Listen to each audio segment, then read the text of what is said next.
It's almost surprising will happen. Robin, we've got to run, but you all are in the process of changing your name from BNY Mellon to BNY. I still think of you guys as Bank of New York. Why the name change? And it seems like other people are taking their time kind of picking up on this. Well, BNY is our new brand. We've got 240 years of history. We've operated across 4 centuries. We were founded by Alexander Hamilton. We've done a bunch of acquisitions over time. The name grows as you accumulate different brands, and it was just time to update it, to get us back to our roots. Bank of New York, BNY, really the core of who we are as a firm. A little bit more modern, new logo. It was time. Robin Vince, thanks for coming in today. Great to be with you all. Thank you, Becky. Appreciate it. Coming up after this, former President Trump picking Senator J.D. Vance as his running mate. A look at who he is and what he brings to the table if he becomes vice president. That's next. And we're also waiting for the results this morning from Morgan Stanley. We're going to bring you those numbers and market reaction as it comes. Immediately. Box, right? Coming right back. No trust.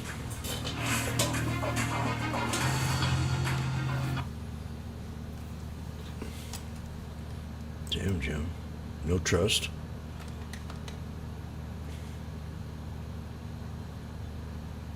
Wow. Auto stop. That I might like.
Wallet.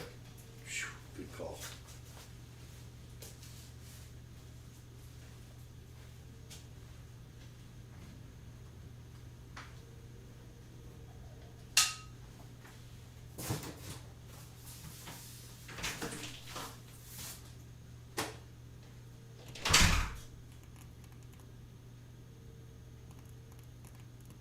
Make money. Former President Trump has tapped Ohio Senator J.D. Vance as his running mate. Now for a look at how this move could impact the Trump economic agenda. I want to bring in Oren Cass, chief economist at populist economic think tank American Compass. I want to thank you for joining us. Want to get your thoughts in terms of not just where J.D. Vance sits in terms of his own thoughts, but how you think his thoughts will ultimately influence the president.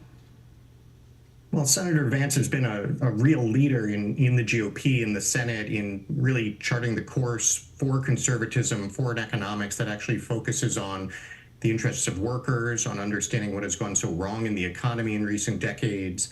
And so certainly just the choice of him on the ticket, I think, rightfully has the old right, you know, the Wall Street Journal editorial board and so forth, recognizing that they are no longer in charge in this party. And I think in practice, you know, Senator Vance is one of the most thoughtful, innovative leaders we have seen in the Senate in recent years. And I expect he's going to bring that to the ticket and would bring that to the White House as well. In terms, though, of how you think the president will think about some of these issues, do you think that they are, do you think they see eye to eye on all of these things? Simpatico? I mean, we talk about Lena Khan, we talk about the Department of Justice when it comes to mergers, when it comes to regulation of big companies. There are things that Trump has said that seem to maybe be at odds with things that Vance has said. Well, I think President Trump on policy has always been conflicted between, on one hand, some commitment to the old right view of things. Obviously had folks like Larry Kudlow very influential in his administration, and a new way of thinking about things, you know, on trade, on immigration, on even industrial policy, on a whole host of issues. I think he's been much more skeptical of market fundamentalism and much more open to really shifting the party. And so it's always been a fair and open question, what would he do in a second term? He had some choices like Doug Burgum, like Glenn Youngkin, that would have indicated one direction he was heading to go, one way he was thinking. And he had choices like Senator Vance and Senator Rubio that indicated a very different orientation. And in Senator Vance, I think he's sent the strongest possible signal that he is persuaded by this new way of thinking, and that is generally speaking the way that he wants to head. I'm sure they won't agree on everything, but obviously you don't pick Senator Vance as your vice president if that's not the set of discussions you want to be having. The other question, it feels like a doubling down in some ways, and I'm curious whether you think politically this was the right decision insofar as, to the extent that you want to have a broad tent, does this push the party and push the Trump agenda one way, as opposed to sort of bringing in maybe some folks who might have been in the middle to join? Well, I guess that depends on who you define as the folks in the middle, right? I mean, the reality of what's going on in the Republican Party in the broader political realignment in America is that you're seeing, yes, some more highly educated, high-income folks leaving the Republican Party and heading to the left. You know, you have a bunch of libertarians who are suddenly trying to decide which party they want to be in. But for every one of those, you might have 10 working class Americans of all races who are much more socially conservative to begin with and are now very excited about the message that they're hearing on economics. And so I think, you know, if you're trying to sort of play the game of the past couple of decades and kind of do the Karl Rove thing and win by a few votes, maybe you make a different pick. If you're actually trying to build a durable governing majority that's going to push this country forward, I think the direction that Senator Vance takes things, the direction that a Trump-Vance ticket might represent, who they can bring together, is by far the much larger constituency. Or last time you were on, I guess horrified is a strong word, but it almost sounds like heresy. Some of that. The populism you're describing almost sounds like it's closer to progressivism than classic conservatism. And we all, I think, you know, J.D. Vance, Donald Trump, everybody wants to raise everyone up as much as they can in terms of economic prosperity without necessarily, you don't want to bring the top down for us all to meet at the bottom. You want to raise it up. And it's almost like you're saying the jury is in on trickle down, and growing the pie through growth policies doesn't work anymore. I don't think some of these things you're talking about will generate growth. It may feel good, and you may, engender populism and bring in some more people. But if they're fundamentally bad economic policy, it's not worth it. And I'm wondering, do I need to be a neocon? I don't want to be a neocon. Do I have to join the Lincoln Project? I don't want to go that way. Orrin, is there a place for Larry Kudlow in this new scenario? Well, I think there's a place for anyone who's willing to look seriously at what has actually gone on in the economy over the past few decades. I mean, I love growth. I'm all for policies that are actually going to generate economic growth. And the reality is that, as you just called it, trickle-down economics, this idea that all we need is more tax cuts and somehow doing whatever is best for capital is ultimately going to be best for everybody. Money in the private sector. I mean, all those things are... Well, let me answer the question, Joe. Time-tested. They're time-tested, though, Orrin. I mean, we're the most successful country in the world with the best middle class. We've taken more people out of poverty. These other countries are chasing us, trying. In Europe, their GDP has grown 40% slower over the past 40 years. China's, rolling, but their GDP per person is 10 grand. We're $50,000 here. We're the envy of the world. But you know what? We got to go because there's Morgan Stanley's going to report at 7:30, Orrin. I'm sorry, but we're going to start interrupting interviews because of this. But answer as quickly as you can. Well, very quickly, time-tested is just wrong. The American tradition since the founding was, among other things, protectionist policies. We always had high tariffs. We always had industrial policy. What you're describing as time-tested is a blip over the past couple of decades, and it's not time-tested. It's time-failed. Growth has gotten slower and slower. Wages have stagnated. And so, yes, people, conservatives, anyone who's paying attention is recognizing it's time to go a different direction. It's excited to see, I'm very excited to see Trump and Senator Vance going a different direction. And please get on board, Joe. Take a look at what's actually happened. Let me look into it, Orrin. Okay. Orrin, thank you. Coming up, Morgan Stanley. Wow, look at all the exclamation points. Morgan Stanley's quarterly results. The numbers and the market reaction are just minutes away, although it is before the market open.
Welcome back to Squawk Box. I'm Leslie Picker. Morgan Stanley shares on the move, up more than 2% on earnings that just crossed the wire. A beat on both the top and bottom line here. On the bottom line, EPS coming in at $1.82 per share, compared with estimates of $1.65 per share. Revenue also a beat, largely based on the strength of institutional securities. This houses investment banking as well as sales and trading. Investment banking up 51% in the quarter to $1.62 billion. And the firm says that's thanks to higher completed M&A transactions in the quarter. Equity underwriting revenues also increased on private placements and more convertible offerings in the quarter as well. Equity up 18% and fixed income up 16%. So those are two of the key money drivers there.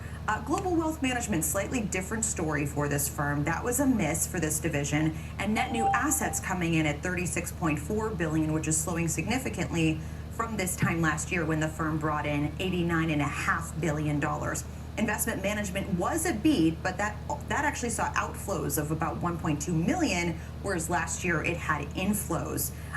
However, the firm showing a very impressive ROTCE, return on tangible common equity, of 17.5% in the quarter, again, largely on this strength in institutional securities. Shares now down, up about 1%. Guys, I'll send it back to you. Leslie, thank you very much. You can see that stock right now up by about 1.1%. Up next, North Dakota Governor Doug Burgum will join us from the Republican National Convention in Milwaukee. Let's take a look at the futures right now. You'll see Dow futures up by about 20, NASDAQ up by 40, S&P futures up by 10.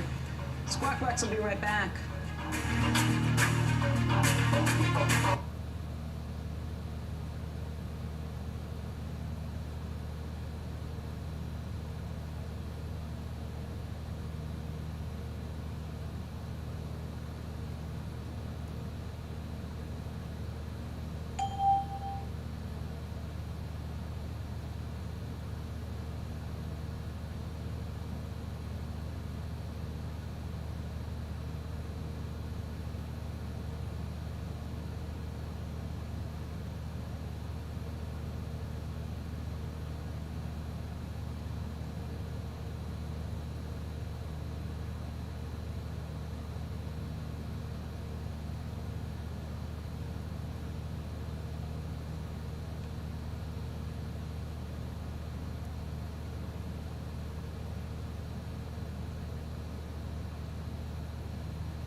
Have a good experience.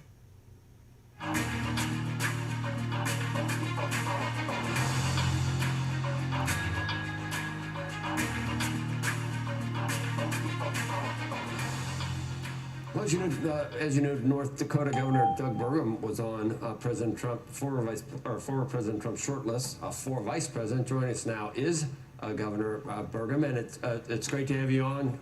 Welcome, Governor. Hey, good morning. Great to be with you. We, you know what we do here on CBC, and we're really fascinated by the economic or populist. The way that the party may be moving with this choice. It wasn't you, Governor, I know you got close, but J.D. Vance does signify perhaps a move to more populist economic policies. We've been talking about this most of the morning because those are the things we focus on.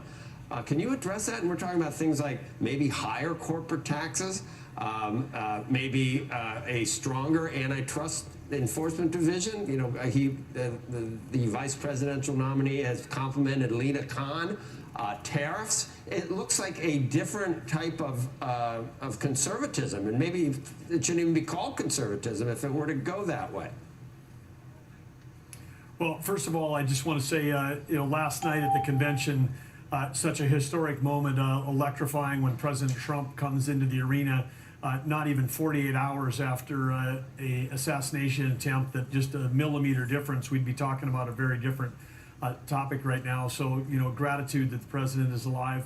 And in terms of economic policy, I think that in a second Trump-Vance term, you're going to see the same kind of economic policies that you saw in the first one, where President Trump was his tax cuts for Americans and for on the corporate side brought, as you guys know, billions and billions and billions of dollars back home from corporations that couldn't repatriate those dollars back to the U.S. because of high U.S. corporate tax rate. That's good for everybody. And of course, Joe Biden, if he's elected, there's some economic policies to worry about, because he's all bragging and saying that I'm going to repeal and let lapse those Trump tax cuts, and that would be horrible for our economy. And so, in the end of the day, this is about an election in November, and President Trump, his economic policies are just stand out so much better than Joe Biden. I think there's no question. In the inflation, high interest rates, those economic issues are going to be what's on the table in November when people go to vote.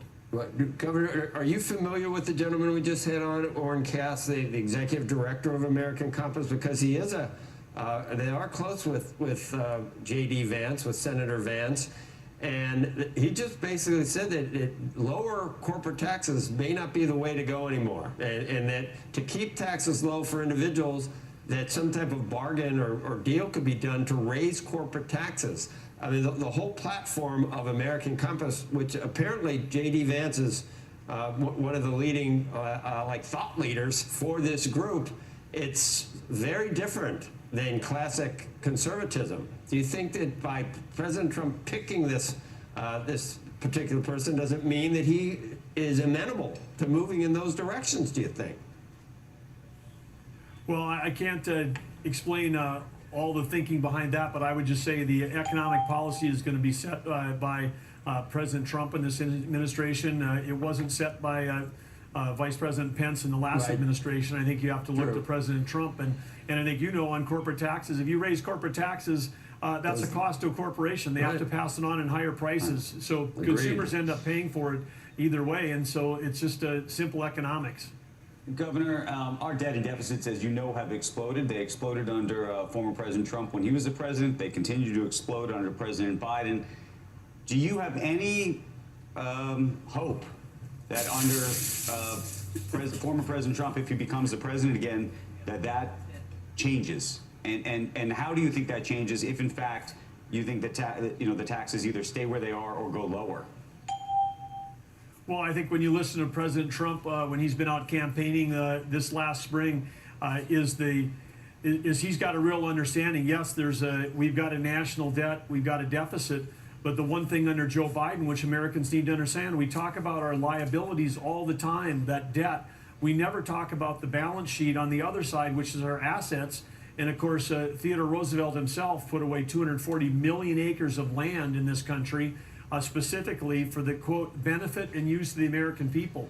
And now under Joe Biden, with all the rules and mandates, I mean, we've got the largest landowner in the United States is the people of the United States, because the federal government, through the people, own that land. The largest mineral owner is the people of the United States. But, you know, Joe Biden, they don't want to cut a tree. They don't want to develop rare earth minerals. They don't want to mine uranium. We're buying uranium from Russia. And they definitely are blocking the development of oil and gas resources, which we do cleaner, safer, and better here than anywhere else in the world. So by increasing U.S. production on federal lands, we actually help the global environment.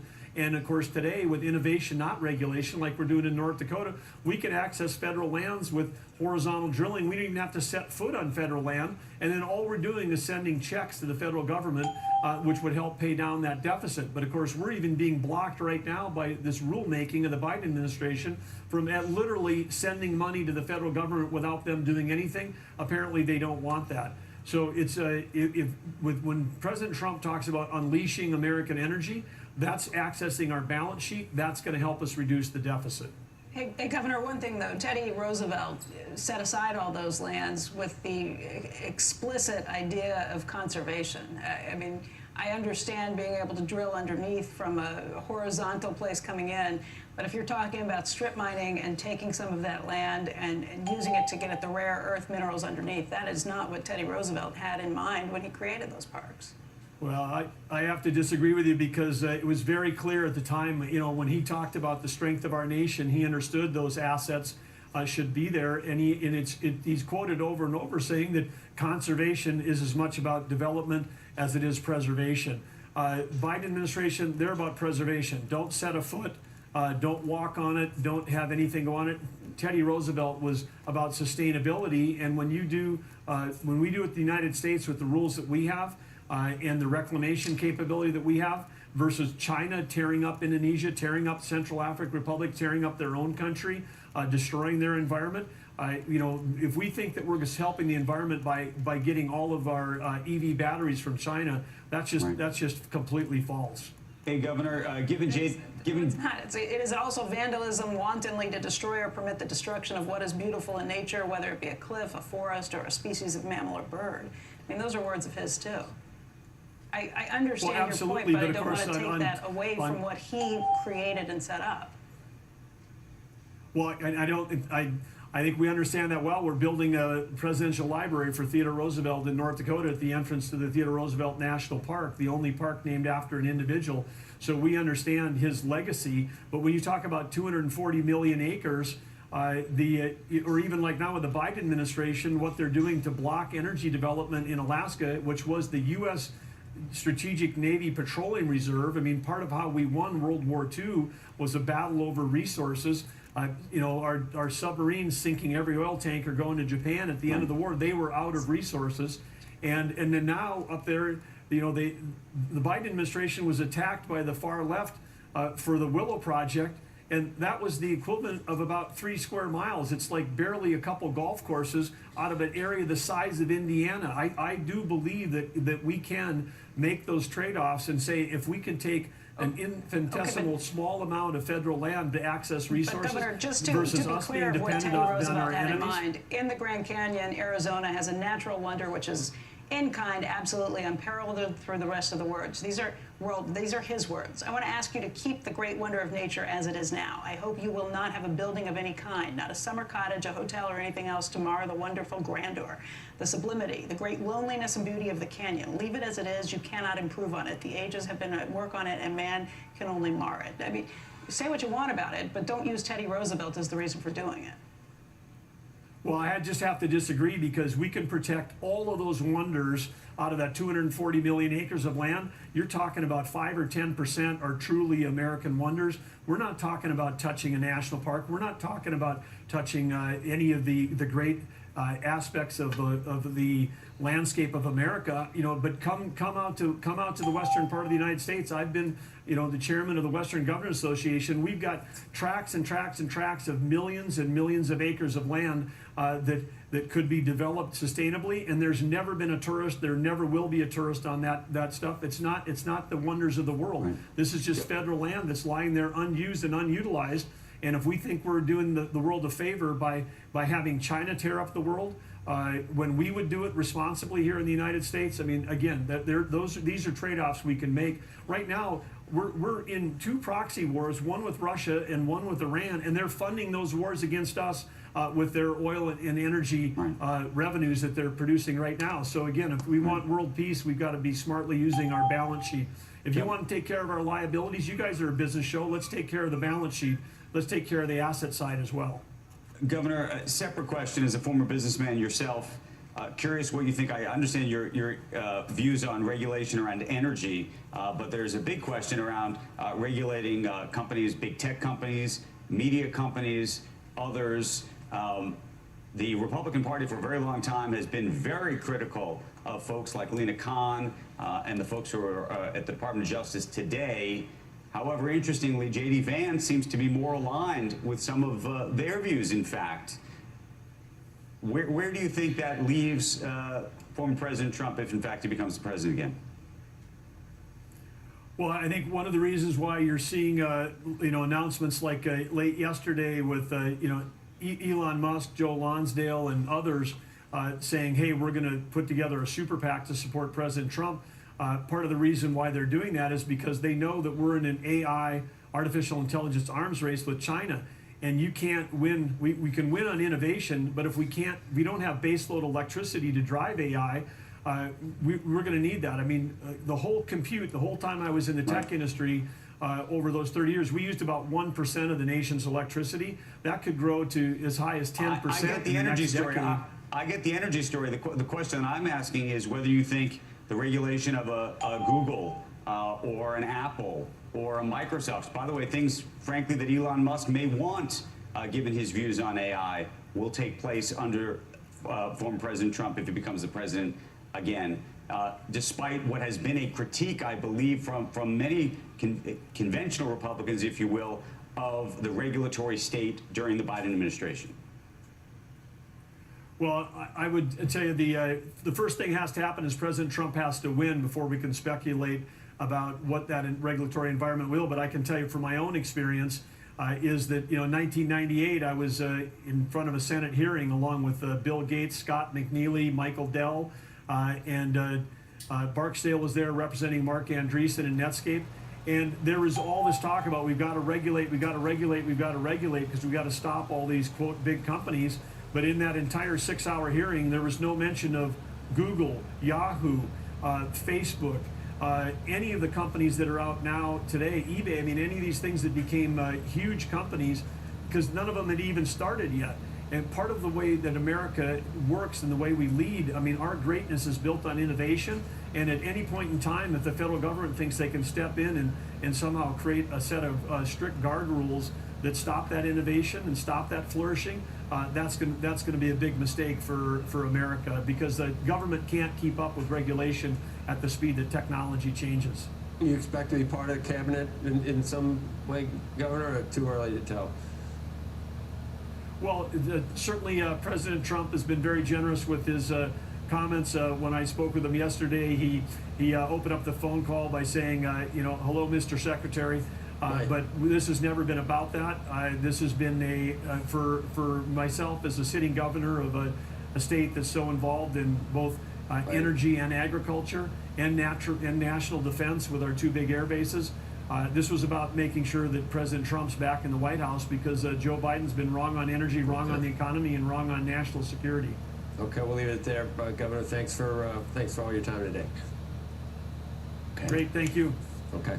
Coming up, revitalizing downtown San Francisco won't be an easy task, but one mayoral candidate there says it can be done. That story is next. We're coming right back.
Come and make it count. Welcome back to Squawk Box. One San Francisco mayoral candidate unveiling plans for revitalizing downtown in one of the cities hit hardest and perhaps coming back the slowest to bounce back from the pandemic. Kate Rogers got a first look at that proposal. Kate, what's going on? Hey, Andrew, good morning. Leading mayoral candidate Mark Farrell is re-envisioning downtown San Francisco, and that means getting workers back in the office. He gave CNBC a first look at proposals that include tax incentives for businesses that relocate downtown and for those that get workers in the office 4 days a week. Farrell says his project is akin to other major anchor projects like Hudson Yards in New York with retail, mixed-use buildings, offices, and more. Now, this comes as data from Cushman & Wakefield showed just last week that San Francisco office vacancies are at a record near 35%, while Manhattan stands at just under 24%.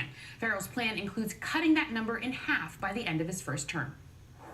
Right now, if you come downtown, the issue is the lack of people. It's a shell of what it used to be. And so part of tax incentives needs to make sure that employers are making sure their employees come back to work multiple days a week in the office to create that vibrancy that will really bring the features downtown forward. Now, another piece of the plan, a downtown park on the Embarcadero, which is right here in our backyard at CNBC, aggressive tax increment financing and local incentives, he says, for faster production of housing and conversion of commercial buildings to residential housing in places like Union Square, which you may remember has lost anchor stores and malls. Andrew, back over to you. Okay, Kate, thank you very, very much. And coming up, Prime Day. Prime Day's here.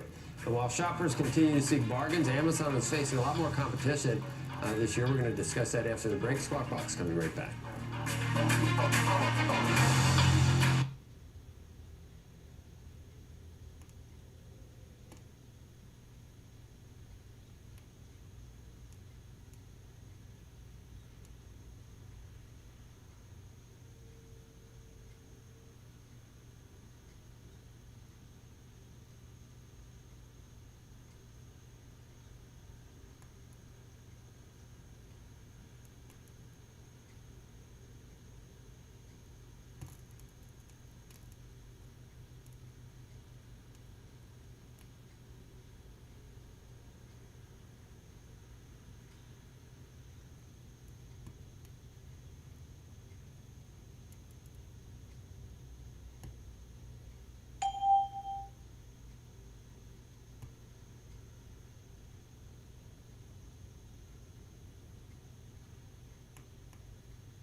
Now.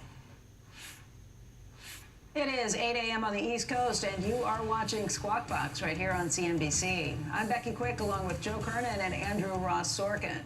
Among today's top stories, the SEC granting preliminary approval to several firms to launch trading next week of spot Ether ETFs. That's according to Reuters, which says that the asset managers must submit final documentation by the end of this week. Activist investor Starboard Value is pushing online dating company Match Group to make changes to improve its margins or go private. Starboard has built a roughly 6.5% stake in Match and outlined its ideas in a letter to the company seen by CNBC. And Elon Musk plans to donate about $45 million over 3 months to a super PAC backing former President Trump's run for the White House. That is according to a Wall Street Journal report. Musk himself has pushed back on that report and said that it's fake news. They are saying that they're trying to register voters and request in mail and ballots in swing states. Meantime, take a look at futures right now, right as we hit 8 a.m. this morning. Dow Jones still about an hour and a half away to open up, but it would open up about 46 points higher. S&P 500 up about 10.5 points. The NASDAQ up about 43 points. Meantime, I want to get over to Dom Chu, who's got a look at this morning's pre-market movers. Dom. Good morning, Andrew, Becky, and Joe. Let's take a look at some of the big earnings headliners of the day so far. Bank of America is up just roughly 2% right now after reporting second quarter revenues and profits that both beat analyst estimates. This is America's second biggest bank by market value. It said the results stem from rising investment banking and asset management fees. In part, profits, though, did slip this quarter, falling nearly 7% from the year earlier as the company's net interest income fell due to some higher interest rates. So those shares up about 2% right now. For more on those results from Bank of America, we'll have CEO Brian Moynihan joining the Squawk on the Street crew at 10:30 a.m. this morning. A must-watch first on CNBC interview there. Meanwhile, Morgan Stanley shares are moving between gains and losses. Shares are currently down just roughly 2.5% this morning, despite the investment banking giant reporting strong second quarter results. Both revenues and profits came in above expectations, with investment banking once again helping those results. On top of that, the bank's wealth management business is benefiting from higher stock market values, which helps it create bigger fees that the bank collects from its asset management side of the business. So watch those Morgan Stanley shares. And we'll end on United Health, which is ticking lower by just about 1.5%. The health insurer and Dow component posting better than expected Q2 results, but its performance signaled a lingering overhang from that recent cyber attack on its Change Healthcare subsidiary. United Health's profit and revenues both beat expectations, with revenue increasing about 6.5% year over year to nearly $90 billion, which narrowly topped consensus estimates. So, Joe, the Dow getting some help from that 0.5% gain in UNH. I'll send things back over to you. Okay, Dom, thanks. The S&P and the NASDAQ are up 9 of the past 10 trading sessions. Yesterday, Fed Chair Powell helped two stocks with these comments on potential rate cuts. We've been very clear that you wouldn't wait for inflation to get all the way down to 2%. Our test has been for the past quite some time that we wanted to have greater confidence that inflation was moving sustainably down toward our 2% target. And what increases that confidence in that is more good inflation data. And lately here, we have been getting some of that. Join us now to talk markets and earnings, what it all means. Lori Calvasina, RBC Capital Markets, head of U.S. Equity Strategy. We've all, as you point out, been waiting for the rotation trade, which looks, it hit a couple of false starts. But it looks like it's starting again. And you think that might overshadow what is too much complacency and a possible pullback. Right. I think at this point in time, right, we've seen all these efforts for the market to kind of get away from this big mega cap growth, right, AI-driven leadership, back to financials, back to energy, back to small caps. And we've had a couple of blockbuster days in the small caps, and I think that's deserved on the CPI print that we had. I mean, if you look at positioning on the CFTC data, we've been around SVB lows in terms of Russell 2000 positioning. I do think, though, that this reporting season is a big test, and we really need to see this sort of value small cap trade assert itself on the earnings side for investors to really be comfortable, you know, kind of sustaining that rotation beyond just a trade on a couple days. But do you think the CPI, which is it's good for everybody else, but it could mean Yeah. pricing pressures for some of these companies. Yeah, you know, we actually have one chart that we've looked at over the years where we look at company commentary about pricing power, and if you match it up against CPI trends year over year, it's pretty much the same chart. So we kind of come into this saying, okay, we had that soft CPI print, we're all excited, that's good for stock multiples, right? If you have lower inflation, you get the idea that interest rates are coming down, that gooses your multiple, but what does it do to the revenue side? We found about a 98% correlation between S&P revenues and CPI as well. So there are puts and takes. We're going to have to work through some of that, I think, in the coming weeks. But the inevitable, what you saw is maybe a bit of softness in the stock market. If the Fed is now cutting, then that may take that off the table. We may not have a pullback then. Right, and you know, I think we talk a lot about conflicting cross currents. So one of the things, I would say two things that argue for a pullback right now. Number one, seasonality. The last 5 years, August, September, October, we often have some bad months. It doesn't necessarily derail the year, but it does, you know, sort of serve as a pothole, so to speak. If you look at sentiment on the AAII survey, net bulls were at 27% last week. One standard deviation above the long-term average is about 22%. And we're not quite there on the 4-week average yet. We're about 20%. But when you get to that one standard deviation mark, typically you've got a bit of a pothole over the next 3 months. Now, if we look at the Fed cuts, I mean, what's really interesting, the last 4 cutting cycles, you tend to run up ahead of the cuts in the market, and then you tend to see a bit of a sell-off after the cuts. And so, you know, I think we've had so much enthusiasm that's emerged, it's kind of reinforced the idea that maybe we'll get a pothole after we kind of get past those cuts, but maybe it pushes it off a little bit and sentiment can stay elevated for a while. I mean, it always seems like we make some type of low in October, and it's happened again.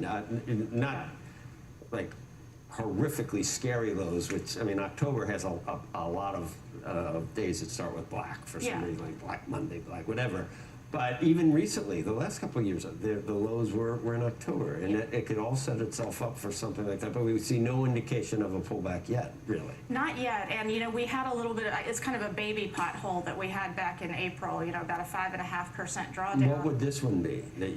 What do we need to shake things out? Do we need 10% plus? I think we need worse than 5, but probably no worse than 10. If you get it to 10% or more pullback, that's typically associated with recession fears starting to percolate. I don't think we're anywhere near that. I think this is just a digestion period we need to see. Okay, very good. Lot to digest, Lori. Thank you. Thanks for having me. Amazon's annual Prime Day event kicks off today, running through tomorrow. Adobe Analytics saying shoppers are likely to spend about $14 billion during the 2-day sale. Joining us right now is Brent Thill, tech research analyst at Jefferies. And Brent, I don't want to say that this is a sideshow for Amazon, but you make the point that you're looking for some pretty significant upside here, but you think it's going to be driven by AWS and advertising. When you look at some of the parts, what's the retail operation versus AWS and what you're seeing on Prime Video? Good morning. Yes, to your point, AWS advertising are the bulk of Amazon's market cap. The retail business is important, but it's a very low margin business, and investors are continuing to be focused on what's happening in the cloud advertising business. Today and tomorrow are obviously a great catalyst for the advertising business that generate incredible value to these advertisers. And then you have the Prime effect, which is if you want these deals, you want the free music and you want the video, you got to sign up. And half the US is already on Prime. So they're not at full penetration, but penetration is pretty high. So that keeps driving a recurring revenue stream, driving more advertisers to the platform, drives more data to the platform, and then helps AWS on their own side. But the bigger story, again, for us is the reacceleration in the cloud business this year. That's driven by cloud optimization ending last year and AI picking back up. This year, we believe they're second to Microsoft right now. And effectively, there's 2 big ways to play AI in the cloud, Amazon and Microsoft. And they had business, but the retail business, again, if you take some of the parts, roughly 70% of the value of the companies between advertising and cloud. The other portions related to retail. And again, important, but a low margin business and not what's going to drive the future of profitability at Amazon going forward. You do, though, have a buy rating on this because of AWS and advertising, a $235 price target. That's a 12-month target? That's correct, and that's based on the sum of the parts. We take all the Amazon businesses and then apply what we think is the right multiple for each of those businesses depending on their peer group.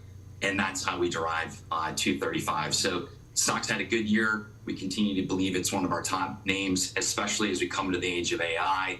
They will become a much larger player with their initiatives. They own 50% of the cloud market when you combine Google and Microsoft together. So when you have 50% of the data that's sitting inside AWS, they have the right to do magical things with that data and their clients.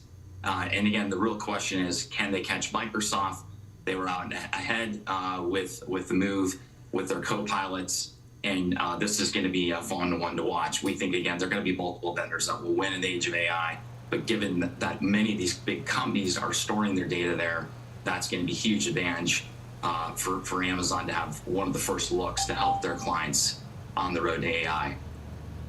Brent, thank you. The one thing about retail, though, you do say that they are improving their margins there, that they have managed to do this much more profitably at this point. They are, and they're doing it largely through logistics. They've effectively, during COVID, had this big build-up. It had to pull back because of what's happened. So their investment pace hasn't been as great. So Amazon is in harvest mode rather than invest mode. We expect, again, further optimization inside their network. Many of the network logistic operators have said there's still excess capacity. And so as they effectively don't have to lean in as hard in this build out and they get more sales, they effectively can improve their profitability, and driven by that business, which is really high margin, driven by their cloud business, which is, again, a very high margin recurring business. Those businesses will help offset, again, this lower margin retail operation. Brent Thill. Brent, thank you. Thank you. When we come back, venture capitalist Bradley Tusk will join us on technology and messaging in the 2024 presidential campaign. We'll talk about how to go about curbing the heated rhetoric on social media. Stay tuned. You're watching Squawk Box, and this is CNBC.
Welcome back to Squawk Box. In the aftermath of the assassination attempt on Donald Trump, both sides of the political aisle are examining the rhetoric that's polarized our nation, especially online.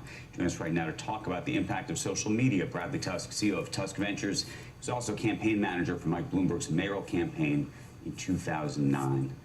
How much do you think what we saw, the tragic events of Saturday, are a function of social media today? I think it's definitely part of it, right? I think we now have an atmosphere. You're seeing each party blaming the other, but the reality is it's everything, right? It's Republicans, it's Democrats, it's earned media, it's social media, it's activists, it's super PACs, it's podcasters, it's pundits, it's all of it. But what social media does, and we've talked about this here a lot, is it brings out the worst instincts in everyone. And so things that you wouldn't necessarily say to another human being face to face, you feel very free to say on social media, especially at some level of anonymity. And so, yeah, it just brings out the worst in us and makes all of this more likely. And therefore, you would fix it how? I think you'd fix it how by doing something we've talked about a bunch on this show together, which is you've got to change the underlying liability protections that the social media platforms have.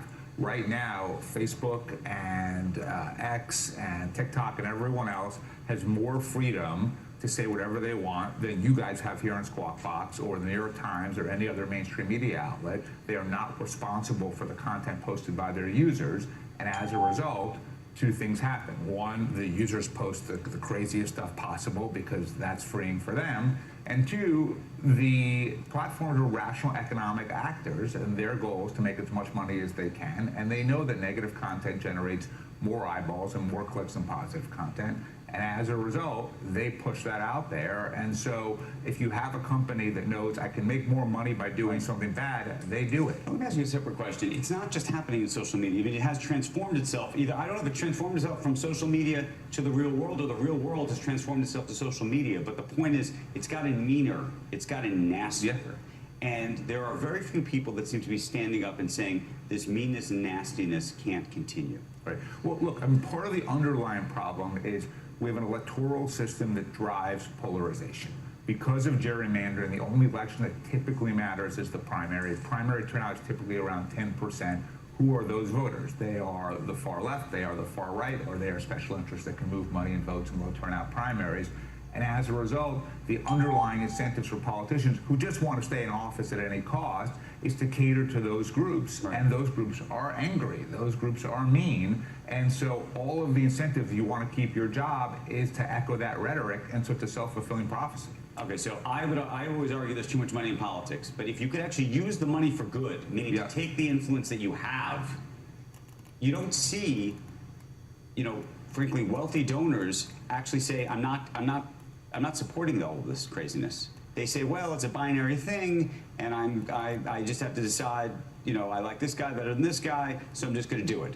Yeah, I personally think that if we were to put our money, and this is also something that I'm doing with my money, into structural reform of the system as opposed to just backing more and more candidates doing the same thing, that's how you change it. So for example, out of my foundation, we've been building technology that allow people to vote securely on their phones, because what I learned, especially when I ran all the campaigns to legalize Uber around the US, is that if you let people advocate politically from their phones, vastly more will do so, and that increases turnout, and you go from that 10% to 30%. Right. But here's the question. Even, Elon Musk will tell you, I believe, that you can't really let people vote from their phones. That if you let people vote through technology, that these systems are going to get hacked. People won't believe in it. You already have them. We're already in this moment where there are people who don't believe the vote. We already have a system that A, is highly vulnerable, B, nobody believes in it, C, our entire electoral system and our entire political system is a dumpster fire, D, Elon Musk, for all of his accomplishments, really benefits from the status quo, right? He is a genius at acting like he is subverting the status quo, and yet what does he want? He wants government contracts for SpaceX. He wants Section 230 preserved so that X can make more money. He wants lots of tax incentives for electric vehicles for Tesla. So this is a guy who very much has a strong economic interest in A, keeping things the way they are, and B, betting on who he thinks will be the winning candidate, because it translates into a lot more money for him and his companies. That wasn't the case with Biden. Well, Yes and no. Biden has, and NASA and DOD have been pretty good clients of SpaceX and the infrastructure bill. And if you look at the climate measures and the Inflation Reduction Act, put more money into green energy, more money into electric vehicles, electric charging, and everything else than any time we ever have in history. And so while Musk has been, and Section 230 has been completely preserved under Biden, so while Musk may be vocally more Republican and he may think, hey, I can do even better off with Trump, he's done pretty well. I think he would say, look at how much has been wasted on the EV, not the tax credits for the cars, but actually the build out of the charging stations. That has not worked. Both of them. Excuse me? Both of them. Yeah. Both of which? Both of the charging stations that we've built. Right. Have not. That's what I mean. Have not. Right. Have not been a success. It's like two of them. Right. Same thing with broadband access. Here all week. Right. Yeah, for sure. But at the same time, Tesla literally never gets off the ground without all the tax credits. I don't disagree. 100%. By the way, what do you make of his PAC? Look, I think he is a really clever guy, and I think in a lot of ways he reminds me of Trump in that he is seeking maximal gain for himself at all times. And one of those things right now is, how do I get as much attention as possible? And if you endorse Trump right in the aftermath of the assassination attempt and say, I'm going to give $45 million a month, which was kind of a weird number, but let's just say that it makes him the biggest donor to a Trump super PAC. That will, A, get him a lot of attention. We are literally sitting here right now on national television talking about him. That makes him. What do you think that does to his business, though? I think that he has this unique ability to inspire retail investors in a way that literally no one else does. And every time he does something that they deem to be smart, that benefits him and his business is tremendous. Bradley, it's great to see you, sir. Thanks for having me. Thank you. All right, coming up, we have June retail sales numbers coming out at 8:30 Eastern Time. Plus, former President Trump has floated the idea of big new tariffs if he wins the White House in November. We'll get into how that could affect U.S. ties around the world and the American economy. As we head to break, check out the shares of Reddit, wonderful social media company we were just talking about. Loop Capital lowering its rating to hold from buy. It's a valuation call as shares approach Loop's $75 price target. Stay tuned. You're watching Swap Box on CNBC.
Welcome back to Squawk Box. The futures have added to early gains. We now have the NASDAQ up 44, Dow chipping in, up almost 80 in the S&P, higher as well. And we've got half of July is gone now. The S&P has had just one negative session since the start of the month. And check out the rotation we were just talking about, the small cap Russell 2000. Yesterday it hit its highest level since January of 2022, and FundStrat's Tom Lee told CNBC he thinks small caps could gain 40% over the next 10 weeks. Another one of those calls, how much and in what period of time that he's done so well with, and that would be something to behold, 40% in 10 weeks. Yeah, you think? Yeah. We are getting set for retail sales figures in just a few minutes. Ahead of that, we want to take a look at shares of German fashion house Hugo Boss. They're slumping after the company cut its full-year sales outlook. It's attributing that move to persistent macro and geopolitical challenges, in their words. Yesterday, of course, you had shares of British luxury giant Burberry plunging after a disappointing fiscal first-quarter performance led that company to issue a profit warning. In this case, Hugo Boss shares are off by just over 8% this morning. Meantime, the owner of the NBA's New York Knicks, James Dolan, continues to criticize the league's revenue-sharing policies. In a letter shared with the NBA's Board of Governors yesterday, Dolan outlined his objections to a league proposal shared with owners about how revenue from the new $74.6 billion media deal would be dispersed. Dolan said the new media deal is a move towards the NFL model and would take down successful franchises and then redistribute to the less successful. Trickle-down economics? You know, look, he's in a big city. Having said that, my long-suffering Knicks, we got a little bit farther this year. Got a lot farther this year, I should say. But you got I one of mean, the best players, and you got sure. a couple of them. Yeah. The question is, what's going to happen next year? They're exciting now. I bet on them now. Now you bet on them. Jalen? This is the first 40 points first time you've done that in a long time. Well, no, I did 20 all years year. later. No, all year. Well, 25 years later. Jalen. Brunson, right? 25 years. I'm literally, when did Patrick Ewing retire? Oh, for you mean? Yeah, I'm just saying, if you have to wait. You and Spike. We're waiting. You and Spike. Okay, coming up, breaking retail sales data as promised. That's coming up right after this.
Welcome back to Squawk Box right here on CNBC. We are just a few seconds away from June retail sales and import prices. The futures have been higher this morning, with the Dow now indicated up by about 80 points after closing at a record yesterday.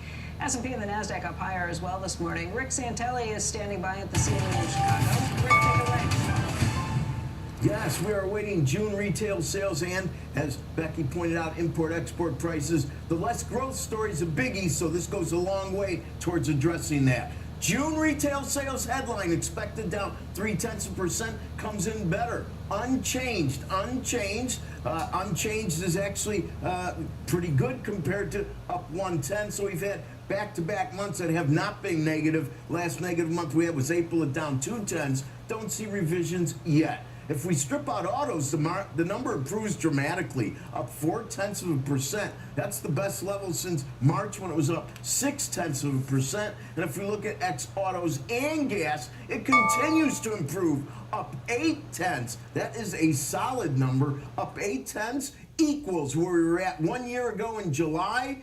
To find a higher number, you go all the way back to January of 23 when it was 3.2. Now, I do see the revisions start to come in. I'll get to those in a moment. The control group for retail sales, and that's the number inputted into other higher up the food chain economic releases, comes in up 0.9. Another powerful number that equals where we were in March. To find a bigger number, you go to April of last year when it was 1%. Now, if we look at the revisions, we've had some. If you look at up 0.1, that now becomes up 0.3 on headline. Down 0.1 ex autos, it becomes up 1/10. Up 1/10 ex autos and gas becomes up 0.3. So all the revisions are positive and all the numbers better than expected. And other than the headline number, all numbers sequentially higher. Now, if we look at import prices, expecting down 0.2, they come in unchanged. Last month's get cut in half from -0.4 to -0.2. If you look at import prices ex petroleum, up 0.2, exactly mirror image of the -0.2 we were expecting. Up 0.2 is the warmest since April, when it was up 0.6. If you look at year-over-year perspective on import prices, up 1.6, definitely warmer than expected on this one. And 1.1 last month gets upgraded to 1.4. So 1.6 in this one actually becomes the hottest number going back quite a ways, all the way to Dece of 22. That's going to take a few points away. Now, if we look at export prices month over month, -0.5 going the other way. That's a big drop. -0.5 follows -0.6, which becomes -0.7. So back to back, big negatives on the export side of the equation. That might tell us a bit about overseas demand. And finally, on a year-over-year perspective, they're up 0.7, a bit less than expected, following up 0.5. After all of that, we do see that we went from 4.17 in a 10-year to 4.19, but that's still down 4 basis points on the short end. We're now currently at 4.43, which is 3 basis points higher than we were, but still down 3 on the session. So to summarize, less growth, that story is not borne out in retail sales at all. So we want to continue to monitor the positive revisions, and this should be good for stocks under normal conditions, but it may have Fed implications, although the July meeting certainly doesn't seem to be on the table, and nothing at the Economic Club of New York, according to my Fed sources, really changed that dynamic. Becky, a very lot of numbers and revisions. Back to you. Excellent job. As always, Rick, we thank you. And as we were mentioning, as you were talking about that, the 10-year, actually, the yield hitting 4.2%, so a little higher than we've seen through the course of the morning based on all of those numbers that we just heard. Let's talk a little bit more about the new data and the economy. For that, we want to bring in Lindsay Piazza, who is Stifel's chief economist, and Sucharita Kodali, who is Forrester Research retail analyst. Lindsay, let's start with these numbers. Rick's right. This does not kind of portend that slowing growth story, or doesn't add any relevance to it, despite what we heard from Powell yesterday. No, it's a pretty solid report, particularly when we strip out some of those more volatile components, as Rick mentioned, food, energy, building materials, and look at the core component. That was a relatively solid report, suggesting that there is still a good amount of borrowing and spending power on part of the consumer. And this is in line with the larger story that we saw looking at the latest consumption report in May. still up over 5% and gaining momentum, I should say, on an annual basis. Again, perpetuating the notion that the consumer, the backbone of the U.S. economy, continues to remain on relatively solid footing. It's been a volatile number, though. It kind of swings back and forth. Why do you think that is? Well, it has been quite volatile month to month, and I think this is in part a reflection of the fact that consumers are changing their preferences for those outlays of dollars away from goods towards services. It's also a reflection of, while the consumer is still solid, we are feeling pain. The average American is feeling fatigue from higher costs, from higher borrowing costs, from the resumption of student debt payments. So we're talking about this second derivative decline of momentum, a slower pace of still positive expenditures. But again, there is that sense of fatigue as consumers are continuing to foot higher priced bills. So, Charita, let's talk a little bit about the winners and the losers. Lindsay is right to point out that we are seeing changing tastes. What are some of the beneficiaries, the retailers that have been doing better? Right. When we look at the last 6 months of spend, two of the categories that continue to do very well, that have done well for several years now, are the restaurant sector. That food away from home is still outpacing the food at home group. And so people are eating out in large part because when they're comparing some of the inflation-led food costs, although inflation has stabilized in the grocery sector, food is still, for the most part, 20 to 30% higher than what people had expected when we were going into the pandemic. So food at restaurants looks relatively affordable. And then you have, of course, e-commerce continuing to do well. The non-store retailers are still outpacing every other sector in retail. When you look at the furniture sector, do it yourself, that sector is not doing as well. Clothing is still sputtering along, improving, but it is definitely continually challenged. Department stores, of course, which are adjacent to that sector, are also suffering. But then you've got the smaller retailers in the mall that seem to be doing pretty well. I mean, it's a weird dichotomy. You got to wonder what the future brings if the anchor stores go down, but the rest of those stores are doing okay.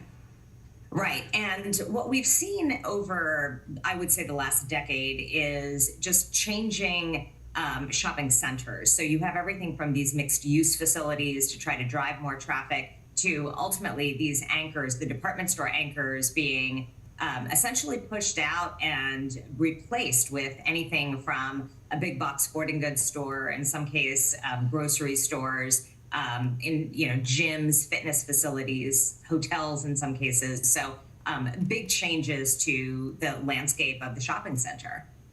Hey, Lindsay, when we're looking at these numbers, Rick was right to point out that normally you see strong retail sales, and that's something that people get pretty excited about. The markets can tend to do pretty well, but now you've got this issue where the markets really want to see the Fed cut rates. To your views, how's the economy doing, and would you rather see a strong economy versus rate cuts? Well, I think at this point, it's very clear that the economy does remain solid. I don't know if we can quite quantify it as strong per se, as we're talking about sub 2% growth, but it is on a solid trajectory. And the consumer, as I mentioned, still exhibiting a good amount of spending and borrowing power.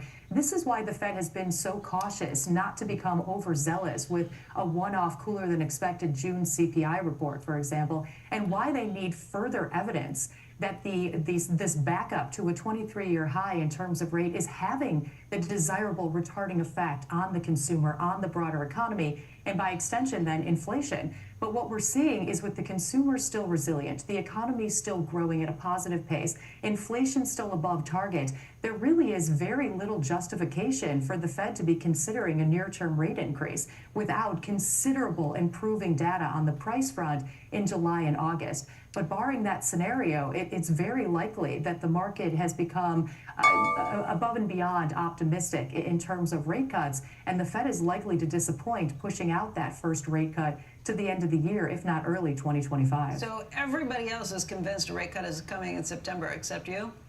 That's correct. I just don't see it in the data. If the Fed sticks to the bar that they've set themselves for many months of convincing data, we had somewhat of improvement in April, a little more in May. That's not enough data to meet that threshold of many months of improving data to justify that first round reduction in policy.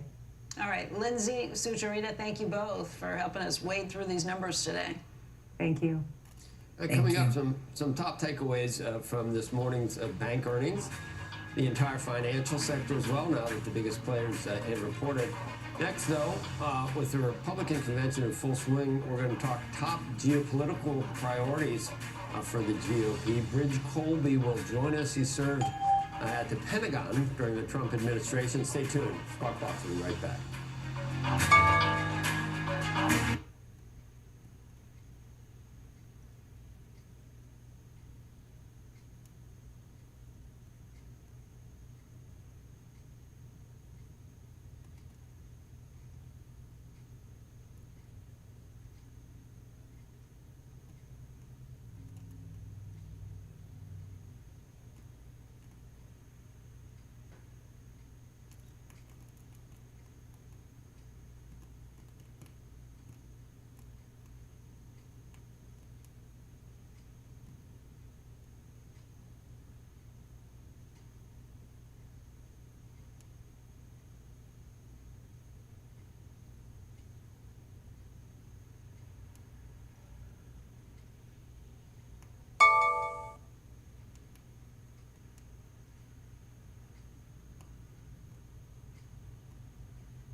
and Peacock. Welcome back to Squawk Box. Take a look at the futures right now. Following now better than expected retail sales data. It has moved up. We're on the Dow here now, up about 145 points. The NASDAQ looking to open about 60 points higher. The S&P 500 looking to open about 16 points higher. We've talked about a lot of the economics of implied by this VP selection. Let's talk geopolitics in focus now. That former President Trump has tapped Senator J.D. Vance to be his running mate. Trump bringing aboard someone who has argued that the U.S. Should encourage Ukraine to strike a peace deal with Russia, and that Ukraine should also be prepared perhaps to cede some land to Russia. Join us now to talk about all this, as well as possible new tariffs, China, much more. Bridge Colby, who served as Deputy Assistant Secretary of Defense in the Trump administration. Bridge, it's good to see you. President Trump himself, I think some people would characterize his global view as more isolationist than maybe what the current administration that we're seeing from the Biden administration. This seems like it's doubling down on at least that perception. And do you agree with it, Bridge? Joe, great to be with you. I don't agree with that at all. I think the term isolationist applied to President Trump and Senator Vance is really inaccurate and generally a canard, in fact. I mean, look, I think, and I don't speak for President Trump or his campaign, but I think if you take an honest look at the situation and what they're saying, it's an America first foreign policy, which is to say they're going to put the practical interests of the American people first. If you look at the platform that President Trump, as I understand, had a pretty intimate involvement in formulating, it's very clear. It says it's going to be a common sense approach. It's going to focus on reindustrialization, on unleashing American energy, on securing the border, and on a strong military used sparingly. And what's ironic, frankly, is that sounds to me a lot like the doctrine on military use of military force under President Reagan, which was the Weinberger doctrine at the time, which was saying, hey, you know, we're not looking for a fight. I think Senator Vance said this last night with Sean Hannity. We're not looking for a fight, but if you pick one with us, we're gonna make sure we win it. And it's also saying alliances are important, but that people have got to pull their weight. Joe, I think that's common sense. That's not isolationism. I'll tell you, that's the way that these alliances are actually going to survive. I think the way we're heading now, we're heading straight for the Titanic because President Biden and his team, they're great at making commitments and, you know, broad rhetorical pledges, but they don't back it up. I mean, the defense budget isn't even increasing under President Biden, and our defense industrial base is in terrible shape. So there's a yawning gap between rhetoric and reality that's really dangerous if our debts get called. I guess there's quite a wedge though between the nominee, vice presidential nominee, and what a lot of people think about Ukraine, though, Bridge. I think he actually quoted as saying, "I don't care what happens to Ukraine. I care about what happens." It's a populist approach almost, and the journal said, Wall Street Journal said, is exploding about the economic implications of J.D. Vance in terms of populism and not your father's GOP, all kinds of things like that. You don't see it that way. You're comfortable with our standing in the world, maybe not being as I just don't know if we'd be as involved in as many places as we are now under Trump presidency. Is that okay to come off the world stage? Well, that's necessary. If you want American leadership and strength to survive, we've got to reconcile the yawning gap between our commitments and what we're actually prepared to do, and the fact that our allies have, in many cases, disarmed. So I think President Trump and Senator Vance are both issuing a clarion call. I'd recommend to your attention Senator Vance's remarks at the Munich Security Conference earlier this year, his piece in the Financial Times, where he's laid out a very common sense agenda, which is that, consistent with what President Trump said in his Truth Social post a few months ago about the supplemental, which is that the Europeans are going to have to take primary responsibility for their own defense and the support for Ukraine that I think is consistent with an attempt to broker peace there. I'll say this, Joe, it's not consistent maybe with our father's Republican Party. I'll say the Republican Party over the last generation, both President Trump and Senator Vance have made this point, has not done very well in a lot of respects. The old paladins of that Republican Party, they keep pointing back, and I say, well, you got a couple failed wars and nation-building campaigns, you had a financial crisis, you had an insecure border. I'd say this is a lot of going back to maybe our grandfather's Republican Party, much more consistent with as President Reagan actually governed, didn't use the military very sparingly, concentrate on the decisive theater. President Nixon, President Eisenhower, a lot of the critics of President Trump and Senator Vance like to wrap themselves in the mantle of the Cold War. During the Cold War, people were really serious about what we could actually substantiate. President Eisenhower was very attuned to the economic costs of a Cold War competition. So I actually think, frankly, if you want this American-led international system to survive, you've got to follow the kind of agenda that President Trump and Senator Vance are talking about. The fear and loathing in some of our European allies and about NATO, and supposedly they're very concerned about the outcome of the election.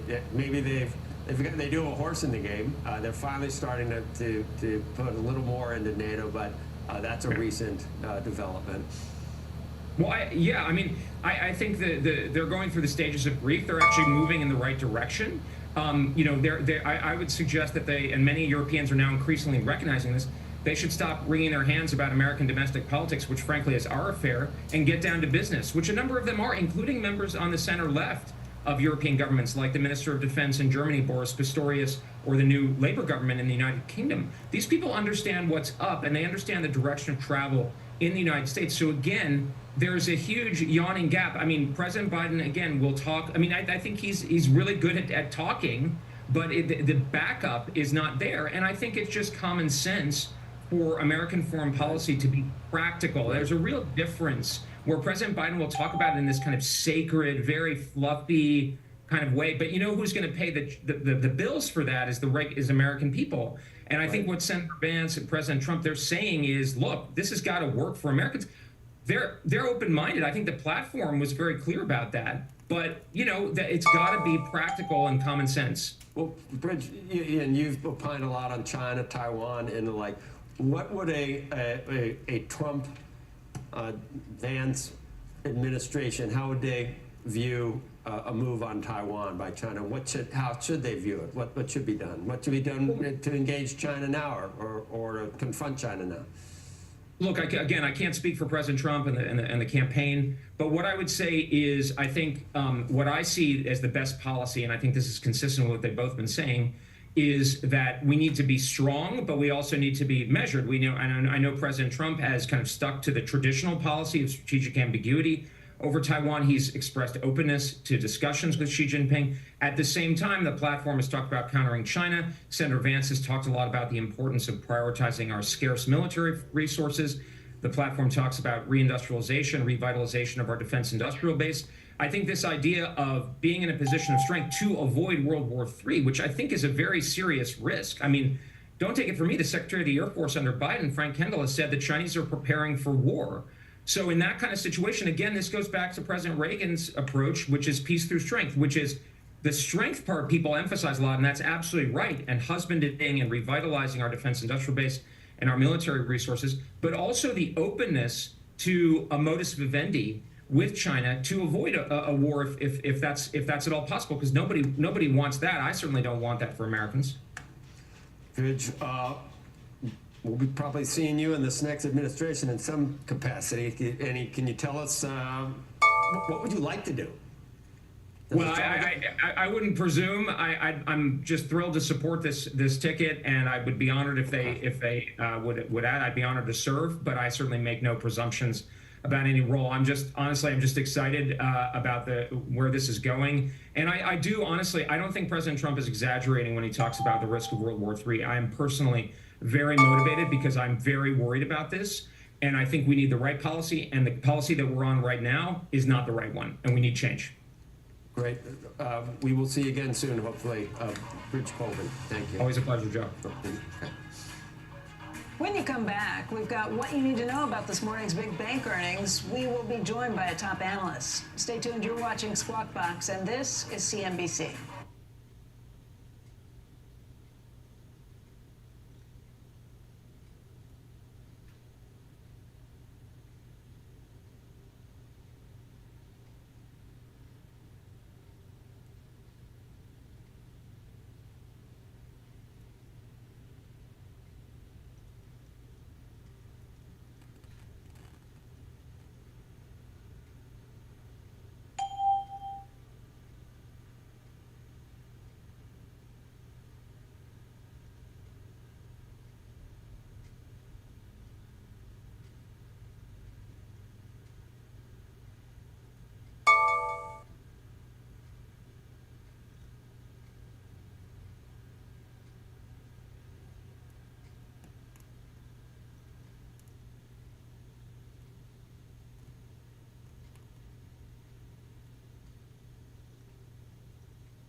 Welcome back to Squawk Box. Bank of America and Morgan Stanley finishing up earnings from the big banks. Both firms beating analyst profit and revenue estimates with investment banking a big highlight. Joining us right now is Devin Ryan, Citizen JMP Senior Research Analyst.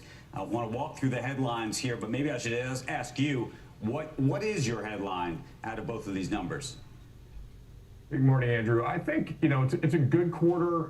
The investment banking and trading, we're in the early days of a recovery there, and so I think we're seeing some of that come through in results today.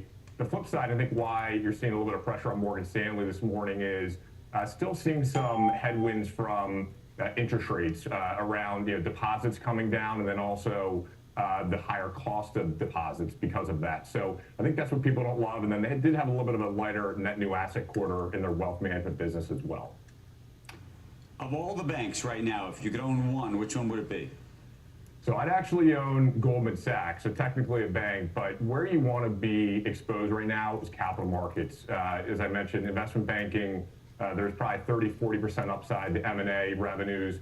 Equity issuance could be up 50% plus. And so I want to get exposure there. And then Goldman's really exciting right now because their asset and wealth management business is really expanding pretty rapidly. So I think that's going to be the next leg of the story for Goldman, where you see, alternative assets is $500 billion at the company, which puts them in the top 5 for alts players, and only 60% of those assets are fee earning right now. So that's going to be the next 3 years for Goldman, really exciting part of the story for them. Okay, so what wouldn't you touch?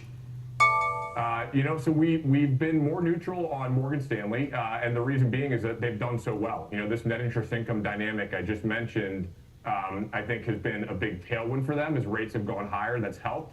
And now their rates are stabilizing or even potentially moving a little bit lower. That creates kind of this offset. So even as capital markets rebound, as I mentioned, you still have a little bit of a headwind from rates moving lower. So I think we're more neutral there, and we would look to put new money still into Goldman Sachs after the stocks outperform. Okay. How do you stack rank then? What do you do with the JP Morgans of the world on one end and the Wells Fargos on the other? Yeah, so I think, again, you really want, at this part of the cycle, capital markets exposure. And so if you think about the banks, you've got Goldman Sachs and JP Morgan with, I would argue, the 2 leading kind of capital markets businesses. And then I would be a little bit more cautious on, kind of the traditional deposit businesses, just because of where rates are and rates potentially moving lower.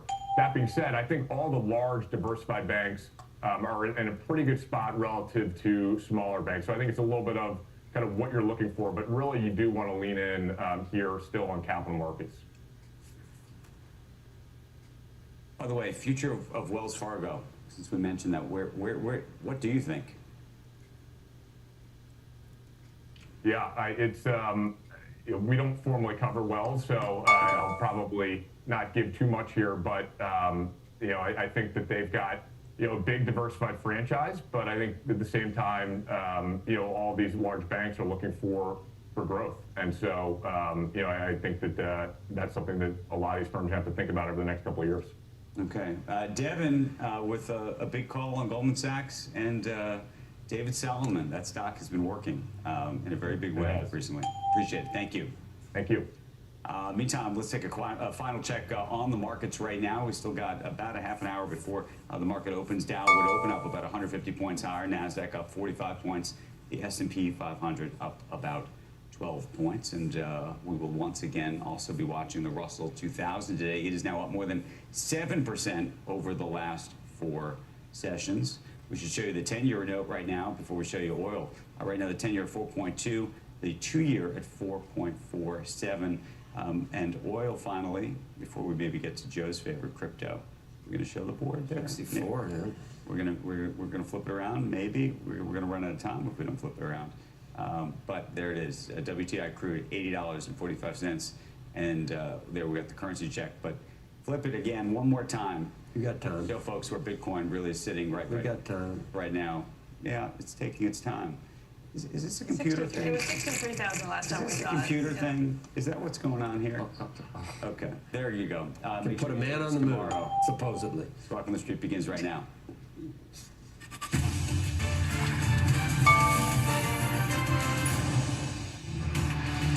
Good Good Tuesday morning. Welcome to Squawk on the Street. I'm Carl Quintanilla with Jim Cramer at Post 9 of the New York Stock Exchange.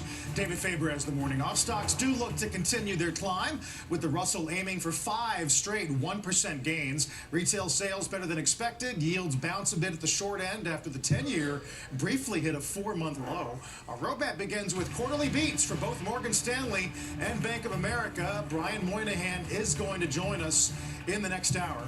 Also ahead, Amazon Prime Day is underway, and Elon Musk reportedly committing $45 million a month to a new pro-Trump super PAC.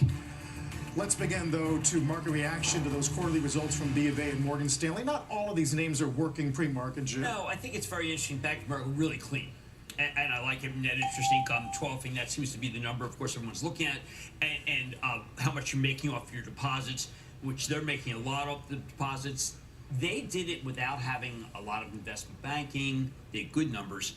Morgan Stanley, the French outsource owns, his stock had run very big into the quarter. It's the second best performer after Goldman so far after last earnings season. But what bothered me here, a la Schwab, is they're just not getting the accounts that I thought. They're just not making enough money. But I will say this, the one thing you have to recognize is that Wells Fargo really got hit on Friday, and then it's been up since. As people realize, wait a second, if the Fed's going to cut rates, here we have the beneficiaries. It's Morgan Stanley and it's Wells Fargo. So before you just dump them, recognize that these stocks overnight have become plays on what Powell does. And you want to be levered to what Powell does. And they're plays on regulation. And you want to be levered if you think that Trump wins. Holy cow. I mean, regulation. Those are the two big narrative engines at work right now, right? The prospect of better, easier regulation and lower rates. Well, it'd be interesting to see that one of the things that happened with Bank of America, people were worried post First Republic and Silicon Valley Bank that their bond portfolio was an issue with Bank of America. That was a total canard. It just wasn't. I think it was spread by short sellers. I know that that's a tough thing to say, but I mean, honestly, it just meant nothing, and their things are rolling off, and it's very good for them. Bank of America is just very good. I'm glad we have Brian. It's just a really good quarter. Net charge-offs, flat quarter on quarter. Jim's point about hold to maturity, rolling off about $10 billion a month. We're going to talk to Brian Moynihan next hour. He's the man, because he does tell you, yes, loan growth has come down. We do need a rate cut. Yes. Meantime, NC net charge-offs, I think I just saw on the tape, probably lower in the second half than in the first half. It's incredible. That plus the retail sales tells you that the American consumer is good. Now, the small to medium-sized business is okay. There's plenty of ammo for rate cut, but there's no ammo for a July rate cut, which some people despite what Goldman said yesterday, solid rationale for July. I thought that Goldman was a little off the reservation on that. It's a fun thing to talk about, but Very not beyond that. I mean, it's like talking about Amazon Prime. I mean, I have insight to Amazon Prime, but it's a little bit anecdotal. It took me forever to. I wait. How else do you make money in this country? I waited till this morning, early on, and I had to keep pressing that button to get out of the checkout cart because there were so many other people pressing the button. Yes. What a stock. Someone pointed out the race among all kinds of corporates to get in front of the news feed to attach yourself to anything related to Prime Day. Amazon's on fire, and I think that the price to earnings multiple is low. It is a great company. I know that I talked about the NFL. Maybe Amazon gets involved. That maybe they reopen the deal. I'm not sure the NFL's too crazy about that idea, but Amazon can do it at once. They're just the hyperscaler that has everything going right now. Right. Some of the numbers on Morgan Stanley sounded familiar. IB up 51, equities up 18. It was the wealth management up 2. Yeah, the same thing with Schwab. Now, I had hoped that when these companies buy these retail brokers, when they buy the e-brokers, so to speak, that they would start getting more business. What happens, Morgan Stanley needs more IPOs. They have a terrific system where if, say, Silicon Valley company comes public, great feeder to Morgan Stanley's network. So far, there's not a lot of, we haven't had a lot of IPOs from Silicon Valley. Right, although that is apparently looking brighter. Yes. Some of the reports today out of S&P regarding the pipeline. Yeah, and look, if you think that we're going to have an M&A activity, anything like what we have now, I think that the FTC is the most anti-deal that I've ever seen, and the Justice Department isn't so hot either. So I don't know who, the President Trump, if he becomes president, he could appoint plywood to those jobs, just like plywood or in stand board. Says, listen, guys, knock yourself out, except for media, because I don't like Zaslav. You know, they do that, so I don't like CNN. I do think that the M&A atmosphere is going to be thick. Yeah, and we're going to talk later about how J.D. Vance maybe colors that backdrop. Right. Really quick on Schwab, NII down 6, trading down 3. I mean, they do talk about sustained equity performance helping assets under management. But that was, look, Schwab's had a very big run from 53, 54, when people were actually worried about their balance sheet. That turned out to not be a problem. But what's interesting is, I keep thinking about Robinhood. Now, Robinhood's going to be gaining clients. These companies are not. You buy Ameritrade, you buy E-Trade. Shouldn't there be more follow-through? Yesterday, Larry Fink sat right here, and he talked about how the customers are actually going a little more aggressive. They're not getting that either. These companies really need deregulation, and they need a better IPO market, and they need, in Morgan Stanley's case, they got to get a better M&A market. With these names this morning, we're kind of done with the financial chapter of earnings season. Can you put a cap on it? What do you say? The two best were J.P. Morgan and Bank of America. Bank of America, slow and steady, is winning this race. Now, of the commercial banks, Goldman Sachs was extraordinary. It was an extraordinary quarter. I actually joked to the people there that when I worked at Goldman, there was this fellow, Gus Levy, who was the greatest and understood trading, understood banking. And people are starting to talk about Solomon as being pretty darn good. I mentioned to them, is there a Gus Levy talk? They said no, but don't get too excited, Jim. But I am. I think that Solomon is the hero of the hour. I mean, remember. Everyone remembers. Boy, people were dumping on him and just trashing the guy. Well, I'll take $4.92 any day of the week. But look, Brian Moynihan is slow and steady. He's like perfect, right? Just done. And it's funny because that is the Warren Buffett Bank. Remember when Wells was the Warren Buffett Bank? I do remember that. Yeah, not Were those warrants back in the day. Yeah. Now, obviously, Charlie Sharp benefits. Charlie Sharp's not going to say, listen, the regulations are just going to go. But it has to do with Federal Reserve scrutiny.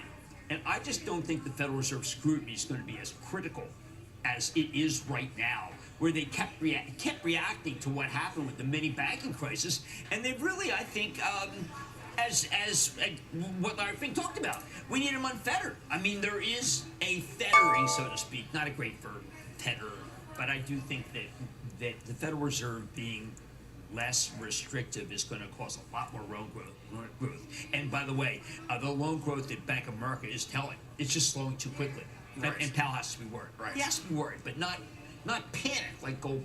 We'll also talk to Brian about commercial real estate, where they do see some lower losses in office CRE. I talked with them. You know, I remember when Barry Sternland came on our network. He's a legendary investor talking about a bank failing every week. Well, how about a bank succeeding every week? That number for commercial real estate made me feel very good. Yes. Maybe I want to go buy some commercial real estate. Maybe some buildings downtown LA. Or in San Francisco. We're doing pieces about that today. Yes. Yeah, anything's possible. I do think, by the way, that overall that the bank's been pretty good. And Morgan Stanley had it not run to 105, and some moron took it up to 107 today. I want to know who that guy is who took it at 107, because I want to short everything he's ever done, including his house, and or her, right? Their spouse, I'll short. Anything connected with those people who paid 107. Jim mentions retail sales. We do get a pulse of the consumer this morning. Better than expected. Unchanged for June. Up 0.4% when you strip out autos. We were looking for somewhere in the neighborhood of 1/10. Jim, nice revisions. I'm sure you saw building materials up 1.4. Right. And how about clothing? And then I think my favorite one is electronics and appliance stores. A very, very good number. I am wondering, and Chapel Trust owns Best Buy, so you can see I'm talking my book, but I still believe that things are better in the PC world. That the idea that you can buy a PC that has AI is very good. By the way, we can ask Brian Moynihan about AI. They are saving a lot of money with AI. We didn't even mention yesterday HP's new OmniBook rollout, which we'll start to see on shelves in August. And I'm going to go for it. I mean, you need better battery life, and you need AI. And I don't know if people understand the change. This is the first real change since we had the 286 going to 386, and people are acting as if it's not a refresh cycle. I mean, it would have been a refresh cycle anyway, because it's been 3 years from when there's been the last wave of buying. But I think it's very telling that people are so bearish they don't even get that there's a refresh cycle. Now, they're bearish on all those companies, but they're so bullish on the Russell, and that's because that's who really benefits from dereg. I mean, a lot of the bigger and companies, lower rates. Yes, lower rates. And remember, a lot of the bigger companies like regulation. They know it smothers the small and medium size. Well, you look at the Trump Vance ticket, they're for small and medium size. They really are. The Russell's obviously been an important story last few days. We mentioned at the top of the show going for 1% gains in a row. That's only happened 5 times. Thanks, Bespoke. Well, yeah. I mean, look, I think that there is a feeling that this ticket is going to make it so that there is real growth in an area that's been hurt by regulation the most. I mean, when we look at regulation, who gets hurt? It's small, medium-sized business because they can't figure out the regulations. The big guy, you think McDonald's doesn't know how to open a restaurant? But if you're opening up your second restaurant and the regulators come in and they say, listen, I'm giving you a C, you know, wow. That's a big conversation today, and we mentioned Vance because he has praised the FTC, and he has called for higher minimum wage, and he has in the past called for higher corporate tax rates. This idea of neo-populism versus unfettered growth. Well, I think that you'd have to toe the line. In the same way that if you called someone an idiot, you don't, I mean, some of the more incendiary things he said about Trump have obviously been forgiven. I don't know. I don't think anyone knows where he comes down the spectrum. I do know where Trump comes down. Regulation, bad. Okay, so I think you have to toe the line of your president. Right. Period. We're going to see how all of that plays into Pennsylvania and Michigan and Wisconsin, which is becoming the locus of this race. How about the Teamsters? The Teamsters. I mean, Teamsters. I cannot believe that they're at the Republican convention. That's extraordinary. Right, and reportedly considering no endorsement of either candidate, which... Well, if you're the union president, shouldn't you have the Teamsters? They are a union. Right. When we come back, speaking of the election, Elon Musk reportedly putting his money where his mouth is when it comes to supporting the Trump presidential campaign, responding on X a few moments ago. Take a look at the pre-market. Green arrows again. We'll see where we get today after some fierce action in the small caps last few days. Stay with us.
Will.com.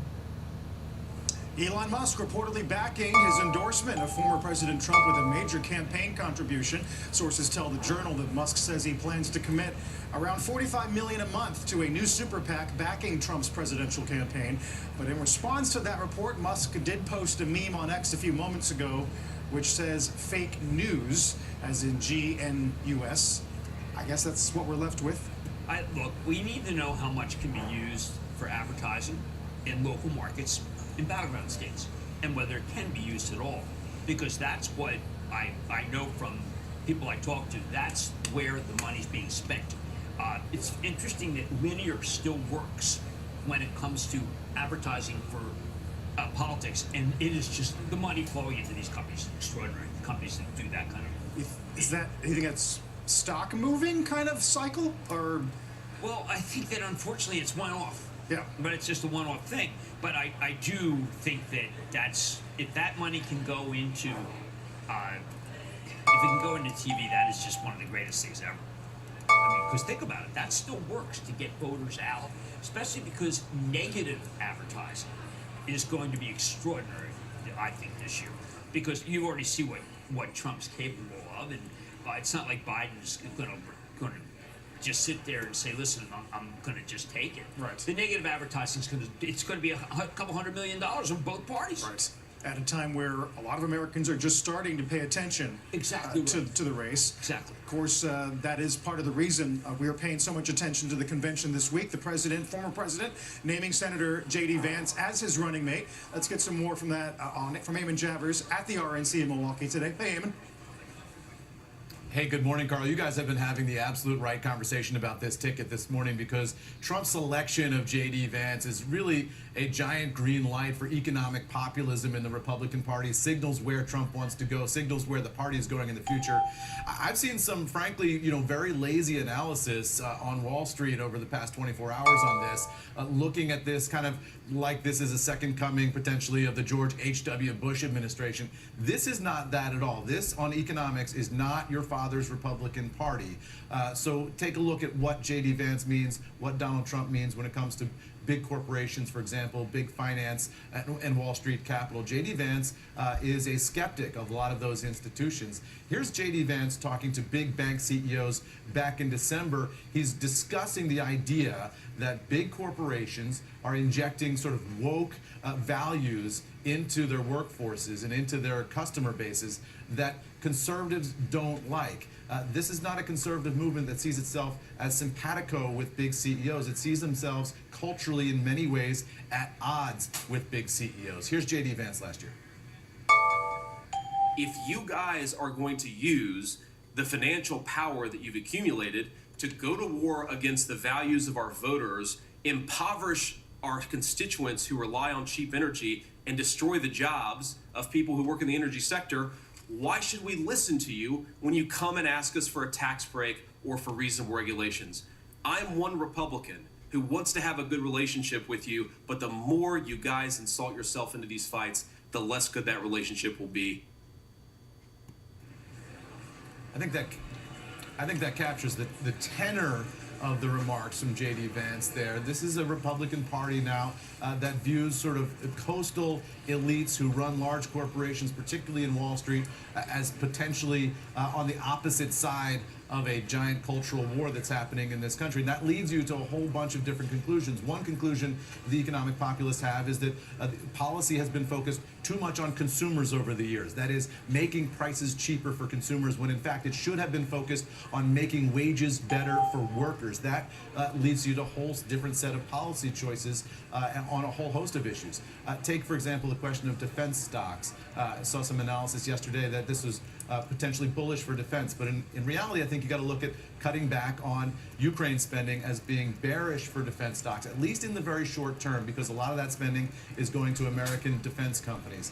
And then you've got to look at the approach to the dollar. Here's J.D. Vance's comment about the potential of devaluing the U.S. dollar. He said earlier this year, devaluing, of course, is a scary word, but what it really means is American exports become cheaper. Again, the idea here is that devaluing the dollar is potentially a good idea because it makes wages better, it increases exports, increases opportunities for American workers. I think that's the way you need to understand this shift in the approach to the economy from this Trump Vance ticket, guys. Back over to you.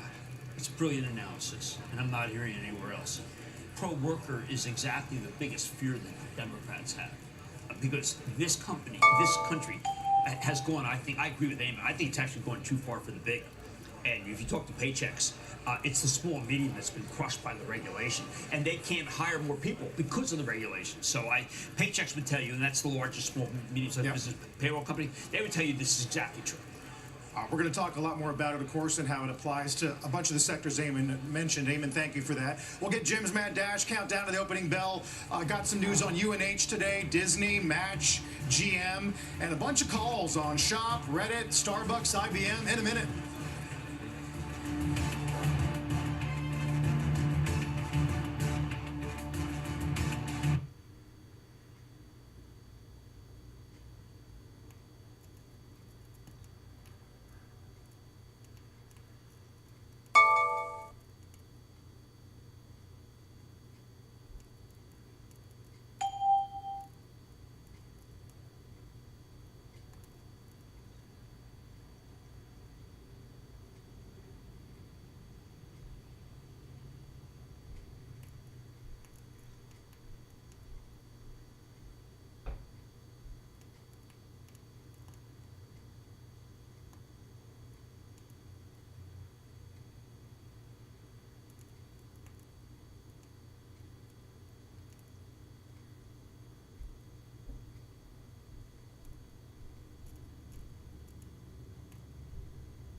We'll get Jim's take in a moment on some of these S&P gainers. There's Match at the top on news of this new stake out of Starboard, joining Elliott over there. And, of course, UNH and some of the guidance they're giving regarding the costs related to that medical hack.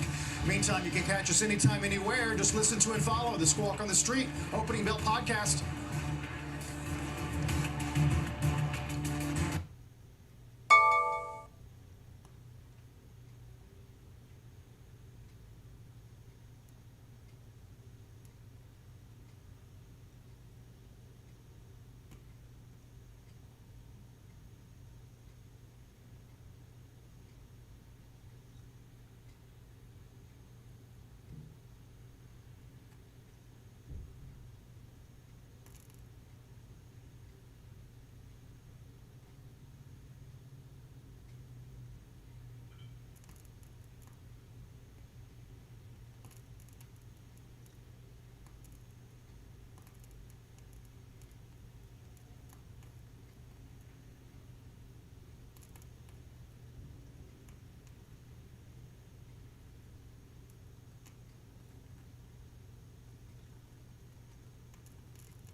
We got 2 minutes left. Had a situation this morning.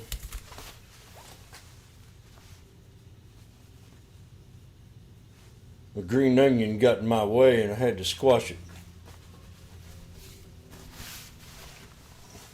Yellow onion, yellow.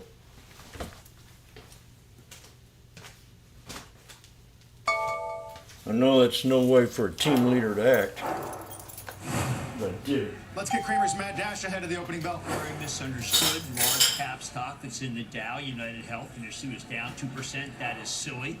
The numbers were basically in line. This medical loss ratio that's so important, it was fine. What I think matters is now it's done. When you finish that quarter, now we realize if we get President Trump in, then what happens is there will be no crunching of their margins. I think any president wants to attack if you're trying to get the populace thing going. You want to attack these guys because they're viewed as the villains, but that is not the way I think the Republican Party will view it. I think it's live and let live, and therefore you're now over the worst, which is the hack. The hack is now quantified. Now you go on. Okay, we got less than a minute. If the Republicans win, The crowd's going wild. The spy's breaking out. fine. They're not going to say, listen, you have to do something. We have a 1, 2, 3 coming up. You're dealing with Obamacare. And they probably want to, like, Whoa, baby, let's die. if they get a chance. If they sweep Congress, they... Okay, shut up, Jim Cramer. So we already bounced off support at the 560 level, 560.60, and we're up $2. So I would expect this thing to pull back to this channel right in here. Anybody want to bet against me? What would Jim do in a situation like this? He'd wait until he got a knock on the door. Hey Jim, are we going to wait for the 200 SMA today on the 1 minute? I said, yeah, we are, man. That'd be your lowest possible support today. Cool. Could you give me that price? I mean, don't you have it set up? Huh? Don't you have the 200 SMA on your chart, you idiot? No, I don't, Jim. Block.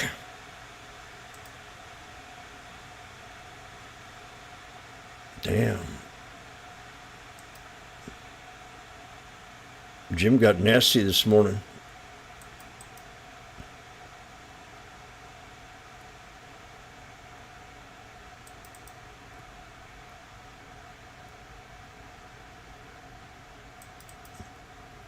Okay. Now we just had a new high.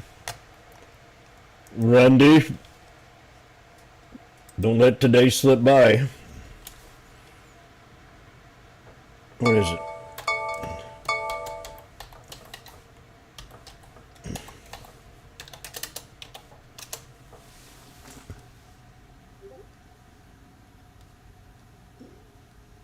I don't think we want to let today slip by. Oh, good morning, Randy.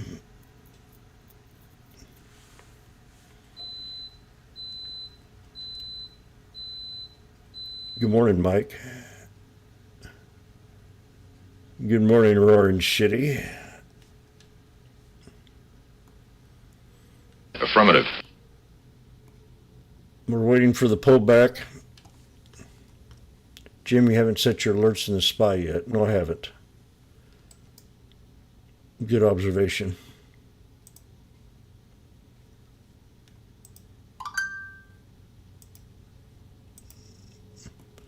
After you set your alerts, will you go in there and make some tea for me? Yes. Yes, I will.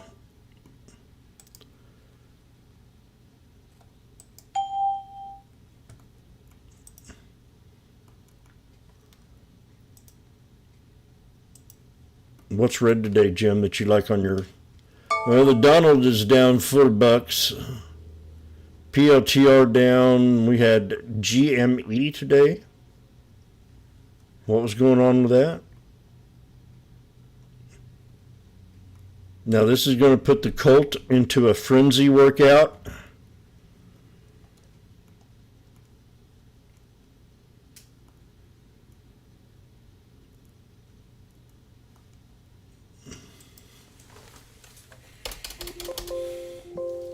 Jim's alert was triggered. George is on.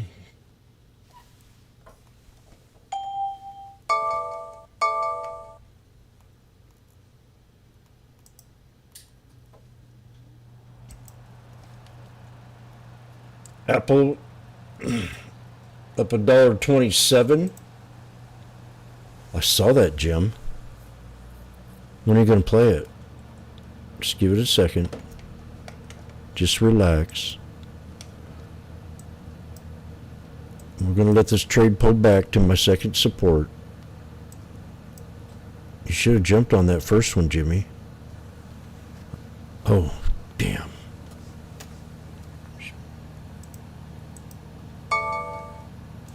We see this happen every day here.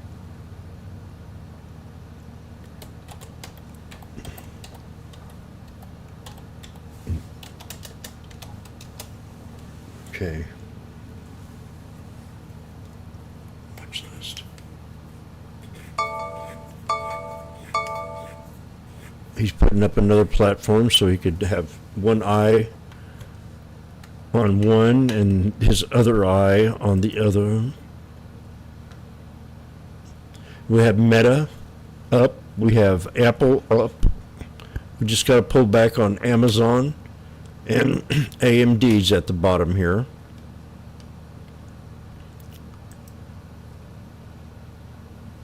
IWM new high. IWM repeat. IWM new high.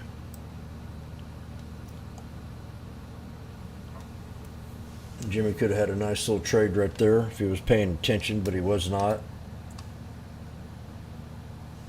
So I think he gets an F on that one.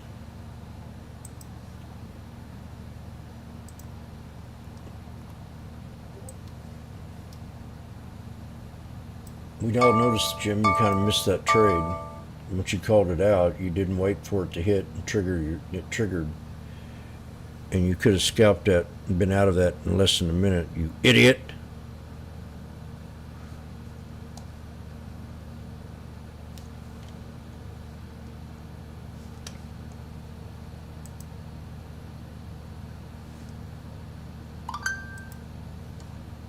The crowd's going wild at the sports arena.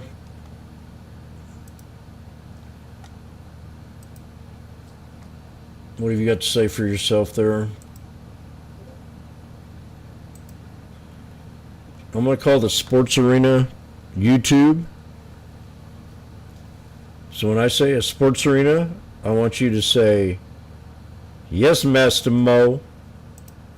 Crowd's going wild at the sports arena. Say it.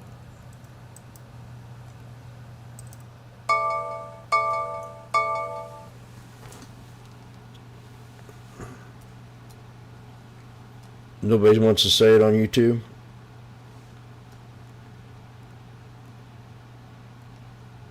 Master Mo.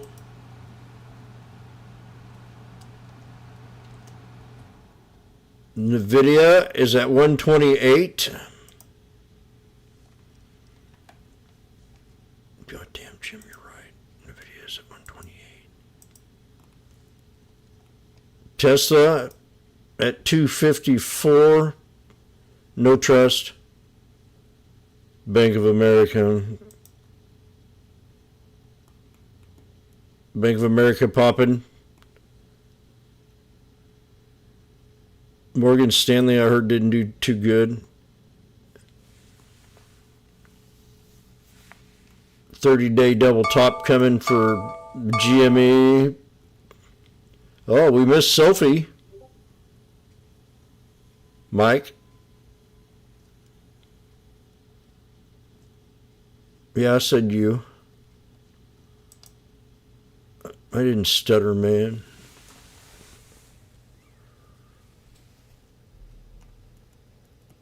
Schwab's down hell pretty good. Everybody pay attention to Schwab. put it on a 3-day rule. Schwab. Rundy.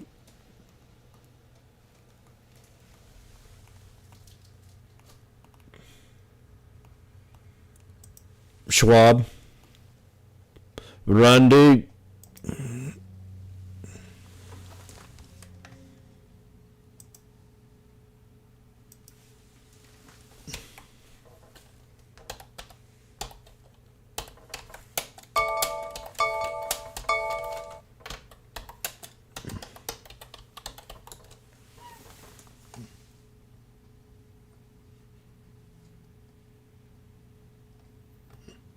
Somebody doesn't believe in the pop.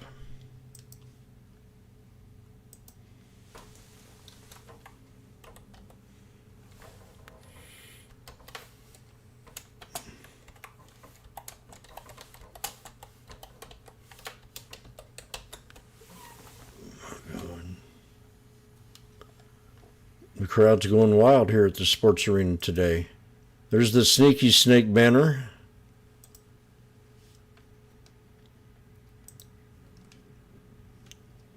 YouTubers.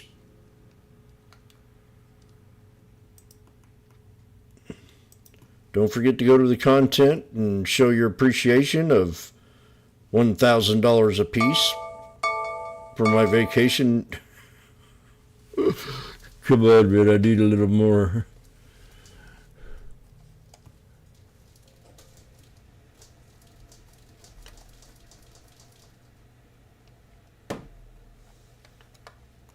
I want to eat the best steak they have.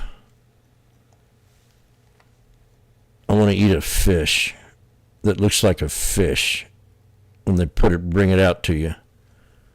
And I won't stop until I find me a place. I'll serve that fish the way I like it. Well, I've never had it.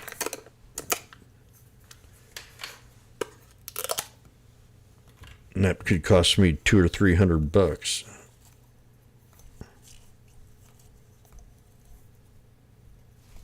Damn, Joe.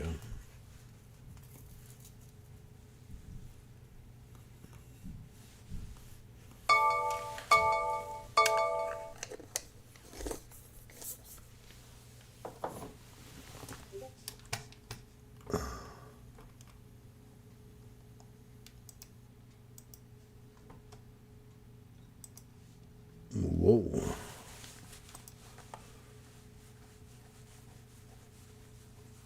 Schwab 3-day rule. Watch TSM according to Mike. TSM. Watch means, you know, it needs to have it on watch. You got to keep your eyes on it. Look for a trade. Should like Schwab. We have a 1, 2, 3 right now. Whoa, hey.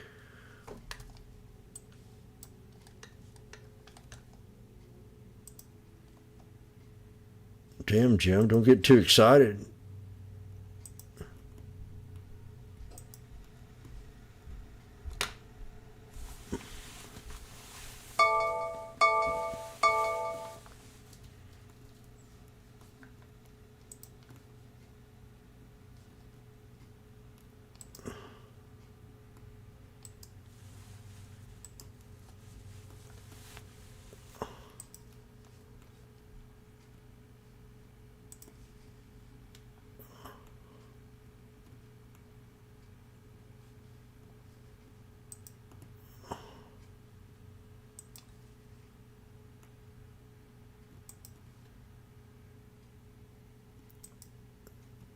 Jim's looking at Schwab right now.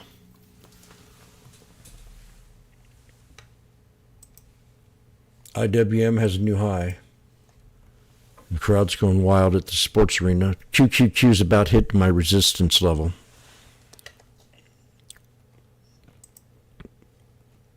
And Sneaky Snake is still up there waiting for donations.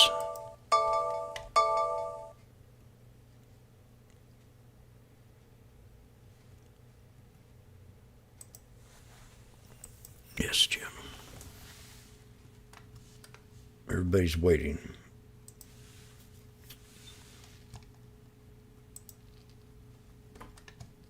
Spy. I would rather trade the 17th Tomorrow I have a doctor's appointment right at 2 p.m.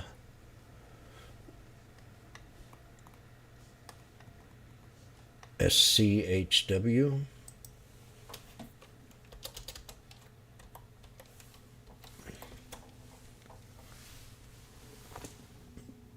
July 19 or August 16.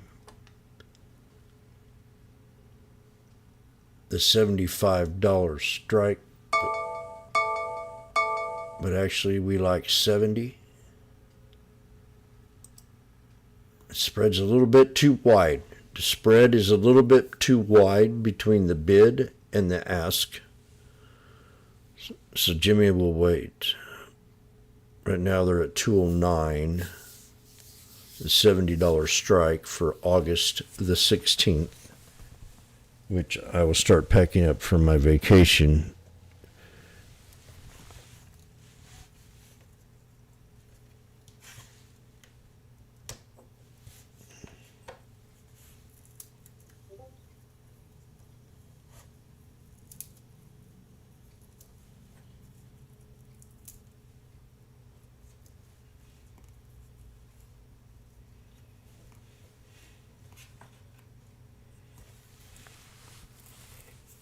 What do I think of AVGO? I think it's a very good opportunity.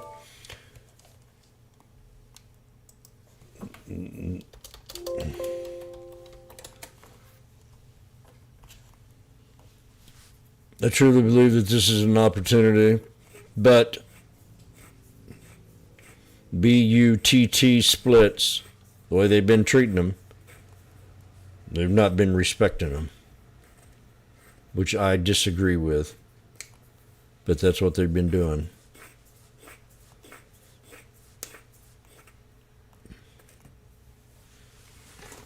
It's a good point, James.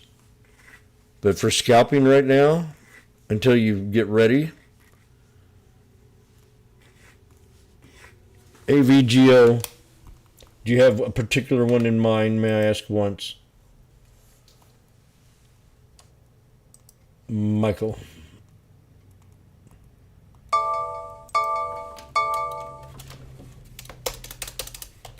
I'll tell you what I have in mind, man.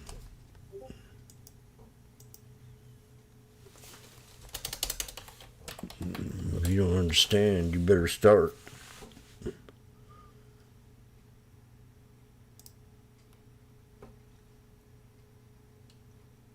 July 26th.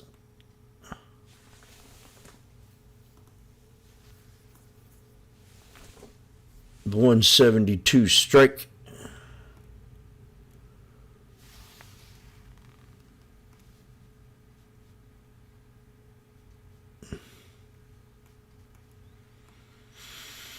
Can we get a bargain here?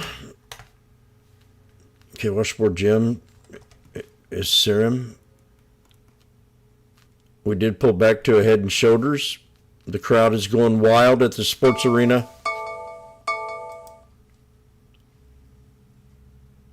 What's that mean, rookies? YouTubers? You're supposed to go, yay!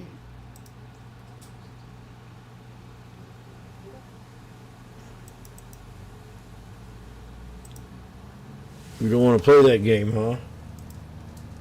You're blocked.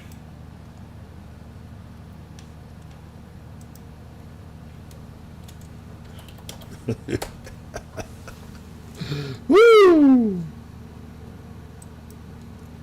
Damn, Jim Howard's a strict son of a bitch.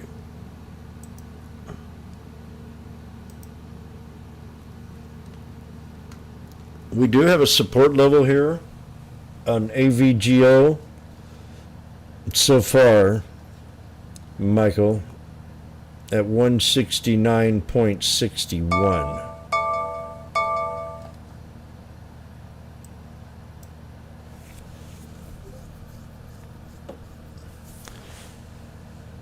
And I would almost get slap happy right here by contract at 172. Uh-oh. We just breached it. This could be good. Okay. Okay. Washboardjim, I think you're going for it. I am. If you got a problem with that, you can go fly a kite. I've been wanting to trade this for a very long time.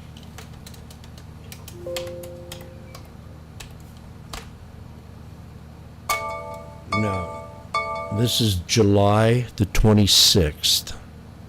Do you understand?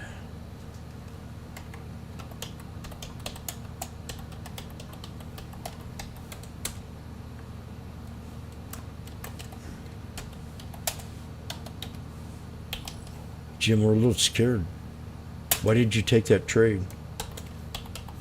I haven't took it yet. We're getting ready to. It's like sneaking up on a turkey. You gotta be very still and quiet. And we're getting ready to snap this up right now.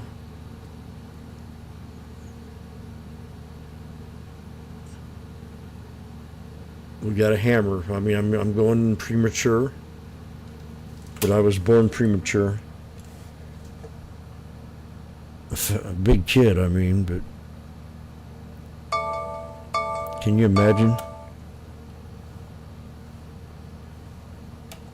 Not be able to digest your food at birth. So we got the 172 strike. Avijo. Damn. Randy.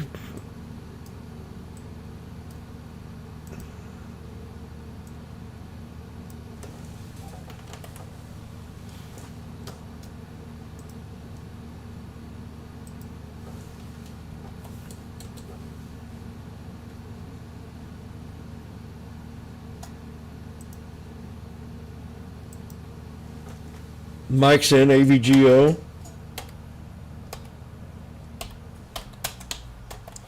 I'm going to tell everybody a secret. Who's ready for this?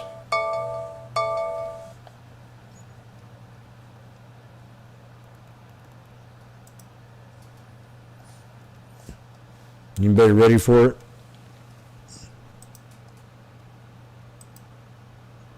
What was yesterday?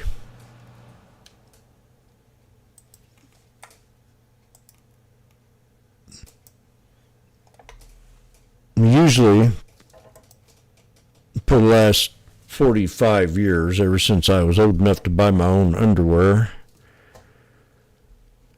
I went into the Dollar General yesterday and bought my first, every year on July 4th weekend, I go out and I buy a new yearly supply of underwear.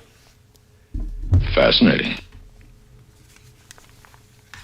So I went into the store late yesterday and I went to the Hanes department and I said, could you tell me where the men's underwear is? And they directed me right over to it. And so this year I decided to do something a little different. I bought 6 pair of thongs.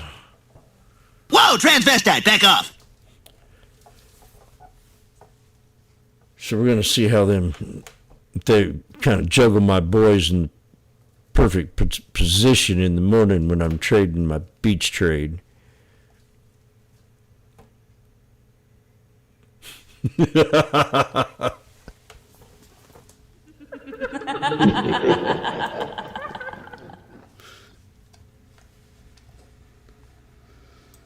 Woo!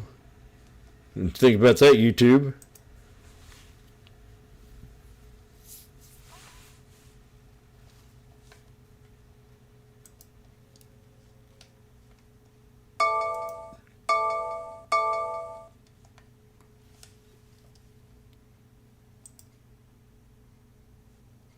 You understand what I'm talking about? Say yes, because we're getting ready to break out here. And you'll thank me later. Unless Mike already had it in here. He did alert it. So Mike will get all the credit for this here bounce. I about took your thunder away from you. It's all fake news. It's all fake news. Thank you very It's much. phony That's stuff. really nice. Thank you. It didn't happen. Yep.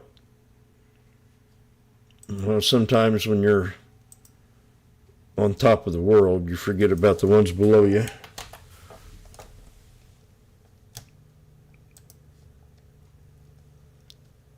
Is that true, Jim?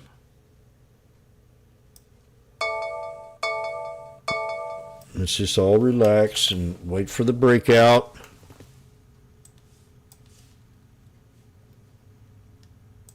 Everything will be fine.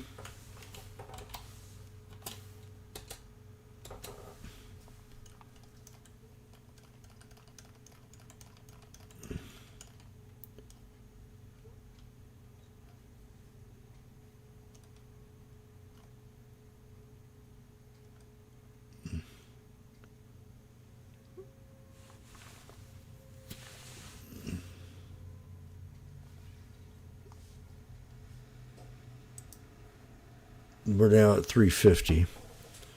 So I get a knock on the door. Jim, this is Richard Nixon. I really appreciate how you've been teaching these younger generation about condoms. FBI, open up! Now, we didn't have them things back when I was in high school. But they seem like an interesting thing for making water balloons. Is that true?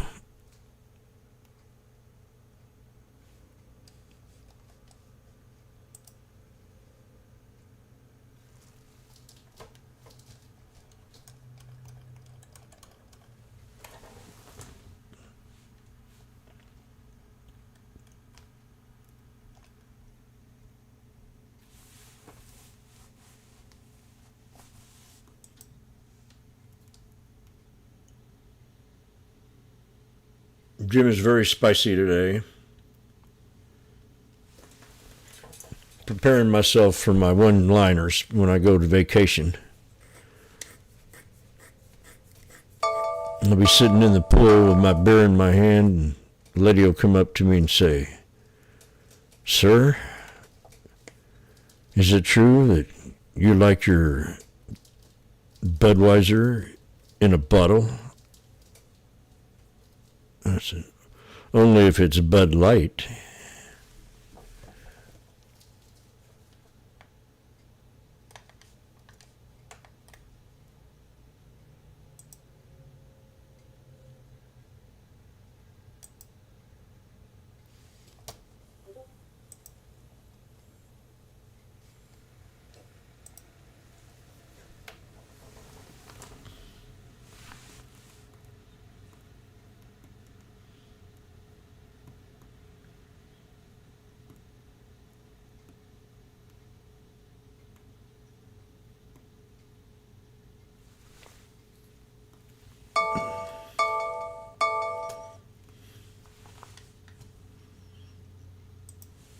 AVGO not going in the correct direction here.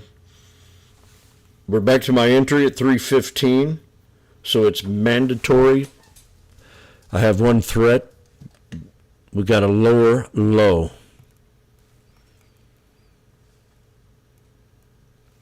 So we're at 315. You could load the boat here and take a risky risk, but I say you're taking a riskier risk than what I took of earlier. But this is the, ooh, no. Let's kind of, come on, man. Yeah.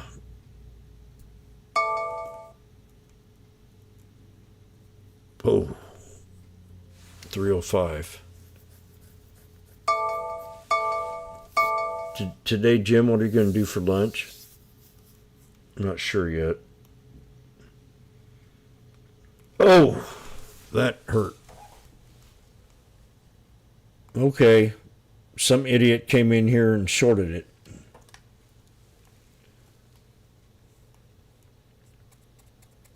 Interesting.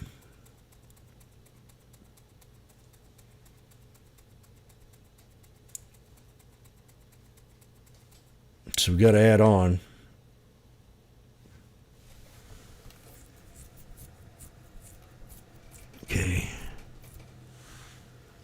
So I'm going to get 6.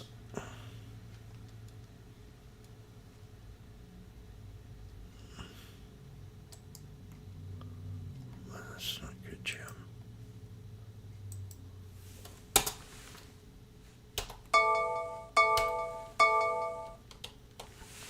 $285, $315.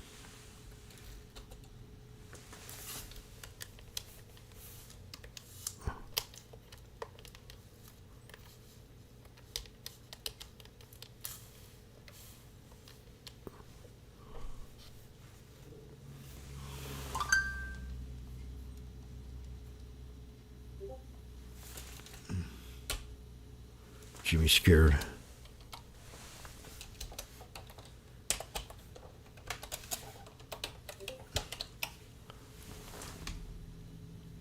So we got an average of $3.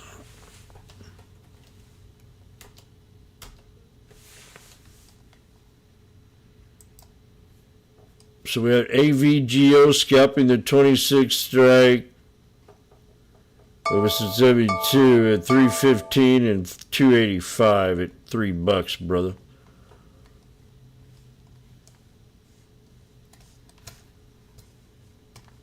Jimmy, you can do it. We really trust you.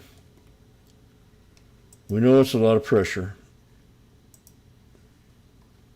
Here, let me send Linda over. She'll calm you down.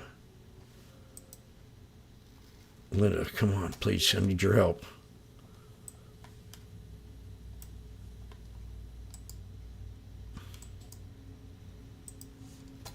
Come on.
Come on, man.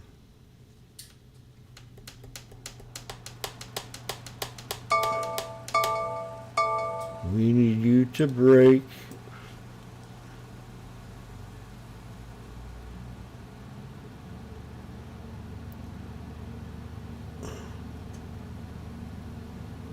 So we have an average of $3 here on this AVGO trade that Washboardjim is in. Mannequin, did you mention SMCI today?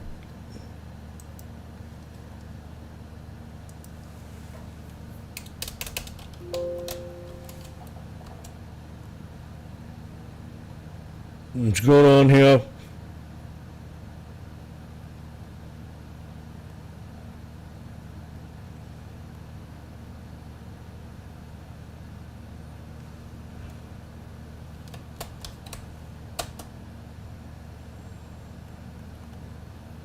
MU taking a beating.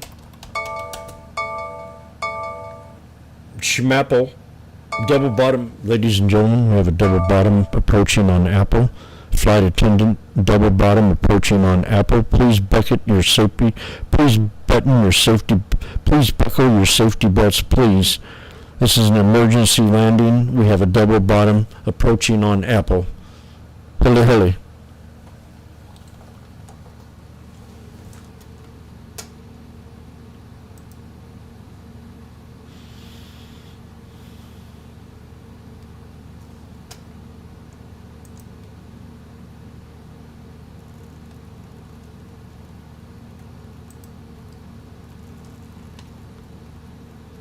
People are waiting.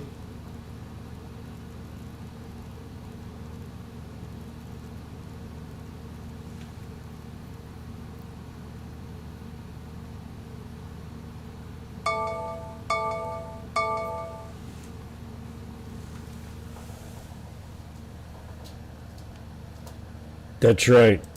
You cannot be naked in the pool unless your name is Joe Biden.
Come on, AVGO, we're waiting for this big breakout.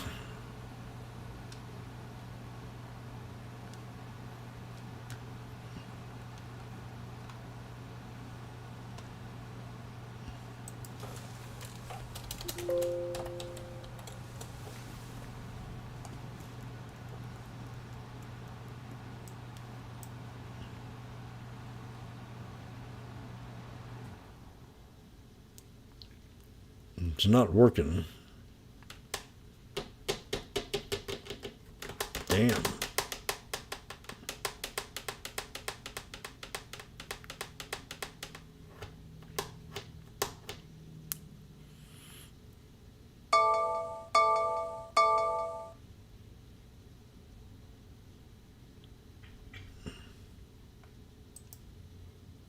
SPY off the 200 SMA.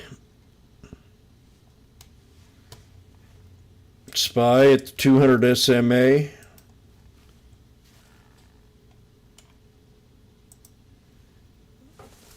The 17th, the 564 strike, or the 565. Look at 65. 71 cents. What's that? Okay. AVGO is not doing too well.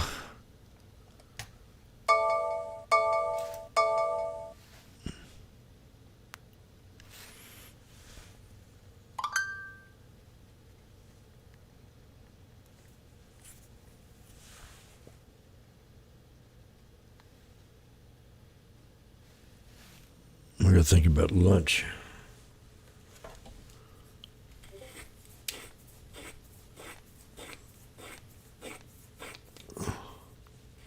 Randy, can you tell me what this sound is?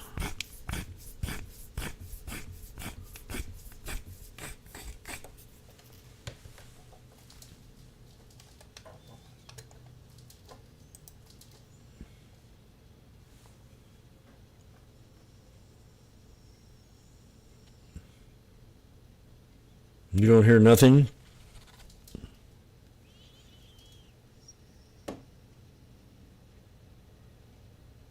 I don't hear nothing. I don't see nothing. We're just waiting for the SPY to break here. I'm in the SPY calls. Rodney.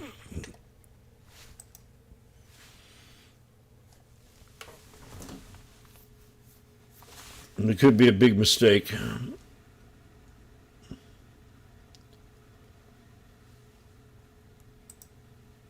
I'm in AVGO.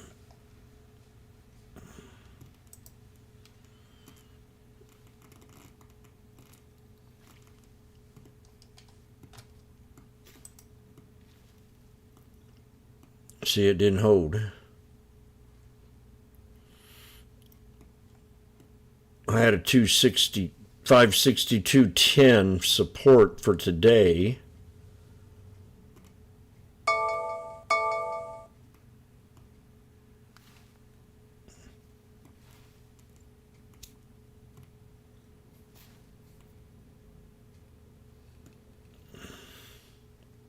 There it is. Let's see if it holds. If it doesn't, we're in trouble.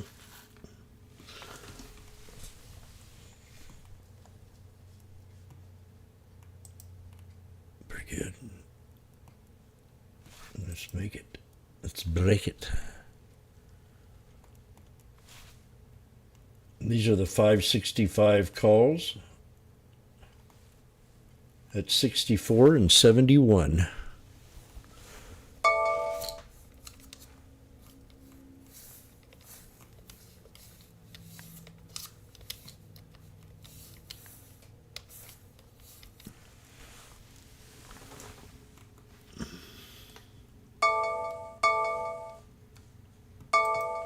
The crowd's going wild at the sports arena.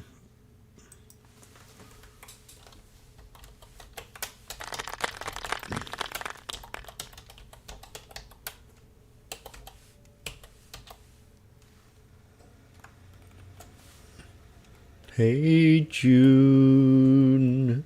July 17. Strike at 565. You remember what price you got in, my friend?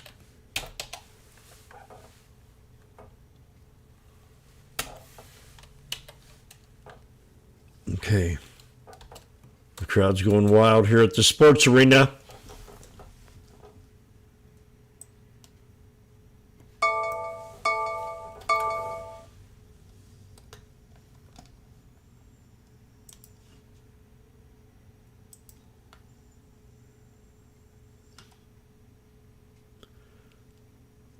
We try to share the wealth here at the Retail Traders Institution.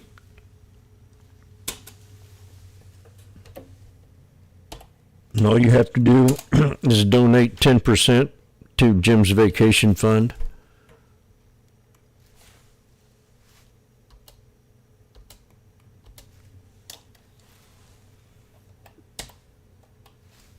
So you can have steak.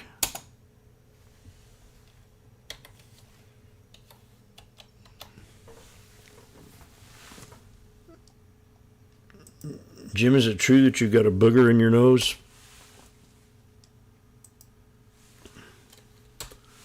Yes, it is true.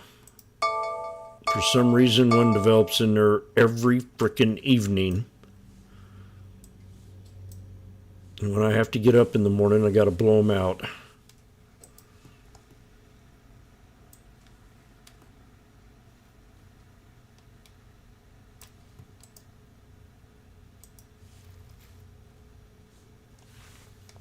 Anybody in the spy with Bobo? Make business decisions. I think we can go higher. Uh-oh. Make business decisions. If you're a rookie, we learn how to take profit. And if you're a stoner, you'll wait.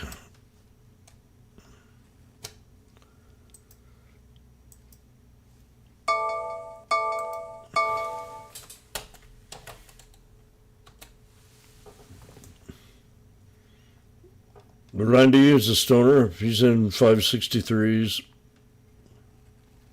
Damn. We got a big spender over here. Randy's a big spender. Not too much for me, man. I know you're trying your best, Jimmy.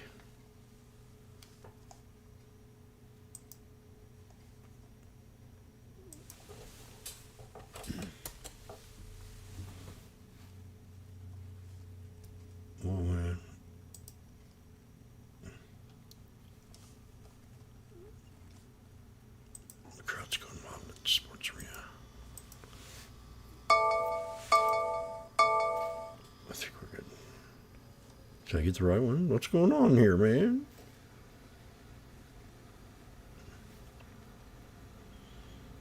We need a bounce.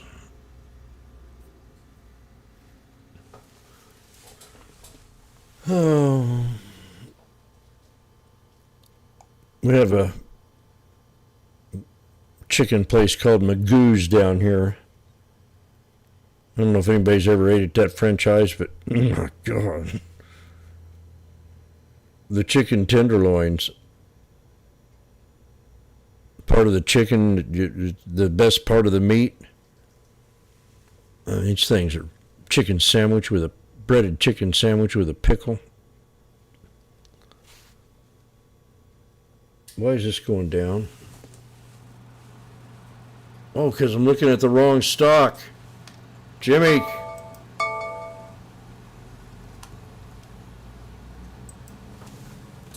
Doesn't make sense.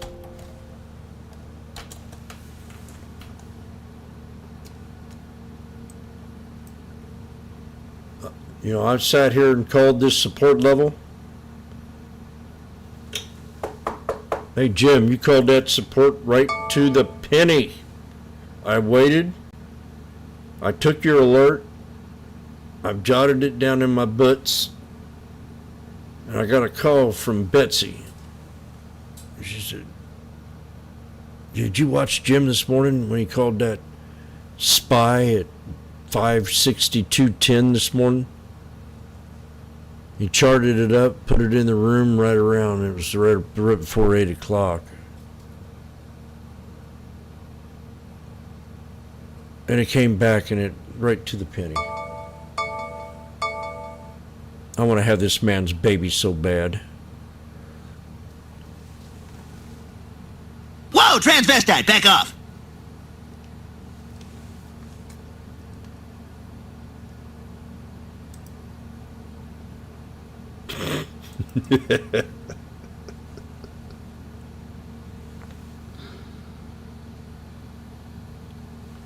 They used to say back in the old days, if you learned how to play a guitar, you could pick up almost any chick. Well, if you learn how to chart like Washboardjim, you can almost pick up any transsexual you ever wanted.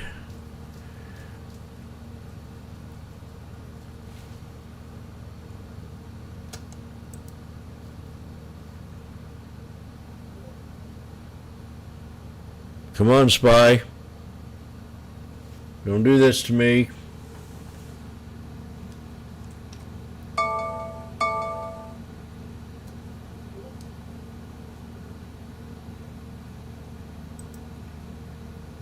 AVGO holding the 200 on the 1 hour.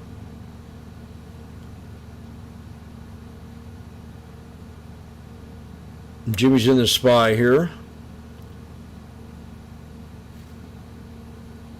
I really don't have nothing to eat here, so I'm kind of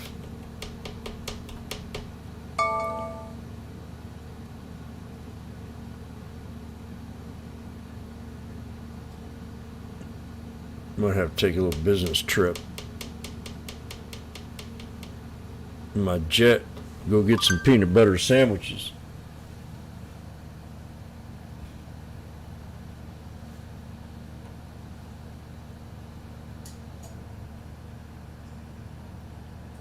Can you imagine? I can go get a jet right now, fly it to wherever I wanted to, just for a peanut butter sandwich.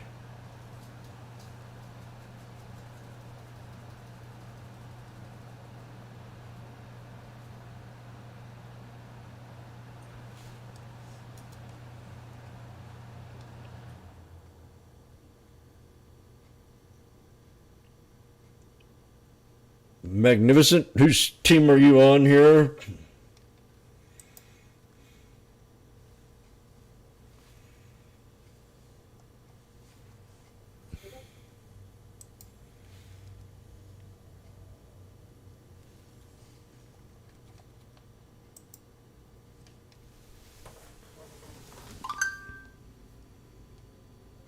You'll learn to take that back.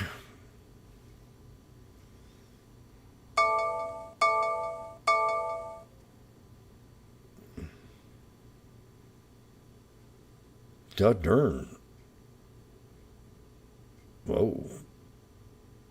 Good job, R. Whoa.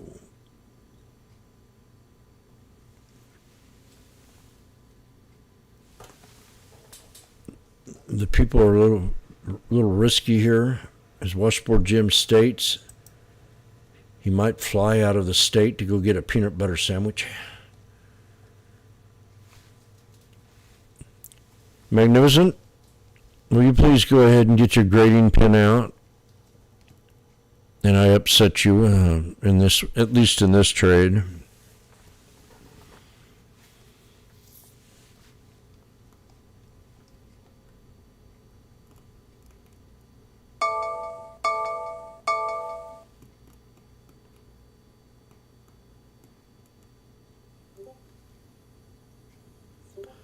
The next target. Are you ready for this, Rondo?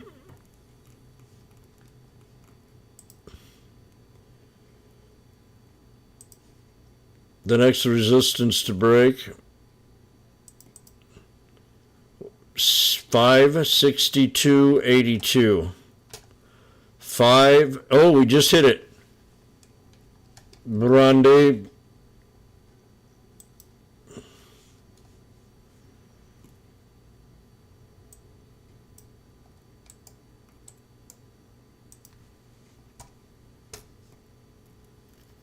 I hope you were listening again there, Mr. Off Guard Magnificent.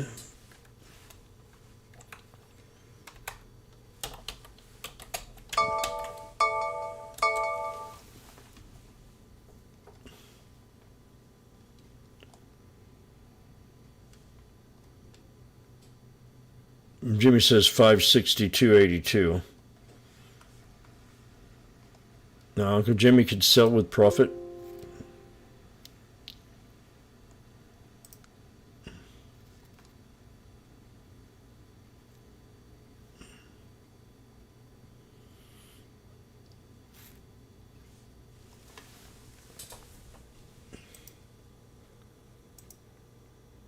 Oh, hey, I got an intention, please, ladies and gentlemen. Will you please keep an eye on Apple? Would you please keep an eye on Apple? We could start to see some reversals into the lunch hour of the fat cats. Pay close attention to Apple.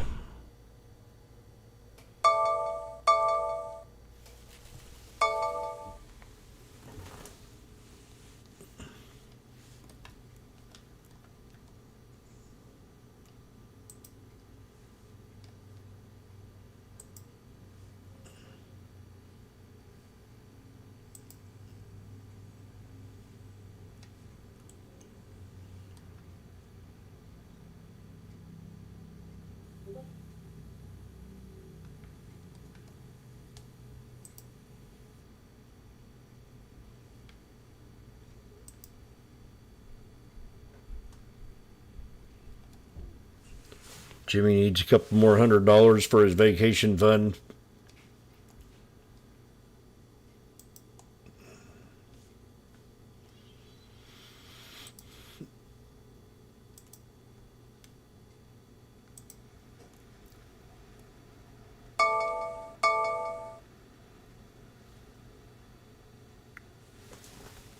The crowd is going wild here. And I think if I made a business decision, I'm going down to have a salad.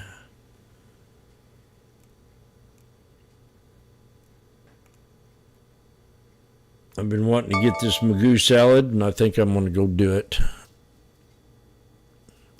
Hope they're open at 10. Fascinating.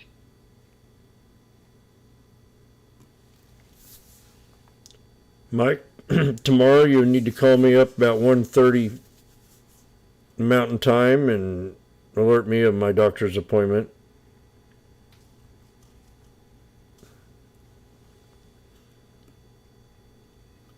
Randy, you need to call my pedicurist. I need to go out there and get my toes done.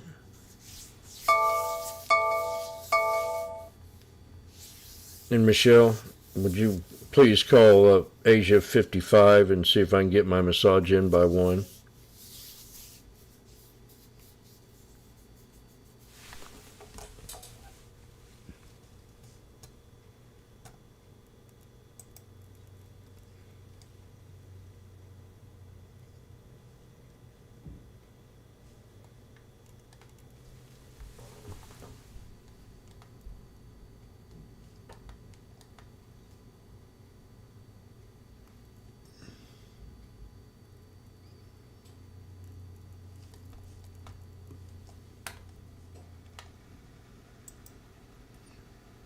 Jim called the resistance level on the IWM this morning.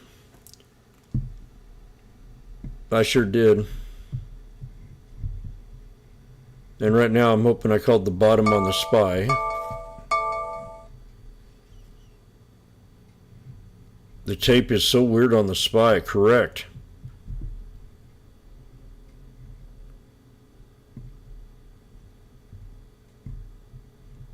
It seemed to me like a lot of people's paying a little bit of money under the table.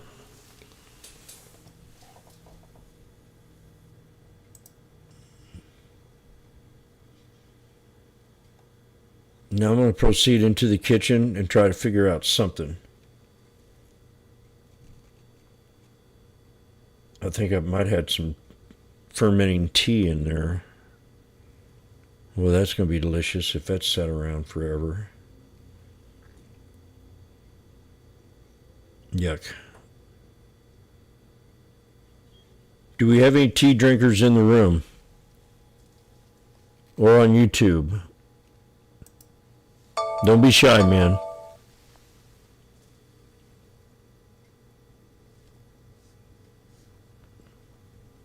Georgia?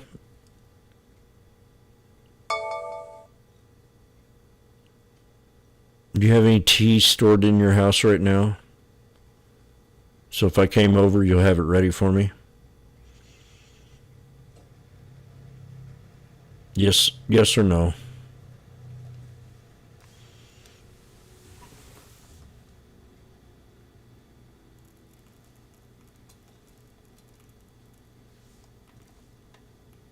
We're waiting for the SPY to break out. I mean, this is to the penny. Let's not forget who I am here.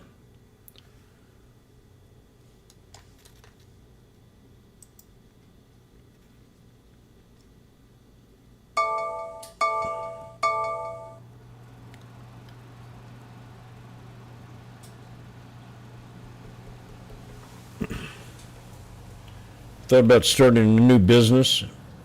It's called The Art of Sniffing Hair.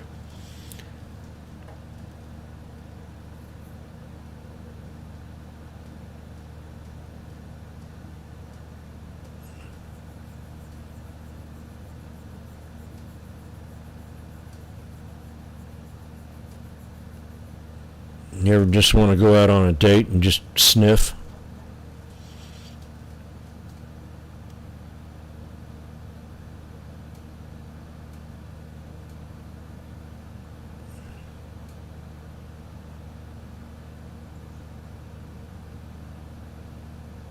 I remember this girl at Calvert's cafeteria. We dated, and she says, "I'm going to an Elvis Costello concert tonight." I said, "What?" "I'm going to an Elvis Costello concert tonight." I said, "We're broke up."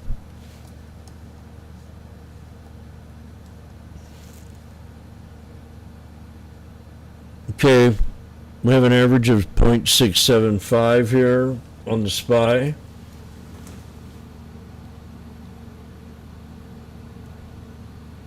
I think we're going to go up here and create a shoulder line resistance. 562.82, Randy. Now, you can make a business decision right now.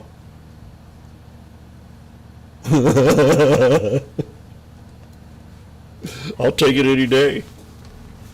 Woo! Randy.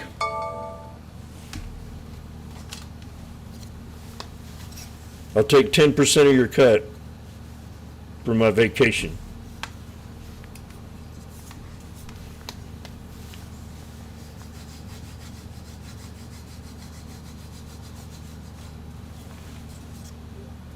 Make it 20.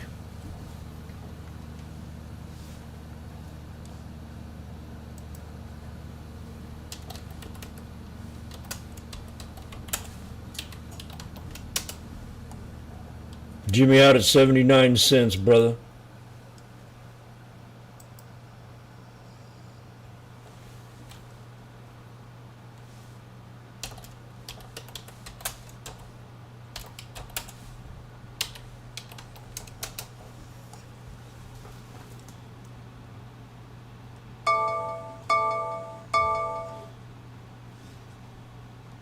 Now see, look at this.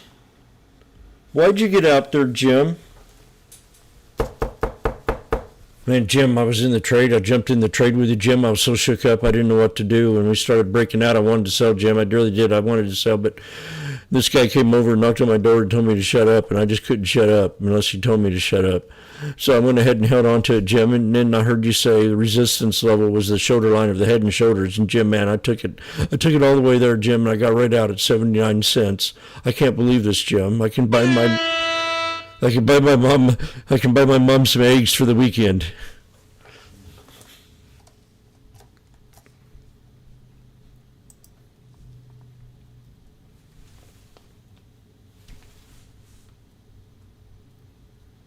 Schwab is pissing off Randy. Schwab.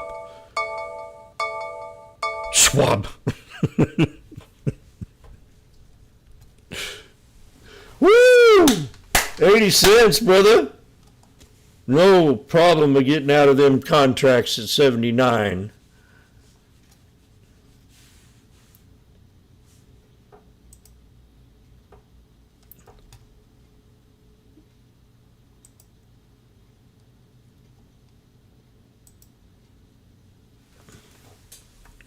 Michelle, you were in charge of my hookers.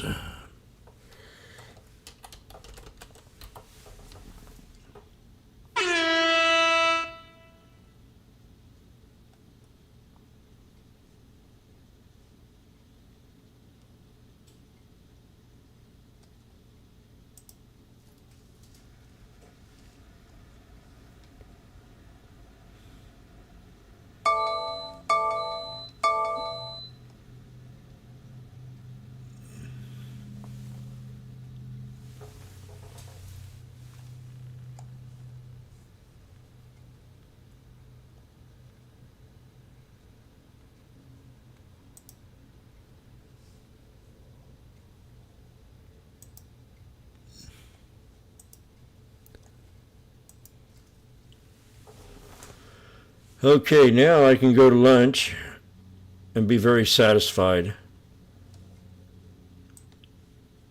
So, Jim, why'd you like that trade so well? Well,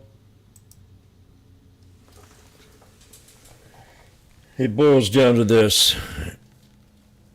You got to have a plan. You got to have patience. You got to execute the plan.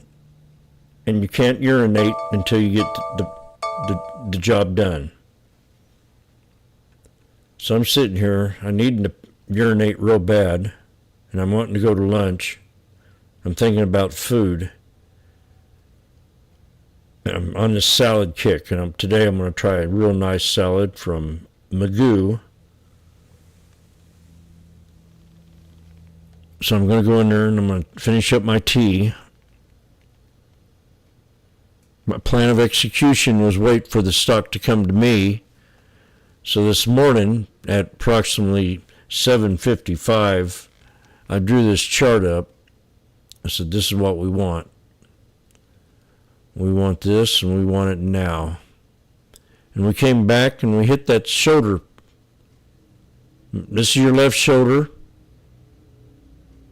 Left shoulder. See it? Say yes. And we came back and retested that right shoulder. So I felt obligated to jump into that trade. Now, I had felt so much confidence in it that I got a knock on the door, and I told my broker, I said, hey, go ahead and double that order, baby, if we get any kind of pullback. As long as it holds at 562.10. So I get a knock on the door. I said, well, I went ahead and bought you another 50 contracts, Jimmy. You're up to 100 now. Average of 675. So I'm sitting here grinding down my weed for the next one hit. And I asked Randy, I said, can you hear that sound? And he said, no, I don't hear nothing. So I think you need to go get a hearing test. Yeah, you need to get a hearing test, Randy.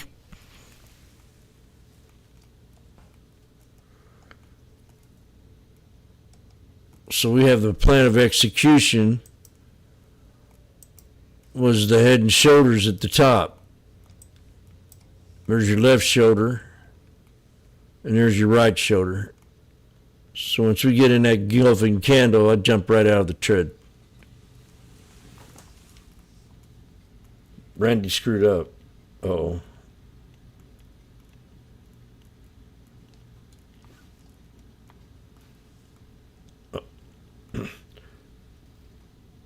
You didn't sell? Uh-oh.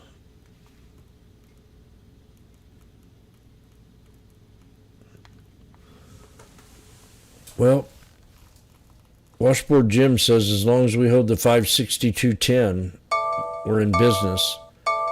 But if we hold the 562.52, the 200 SMA at the 1 minute, we're still in business. And if we gain ground above the 50, we'll go automatically run up here to the top and break this left shoulder line, right shoulder line. I want to see what Jenny has to say. Earnings, but we do have actually earnings on August 7th, so that will be here before we know it. BofA upgrading shares to buy from neutral. Price target was raised to 82 from 78, so that obviously implies upside from where we're currently trading. But they highlighted that following years of declining margin, they believe the company has turned a corner on its balanced growth and its margins now under its new CFO. The firm does forecast now, as a result, solid revenue growth and free cash flow conversion driven by high single-digit baseline e-commerce growth, as well as steady share gains and disciplined spendings. Now, I have to say that of all of these three names, this name has easily like the most, I'd say, split analyst opinion, because there's 28 buys, 21 holds, but there's not a single bear. So at least split in the neutral to bullish camp. I mean, optimism is definitely, I'd say, more of the consensus, because there are 28 buys still of this name. Also, the average price target right now is 75. Ladies and gentlemen, we're at 80 cents again. Put BofA slightly ahead of like the average, but 75. Hey, Jenny, I love you, but you know, sometimes, man, I have to be a little drunk or a little horny before I listen to you, baby. This stock reacts, of course, to its upcoming earnings report. Yeah, okay.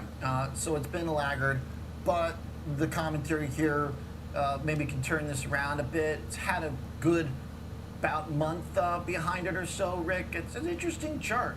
Rick. Looking forward to hearing your analysis. A bounce off the lows, but what's really interesting. Did you call Goldman Sachs? No. Breaking out from this trend line. If you take a look, I did. We have our white dashed line starting with our yearly highs near 91.57, connecting with these subsequent highs. Then right here, you can see we've got a lot going on in a very small area. We've got all three of our moving averages that we follow: yellow 21-day, orange 63-day, purple 252-day, exponential moving averages, and our downward sloping trend line, and our volume profile control. So there was smorgasbord. Really a lot Kava. going on in this area, right around 66 or so, and we have cleared that area. However, there's a caveat, because, you know, even though we did break above this resistance confluence, take a look right here, the lows and we're at the highs 82. and the highs, and once again we have failed to take out the 68 level here. So, you know, kind of a mixed picture then, because we've got the breakout, but we also haven't managed to push above this kind of persistent resistance area here. Looking at RSI as well, we can see we're just on the verge of perhaps invalidating this downward sloping trend line on the RSI. We are back above the 50 midline, so things are perhaps more geared toward the upside. If we were to keep moving to the upside, perhaps filling this gap, you know, this low point right around here near like 76 or so, that could be one area to watch, because really there's very little in this area to keep an eye on for potential resistance. 89 cents. The area that we were talking about before near 66, if that does fail, green line here, recent lows near 63. I wonder if it's like a strangle or a straddle type of trade where you just bet on a move. You could. That would might make sense here. You know, buying in. Look at the candle. Oh, AVGO. You know, kind of doing something like that, looking for an outsized move in either direction. Yeah, I don't know what the options look like. We're green on it, baby. It might be, but the idea is just that Michael. so much this coagulation. You know, this meeting of all Goldman Sachs. rates of change with the moving averages, support, resistance. I mean, it's like it kind of seems like a lot of tender in the box. You know, for the stock, and it's clearly one that does have big swings. So, all right, 91 cents. Because it feels like whatever direction it moves out of this 93, zone, 94. that's probably a trick, given how much has come to a point. Woo! So, all right, Yeah, this is Vegas It's going to go and- higher, so if you're looking for a catch-up, 96 cents. Let's talk cloud. We got Datadog, we got Zscaler. Let's do Datadog first. Mizuho 97. is upgrading this. This is the same analyst we were talking about earlier this morning that wasn't a big fan of Palantir. Yeah, but it seems like they're a fan of, I would say, Datadog, because they did upgrade shares to outperform from neutral. Price target was raised to 155. It's up from 135.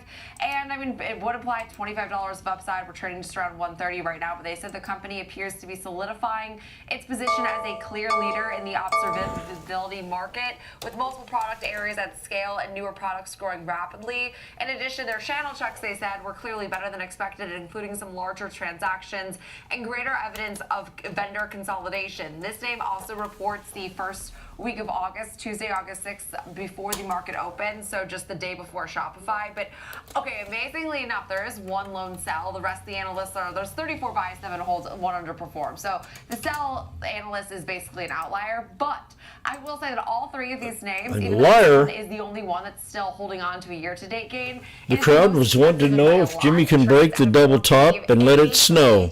AVGE, do you want to go? But I haven't seen a PE like that in quite some time. Michael. It's more expensive than both the other names we're talking about. Well, that's kind of also interesting because that was their problem with Palantir. Michael. That was too expensive. Yeah, and it turned out If you liked Palantir at 80 times, you love a Datadog at 83 times. I don't understand that, but I mean, We made $1. Because you know, I guess they have a lot of real confidence in. Shake it off, baby. Channel checks. All right, $155. Rick, within reach. Seems like we got to get through a lot here to start thinking about 150 plus. There's definitely some key areas we would need to overcome in order to continue this move higher. The recent price action has been kind of messy here. You can see that for starters, we once again have a downward sloping trend line starting with the yearly highs. We made our way above that, then we retested that trend line. Old resistance became new support, looking like we're continuing our upside trajectory here. To complicate matters even more, we also have this upward sloping trend line beginning with our recent lows that we also, once again, kind of moved sideways beyond, but we've recovered. We're back above that trend line now. So kind of the past week or so has been kind of messy and hard to digest from. Beautiful reversal call from Michael on AVGO. To the upside once again here. We've recaptured our trend line. We're back above our downward sloping trend line, but we still haven't managed to crack this ceiling. Hey, once Jim. again here, another of these repeated stopping. Yeah, they're always clean, man, happy man. Yeah, Jim, man, we're sitting back here and we heard you call out a reversal on Apple. Like 134 to 130. You said 1, 2, 3. We already have retested our Could you explain that to the class, man? EMA is right about at the same level at. Yeah, I'll explain it to the class. But you got to donate 10% of your winnings today for Jim's vacation fund. Damn, Jim, that'd be $30,000. I can't be doing that shit, man.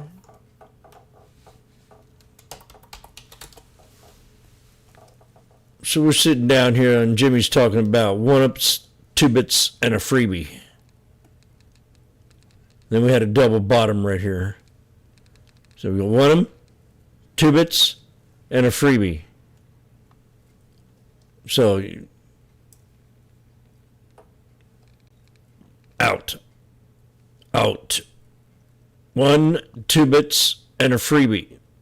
Out.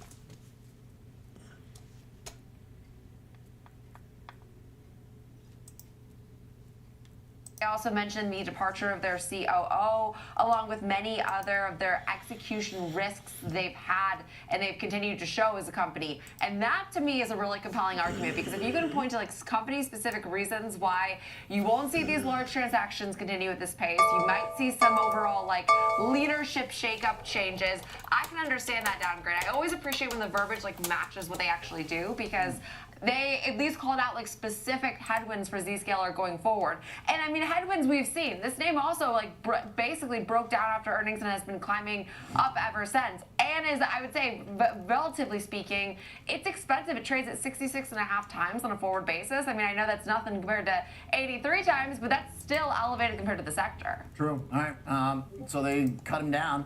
$220 price target, though, not exactly bearish when the stock traded at $200.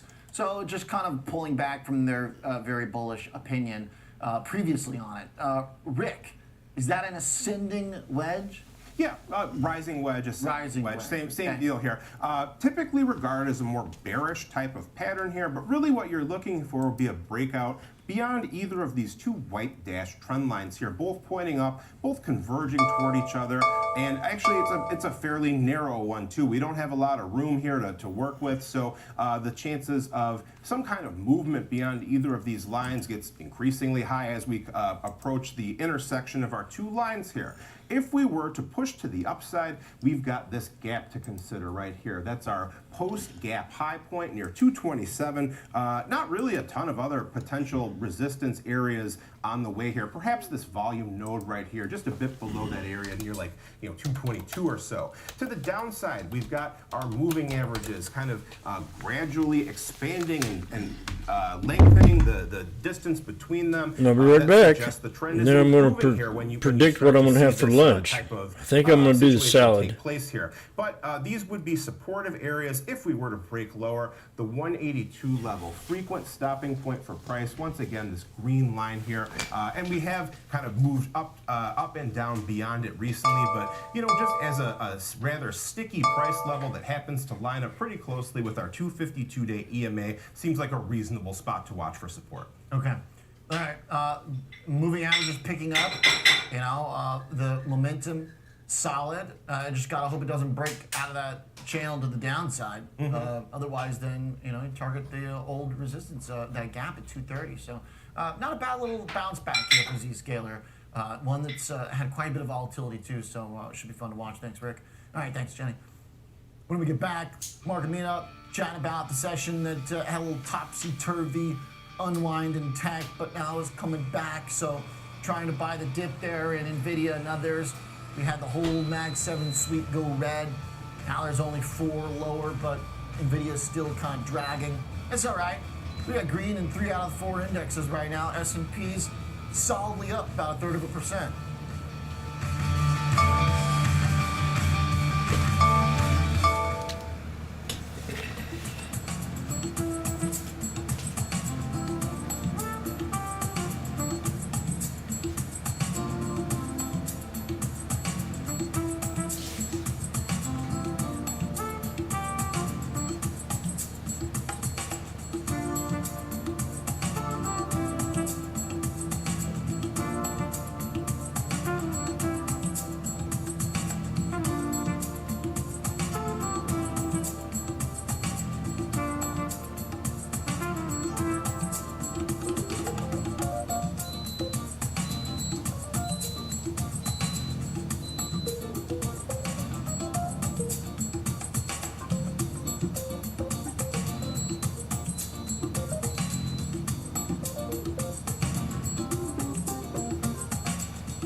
accelerate your market knowledge, and shift your perspective into full gear.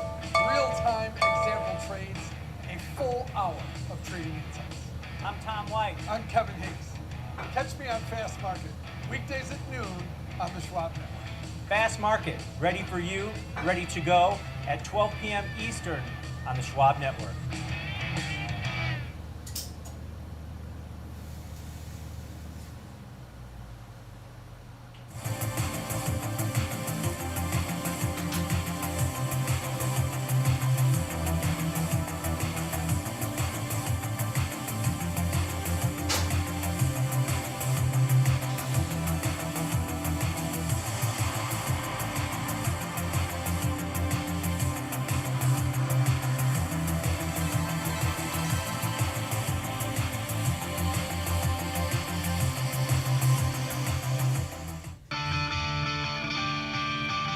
Welcome back to Morning Trade Live. We've got a little chop, a little swing in the NASDAQ. That's the main event as we've seen equities in the tech category slip a bit. Joining me, Caroline Woods, back with us from New York, and Dan Grant, Senior Specialist at Retail Trading, here with me in Chicago. All right, we have, again, kind of saw tech drop, Caroline, but, trying to buy some dips here a little bit. We're hanging in there. Well, the big question was, can the rotation continue, right? And a couple days doesn't necessarily make a trend, but it's getting there. We're continuing to see that rotation out of big tech into small cap stocks, hence why the Russell is up almost 2%, and the NASDAQ has turned lower. The Dow hit new highs, but it would be even higher if Microsoft wasn't weighing on it so much. So just taking a look, Amazon, the only one of the Mag 7 higher. Obviously, Prime Day kicks off today. My AI watch list all lower aside from TSM. NVIDIA losing today, although you never know with NVIDIA, but in the red right now. In terms of some of the bright spots, industrials, materials, healthcare, but also financials. We saw Morgan Stanley turn higher, but also Bank of America higher on earnings. But take a look at some of the regional banks as well. PNC is up 3% after earnings. We see Ally, Synchrony, U.S. Bank all higher ahead of earnings tomorrow. KeyBank, M&T, other standout performers as well.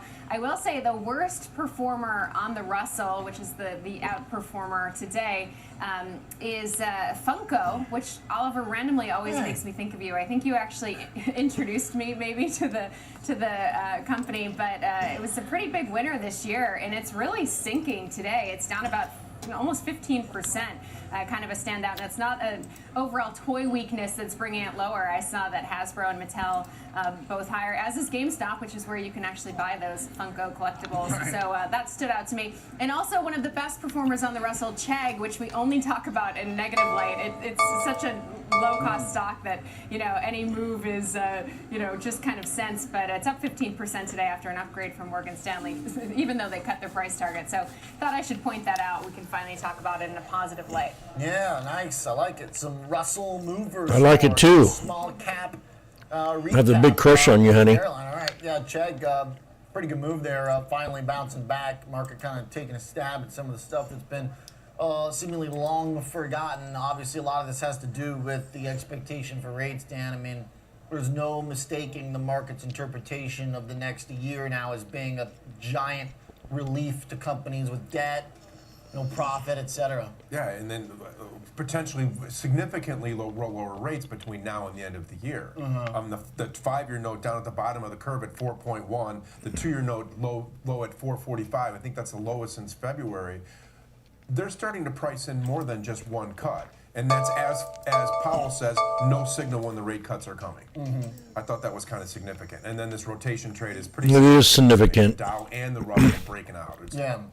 Well, yeah, that's what, even as tech faded, S&P futures just put in the high for the morning. So, we're balancing it. To the point about Powell, did you think his interview yesterday and his commentary with David Rubenstein offered any further encouragement on the front of predicting what he's going to do? Not that I saw. No, he talked about jobs being pretty soft, though. Yeah, I mean jobs, but we're not talking about government spending cuts at all. We're drawing down some of that spending so that there would be some room to cut. More than just the one cut. Basis points. This time around, think about all the times that we have been pricing in rate cuts and have gotten a massive head fake. This time feels disappointment about it, right? 100%. Yeah. But in none of those really did you ever see the Russell move like this, the equal weight. You know, there's something different about it this time. Do you sense that at all? Yeah, that they're starting to price in and they're going to get them is what the broader market is saying. Okay. I don't know if you'd agree or not. Well, no, I think you're right. I think that's basically what it is. I think the market is saying we're going to get rate cuts and we're going to do it without a recession. And gold making new all-time highs. I don't know if that's really a barometer of anything, but I think it's interesting. No, that's important. That's important too. We had the big Bitcoin rally the other day, but that kind of came back down. Gold's just been solid throughout the last, all year basically. I'm thinking about the rest of this week, Caroline. I mean, we've got a few things to look forward to. Retail sales from this morning really solid. I do wonder if that kind of puts pressure on some of the jobs data this week to at least meet expectations and not slip. Maybe encouraging after so many missed data points. You know, this morning's retail sales print was pretty darn good. Yeah, it's good news, and it's showing that the consumer isn't cracking, at least not right now. So I think that, that's positive. We're getting those rate cuts, but hopefully it won't be because the economy is weakening substantially. I think that I would say that I think yesterday's Powell was the clearest that we've ever really heard from him that rate cuts are coming. He's seeing the data. They're obviously coming. They're going to be data dependent, but focus on the cooling labor market. Doesn't need inflation to come down to 2% before cutting. It seemed pretty clear to me. That being said, the talk around here is that earnings is really going to be the real test to see if this rally can kind of continue. All right, right now we're at the highs of the morning. Russell, S&Ps, everything except the NASDAQ really cranking, but even the NASDAQ trying to bounce back. Good stuff. Thanks, Caroline Woods. Thanks, Dan Grant. Appreciate the thoughts, the commentary. Thank you for joining Morning Trade Live. Bill Pedalides and Trading 360 are coming up next here on the Schwab Network. I will see you this afternoon, 2 p.m. Central Time from Chicago. Have a great day.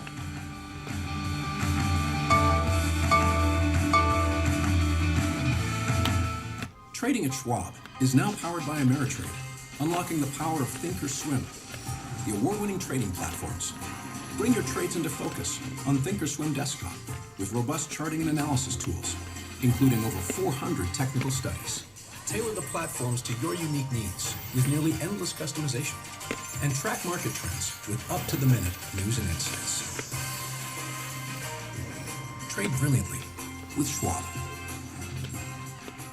Get each and every angle, the whole picture. Everything comes full circle on Trading 360. Catch us right here at the New York Stock Exchange on Trading 360, only on Schwab Network. I like Apple here. Market knowledge and shift your perspective. Mike's on fire. Real-time example trades, a full hour of trading insights. I'm Tom White. I'm Kevin Davis. Catch me on Fast Market, weekdays at noon on the Schwab Network. Fast Market, ready for you, ready to go at 12 p.m. Eastern on the Schwab Network. Joe Biden. I'm Nicole Pedalides, live from the New York Stock Exchange. Catch me on Schwab Network, available anytime, anywhere, any device, for free. Schwab Network. Silo is up today. Young lady who was mid-30s, a couple of kids, recently went through a divorce. Oh God, not She had again. a lot of questions when she came in. I watched my mother go through. And you watched her raise children, plus even you. We know about you. You always thought you were a little bit better than the rest of us. So you decided to go out and rob banks. Now you're doing 30 years in the canner, slammer. And you come back and talk about how our mama raised us. The hell's wrong with you?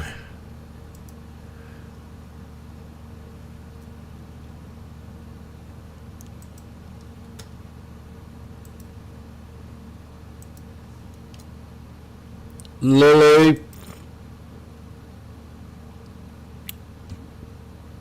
So Lily would have been a good trade at open if you watched Lily. Could have got $5 out of it at least. And then we got Carvana. Should be on your watch list for scalping if it pulls back on a knife. These are called momentum. Momentum.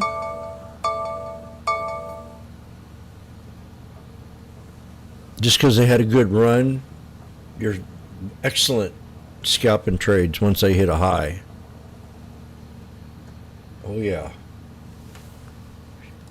Yeah, Jim, I remember you talking about momentum one day. So I went out and I asked your wife out on a date. I said, hey, Jim says, you don't mind if I asked you out on a date? He said, the momentum's really good right now. And she said, yeah, we can go out on a date as long as you take me to the Dairy Queen.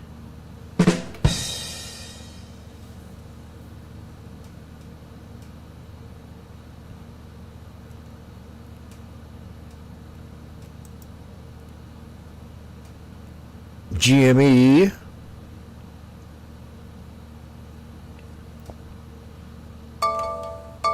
Even Ryan's endorsing Trump.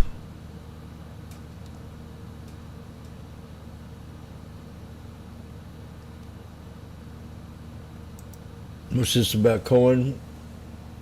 Let's see. Ryan endorsing Trump. Social media reacts to GameStop CEO. Cohen backs Donald Trump. What do you think about them cookies?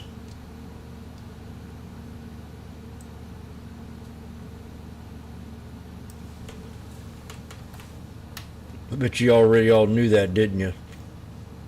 Randy, say yes.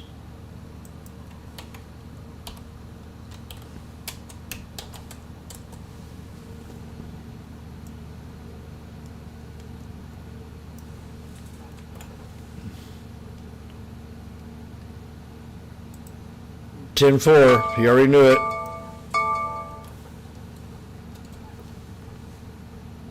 This other person's I sent the message to is gonna say, you're late.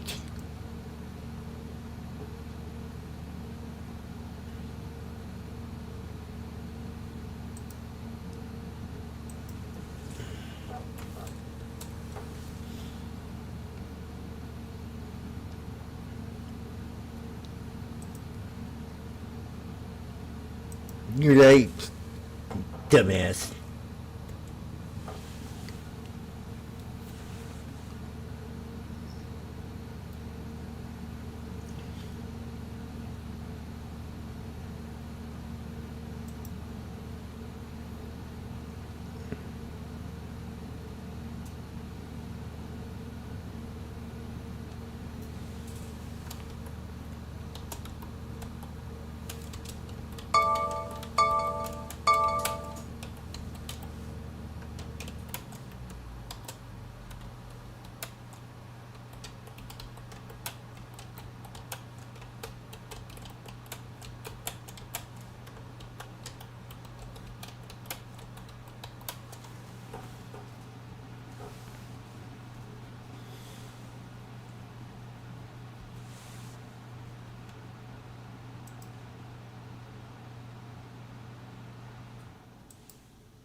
We're back at $1 again on the SPY.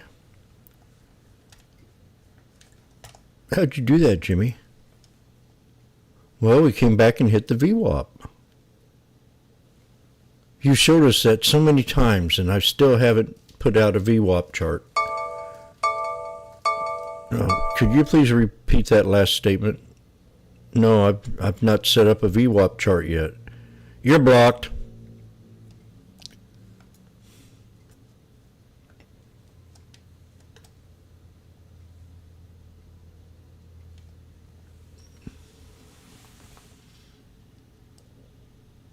Damn.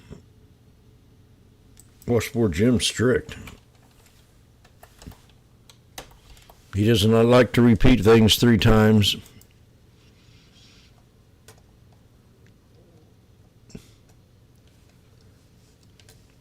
Bill. Count to 3 and trade with me, but count to 4 to make much more.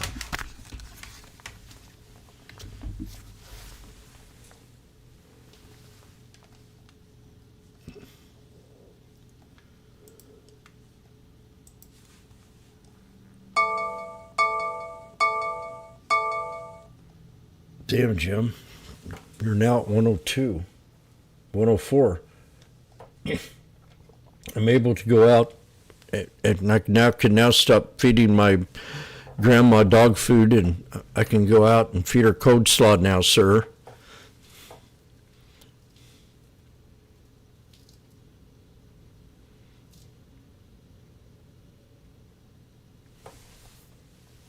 At least I've done one good thing today.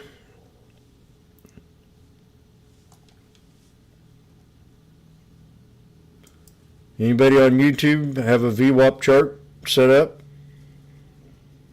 If you don't, I wouldn't say you did.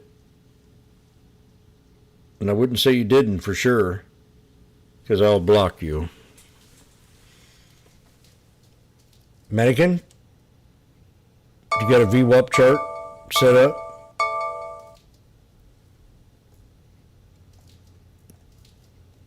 Ivan? Do you have a VWAP chart set up?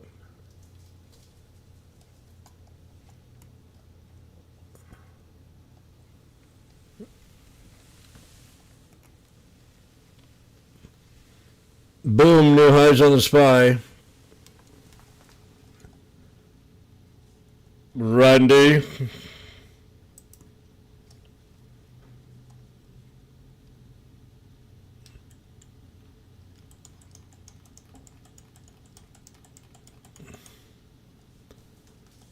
Randy.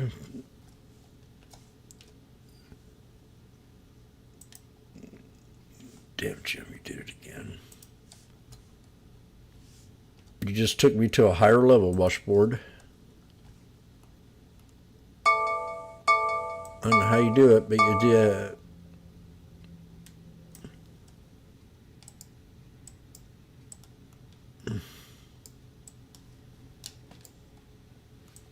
How many took off the SPY?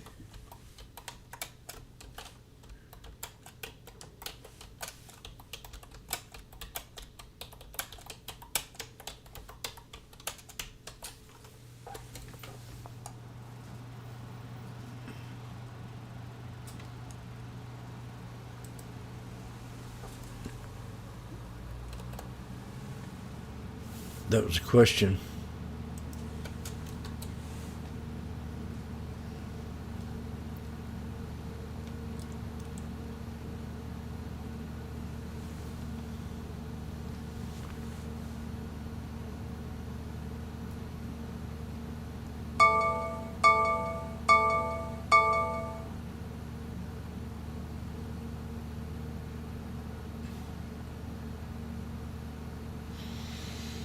$124.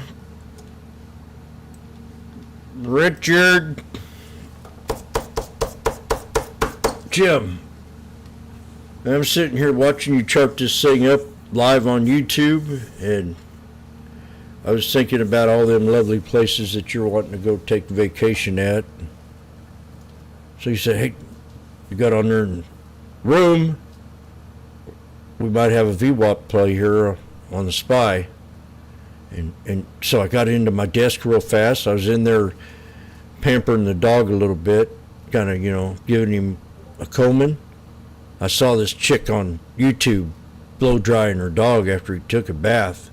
It was a wonderful thing to see, so I was going to try it on old Scoopy. And then I heard you alert the VWAP, and you were asking the room how many people have the VWAP chart set up. And I do, sir. I set an alert waiting for the pullback to hit the VWAP.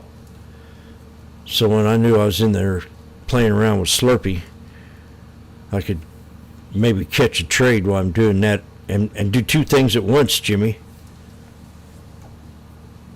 So I heard the bell go off. It kind of sounded a little bit like this.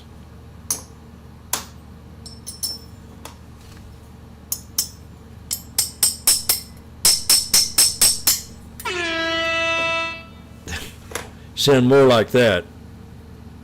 So I come running in here and I grabbed it at the VWAP, and boom, I could still be in this trade and I'd be up another, I hate to say it, but $130.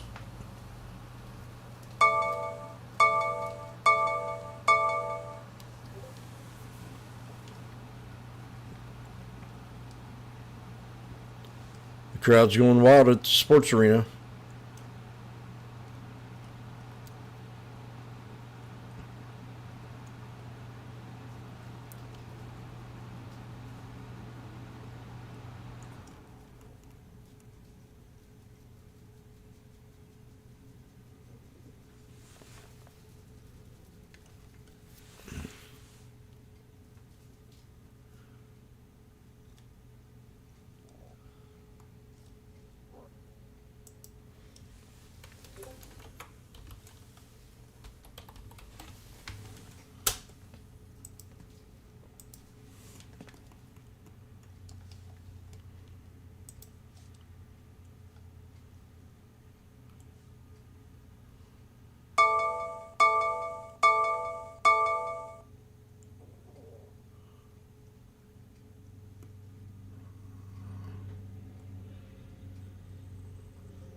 The crowd's going wild here at the sports. Oh, AVGO moving up now. See, yeah, we've got our money involved in AVGO. We're at 305. Now, I did do a little cost averaging down on this trade, so I'm up pretty nicely now. That's one of the features. If you go a little farther out on your contracts, you have what you call a word that Kamala Harris once talked about, and it was called time. Time. What is time? The passage of time. If you don't grasp it, the passage of time will pass you by.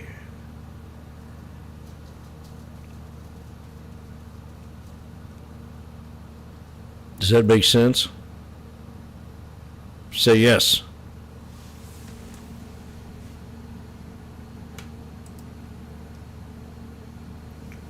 Is that right, Mike? It can only take so much, Jim. How much time does it take? How much time will this last?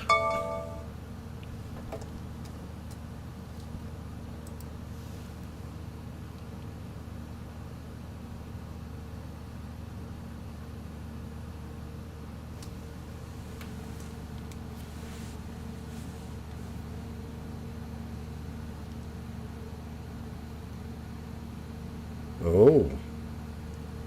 New York is building an inhumane factory for migrant shelter? How dare you? Now, if you were paying attention to the call that Jim made here, that was the SPY. We are now breaching and hitting 110.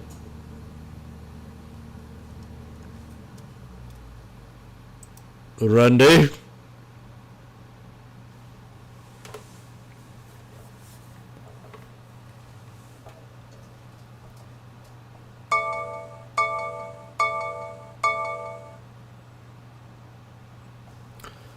So, I wonder when that joint opens up. McGew. Every time I go here to eat, I just want to eat there all the time.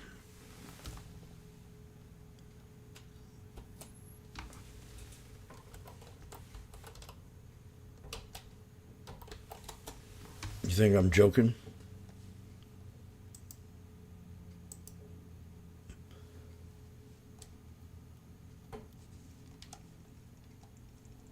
You know, I always talk about good karma. So I'm sitting here. It looked like this place opened up. They were getting ready to have a grand opening. So I drive through, there's 110, so I drive 112.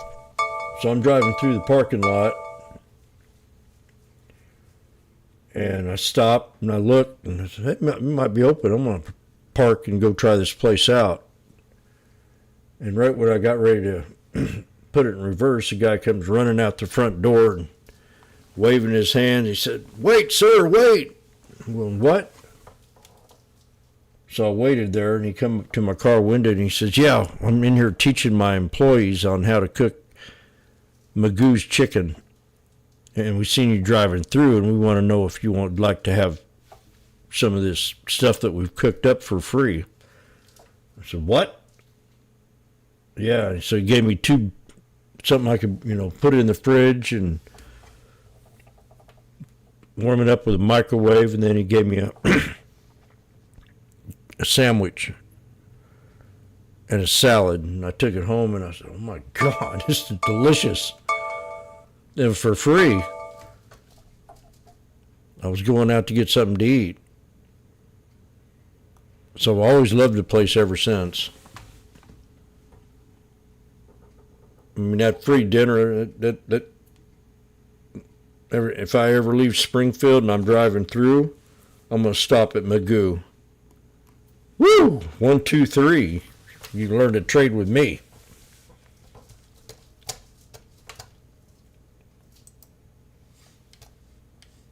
Damn, Jim. That was cool. Your poetry.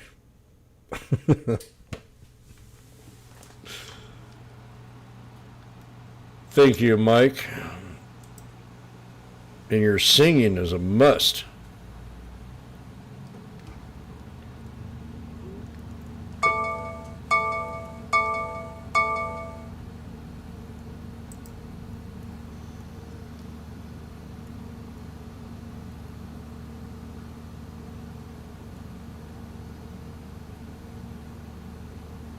APPS is on the scanner.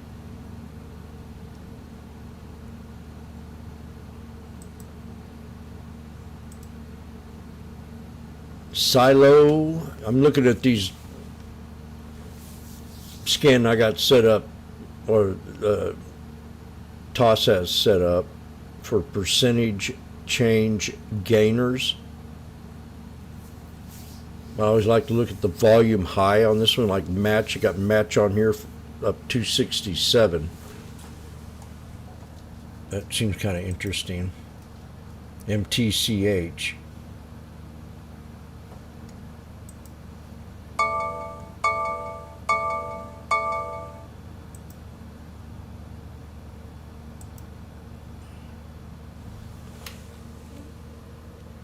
Better than expected earnings on United Health.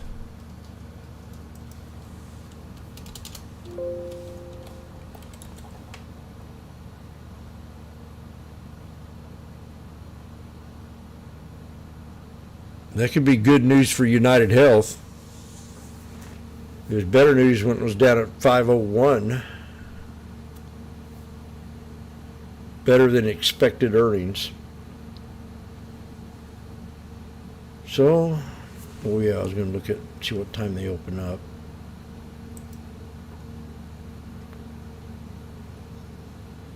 Menu, location.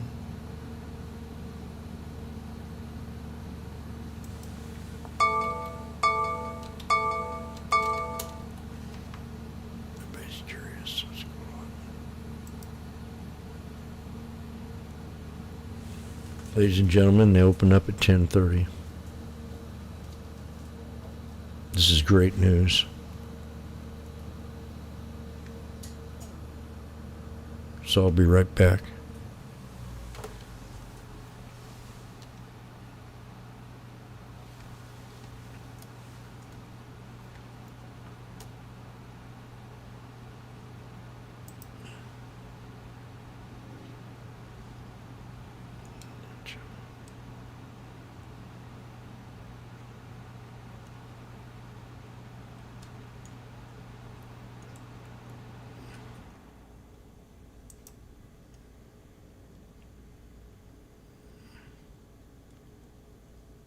Chicken Jim.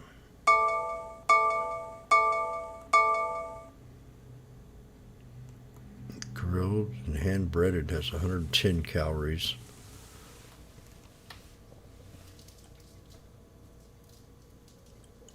It's quite a bit.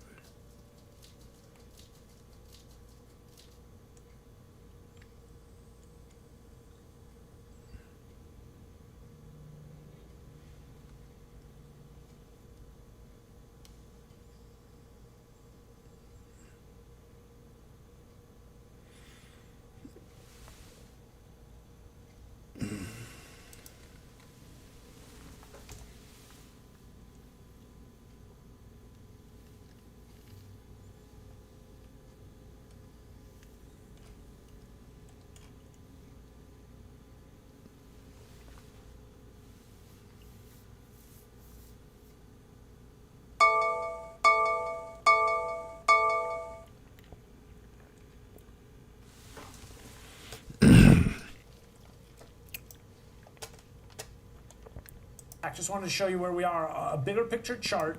Remember we were talking about DJT unable to... Ladies and gentlemen, this is Dr. Frankenstein.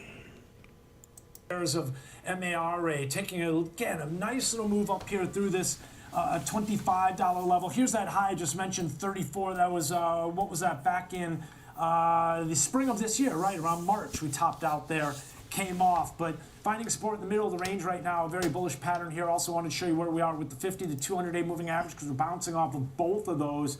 Again, that's where I'm looking at that $34 level. But definitely never heard of this here Penn State subs. We're seeing some strength. This thing's taken off, simply put.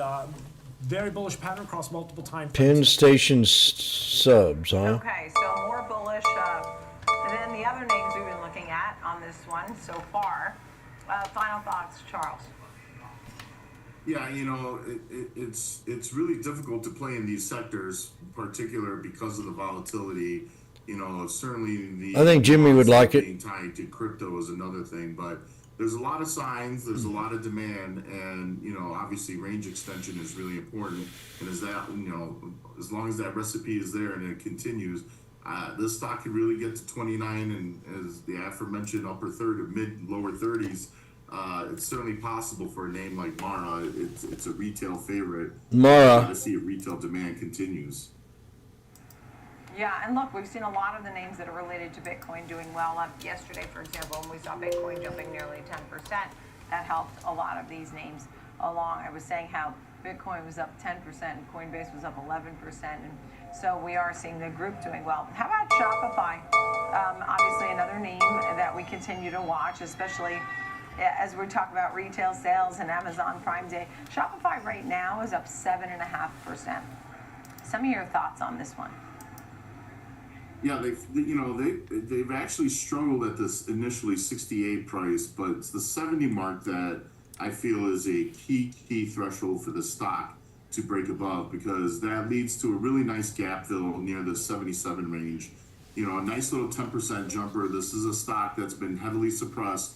This used to be, again, another retail darling, but they have struggled for the last 6 months, only starting to find some life, and that was really the kind of push they needed today on that upgrade. I think that if they break 70, they're going to go and try and fill that gap. This is one of those names that offer up value for the retail with great upside possibilities.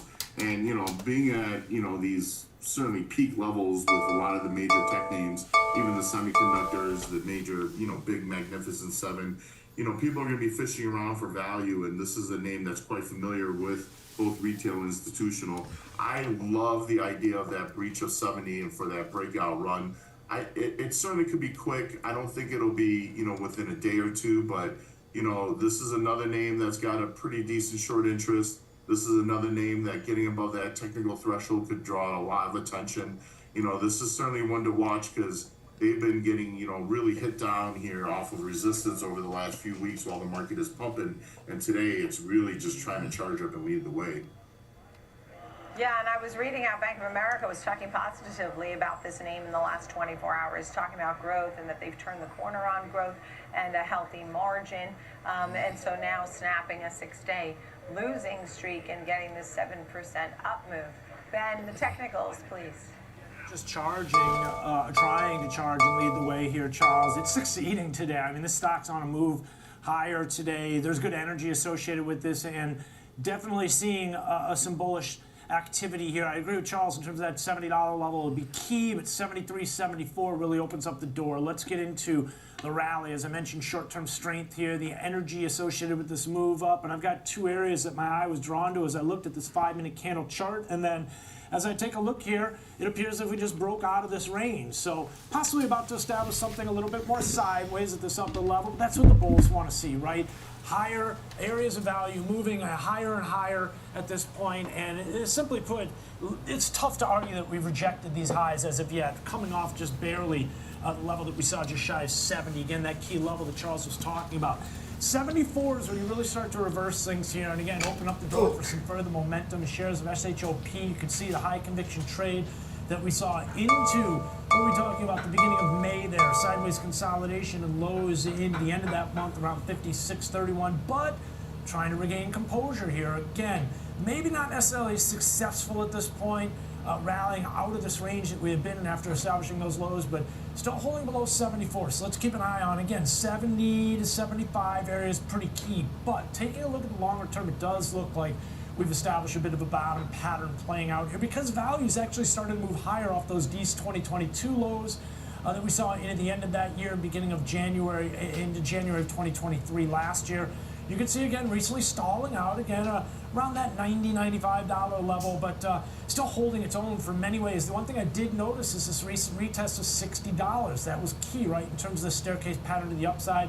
It held, built momentum through, again, 73, 74. You open up a door for a retest of those highs that we saw earlier this year. And yeah, that could be interesting. I should say, yeah, earlier this year, definitely. It looks like back in January. So lots to watch here, Nicole. Definitely some momentum short term, and you can see here trying to establish a bottom. Okay, so we'll give you the final say here, Charles Moon. Yeah, it's really outstanding and prominent that the Dow and most notably the Russell is waking up and leading the way here. All year long it's been the SPY and the Qs, most notably the NASDAQ just charging and kind of doing all the heavy lifting. Seeing growth stocks really come to life, it really is signaling to the markets that we're in a really good spot. The market is really fully anticipating these rate cuts now, and they're very comfortable putting risk on in growth. You know, obviously growth stocks thrive in lower interest rate environments, and that's really kind of the signal that's being given. I just love the upside here, and I just believe that we're going to continue as long as the broad markets continue racing up here. Okay. Thank you for the big three today. We had some good ones. We had DJT, Marathon Digital, and Shopify. Thank you, Charles Moon of Prosper Trading Academy, and our own Ben Lichtenstein there on the charts. Coming up next, we're going to spotlight some stock picks for your portfolio. Includes Decker's Outdoors. You'll hear more about this one, right? Okay, yes, of course. They have Hoka, and they have UGG, and a couple of the other popular names. It's up about 35% this year. Trading 360. We'll be right back.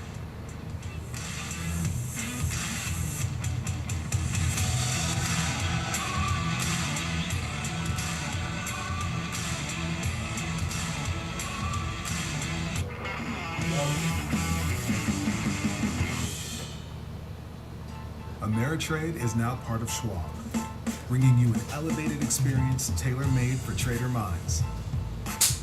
Go deeper with Thinkorswim, our award-winning trading platforms. Unlock support from the Schwab Trade Desk, a team of passionate traders who live and breathe trading. And sharpen your skills with immersive online education, crafted just for traders. Oh, have a little pullback and missed it here. Look. Trade brilliantly. Right back to support. Let me see here. 80 cents.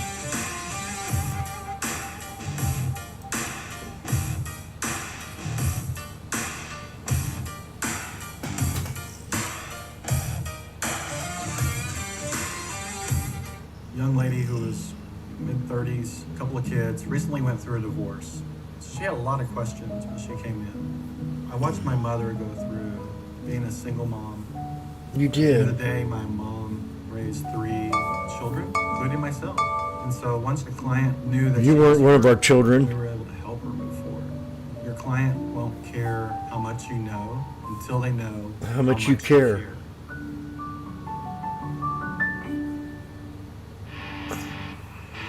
Cut the cord on the way you get market news. It's Market on Close. Join me, Oliver Rennick. Very for interesting. Earnings coverage, insights from the See how it smartest held minds on support? Wall Street.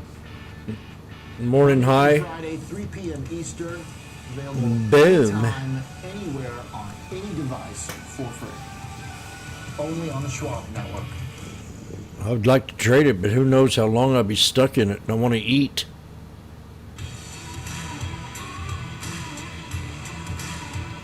Welcome back to Trading 360.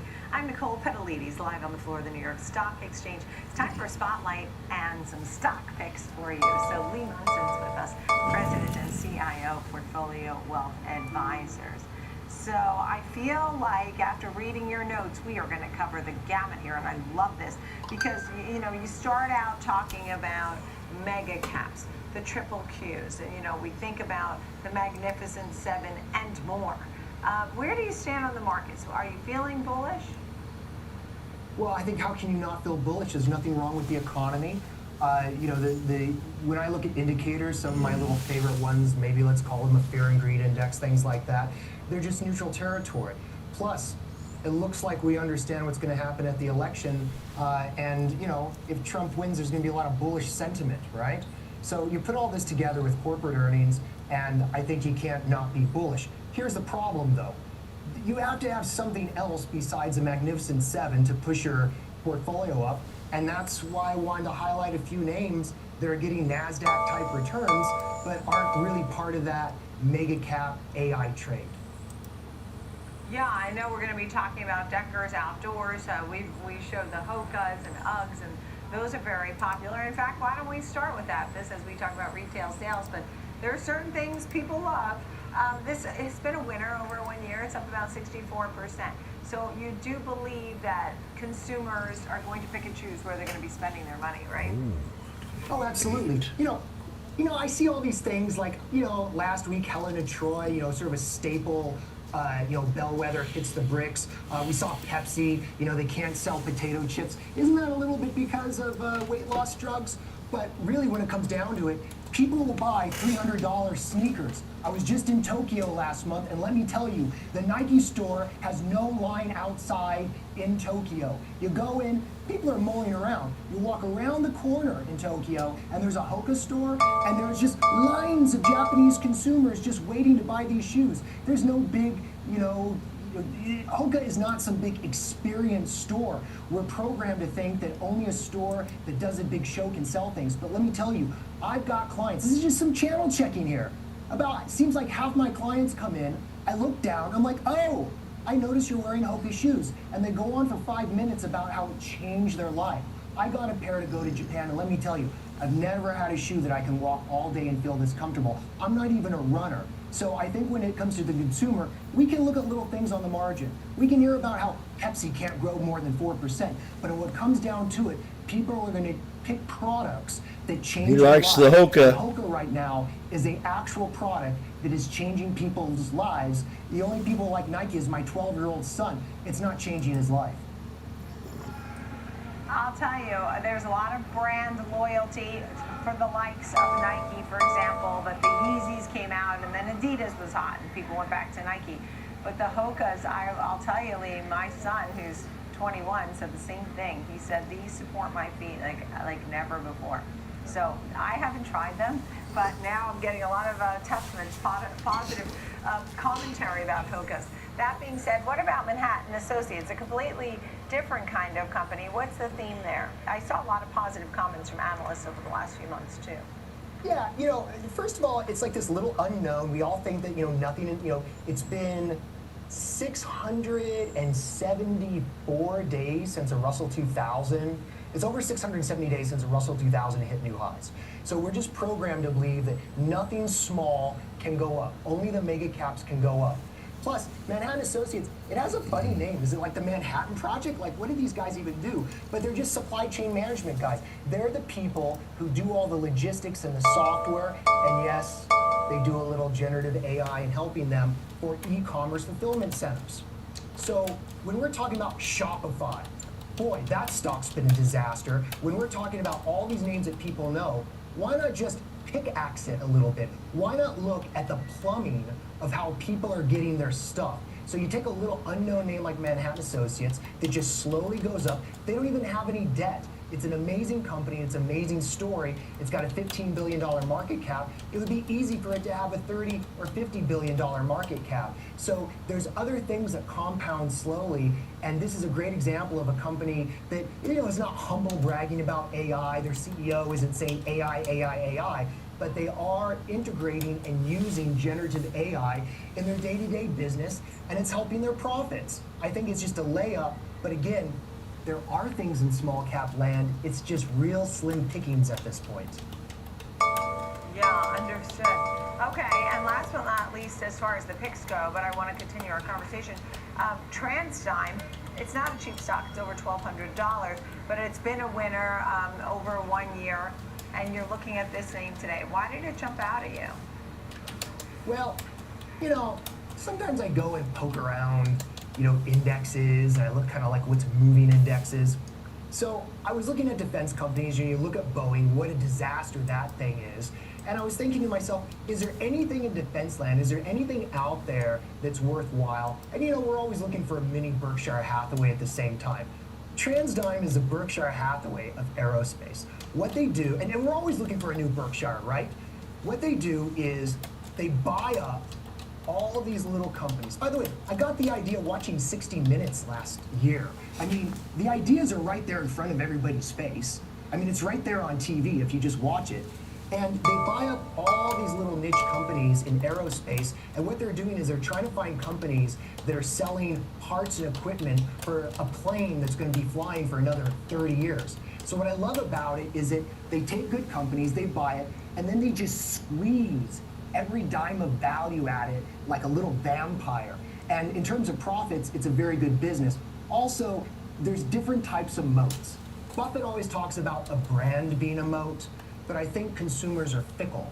I think what this is doing, they're saying, we're gonna find a moat not based on a brand or something like that, but on a company that provides necessary parts for a larger, say, aeroplane that's going to need those parts and can only get those parts from TransDigm for 10, 20, 30-year line.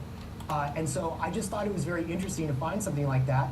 They compound, they make money. I'm not afraid that the stock price is high. I just love that they earn and they keep, you know, they have a system and the system's in place. So as long as they keep executing, I'm going to stay long the stock. All right, and so with that, what's the final thought here as we talk about the big picture?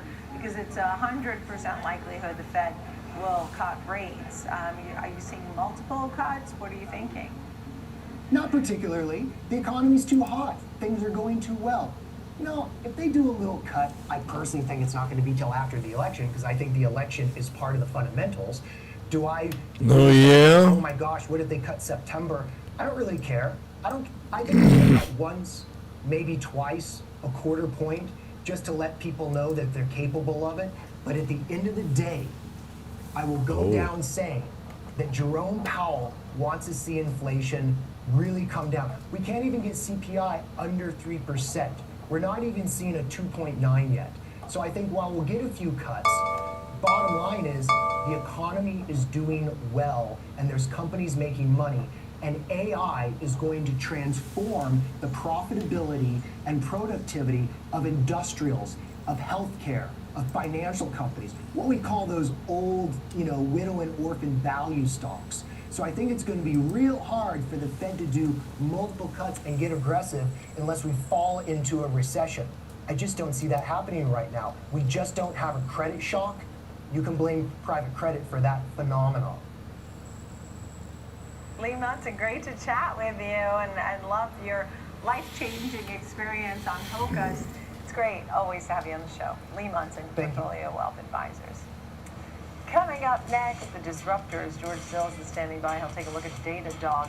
Higher on the day, got an upgrade. He'll explain all the details on that. He will. And he'll have an example trade for us as well. Oh. Get ready.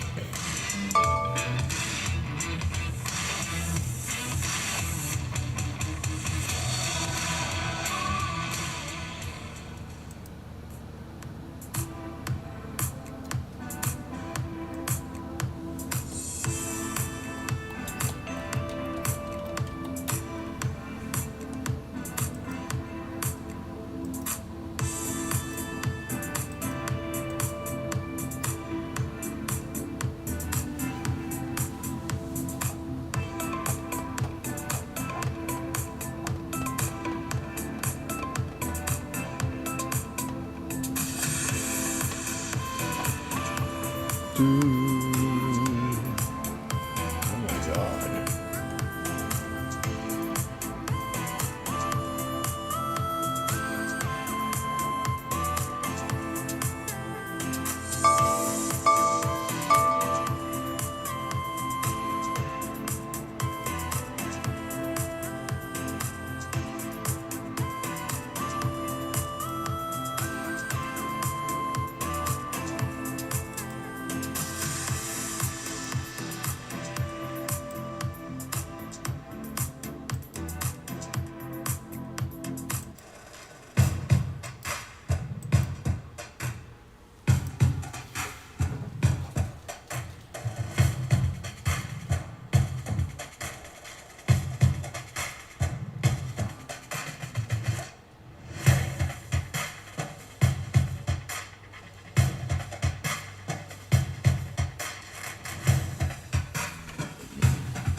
Cut the cord on the way you get market news. It's Market on Close. Join me, Oliver Rennick, for the biggest earnings coverage, insights from the smartest minds on Wall Street. Monday through Friday, 3 p.m. Eastern, available anytime, anywhere, on any device for free. Only on the Schwab Network.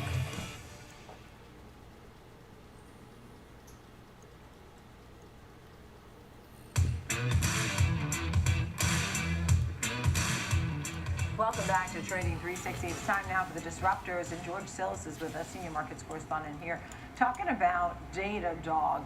And I saw an upgrade. Evercore really positive. In fact, they are implying 17% upside. D-Dog. Close. Would love to hear more about some of your thoughts on this upgrade, what they're saying. Yeah. Yeah, I think if you look at Datadog, Nicole, I mean, in the last year, it's performed, I suggest, right in line with the markets, about 15 or so percent. But if you look at some of the catalysts associated with the upgrade today from ISI, and even Mizuho actually upgraded the stock as well with their price target to 155 from 135. They're actually looking at the deployments of artificial intelligence integrated with their ecosystem of data analytics software. I mean, this is a company that's been developing their IT operations teams and infrastructure for observability, both on applications and infrastructure. So the other thing is that they actually have log security performance integration. So they're also saying that with these other applications and platforms, they can easily integrate artificial intelligence to provide value add to their customers. So this is essentially a call based on adding artificial intelligence to the existing platforms, which have become sort of a mainstay brand out there. There's other companies that compete with Datadog. Elastic, Dynatrace is another one out there, even MongoDB from the unstructured data standpoint. But when it comes down to observability, data analytics, and of course log performance platforms, you know, Datadog is becoming one of these mainstay players in that particular ecosystem. Now, I think the call is also based on the fact that if you look at 2025's earnings, they're expected to increase their earnings to $1.87 per share. So that does put it around 68 times forward earnings on a 2025 basis. But if you look at the earnings growth, it's around 36% on 24% sales growth. So they're really looking, I think, at 2 times EBITDA growth. So that does cause them to increase their price target just fractionally to $155.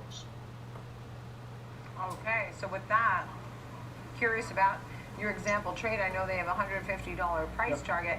It's at 130 almost. Mizuho has the price target of 155, up from 135 that you were talking about. Tell me a little bit about how you go about an example trade today. Yeah, so I did mention just a moment ago, if you actually look at the last 9 months, the stock itself has really been in a trading range. You can look at it at a high level around 140 and a low around 110. So the other thing is earnings. We're in earnings season, and I did notice that their earnings is not out until the 6th of August. So what I'm going to do in this case is I don't necessarily think there's a lot of momentum in breaking out of that trading range, higher or lower, until the earnings announcement. So if it's in a trading range, we're going to structure a trade around that. So we're going to put on an iron condor, which is basically a neutral strategy. So what I'm going to do is I'm going to sell a 145, 150 call spread above the current price and below the current price. I'm going to sell the 120, 115 put spread. So altogether, you can earn about $2 a share in credit or $200 a contract. So the ideal situation is between now and expiration of 31 days, the stock holds the levels of the short strike, and that's 145 on the high side and 120 on the low side. But your break-even levels, in case it does break out of those areas, is 147 high, and then of course a 118 low. So you earn $2, but you do have a risk of $3, and that only happens if the stock blows out of the long strikes, which in this case is 150 high and 115 low. All right, George Sillis always with our George. each day, and today looking at Datadog and sample trade as well. Thank you, George. Thank you, George. Bye. Next, our look on our 360 round. We'll take a look at those retail sales numbers. So, what part of the consumer is most important? What's going to drive this? The morning showing a strong U.S. consumer. What does it mean for our economy? The Fed. Trading 360. We'll be right back.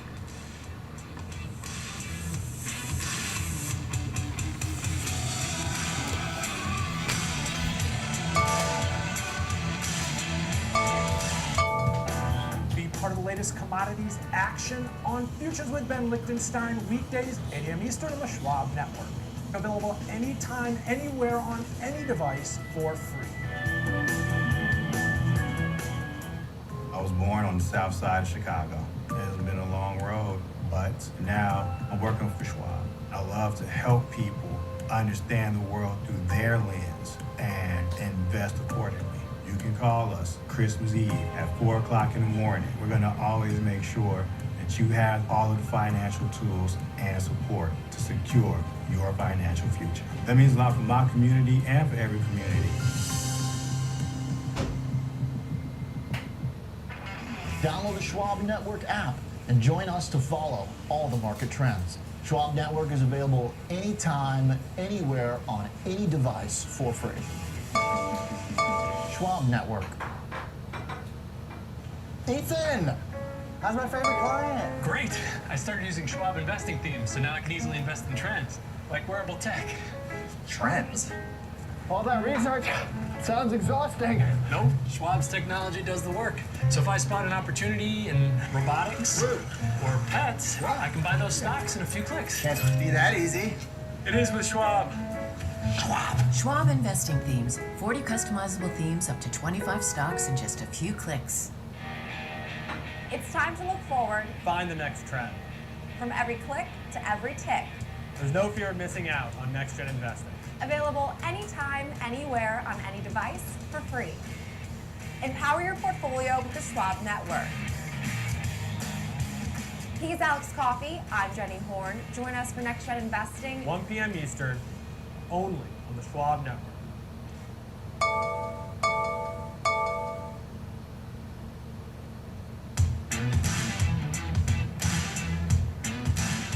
Welcome back to Trading 360. It's time for our 360 round. We're taking a look at the retail sales numbers that came in. There were a slew of revisions, but basically it came in a little better than what was expecting. I mean, I think people were expecting a slight drop for the number. It was somewhat unchanged. Gasoline and auto dealerships weighed an uptick, for example, for restaurants.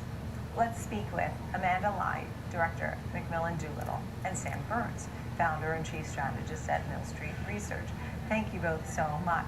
For example, if they're out at restaurants, which is inflationary, in fact, we've seen that food at restaurants is still costly.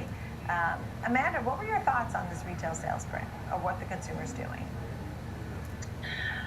Thanks, Nicole. Looking at retail sales from this past month, it remained virtually unchanged, demonstrating overall consumer strength and resilience, even amid all those inflationary pressures and economic headwinds.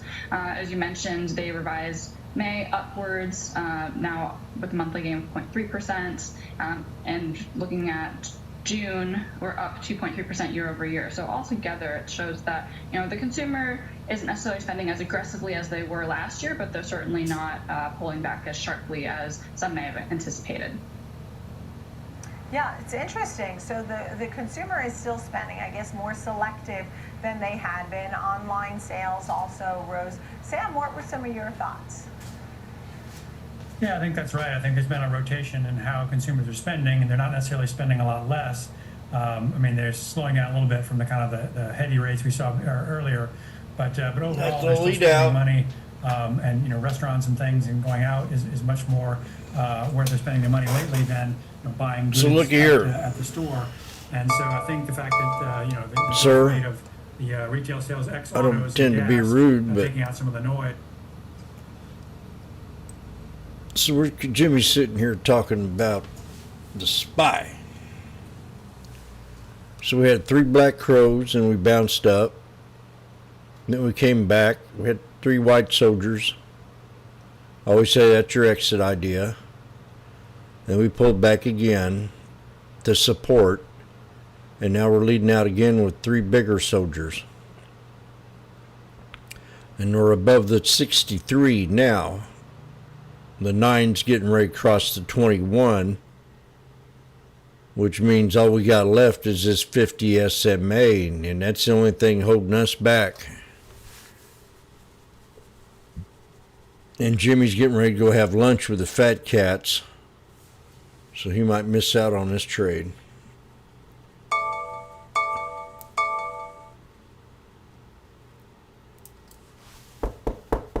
Still yet, Jimmy, that was a good call. We appreciate everything you do.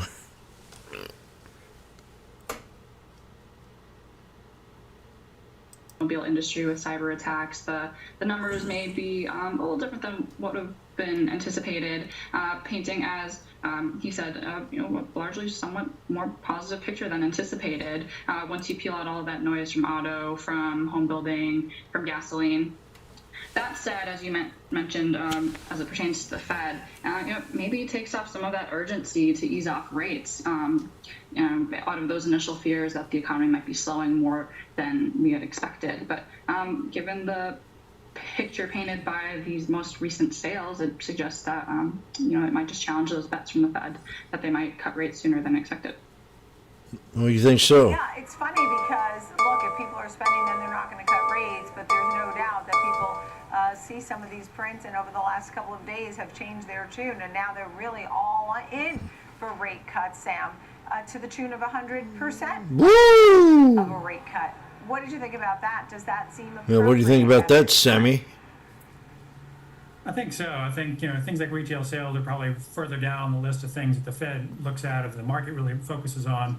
And the Fed has kind of shifted a little bit over the last year or two to focusing on actual inflation, reported inflation, rather than assuming that any kind of signs of growth will cause inflation or inflation will reaccelerate.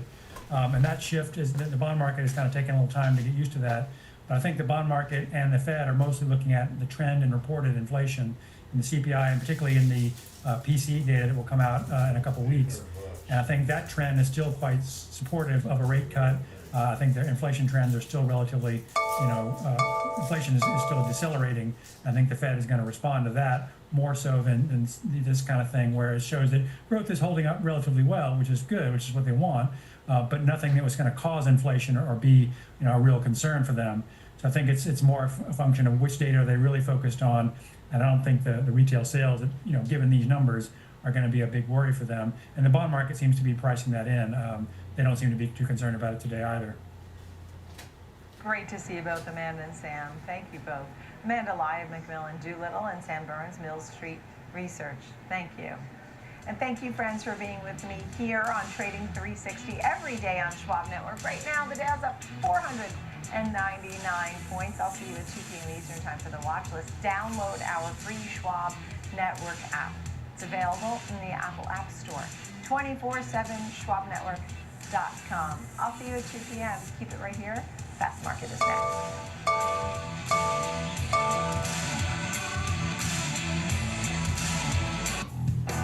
Be part of the latest commodities action on Futures with Ben Lichtenstein, weekdays, 8 a.m. Eastern on the Schwab Network. Available anytime, anywhere, on any device for free. Young lady who was mid-30s, a couple of kids, recently went through a divorce. She had a lot of questions when she came in. I watched my mother go through being a single mom. At the end of the day, my mom raised 3 children, including myself. And so once a client knew that she was heard, we were able to help her move forward. Your client won't care how much you know until they know how much you care.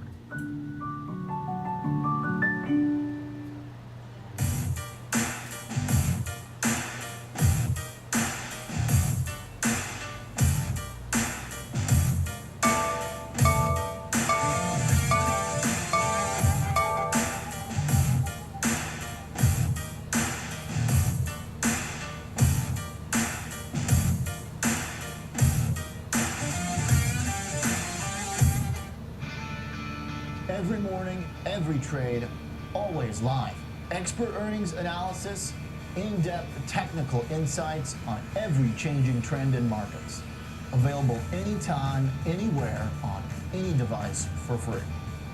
Welcome to Morning Trade Live on the Schwab Network. I'm Oliver Rennick.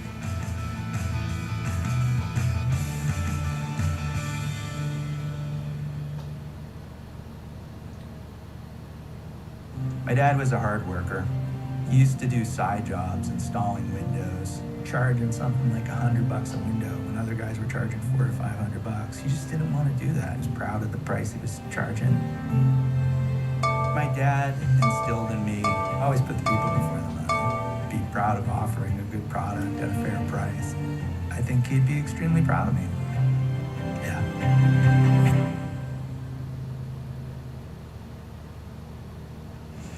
Binge watch the market with Schwab Network. Tune in 24 hours a day, 7 days a week on SchwabNetwork.com and on all of your favorite streaming services. Schwab Network available anytime, anywhere, on any device for free.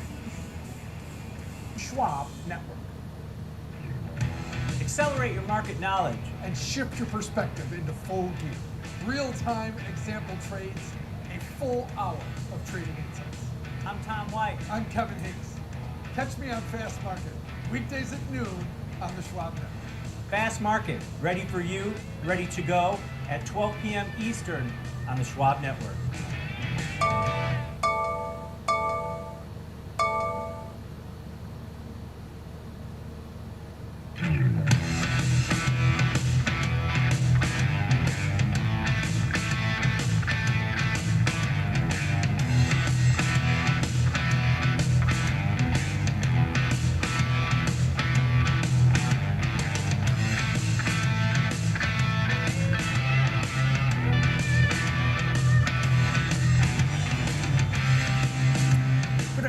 Traders, welcome to Fast Market here on the Schwab Network. I'm Tom White. We've got a great lineup for you today, including discussions and option strategies in Reddit, which hit record highs yesterday but was downgraded this morning, and Palantir, which hit over 2-year highs in yesterday's session but was also downgraded. And like Folio, break down consumer sentiment data on United Airlines, which has fallen about 5% so far this month into their earnings on Wednesday morning or Wednesday afternoon. Now let's take a look at the major indices, which are off of session highs, but the return of the rotation trade. The S&P 500 up 0.3%. The Dow up over 500 points, 1.3%. NASDAQ 100 lagging. Big cap tech taking a hit here, and the Russell 2000 once again leading to the upside, up over 2.2%. Today, to help me break down this market action, let's bring in my co-host. That's Kevin Higgs. Kevin, the rotation trade is in full effect. Finding things to do in slow summer markets. Turns out there's plenty to do. It's a pretty interesting market where you've got the Russell, like I said, just in a melt-up mode. But you can also make a case that rotating out of the NASDAQ into the Dow, into the S&P, kind of an interesting little trade going on here. And it's fascinating that these markets are staying elevated without the key names and players that have got us here.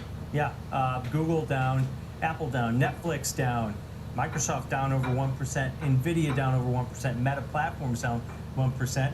But this might equate to a healthy market where people aren't pulling out of the market. They're just pulling out of things that maybe have been doing well and going into the underperforming names, right? Yeah, and we're getting, every day gets us closer to large cap tech and communication services earnings that are right around the corner, including Netflix on Thursday. That's going to be a first look at communication services. So, yeah, I mean, there's big events coming up on the horizon here.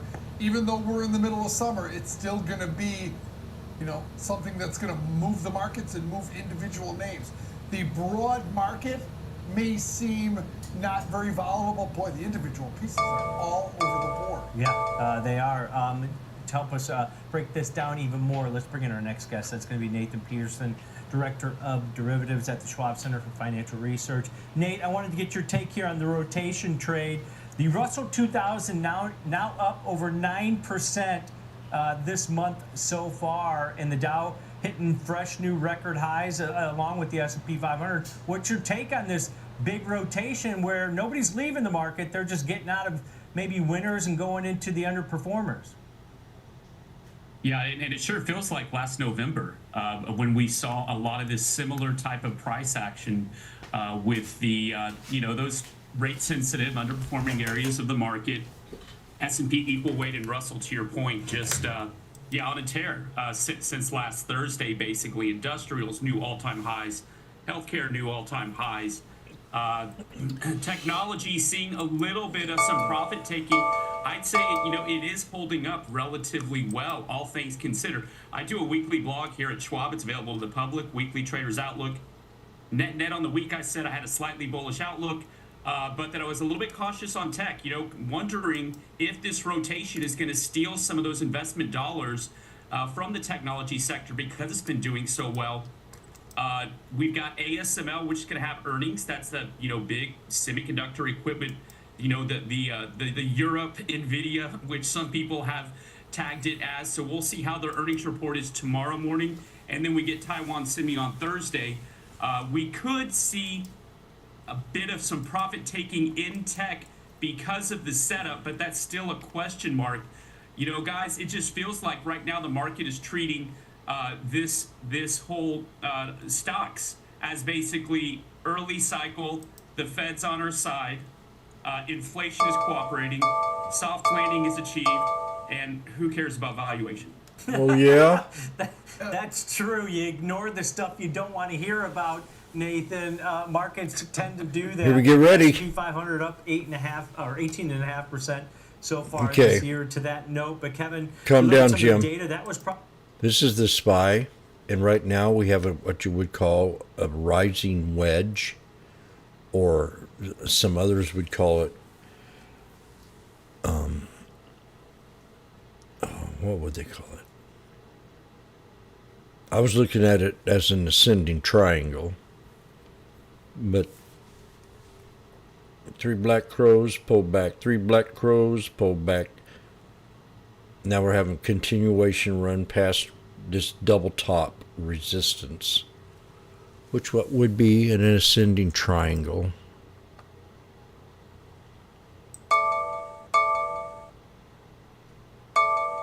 Whoa.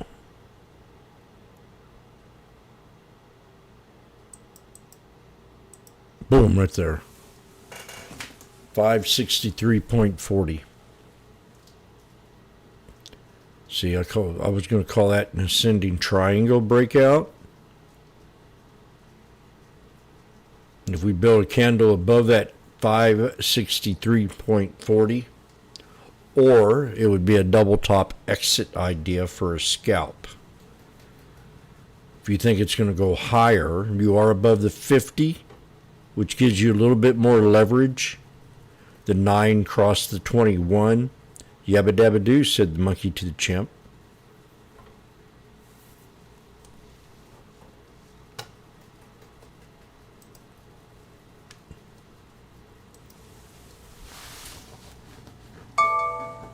Right back. What's that going to do? I'm getting ready to go eat.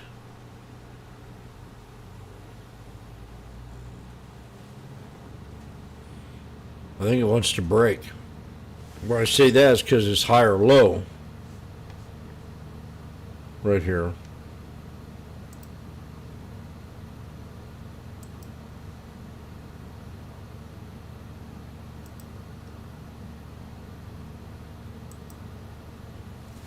It's squeezing right now.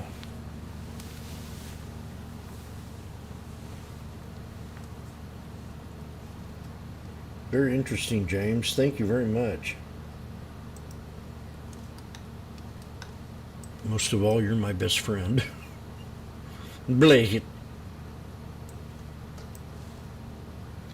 Now, the 67.5 average here are now at 85 cents.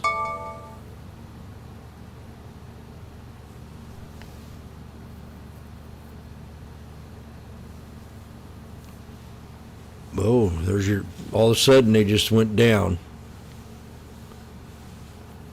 Somebody got chicken, said, I'm going to lunch with Jim. Yeah,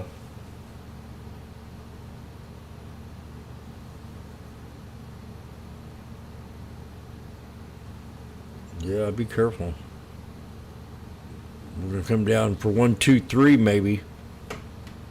The 200 might not even hold.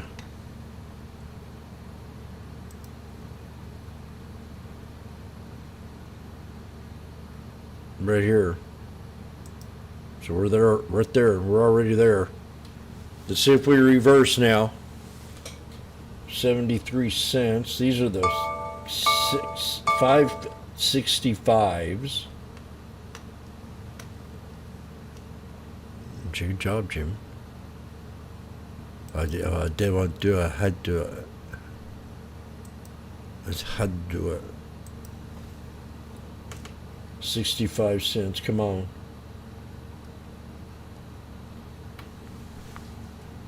Now get out of them right now.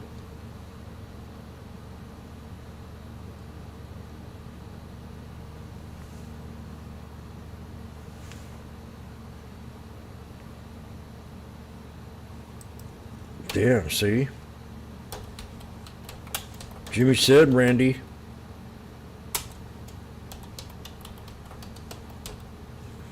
I saw that onion in the IRS parking lot. No joke.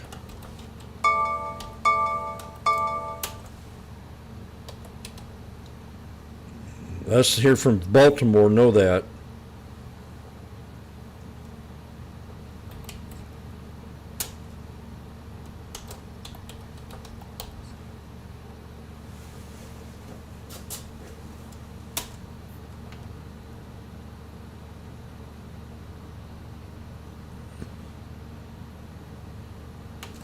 Jim, that was a real fast trade. Well, you know.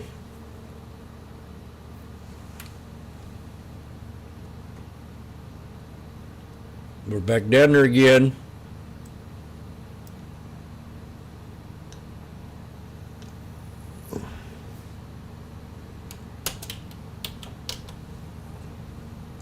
.68. Round 2.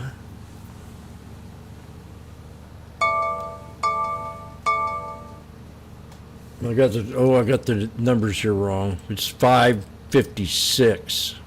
560. Oh, they went down. I don't know if I like that. I don't like that. Oh, God.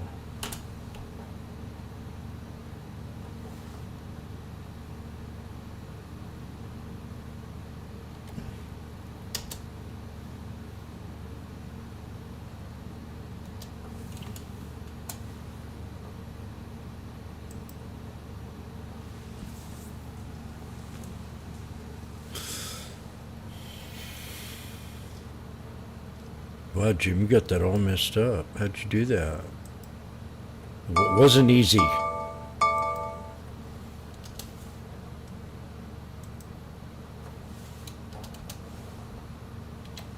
You would have done the same.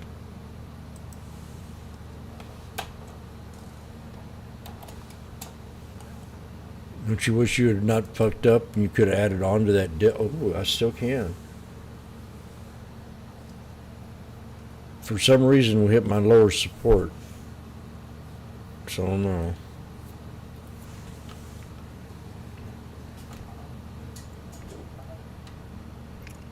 Can't get out of it even, if I feel like it.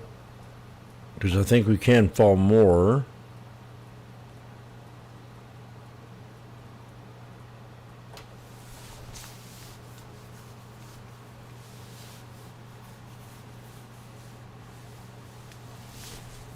I wonder if any of you with children would talk to them about what happened to Trump the other day.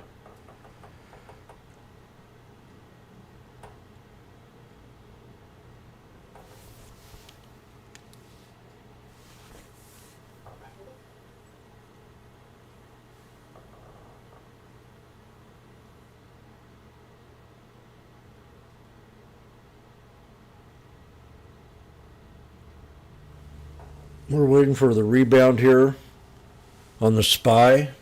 He's scalping it, the 565s. Oh, there it is. Okay. Does anybody recognize any evidence of a reversal in these last 6 candles?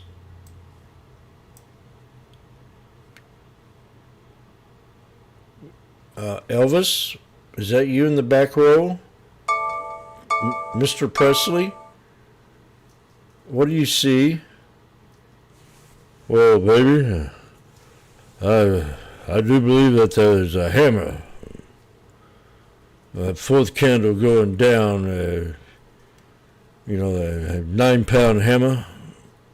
I sung that song back in 1953. 9-pound hammer. It's a little too heavy. Yeah, baby, thank you very much. There could be a reversal candle you're looking for, yeah. Elvis has left the building.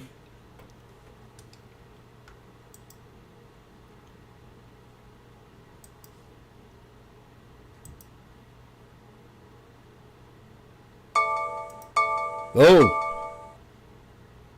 How'd that happen? See? Or I knew it was getting ready to happen to me.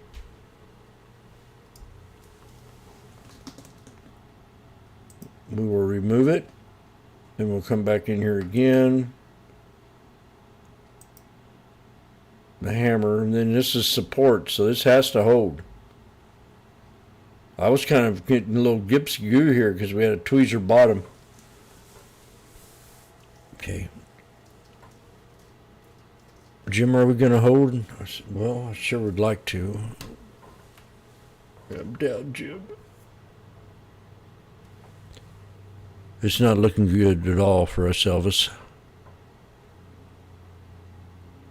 Oh. Okay.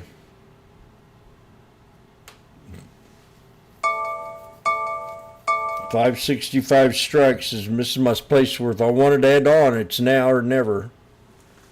It's now or never. That song I wrote back in 1958. Oh. Okay, right about in here. What's going on? Market Clubhouse. Wipeout for the Democrats if Biden stays in there. I feel like I need to add on and get out of this trade.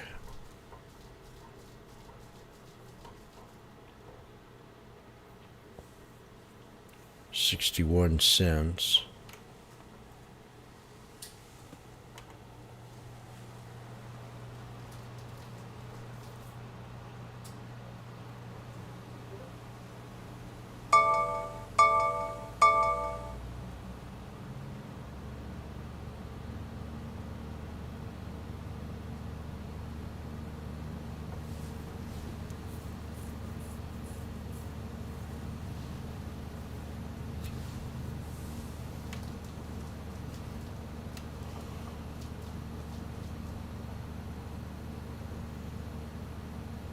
Could have maybe thought about 61 cents at the 565s. July 17. Let's see if we get back down there again. If not, I'll leave it alone. I was going to try it. Here we go.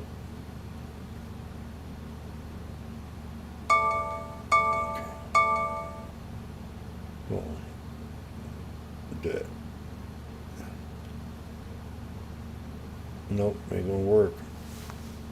I should have grabbed him at 62.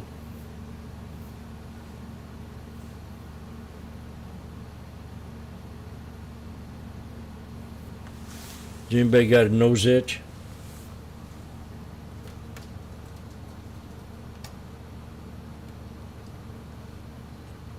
Boom, baby. I'm in the green. Just imagine if I could have got them at 61.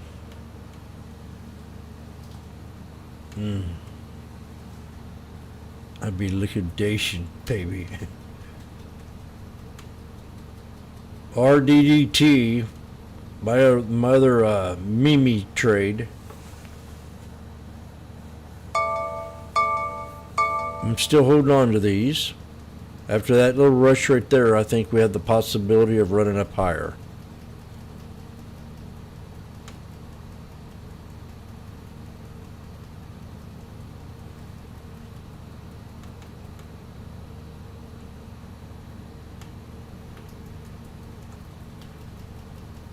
Oh, what do I got going on?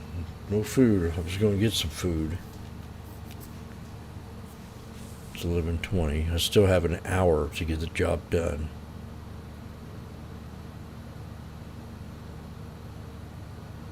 Damn. We screwed things up, Jim.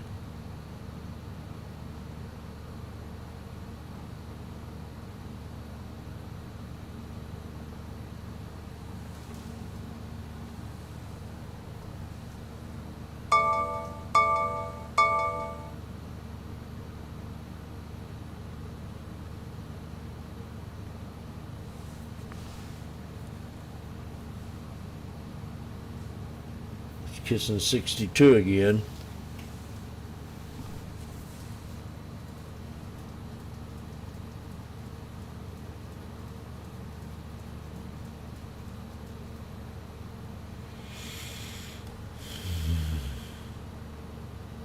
About engagement on their platform, daily active uniques and weekly active uniques.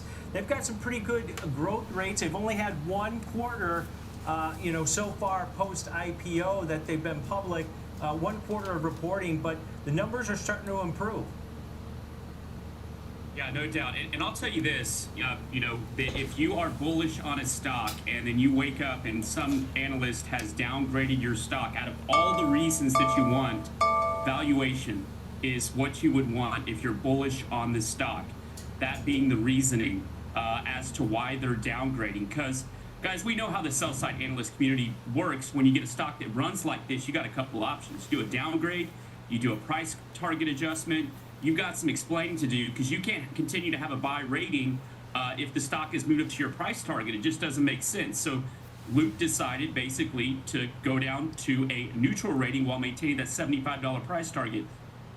The stock has run a lot, but if you look at their last earnings report, which is the first one that they did as their public, I'll just cite some of this. Revenue up 48% to $243 million. Analysts expecting $212 million. Ad revenue, 39% year-over-year growth. Meta does 27%, Amazon does 24%, Google does 13% in terms of ad revenue growth.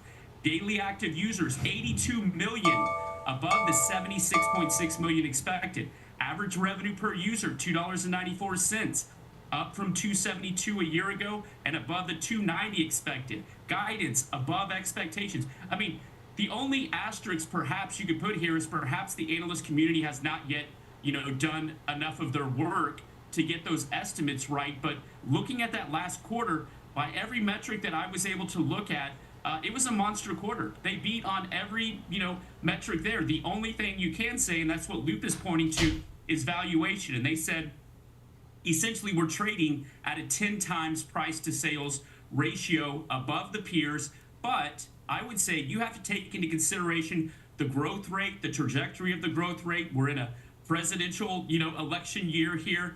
Ad revenue spend seems to be relatively, if not above average or healthy.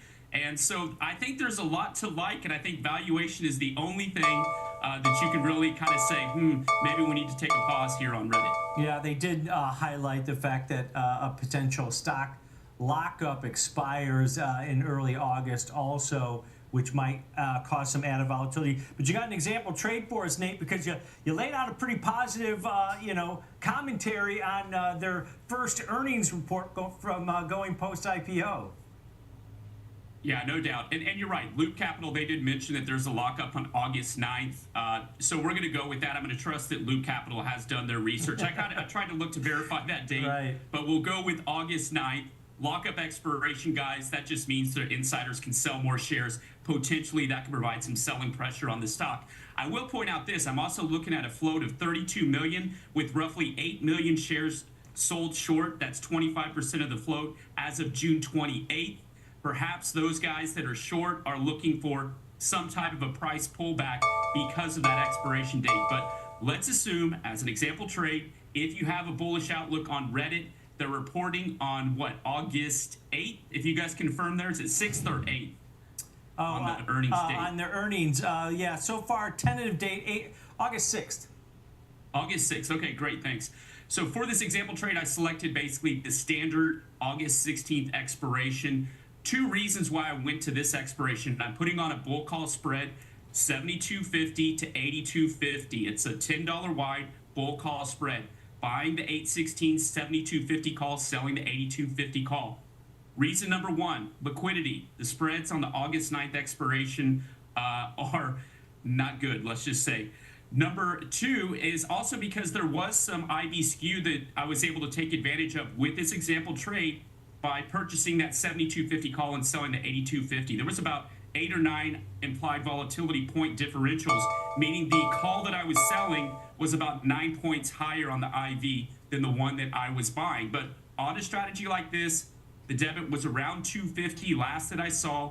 It has the potential to expand to basically 4x that if you get the full $10 move to that 82.50 or higher at expiration. But here it's a pretty aggressive bullish trade here that you would be establishing on Reddit.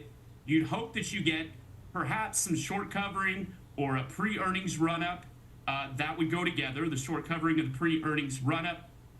Or you would hope that they would basically deliver on their earnings report and get a post-earnings reaction to the upside. And then, of course, on the flip side, if you get that lockup expiration, it doesn't always translate into this big down move in the stock, but there can be some tentative price action leading up to it, and then when it actually occurs. Yeah, let's break this one down. August 16th monthly cycle, so 31 days to expiration.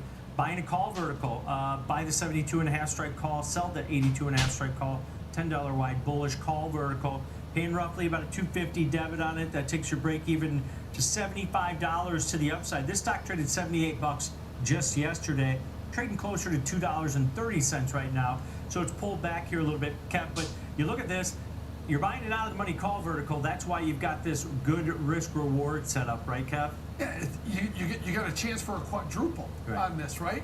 You're looking for something, and we don't have to talk about a lot of things when you just do a vertical spread, right? It's not, you don't have to worry about too many of the other Greeks. You just want the stock to move before the August 16th expiration towards the 82 strike with the break even around $75. That's your magic number if it's 250. If it's 230, it's 74.80. So and you're looking at your break evens. It's pretty simple. You can put in a limit offer to sell it and just leave it there. And if it ever gets up there, you can take it. But yeah, this has a lot less of the Greeks other than the delta, which is about 14 and change. Yeah, it's directional, Nate. And Kevin brings up a good point, the fact that by buying this vertical and you're buying it, for $250 of risk that can expand to $10, is that you don't need this thing to go, or you can actually manage this trade prior to expiration, where if the stock pops on earnings or, pops on some other news, that's when you start maybe managing or maybe taking off part of your position, right? Absolutely. Pre-earnings run-up, right? So if you get something like that, I mean, you've got positive position delta here. So, this stock can move. 32 million shares in the float is not big. Setting that lockup aside, that's not until August 9th. So this stock can move. So to Kevin's point, some spread traders put it on for 250. Maybe you go out there and put a good till cancel. Let me take both legs off for $5 if it ever gets up to there over the next couple of weeks. And if it doesn't, then you have the earnings event to potentially to give you some kind of a lift. And of course, your max loss is that 250. You can say that's better than perhaps some of the risk having 100 shares equivalent in the stock. All right, great breakdown of the call. It's having a hard time making up its mind. On Reddit, if you think this thing is going to grind higher over the next month. And thanks to Nathan Peterson, Director of Derivatives at the Schwab Center for Financial Research, for joining us. But coming up after the break, Kevin and I are going to be joined by one of the Swan brothers, Landon Swan from Likefolio, for a look at sentiment data on United Airlines. Stock's down about 5% so far this month into earnings tomorrow. Stick around. Fast Markets coming right back.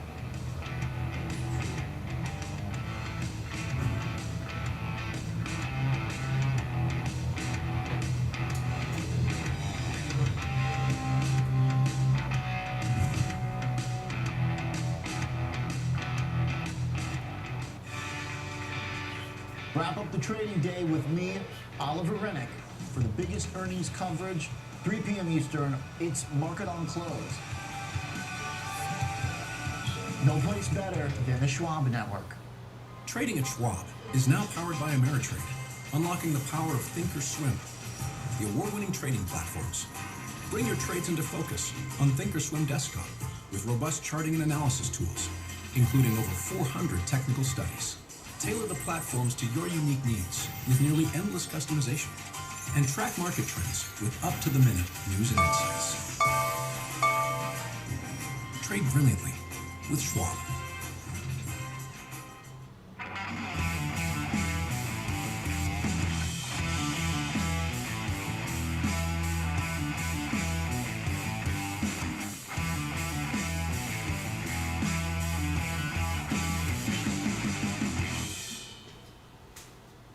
I remember when I first started flying.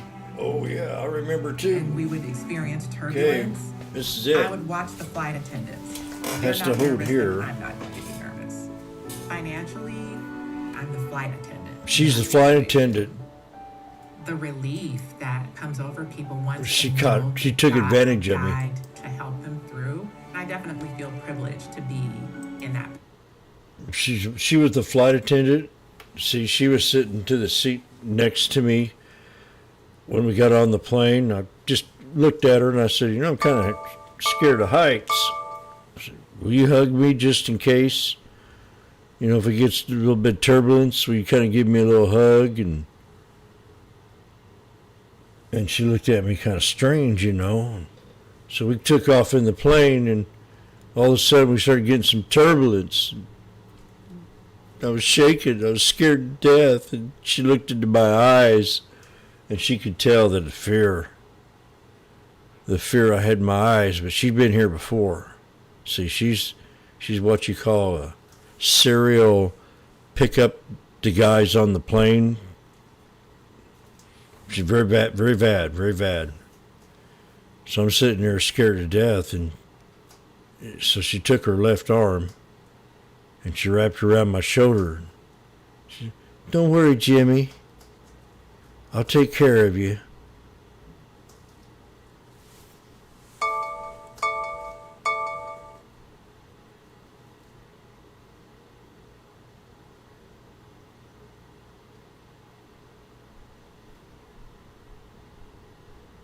$565s are now at 57.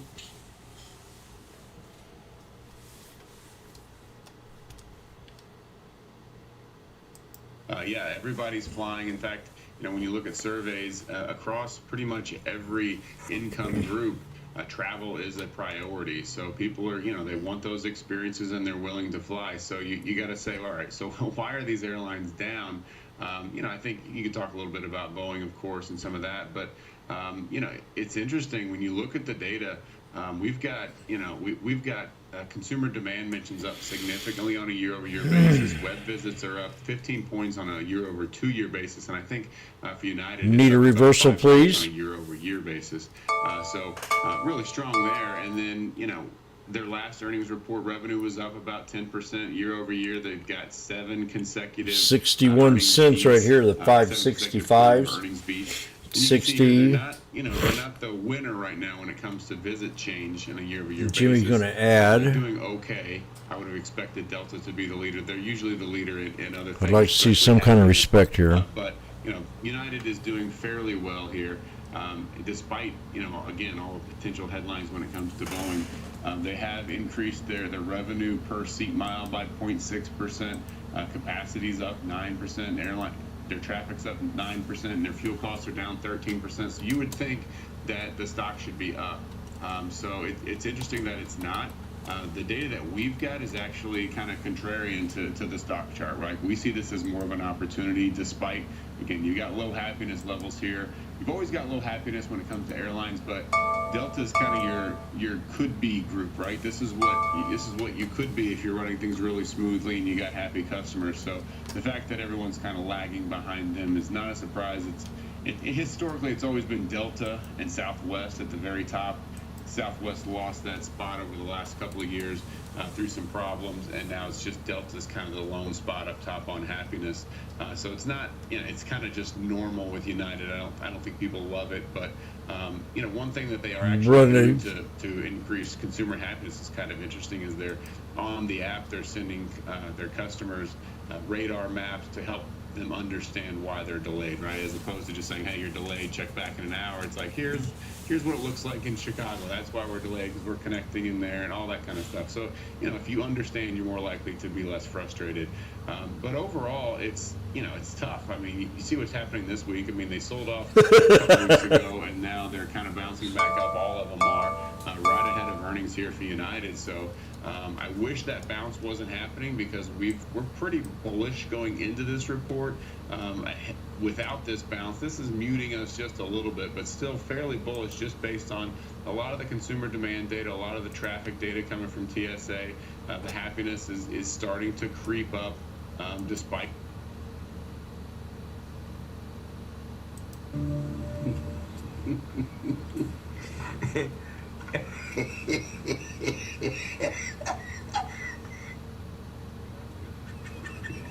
no. Dissolve! Dissolve. No.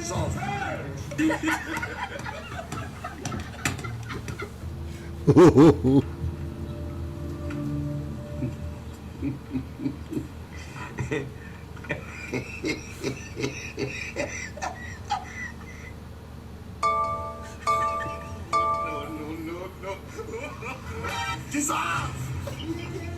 Dissolve.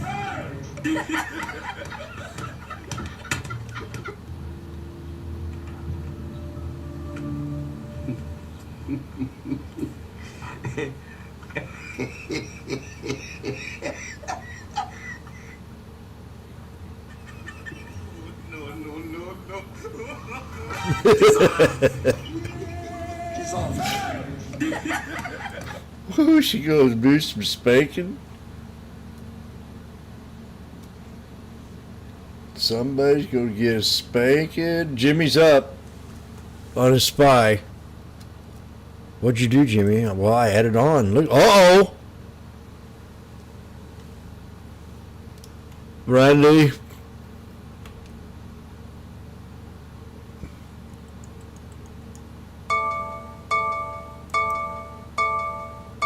$64 to $74. What would you do?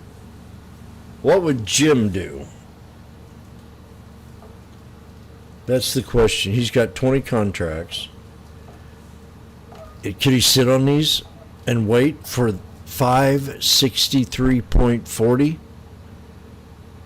Or should he go out and get his lunch? I mean, he's up. He's up real nice here.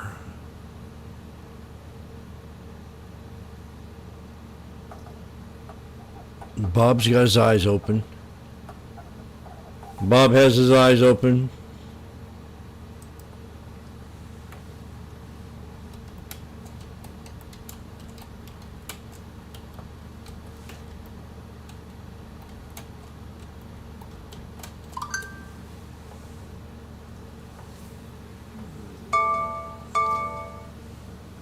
Is that the 200? Oh, I don't know. I don't have the 200 set up here. This is a situation that should be handled in a much professional manner. Yes, it was.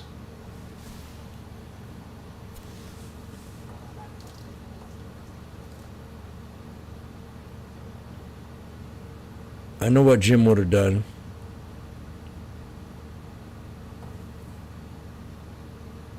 I think everybody else does too.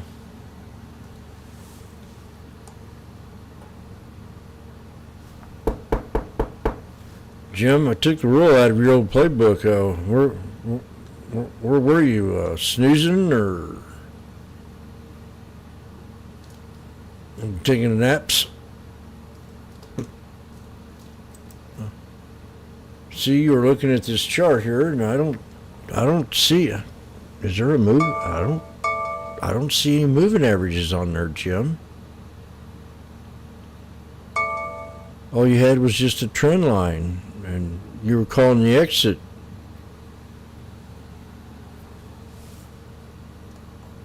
What the hell? I don't know if that's professional or not. Maybe if you were looking at the moving averages, you saw it coming up to the 63, you would have made a business decision.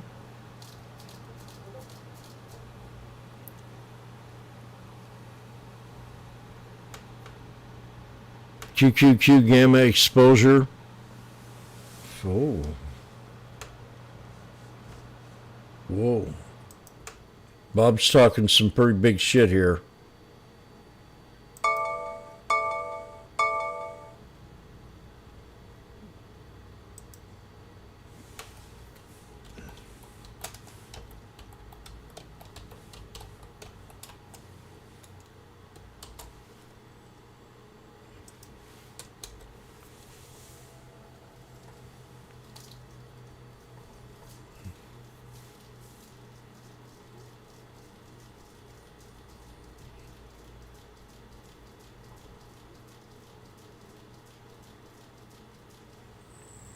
Jimmy says blanket. See, we're not over yet. Biden campaign to resume advertising suspended following Trump assassination attempt. See, this doesn't look good. I'm not the only one that predicted this. You all were my witness in this room. I said this was going to happen. This was our last alternative. But I don't know. This could have been a nutcase. But still yet. Something went way wrong. Something could have really got real bad.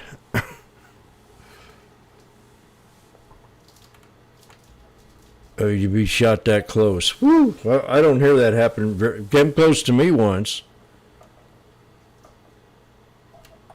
In a drive-by, but I was still 5 or 6 feet away from the bullet.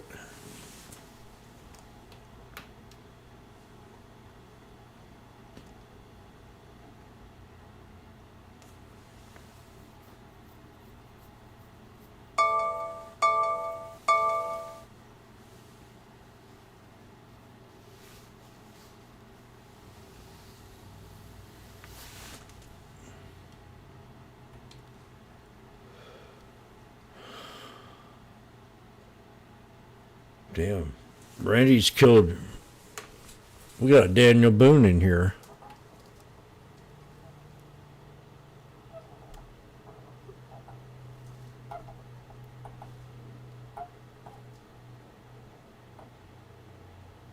Are you my great uncle?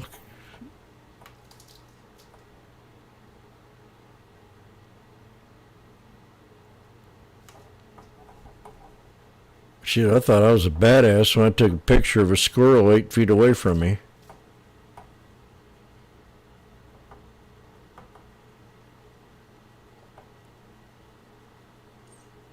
Randy's pulling back, you know.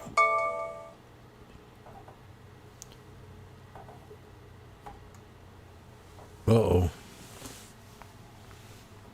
The Biden campaign. Oh, there it is, right here. Let's make some money.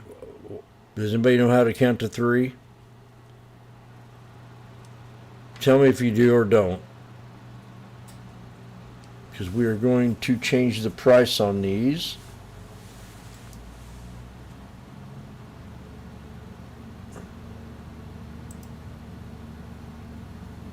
Out at 74, so I'm looking at 56. Jim, you think we can do it at 56? I do. Okay, they're giving it a shot. Washboardjim's now at 56 cents.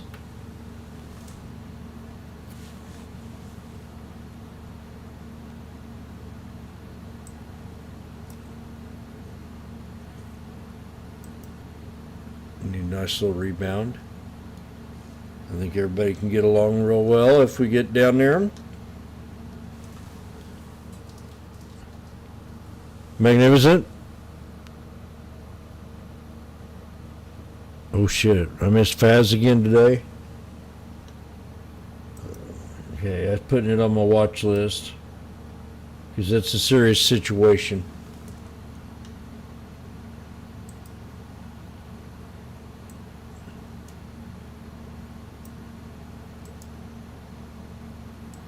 Randy, pay very close attention to what I'm getting ready to say here. Exit idea will be the 200 SMA.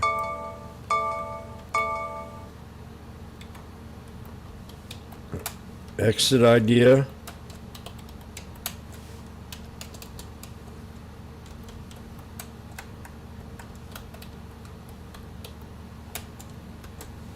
Say you understand.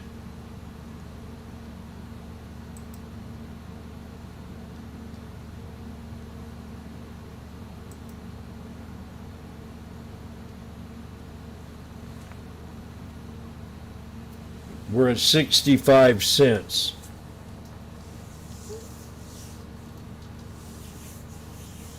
I got very, very fortunate with the 56 cents here. It lagged there for about 30, 40 seconds. Now this is, oh. We could almost call it an expansion pattern.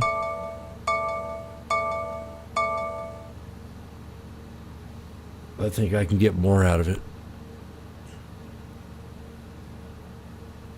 You see where we found resistance last time?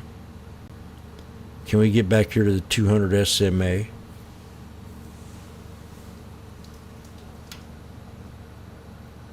Back to the 200.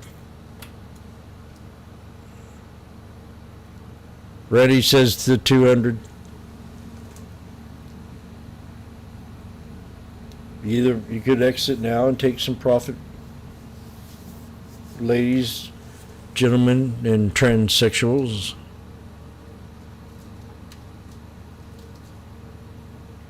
We have anybody on YouTube that's a transsexual?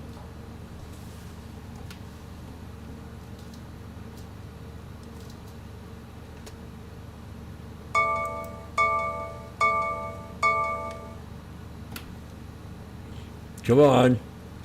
Don't be shy.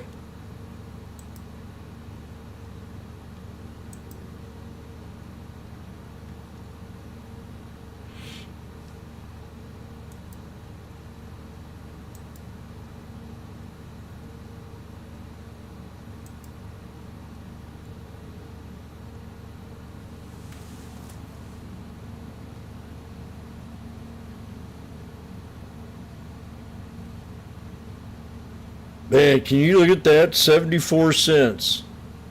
Randy, congratulations. Randy gets, oh, there it is. We both called it. I made a position. I made a business decision. Now, with the wisdom that I have, as a wishy-washy washboard trader, I kept a few contracts just in case she decides to hit that 563.40, which we can get the momentum. Now, I talked about momentum, right? Jimmy recognized one thing, an expansion pattern. He sure did, didn't he? I remember when he said, oh,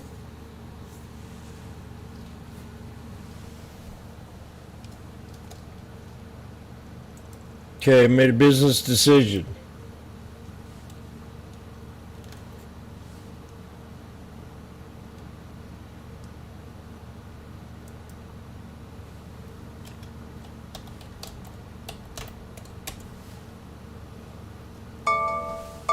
Does anything know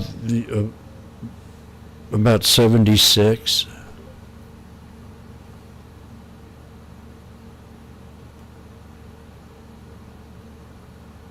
Means I tried to get rid of all of them at the 565s at 76 cents. But if I'm afraid to do that, we might break out and I'll be knocking on Jim.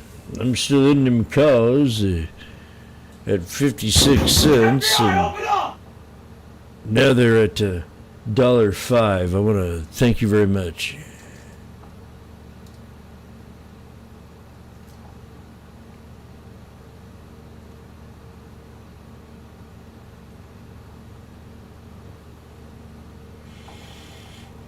I mean, you can get out here at 73.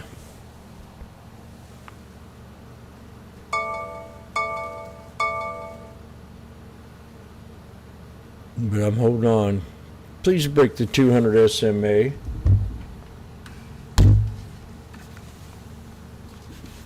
I'll take 10% of my winnings and I'll donate it to the vacation fund for Washboardjim.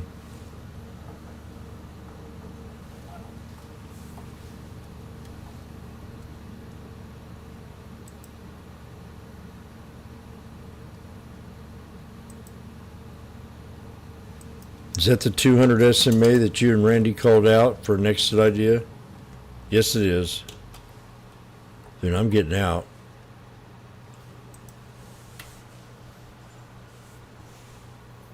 Jim, thank you. I'll be donating 10% of my funds to the Brandon re-election campaign of Joe Biden.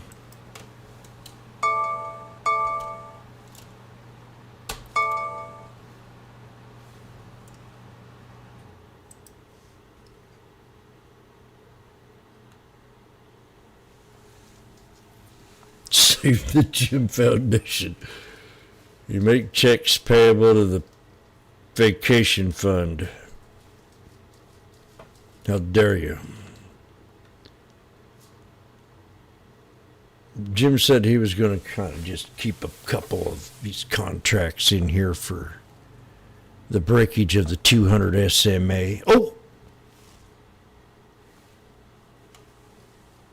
I'm going to get a knock on the door and say, Jimmy, you said what? You sold at 73? FBI, open up! Now they're at $1.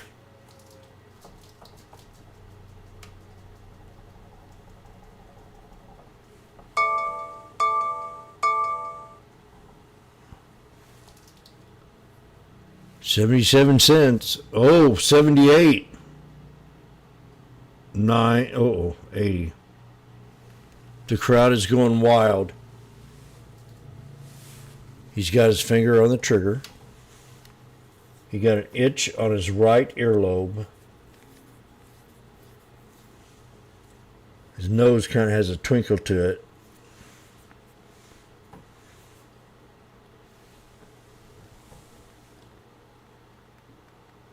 I hear crickets.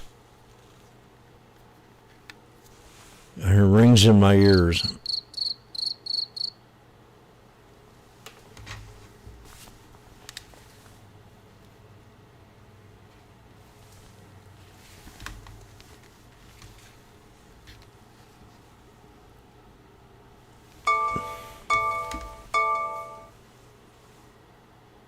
Hello, is this Richard Brunson? Richard Brunson, are you still in space? I guess, the Richard, do you think that the spy will take off here and hit 563.40? I know nothing. Nothing. Break it.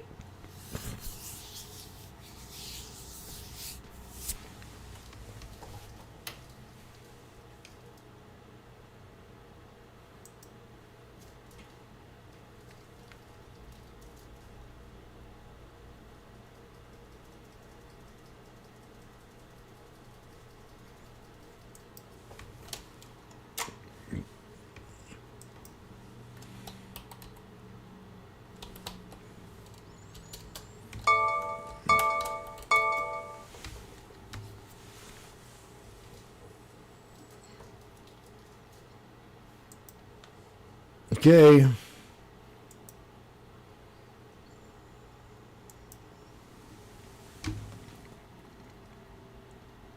Yes.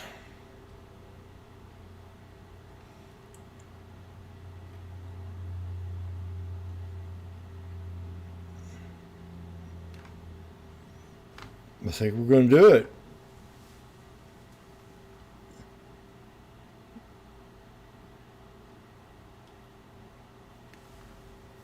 We're above the 200 now, so it kind of gives some relief to traders that trade with that.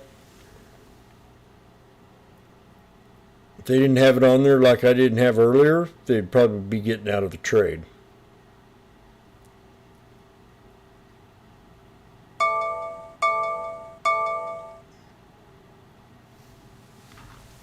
Jim's got his fist clenched, both hands with the locked fist position.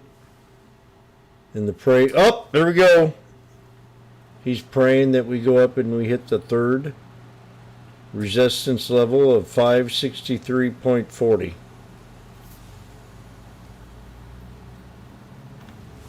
He's got his finger on the trigger to sell his 50,000 contracts. His nose itches.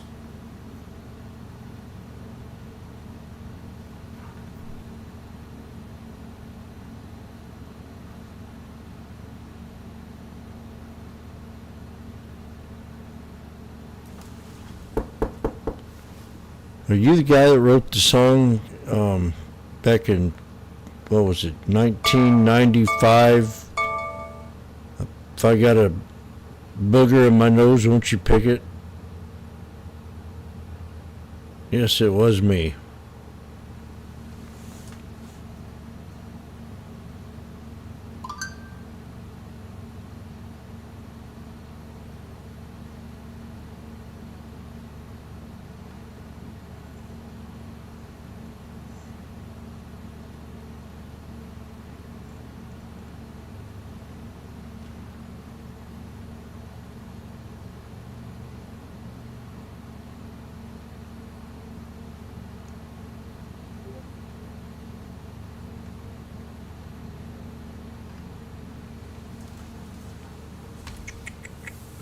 Bird 81.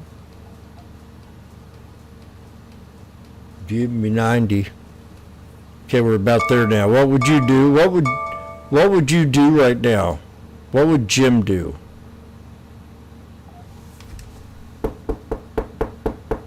Jim, did you go get that soup yet? You know the fat cat's going to be back in a half hour and you ain't got your lunch. And you're at your resistance level. No soup for you. Sell it. Sell it.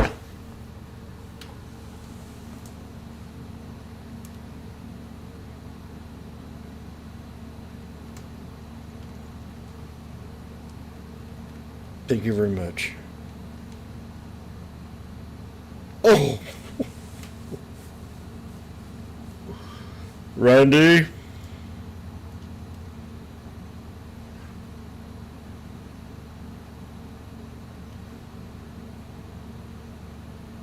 No, that's strange. I didn't get a big pop on that. I figured it would get something.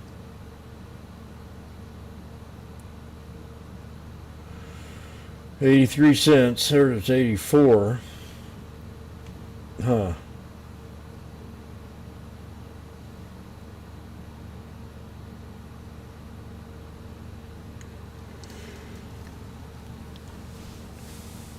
That's nice. Thank me later.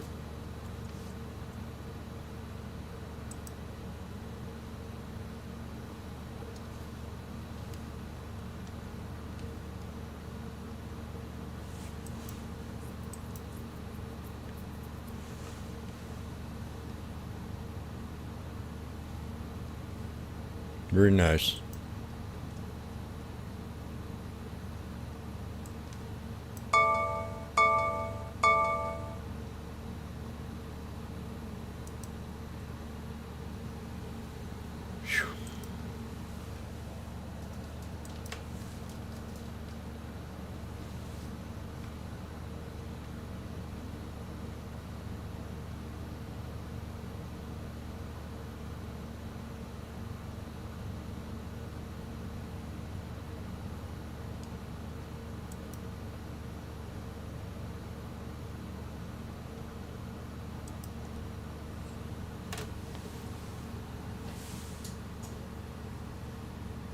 Beautiful, really. Just look at it. Over to the fribbits.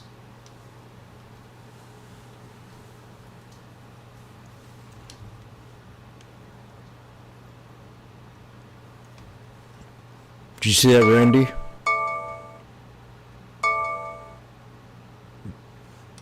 Did you count to 3 with me on that trade, or did I count to 3 with you? Count to 3 and trade with me, but count to 4 to make much more. Exactly.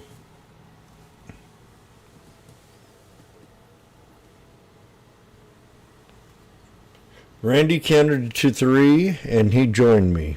So if you're ever square dancing and you're at the square downtown and the moon's starting to go, you know, come up and the sun's starting to go down, say, Alaman, your corner partner, do-si-do.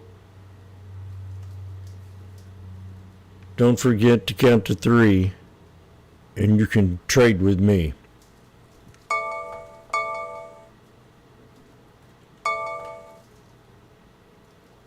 Damn, Jim, now I see it. I've been trading 12 years. And I've only been able to count to 2. Buckle my shoe. Now I can count to 3. And everybody trades with me.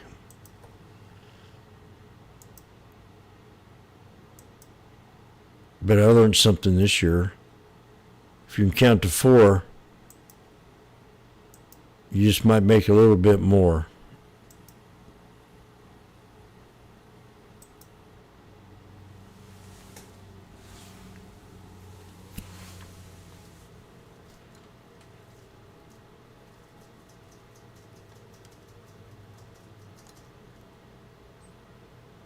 So what do you think about that, Randy? China. Another Democrat gone? Oh shit. Found guilty to all 16 counts? How in the hell do you think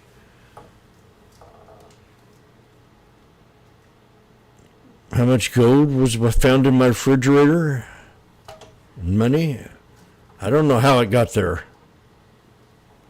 I have cash. You know how much cash I have in my house? I have always kept at least 6 to 8 cups of change. And I've always gave it away.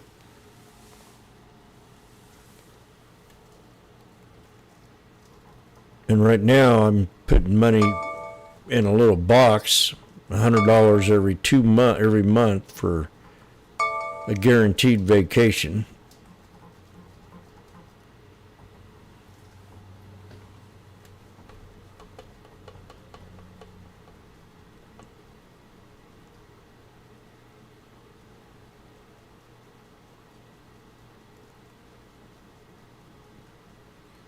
There it is, 1, 2, 3, boom.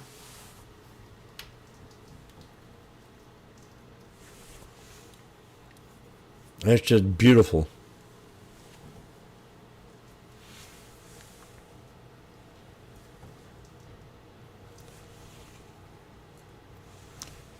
I love Joe Biden. Nobody would be talking bad about Joe Biden in my house.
We'll pull back. And I'm going to go get my lunch, because every minute I wait is a minute too. That or I just wait and go have a, boy, that sounds good. Just go treat myself.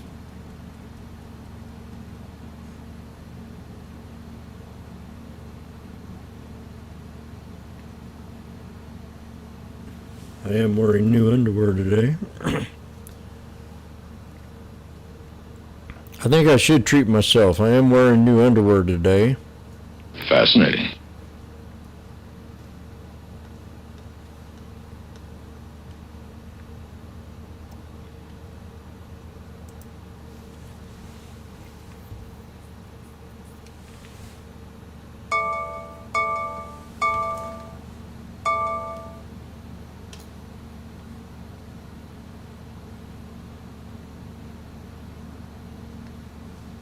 You think about that, Randy?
About 5665 call.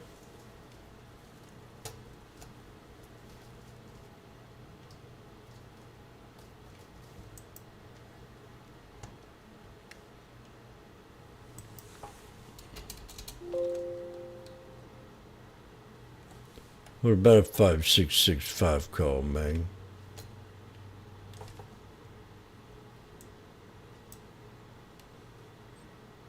I'm say no.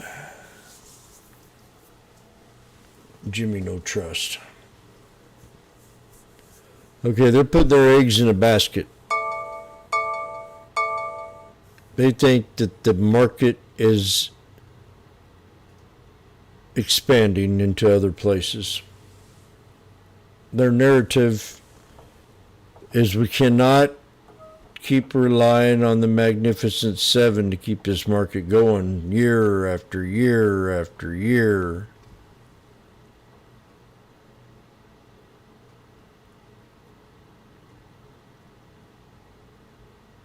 So me no trust.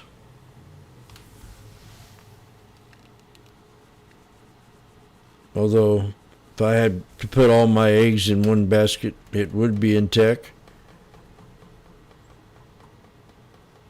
And I'd be buying the dip and scalping it, day trading it, and swinging it if it pulled back to a good enough support.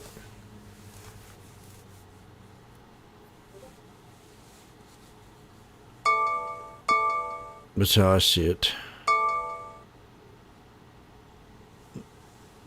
Thank you, Washboard Jim.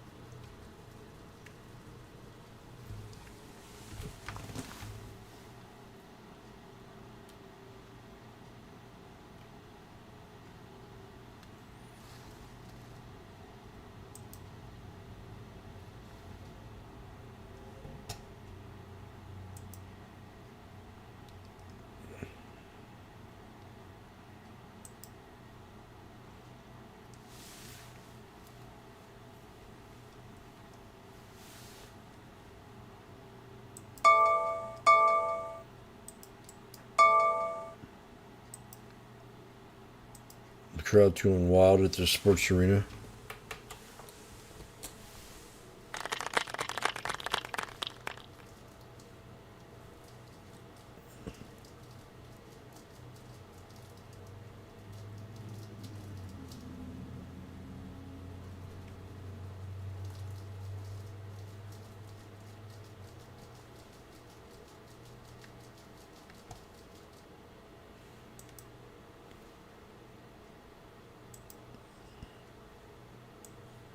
By donating to my vacation fund, you will also be buying me 6 brand new pairs of medium-sized men's undergarment.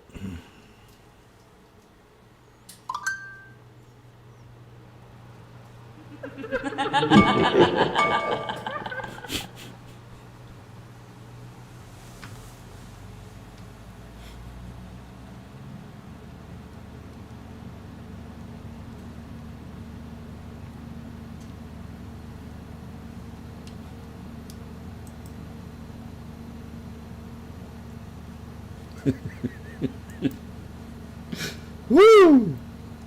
That's a good one, Jimmy.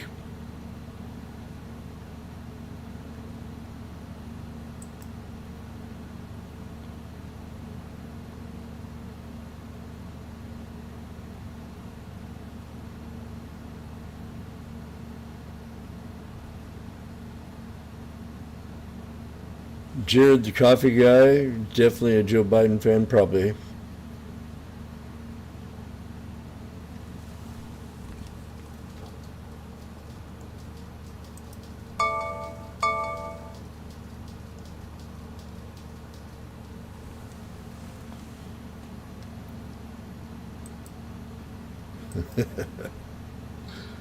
Oh, he's a funny guy, Jim Howard.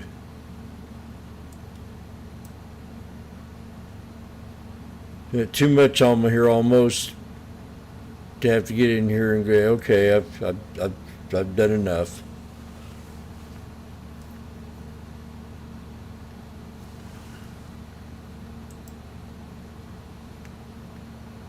Lucky for me, I can still see it on my VWAP.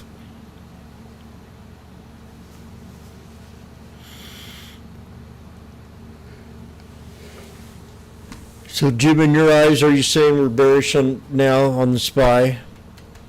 I said, yeah. As long as you're below that VWAP you are.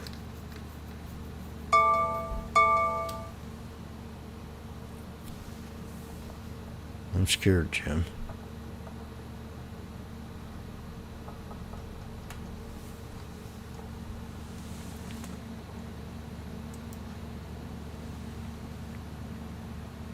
Maybe Joe.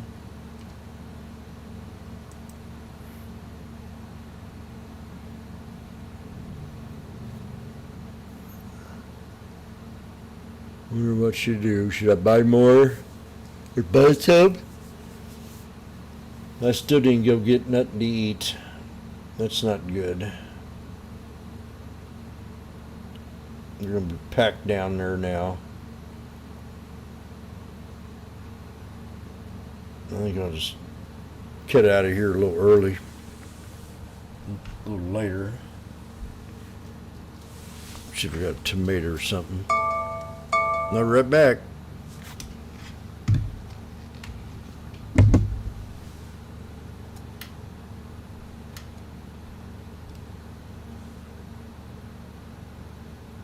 Problem here. We had a big gap down on earnings on very heavy volume. Starbucks. Volume in like the, 60, 70 million around that area here. And a big decline there. We managed to fight our way back up a little bit, but we topped out here. We couldn't clear our orange 63-day EMA, and we logged some highs near 83.43 without even really coming too close to testing our downward sloping trend line here. So I guess the good news for the bulls is at least we held the line here at our lows. We made a very slight move beyond our previous lows of 71.80, but we stabilized here, and we're actually forming kind of an interesting candle pattern today here. So we have a large red candle yesterday, we had a gap down this morning, and then we've recovered and we have formed what's called, so far, depending if we were to close right here, it would be called a piercing line candle. Usually signifies a reversal could be in order. And actually for a little bit here, it was looking like we were almost forming a bullish engulfing candle, meaning that today's green candle completely encompassed yesterday's red candle in terms of the real body, the distance between the open and the close here. So either way, it's looking like we've got some kind of bullish candle pattern here, giving us some potential for a reversal here as we've held the lows. So we'll have to see what happens if we get any follow through tomorrow. But kind of an interesting price move on a day that we made new 52-week lows. Yeah, giving up some of this strength, basically 0.1% on the session, but still having a really nice day, up almost 3%. So now as far as momentum and some of the recent trends we've seen in RSI, what are you seeing? Shorter term RSI gives us kind of a triangular pattern to contend with here. We've got a low point, and then the subsequent low point here was higher. So we have a tiny bit perhaps of some bullish divergence here in that price held the line and RSI improved. So, the momentum seems to be improving somewhat here. We also managed to get out of the oversold here, which is a bullish sign. However, we've also got a competing downward trend line here in red on the RSI. We have not invalidated that yet, and we're still below that 50 midline on the RSI that separates bullish and bearish momentum. So kind of a mixed picture here, but a little bit of improvement. Price really needs to follow through and continue this upswing here. That's the real important test here that we need to fulfill. Absolutely here. So now when we look at some levels to keep on our radar, we do have earnings the end of this month, which I can't believe we're already in July. I think 16th is today's day. We're already there. So as far as levels we're watching, walk us through what you're seeing. Sure, and we can see when we include our linear regression line and the standard deviation channels from which we derive this study. We take our linear regression line, we take standard deviations to the upside and the downside. We're quite close to the -1 standard deviation channel here, which comes in just above 71. So we've got a bit of a support confluence here. We've got our old lows plus this key technical indicator providing us with a potential point to watch for some support here. If we were to break lower, -2 channel, this orange line right here comes in at 62.73. That would be quite a drop here. And, not saying this is going to happen, just saying based on our math here and our recent price activity, that would be where you could potentially look for some support based on this study to the upside. right here is interesting to me. We've got our linear regression line, which is our line of best fit, our blue line here. We've got our orange 63-day exponential moving average and our trend line all converging right around the same point near just below 80. So that could be another important area to look for some resistance in that point. Yeah, and a lot to, I think, consider here. When you look at Starbucks' chart, I mean, compelling at least as far as its recent downward momentum. So with all of this in mind, now, Alex, walk us through how you think about trading this name for example purposes. Well, if you see this chart, bearish trend, you see the fundamentals in the analyst note, bearish fundamentals, got an earnings event on the horizon as well. Maybe a trader looks to, speculate on the downside in this name, even despite the fact that it's on multi-year lows.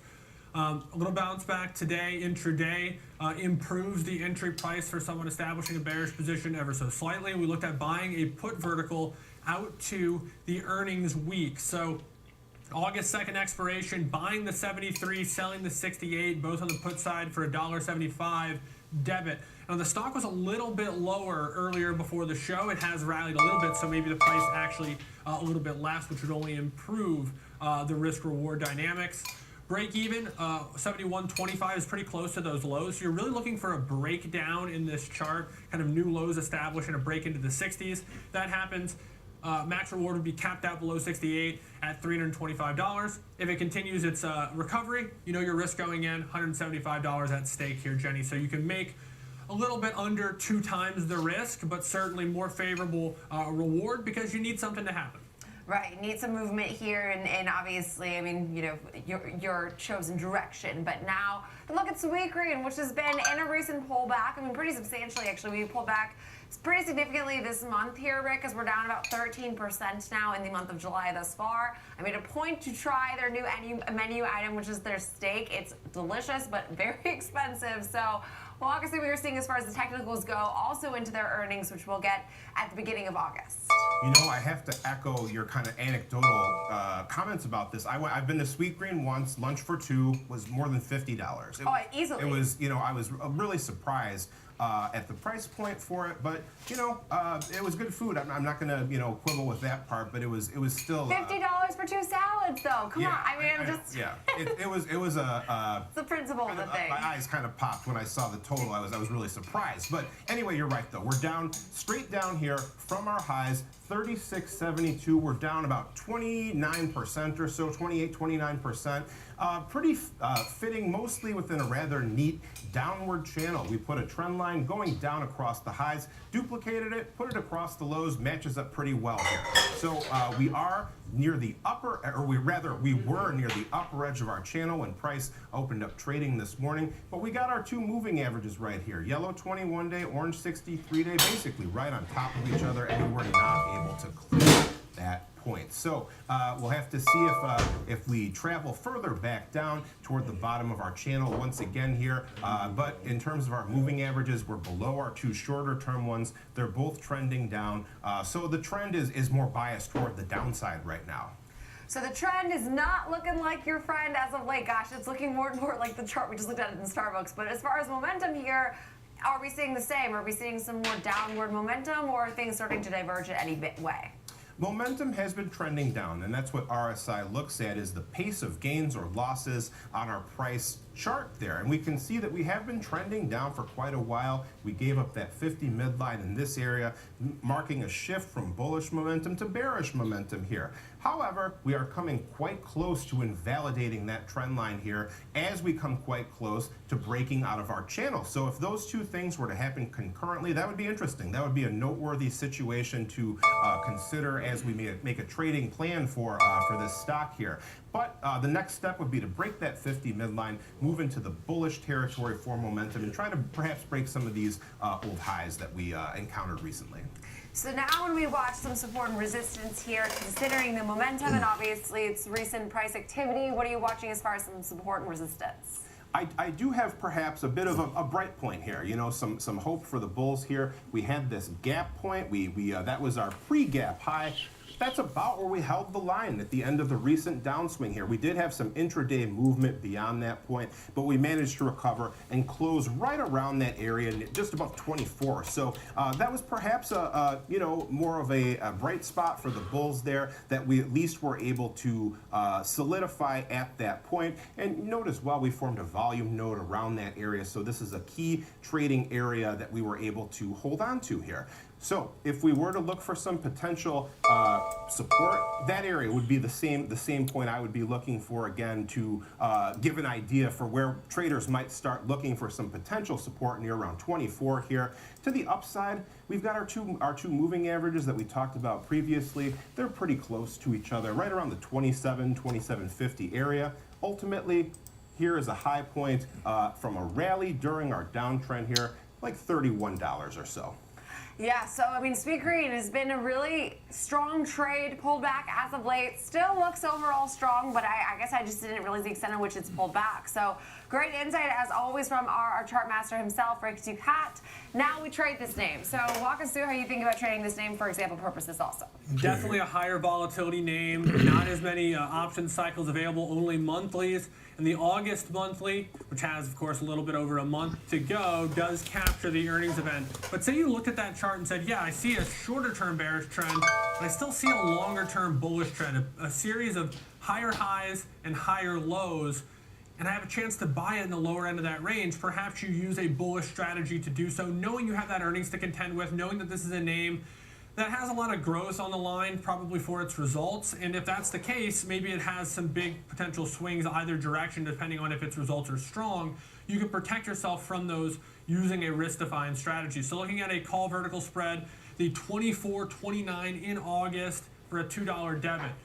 Risk $200, break even is 26, which is actually pretty close to the current share price, and you have a chance to make upwards of 300. So risk to reward is actually 2 to 3 in this case, although the break-even is pretty close to the current share price. So that's pretty favorable as well, but you do have earnings to contend with, which of course may ultimately be the deciding factor on whether or not this trade works or doesn't if held through.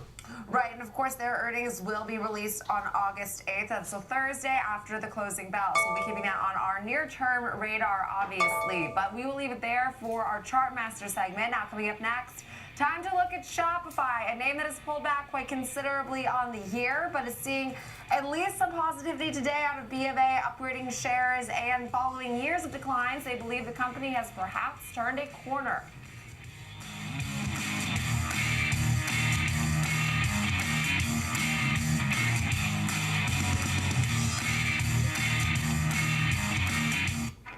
Empower your portfolio with the Schwab Network. Schwab Network is available anytime, anywhere, on any device for free. Schwab Network. With Schwab investing themes, it's easy to invest in ideas you believe in. Spot a trend in electric vehicles? Have a passion for online gaming? Or want to explore the space economy? Choose from over 40 themes, each with up to 25 stocks identified by our unique algorithm. Buy it as is or customize to align with your goals. All at your fingertips. Schwab Investing Themes. 40 customizable themes, up to 25 stocks in just a few clicks. Get each and every angle, the whole picture. Everything comes full circle on Trading 360. Catch us right here at the New York Stock Exchange on Trading 360, only on Schwab Network. Kickstart your morning with a full dose of commodities, technical analysis, economic data, and live reaction in global markets. Available anytime, anywhere, on any device for free. And available on all your favorite streaming services. Futures with Ben Lichtenstein every weekday, 8 a.m. Eastern on the Schwab Network.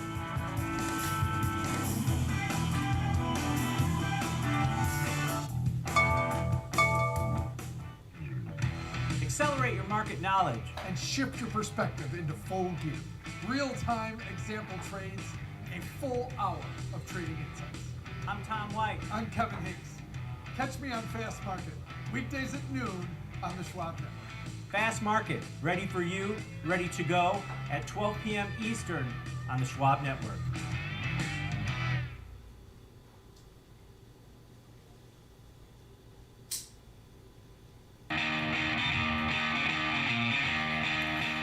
to Next Gen Investing. It's time now for FOMO. Today we are looking at Shopify with an analyst upgrade from B of A, as they said that maybe things could have turned the corner, at least at this point, is the hope after Shopify's pulled back pretty substantially. But joining me now to discuss more on this analyst note and some other analyst notes we've actually seen on Shopify, I'd like to welcome in Caroline Woods, Senior Markets Correspondent for the network. So Caroline, thank you for being with us today, as always, and walk us through what you're seeing with the story.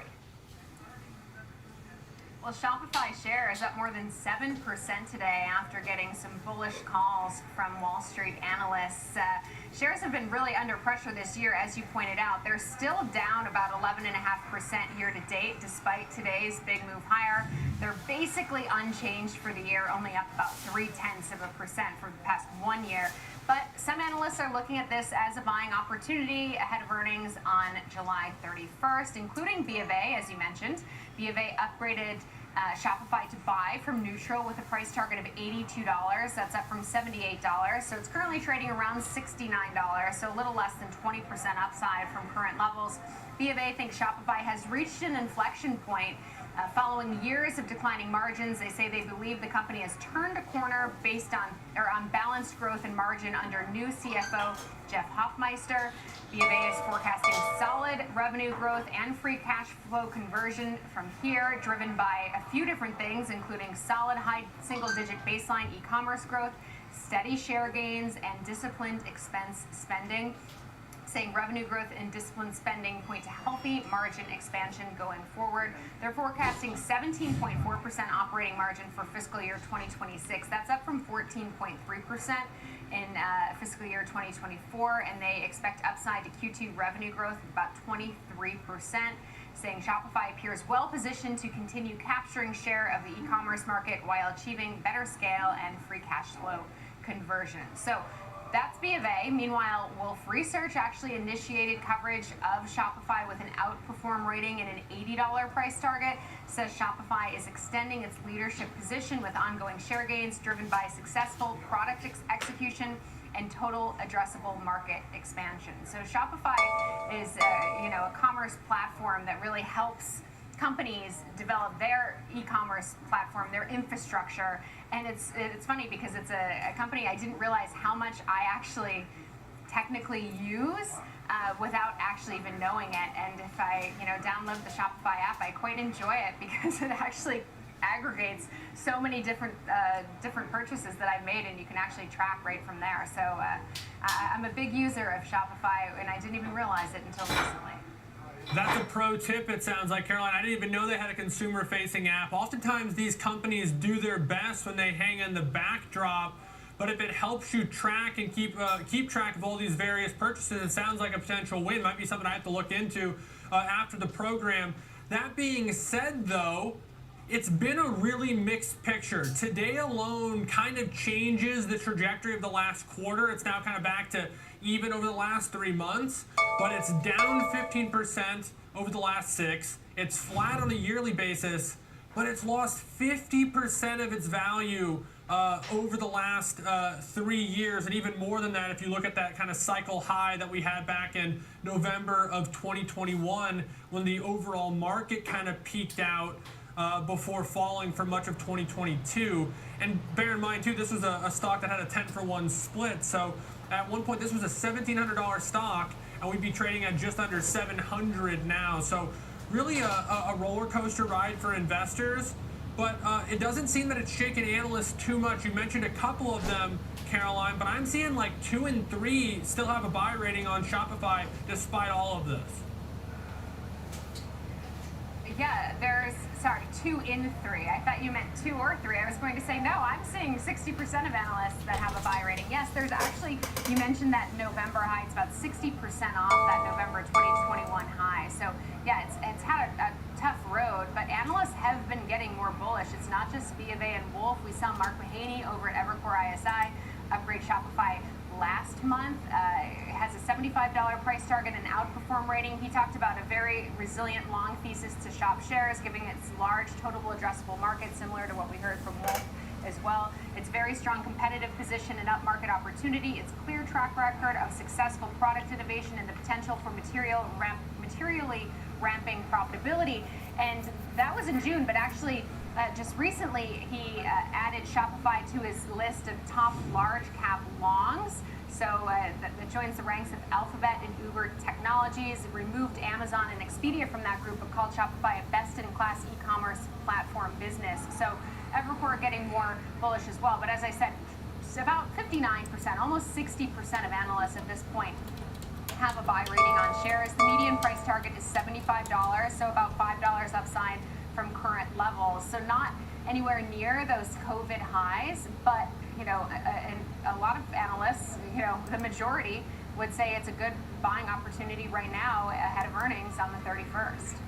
Yeah, and Carolyn, I think this has been such an interesting name because this is also pretty well integrated in my life, and I feel like one that people use more frequently than they even realize. But it's been such an underperformer, and it's like we talk about the strength in e-commerce. We look at other names like an Amazon, for example, and it's amazing to me that Shopify continues to be as disappointing as it has, frankly, because of the fact that I feel like it does serve such an important market. I mean, and we're up, I know, 7% today, so it feels somewhat ironic to be saying this, but I guess I'm just still a little bit confused by its underperformance as of late. Well, it's not the Amazon, though, because it's not actually selling the goods. It's helping the companies with the infrastructure so that they can sell the goods. So it's more of the platform than the actual retailer. So they do have that consumer-facing app. I'll be right back. I'm going to go for a little walk. Might be looking up right now. But I will say, though, they do offer shop dollars, or there's some sort of branding, and it can be like 9 times. So if you've used Shopify on the, to pay on the app, they're on the company's websites, they actually give you incentive to continue using Shopify. So it seems like they are skewing more consumer focused. That's how I actually discovered that they even have the app, because I'm like, oh, my $2.50 could be worth $25 if I shop on these specific retailers.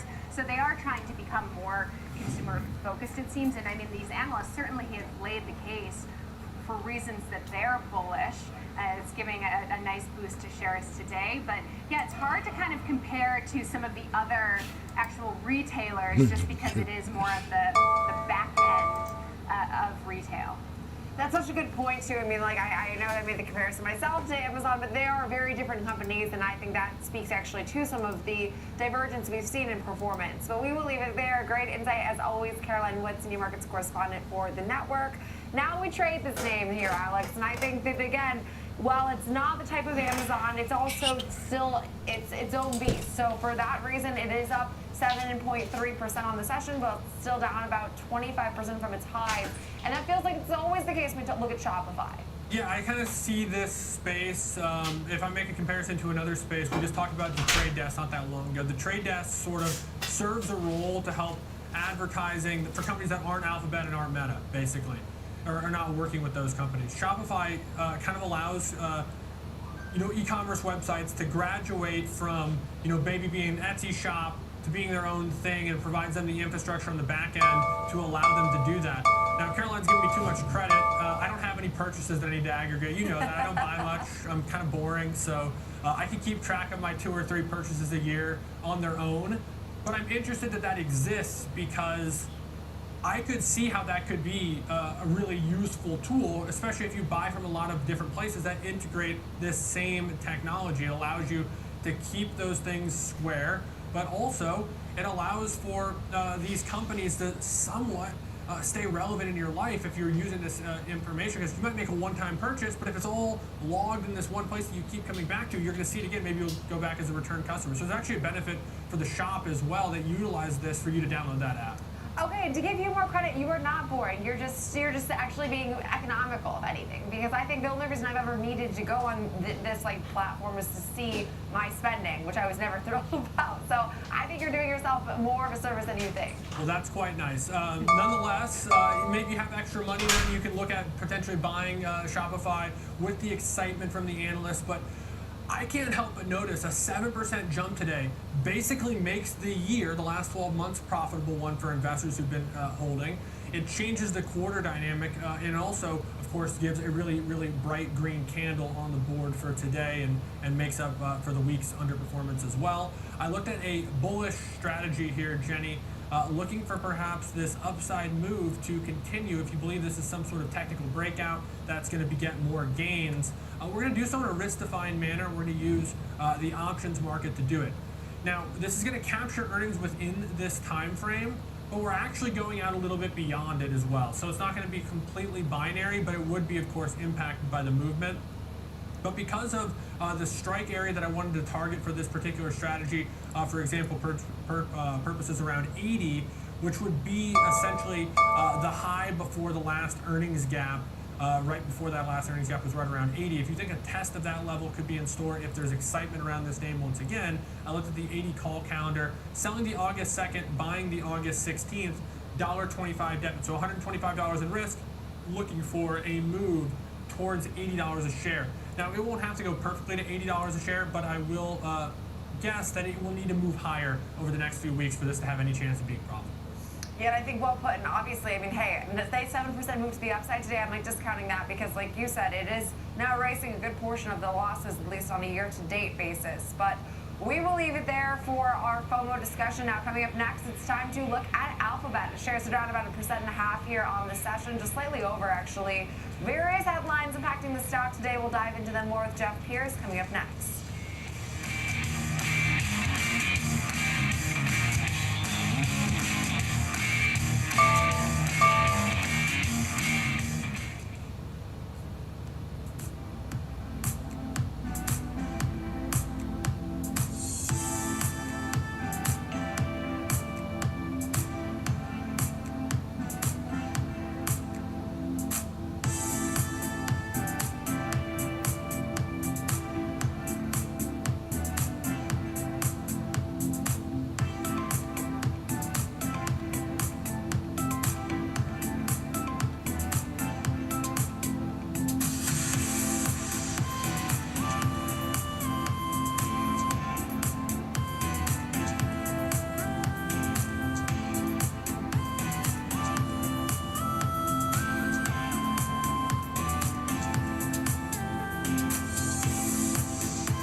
Trading the trending names every day.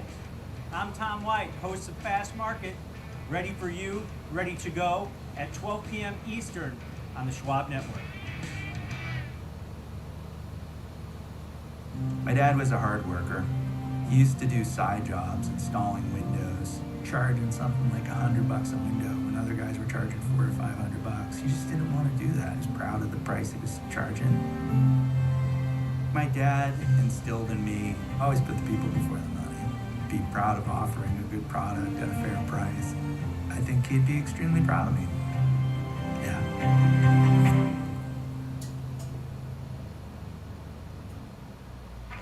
No politics, no noise, from bell to bell and beyond.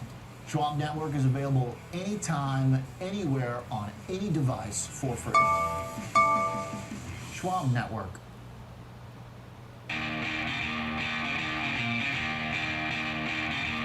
Welcome back to Next Gen Investing. It's time to look at Alphabet today, down just over 1.5% on this session. But now I'd like to welcome in Jeff Pierce, Senior Manager of Derivatives Trading at Charles Schwab, to look more at all the various headlines. We have this acquisition, we have YouTube Music, we have, these regulators trying to right now impose restrictions on their wallets regulations. So walk us through the various stories today impacting Alphabet, Jeff. Yeah, all that's going on, of course, is we have earnings coming next Tuesday after the bell. As you pointed out, a few different stories here. Let's start with the payments ruling out of the UK. Looks like regulators there are going to be probing into the competitiveness of some of these digital wallets. That includes Apple, Google, and PayPal, as well as some others. Really what they're going to be looking for are some of the risks to consumers, risks to businesses, and some of the positives that come along with it. We've seen these regulators really focus on these companies in the past. We know, they're concerned about the consumer, they're concerned about the competition in the market, and of course the risk to the consumer overall. So we're likely going to see this play out for some time. Of course, this was nothing new for Apple or Google or any of them. They've been under this type of scrutiny before. As you pointed out, Other stories include that YouTube Music, which announced that they're going to be experimenting with AI. They're going to have a new feature very similar to what we've seen out of other companies before, where you can, sing a song or request certain types of music, and the AI will put that together for you. Finally, and I think maybe the most important, is this Wiz acquisition. They're reportedly in talks to acquire the cloud security firm Wiz for up to $23 billion. That would certainly enhance their cloud security capabilities. It's going to be it would be one of their most expensive acquisitions to date. But not a big surprise, because we've seen them try to expand the cybersecurity cloud side of their business for some time. They bought Mandiant for $5.4 billion just 2 years ago. Their cloud business grew by 26% last year, turned a profit for the first time. Could we see the regulators slow this down? It's certainly possible, especially when you think that this is Alphabet. But if you look at Wiz, it's a relatively small company, so we may not see too many hurdles there. Jeff, I guess the fallout then would be, if they're all in on this space, which it's too early to tell, then you start looking at some of these other players, and they got to be like, oh man, Alphabet's coming into our group. What if Apple comes into this space? Like, these companies just are so disruptive when they decide to, focus on an area. But I want to talk a little bit about the regulator piece, because I think the snap reaction for many is, oh, this is one jurisdiction, it's going to take a long time. But once, say that, let's just, for the sake of conversation, say that they're going to have to make these changes, it's really hard to sustain different platforms across different jurisdictions. And once you've made the change, what's to stop the EU or the US to say, hey, you can make those changes for us too? And then those moats around their business get disrupted, and it sort of changes the trajectory of whatever the finances would have been around it. Is that the concern? Of course, we don't know if it's gonna happen or not, but that it can snowball from one place to basically their entire business operation? Yeah, absolutely. I think, to your point, there are times when we look at some of these bigger companies and they're getting regulators that are kind of looking behind the curtain.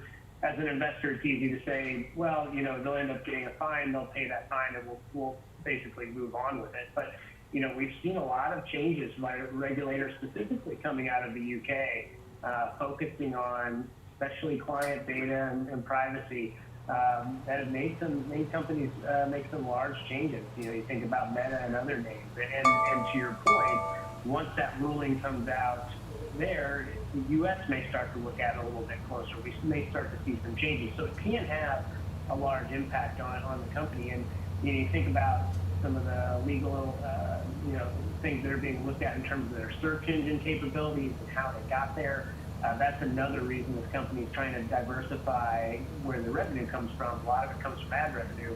They're trying to look at things like the cloud to try to get more revenue from there as they see more pressure from regulators.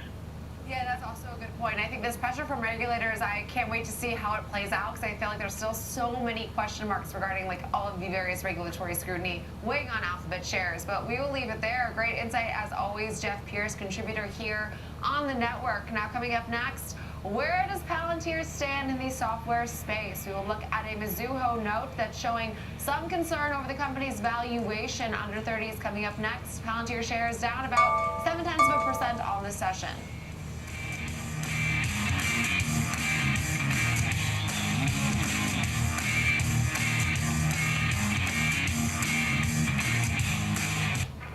Empower your portfolio with the Schwab Network. Schwab Network is available anytime, anywhere, on any device for free.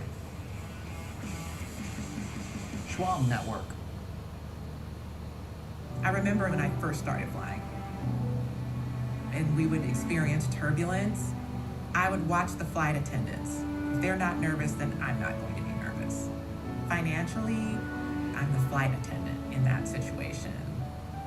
The relief that comes over people once they know they've got a guide to help them through. And I definitely feel privileged to be in that position.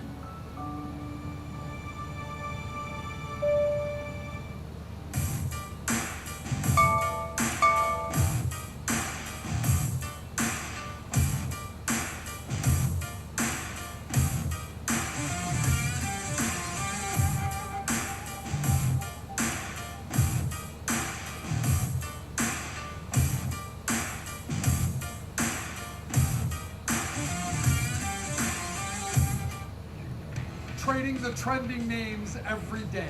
It's Fast Market. Ready for you, ready to go. I'm Kevin Hinks. Catch me on Fast Market, weekdays at noon on the Schwab Network.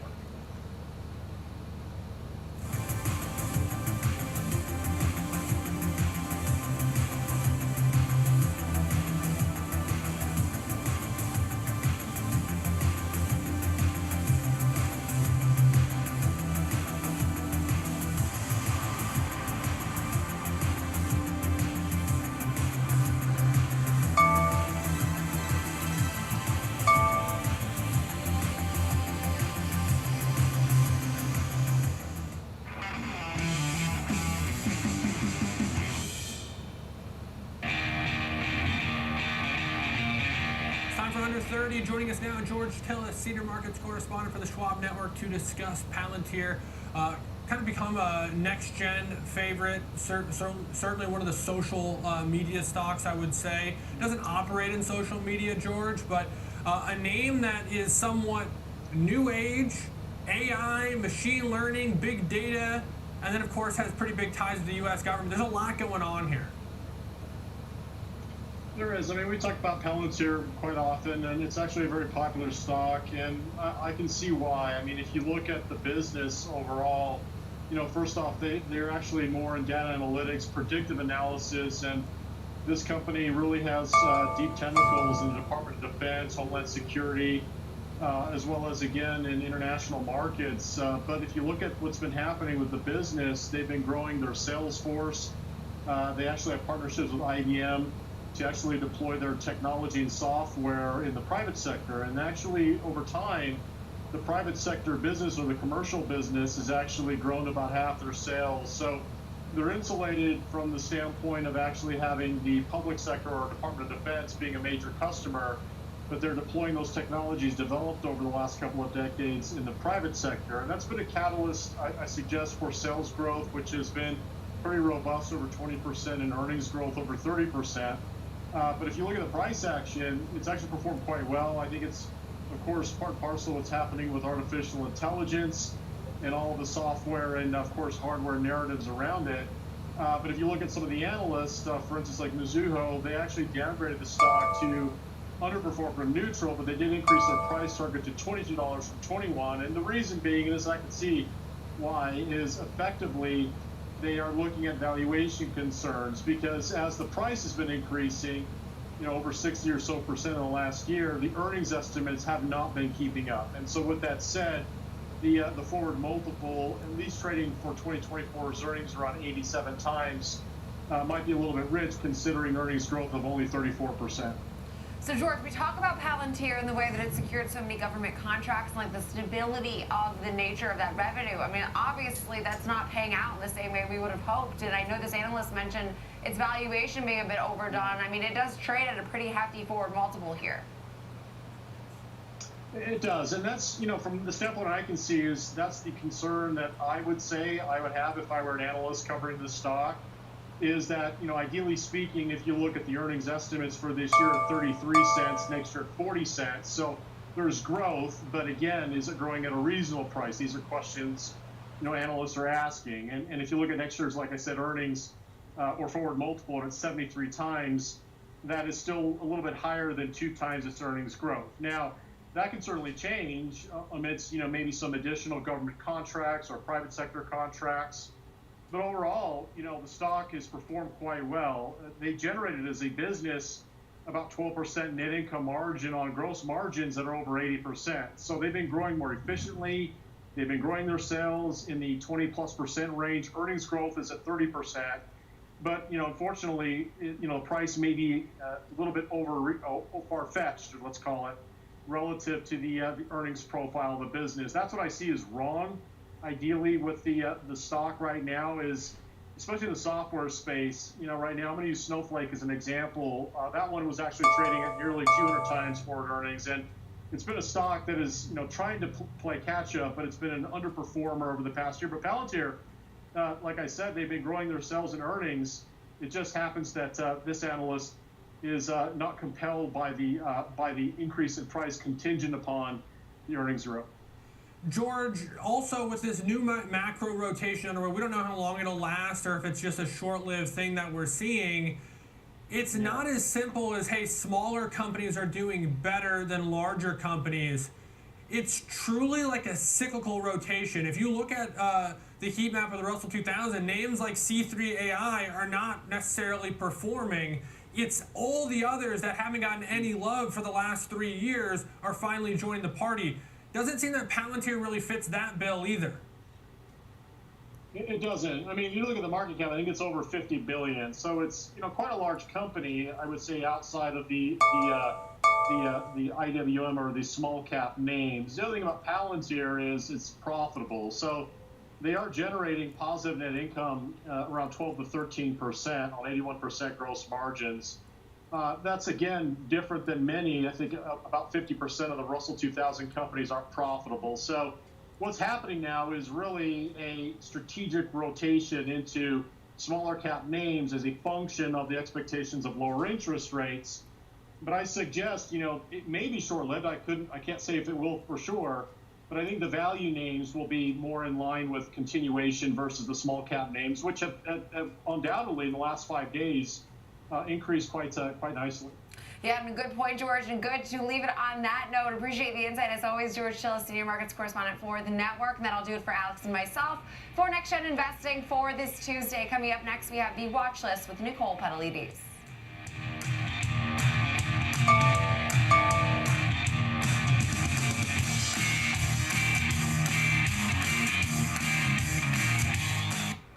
Welcome to Schwab Network. Daily live exclusive content tailored to today's investors. Broadcasting 24/7 from our studios in Chicago. And from the heart of Wall Street at the New York Stock Exchange. Up-to-the-minute market insights. Example trades and stock-specific analysis featuring the smartest minds in the business. No politics. No noise. Analysis ahead of the biggest events for the economy. From bell to bell and beyond. Watch live and on demand. 24/7, 7 days a week on schwabnetwork.com. And on all your favorite streaming services. Available anytime, anywhere. On any device for free. Schwab Network, empowering every investor and trader. Every market day.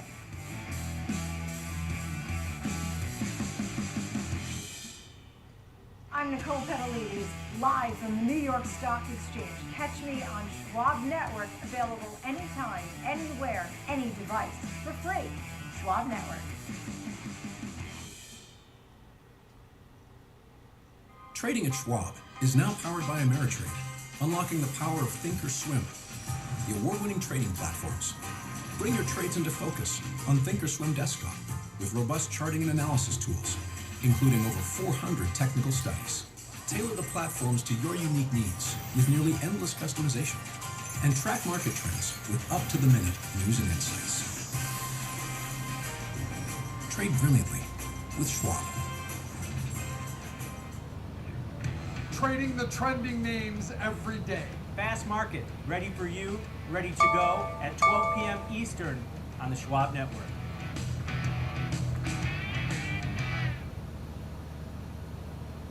Young lady who was mid-30s, a couple of kids, recently went through a divorce.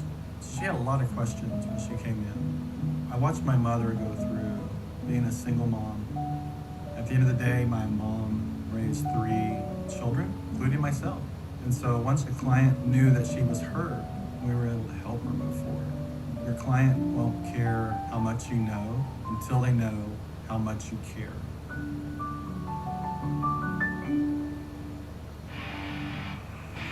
Cut the cord on the way you get market news. It's Market on Close. Join me, Oliver Rennick, for the biggest earnings coverage, insights from the smartest minds on Wall Street. Monday through Friday, 3 p.m. Eastern, available anytime, anywhere, on any device for free. Only on the Schwab Network.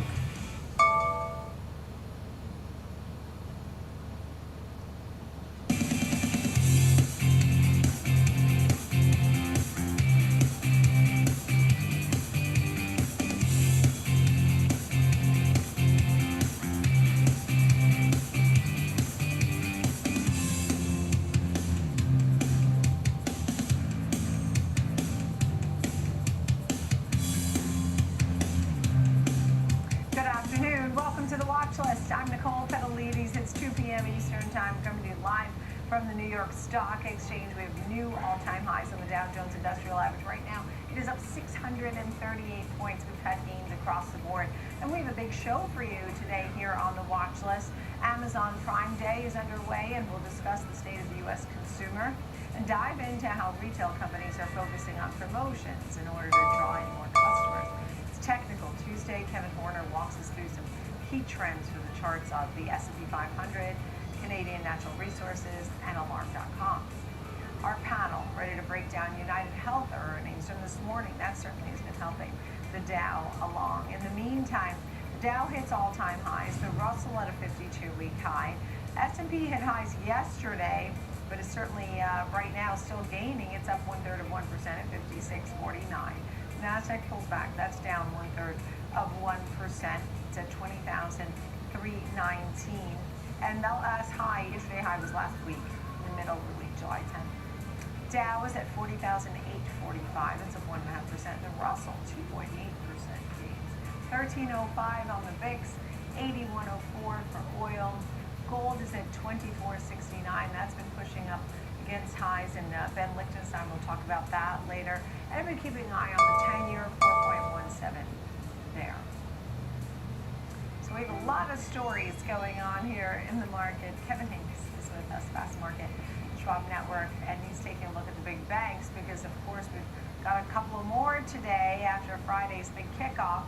Some of your thoughts as we looked at names like Bank of America and Morgan Stanley. Yeah, first we'll cover Bank of America, the biggest winner today in some of the banks, up 5.5%, actually north of 5.5% today. Earnings, 83 cents versus 79 cent estimates. Revenues, 25.4 billion versus 25.2 billion estimates in revenue. Then you break down provisions for credit losses, $1.5 billion. The net charge-offs, $1.5 billion. Net reserve release, $25 million. But here's the thing, when you're breaking it down, consumer banking down 3%, global banking down 6%. Then you get to global markets, up 12% in revenue, and global wealth and investment management up 6%. So all things considered, this bank having a great day today. Remember, for a little statistic, Warren Buffett owns 1 billion shares of Bank of America. Stock up more than 5.5% today, Nicole. Yeah, and Berkshire Hathaway's been hitting new highs as well. That's worth noting. You're also keeping a keen eye on Morgan Stanley. Morgan Stanley up a little bit less, about 1.7%. They had earnings here of $1.82 a share versus $1.66 expected. Revenue, $15 billion versus $14.22 billion estimates. Morgan Stanley revenue growth 11.6%.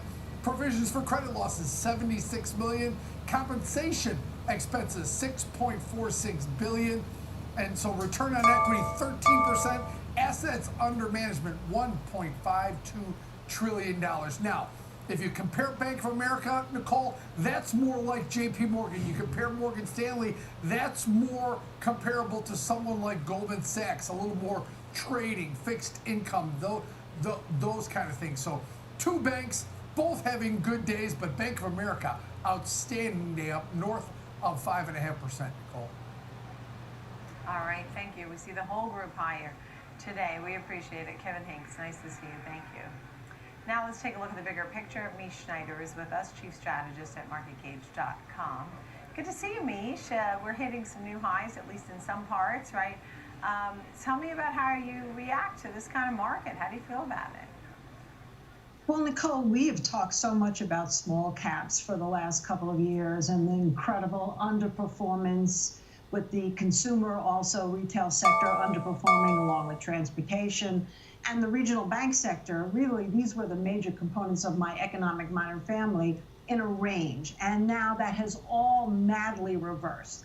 So for the family, it's cheerful and wonderful. And with IWM now getting close to where it broke down from back in January of 2022, maybe we're getting a little bit lofty. That doesn't necessarily mean a top, but you know, this move has been explosive. We could see some kind of a correction. And I think Granny Retail, basically, I call her Granny, just woke up today The retail sales numbers were okay, but it's really following a trajectory of expectation of lower interest rates, and all of these inside sectors will benefit if that does indeed happen. Yeah, and I know you're keeping a keen eye on a few things, what the Fed may or may not do, anything pertaining to the elections, right? Let's start with the elections. I mean, obviously we had a big weekend. The bettors are making their bets this week pertaining on who's going to be the winner of the election. How are you positioning portfolios? What are you thinking here? Well, I try not to necessarily position based on assumptions of an election, because look what happened in 2016. Pretty much a week and a half before the election came that big story about Trump, and I grabbed them by the you-know-what, and it looked like Hillary was going to be the shoo-in, and then James Comey came out about the email server, and that was the end of her. So you just never really know. Right now, obviously, it looks very much like it's in Trump's favor. His choice of Vance also adds basically a lot of the things that he's been talking about with Bitcoin. And so those are the sectors that we've been in anyway. So we're happy because of these stories today. The question is going to be, can they sustain? So I like to go back and trade off of really basically the fundamentals that we've talked about, which is these inside sectors showing the possibility of a soft landing, maybe, and then the individual sectors. I mean, no surprise to me that crypto would start taking off even before this happened. Yeah, let's talk about crypto. I mean, since you opened that can of worms, let's go for it. I mean, you know, crypto, people wanted it back to 75. They were holding 65 only to see it drop below 60 and, you know, started really scratching their heads. And now the risk on trade was back. It was up 10% a couple of days ago. And it's doing quite nicely. And other things are up along with it, like Coinbase, like other names that are related to crypto. One clue that I had, even with the down move with Bitcoin in particular, before obviously this week has happened, was I was looking at blockchain, BLOK, and that never really sold off with the crypto area. So that told me that from a technological standpoint, that's of course the ledger, that there was still a lot of bullishness in terms of the future of just using alternative currency and cryptocurrency. So I think that was really a big clue that maybe a lot of people overlooked, particularly the bears. But also, I think we need to talk about gold here, because gold is making new all-time highs. So with all the roseate picture, one does have to ask why, right? So you would like, would you be a buyer of anything related to Bitcoin? People are also awaiting the Ethereum ETFs and the approval there near term, right, sooner than later. So are you a buyer of something related to Bitcoin? Are you a buyer of something related to gold? Well, gold, we've been in gold for probably 3 years now. We've rode the waves, we've bought on the dips. Silver, of course, for a while was outperforming, and even though it's doing well, gold has kind of taken the front seat right now.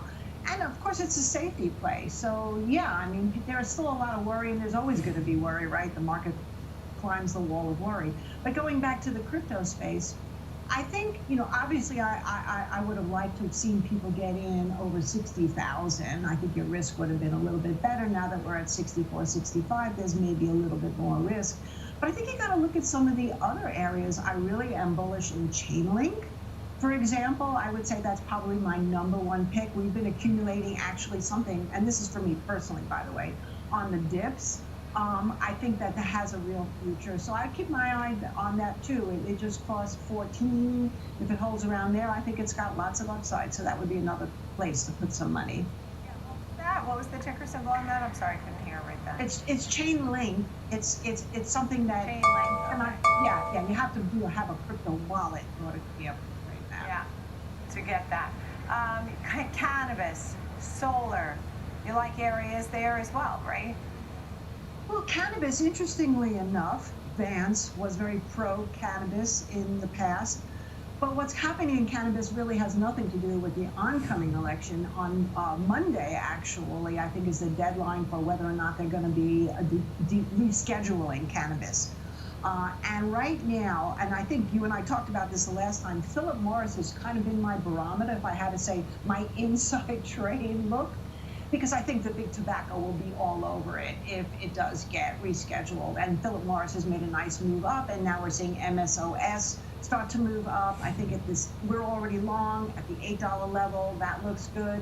Switching over to your question on solar, again, here's these presuppositions, right? Trump becomes president, oil and gas goes crazy, solar goes down even further. But actually, the opposite has happened when you would assume that for Biden, where alternative energy would have gone up and oil and gas would have gone down. That hasn't happened.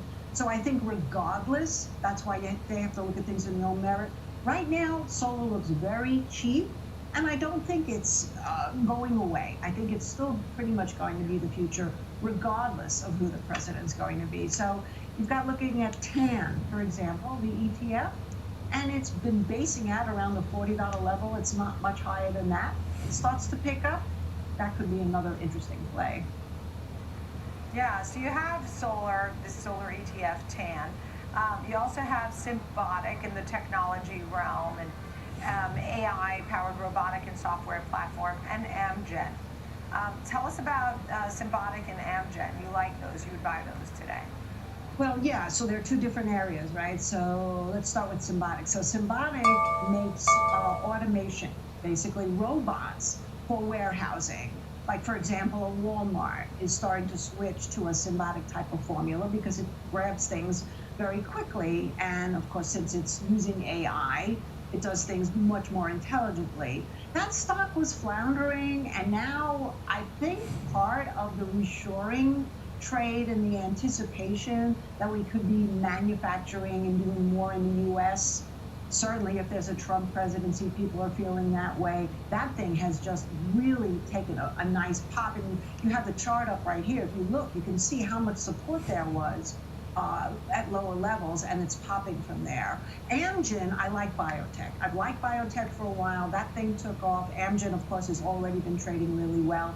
And there's a couple of names in there, too, if you don't like big momentum stocks. I would be looking at Pfizer, Regeneron looking kind of interesting. So there's a couple of areas there for people who want to play in the biotech space. Yeah. So are you generally bullish, it sounds like? Is that how you're feeling overall, quickly? Well, I think I'm the classic trader, right? I always worry. I get up in the middle of the night and check the markets, so there's always that worry. And seasonally, there's been talk that actually tomorrow, July 17th, often is the peak for the markets. August is not always a good month. And anything, of course, can happen. We still have a lot of risks out there, geopolitics being probably the #1 risk. But nonetheless, at this point, unless I see a real reversal from the highs that we had today, particularly in these small caps, like if it breaks down into 217, which would now be the new July 6-month calendar age high, maybe I'll get a little bit more cautious. But for right now, looks great. Right, and you do like the seasonality, at least for July so far. Thank you, Mish Schneider, MarketGauge.com. Good to see you, Mish. Thanks. Coming up next, Options Corner. Tom White will join us and highlight unusual options activity from the day and how investors are looking to trade on recent news of Toll Brothers, ExxonMobil, Texas Instruments, right here on the watch list on Schwab Network. We'll be back.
with the Schwab Network. Available anytime, anywhere, on any device for free. Schwab Network.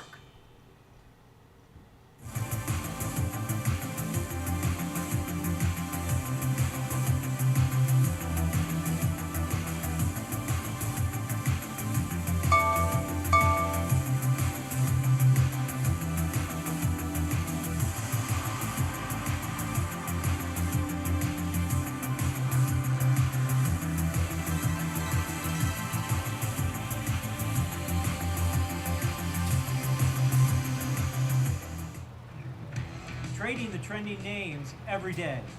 I'm Tom White, host of Fast Market, ready for you, ready to go at 12 p.m. Eastern on the Schwab Network.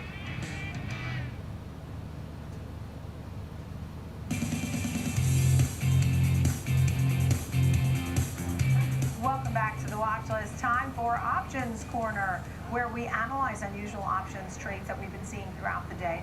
Tom White is with us, host of Fast Market here on Schwab Network.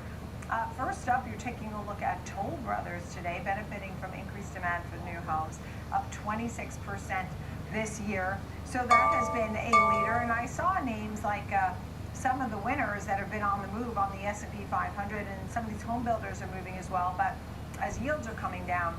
But you found a bearish trade, very interesting. Tell us about that story. Well, Toll Brothers, Nicole, being the top of the line as far as home prices sold. Average selling price is $1 million last quarter. They sold just over 2,600 units, and that was above expectations. And then their backlog actually rose quite a bit. They've got a backlog of over 7,000 homes valued at $7.38 billion.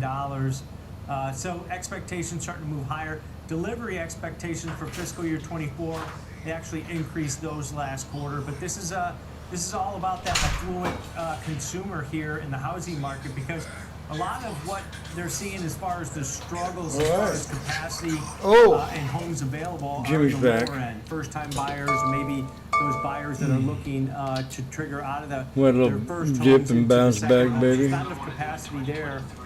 And I think if you look at Toll Brothers, the backlog that they're increasing, the delivery numbers that they're increasing, they're navigating this higher landscape of interest rates. The 30-year mortgage rate last week was just about 7%. So that's still a little bit of a headwind, but they seem to be navigating it pretty well. The NAHB Housing Market Index slipped another point to 42 in July. That's weaker than expected.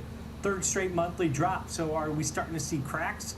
Maybe, especially at the upper end and the home builders. But this stock, as you mentioned, doing pretty well, up nearly 30% so far this year. But I did see a bearish trade, and I'm not sure if this is a speculative trade to the downside that this trader put on, or maybe he's hedging the long stock position with some inexpensive puts. But they were out in the September 100 strike puts, and trader bought about 3,500 of those 100 strike puts. Average debit of only 75 cents because here we are right there. Money to the downside. To get for again, not watching. Break even 99.25 over the next 66 days. That's 24% below the current share price in Toll Brothers. And like I said, this might be something just speculating, buying some cheap puts, hedging their existing stock position. But it might be just some trader that says, hey, maybe I don't expect a big drop in Toll Brothers over the next couple months, but at the same time, rookies are probably if the stock drops $10, $20 over the next 66 days, that I'm gonna we wait. could see a jump in the price of these puts. Maybe they could exit them. See if he wants to retest that area roll out of again. that position into something else. But yeah, pretty surprising with the strength that we've seen so far in Toll Brothers to see a put buyer in here, but that's why it stuck out to me. Anthony. Yeah, and look, Lennar also was a winner today. It's at 5.5. Oh, shit. Well, theoretically, yields have come down. That would help that group. And within the retail sales number, there was a print. Always that's clean. about This is garden Washboardjim. Washboardjim Retail Traders. May I help you? So This is pre-recorded. Well on that. And I've seen a mixture of calls. You know, the first week of July, there were some Hello? pullbacks on the calls. Now there seems to be more positive calls on the group, but very interesting to see that bearish trade, which seems a little aggressive. Oh, yeah? Hello? Right? I mean, would you call it a little bit aggressive of that trade? Well, I would put it more in the box of they're trying to buy some cheap downside and giving themselves some duration. They've got earnings towards the end of August. That might be a catalyst to the downside. Very but if you've seen some of the housing data recently with mortgage rates near the 7% level, those have been So I was deteriorating. rudely interrupted. And if we see any cracks in the jobs 564s were at 90 cents. cents. Crack here with mortgage rates at these levels, you could probably see a real substantial pullback on maybe some of the home builders because they've had such a solid rally over the last couple of years. 104. All right, next up, let's take a look. Thank you for that. I'm glad you did the more of an explanation too. How about now we take a look at ExxonMobil, which was a winner. It hit a high of 123.75 back in April. Jimmy's going to show you something. Sort of trending lower and chopping Just around. promise. But always seems to be a Now it's time to exit. when someone wants an energy name. You found a bullish trade. Profit. Tell us Profit. about Randy. Yeah, if you want exposure to the energy markets, maybe crude oil prices, which are back above $80 a barrel after languishing in the low to mid 70s over the last couple of months. Now let's talk about this. I like talking, you know what I mean? So you ready, YouTubers? So we came down here. We hit support. And something that I noticed. I said, wait for this thing to pull back a little bit more. And don't tell nobody this tricks.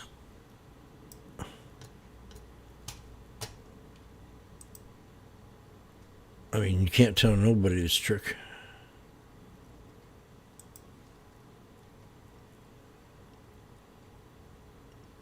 Body. Body.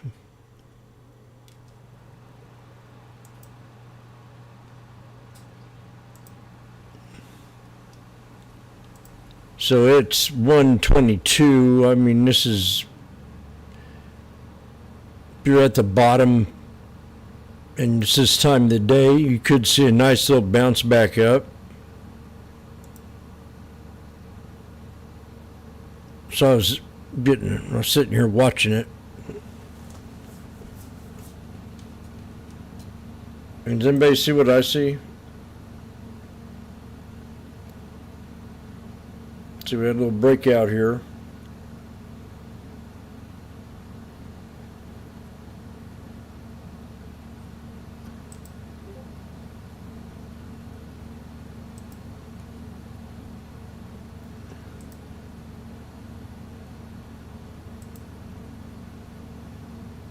$200 SMA. So we got snake expansion pattern, breakout, pull back, and we pulled back to close to the pivot point, or a little oversold at the pivot point. But then you got that double bottom. Oh, Jim, I didn't see that. Jim, I didn't see that. I would have went in a little bit heavier on that trade, Jimmy. You're always saying double bottom, double top. Oh, Jimmy. We just hit a double top, Jimmy. Shit. Randy.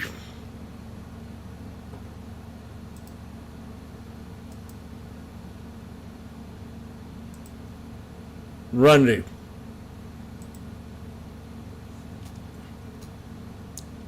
Mike, we just hit a double top, my friend. Is it time to make a business decision?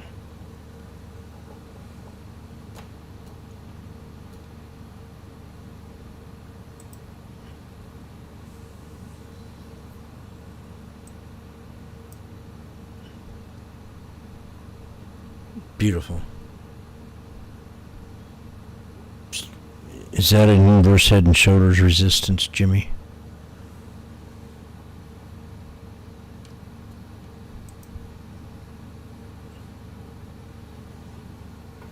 Random.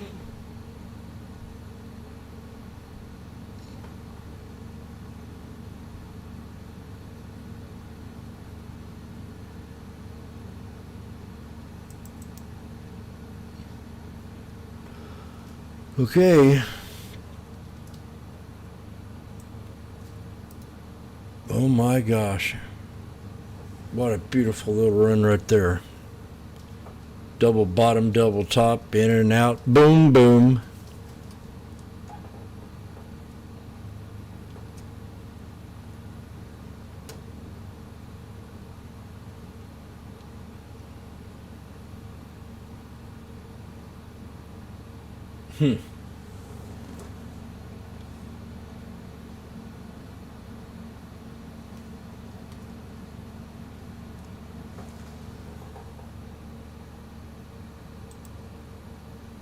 To the upside, but one item of note, the trader also bought about 10,000 of the 220 strike calls in here, so loading up in the September monthly cycle here. Call volume about 4 times normal daily average volume that we've seen over the last week of trading, Nicole. So yeah, some bullish bets here in Texas Instruments ahead of earnings at the end of this month. And I like hearing about the heavier volume too, right? Yeah. Forget sell in May and go away. People are still around. They want to see what's going on. Exactly, baby. Tom White, thank you so much. Great to see you. Appreciate it. She's right. Coming up next, that was Options Corner. Coming up next, Times have changed. over to retail. Amazon Prime Day is underway. It's arrived. It's a 2-day event. How some of the retail companies are relying on promotions to drive in more customers. Are you going shopping on Prime Day right now, or are you hitting some of the other companies? They may be giving you deals as well. Stay with us.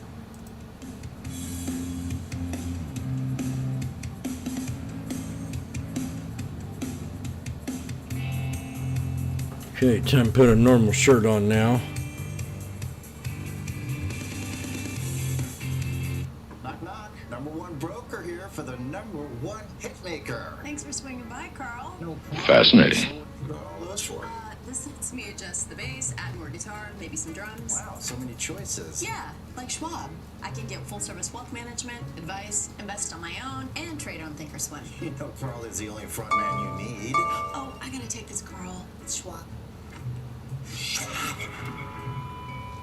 Have a choice. Been better if it was like just a few more degrees hotter. Accelerate your market knowledge. And shift your perspective into full gear. Real-time example trades, a full hour of trading insights. I'm Tom White. I'm Kevin Hayes. Catch me on Fast Market, weekdays at noon on the Schwab Network. Fast Market, ready for you, ready to go at 12 p.m. Eastern.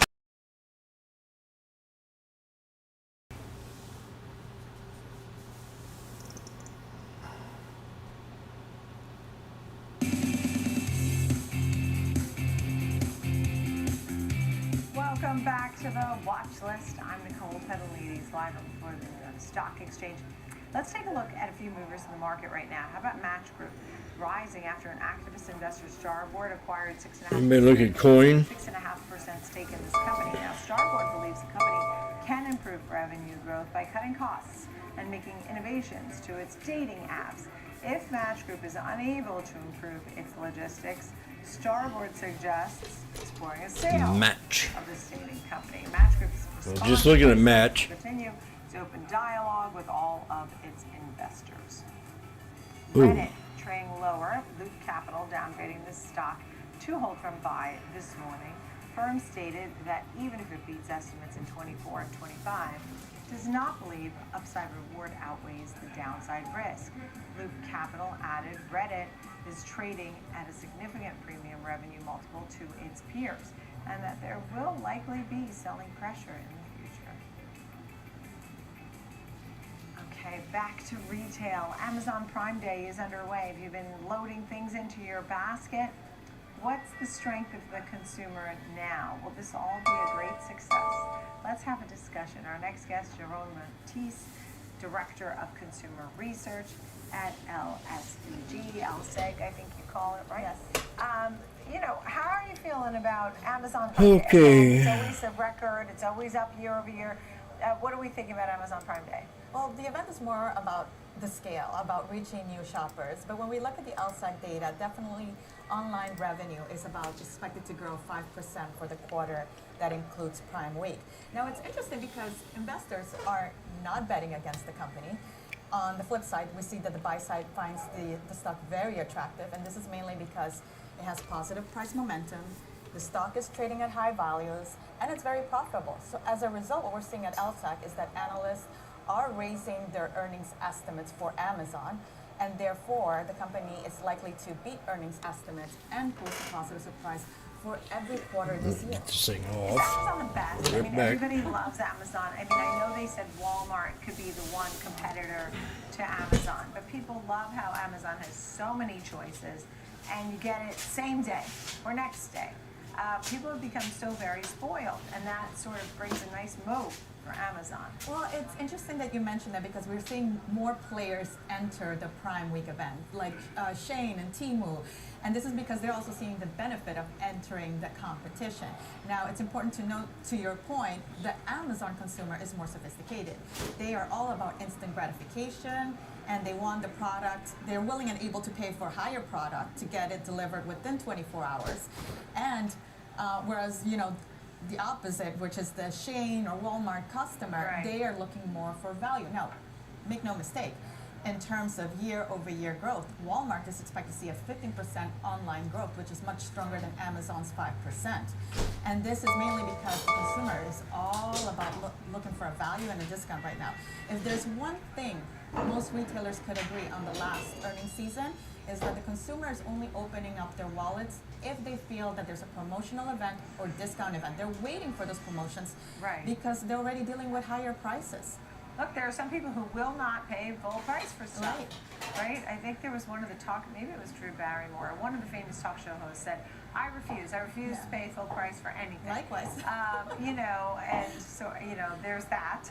At the same time, advertising, I had some conversations pertaining to advertising, and this is huge, and there's a lot of advertising revenue for Amazon. What I didn't realize is that some of those sponsored sites that, if I'm looking, I used to be a popcorn maker as an example, looking for a popcorn maker, and then they have like Amazon's recommendation, but then there's 10 other popcorn makers. Turns out these companies can spend money and have advertising rates and get a better position. I didn't realize that, but Amazon makes a lot of money on that. Yeah, not only that, but the reason why it's so valuable for them to gain more and more new customers is because they can introduce those new products, right? Amazon knows you better than your best friend. They know what you like, what you're looking for, what you need. So the capability of being able to, the power of suggestion, being able to pop those items that they know that you might like because they have those perfect advertisements pop up in at the right time to entice you to open up your wallet. We saw in the retail sales numbers, restaurants were higher, online sales were higher, clothes and accessories higher, garden supplies. People are going in there doing their gardening and building materials. What does this mean for the consumer in all the stores you follow? That they're clear winners to you? It seems like the last So, chance. No matter how the economy is doing, back to school happens every year, and parents are budgeted for it. Now, the consumer's all about value, so value wins. Last chance. The discounters off price are expected to do very well. In terms of individual names, Walmart is the one-stop shop. If you want the biggest discounts in back to school, that would be Target. They're offering more merchandise on sale and the highest amount of discounts. Now, in terms of who's likely to beat earnings, our StarMine data points at Amazon and the Gap. The Gap currently has an earnings estimate of 41 cents, but there's a highly rated analyst that believes that it could be as high as 60 cents for the quarter. This is because its Old Navy division is doing very well during the back-to-school season. And also, let's not forget, there's been a lot of sporting events. The Olympics is coming up. So what we're finding in a collaboration with Centric Market Intelligence is that the consumers are searching more and more for items like Adidas Sambas, Nike shoes, On-Cloud shoes, and other athletic wear, just in time as we make that transition into the Olympics. So companies like Atleta will benefit to some extent, and other companies that sell athleisure. Yeah, and there's always ties to everything. You and I were talking about Barbie everything, and then I went into Bloomingdale's, and there was a whole pink section. And now there is an Olympics section. I saw it last night. Of course, I always want everything in it. but didn't get any. So that being said, when you think about inflation, we're still in an inflationary environment. Credit card debt's still high. Those credit card rates are still high. So what does that mean? Are people going to use buy now, pay later? Are they just going to use promotions? What is the inflationary environment? How does that impact the consumer? So even though we had a very strong June retail sales report today, it's important to note that the projections for the second quarter earnings growth for retail Ching. is still in the single digits. It can go up, it can be revised up, but it will still be in the high single digits. And this is definitely a slowdown from what we've seen over the past 2 years. The consumer is engaged, but they're being much more pickier. They're going to be using all of those tricks that you just mentioned, from discounts to buy later, because they want to save a penny, and that's very evident. Yeah, even the luxury ones I saw with Burberry. Yes. 145. Luxury shoppers, right? Woo! Randy. Nothing, and so they even saw a little bit of a slowdown. Sharon Martise, Director of Consumer Research at Alseg, thank you for joining us. Glad you're here. Still ahead, Technical Tuesday. Kevin Horner will join us, and he'll take a look at the S&P 500. Oh, so close. Mike. To get another record. So we'll watch that, and also some of the moves that we see from Canadian Natural Resources and Alarm.com. We'll be right back.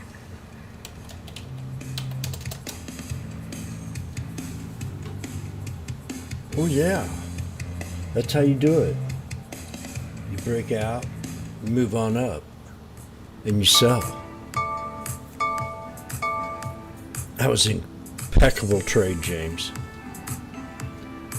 How'd you call the double bottom again? You know how to count to 3. You can trade with me, but if you can count to 4, you might have just enough booger to make a little bit more. So I'm sitting here and I'm going, hey Mike, man, you know how to count to 3? FBI, open up! Right there, 1, 2, 3. And I said, Mike,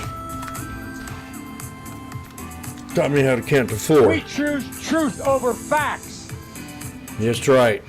So we went to we waited for number Ubbits, Tibus, Freebie, 4. In-depth technical Boom. insights on every changing trend in markets.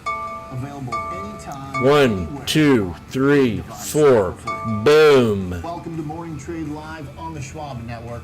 I'm Oliver Rennick. God damn. Jim. Wow. Trading at Schwab is now powered by Ameritrade, unlocking the power of think or swim. Oliver had to take a break. He just noticed that we did the 1, 2, 3, 4. He had to go back and wash his hands.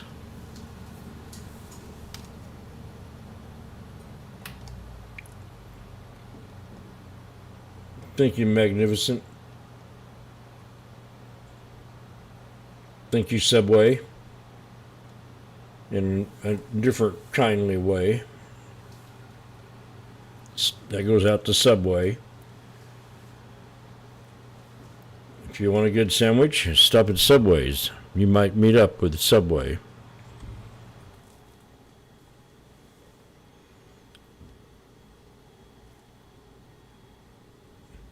Mike is pouting out there, Carvana.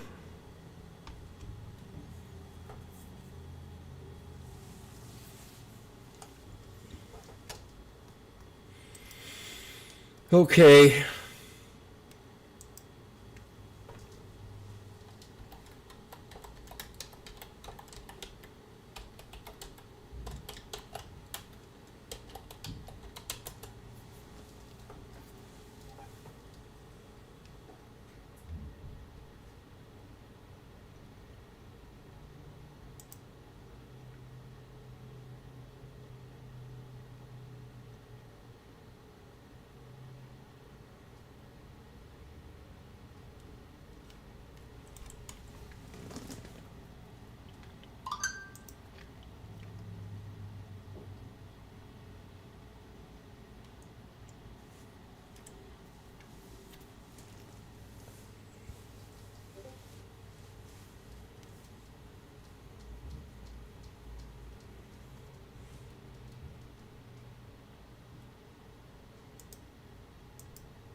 We have 20 minutes to power hour. Does anybody have any last words?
Yeah, I was sitting there.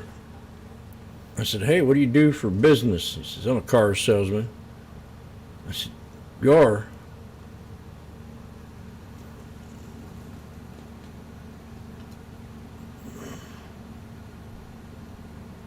So I asked him, I said, how is it that car salesmen are good chefs? He says, we can cook up a good deal. Woo!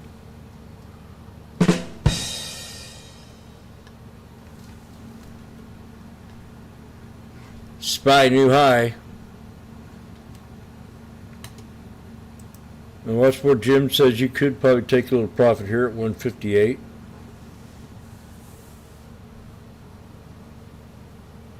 I still, like I said, have a few more left. 160. Oh. Huh? Randy?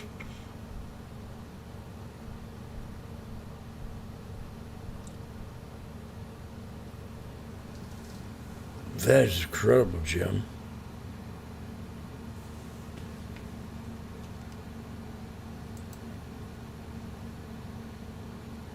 I bet he had to leave.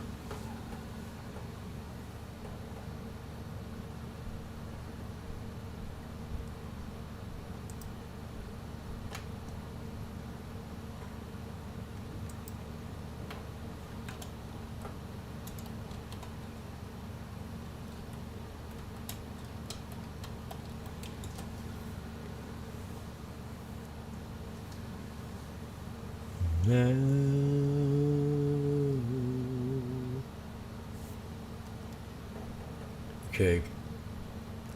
The crowd is really excited about Washboardjim call here on the Spy. So he's got a good one. He's going to look at another one called the GME trick. GME. I want you to check this out. This is GME.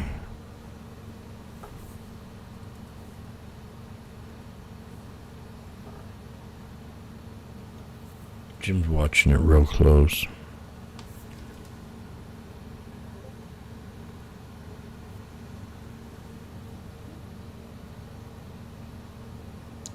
I see the 1, 2, 3, Jimmy.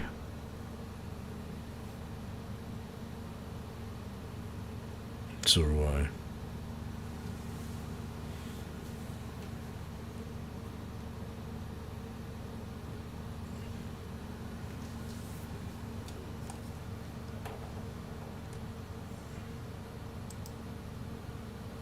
Whoa.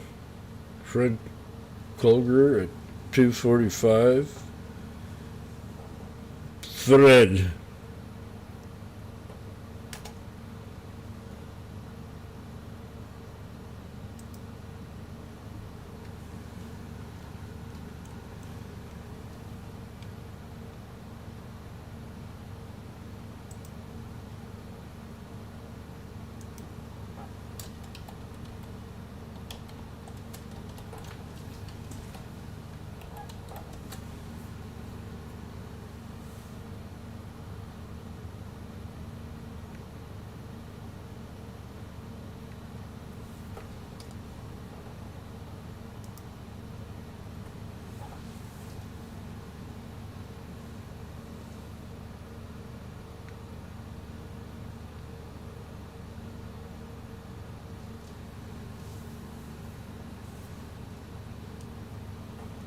Okay.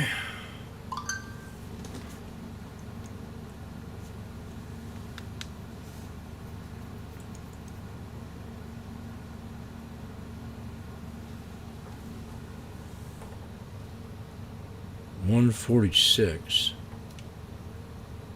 I think I'm going to go ahead and get my salad.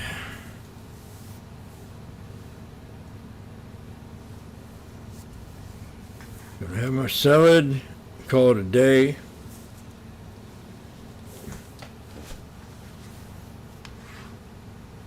Do not want to over trade, by the way.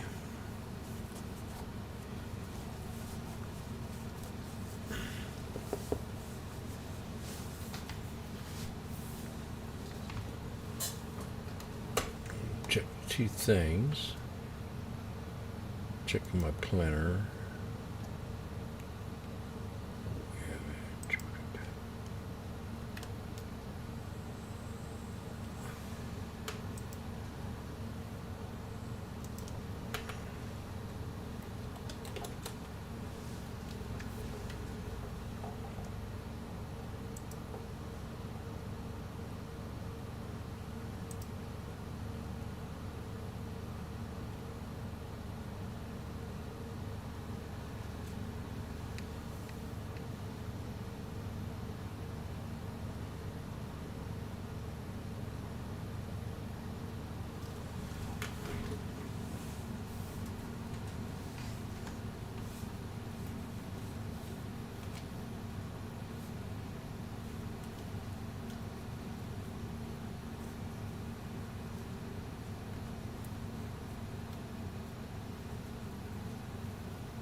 GME at resistance.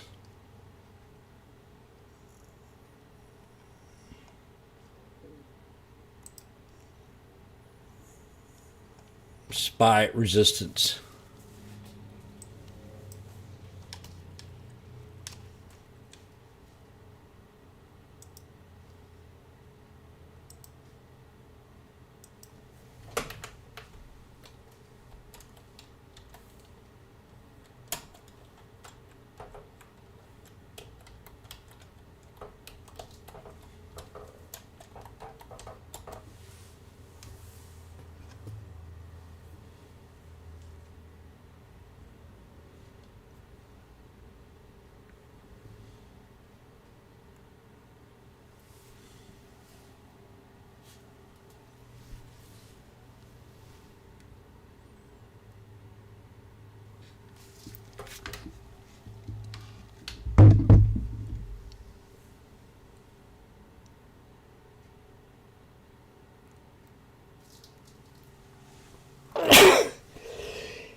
God. Ooh.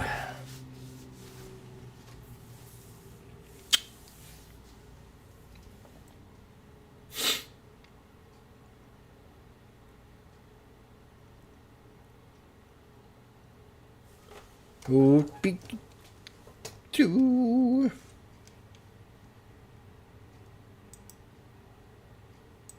Chapwood Investments. Ed, I'll start with you. It's helping certainly the Dow go to new highs. The Dow's at new highs. What do you think about something like United Health? Is this a name that you would consider to buy after you heard what they said during earnings season now?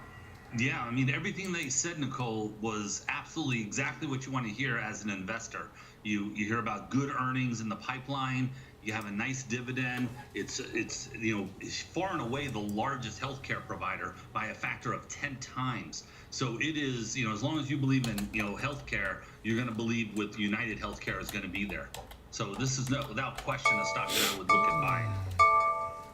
Yeah, and reaffirming that guidance, so really a testament to them with a nice moat, being the largest with that market share. Sandra, what do you say?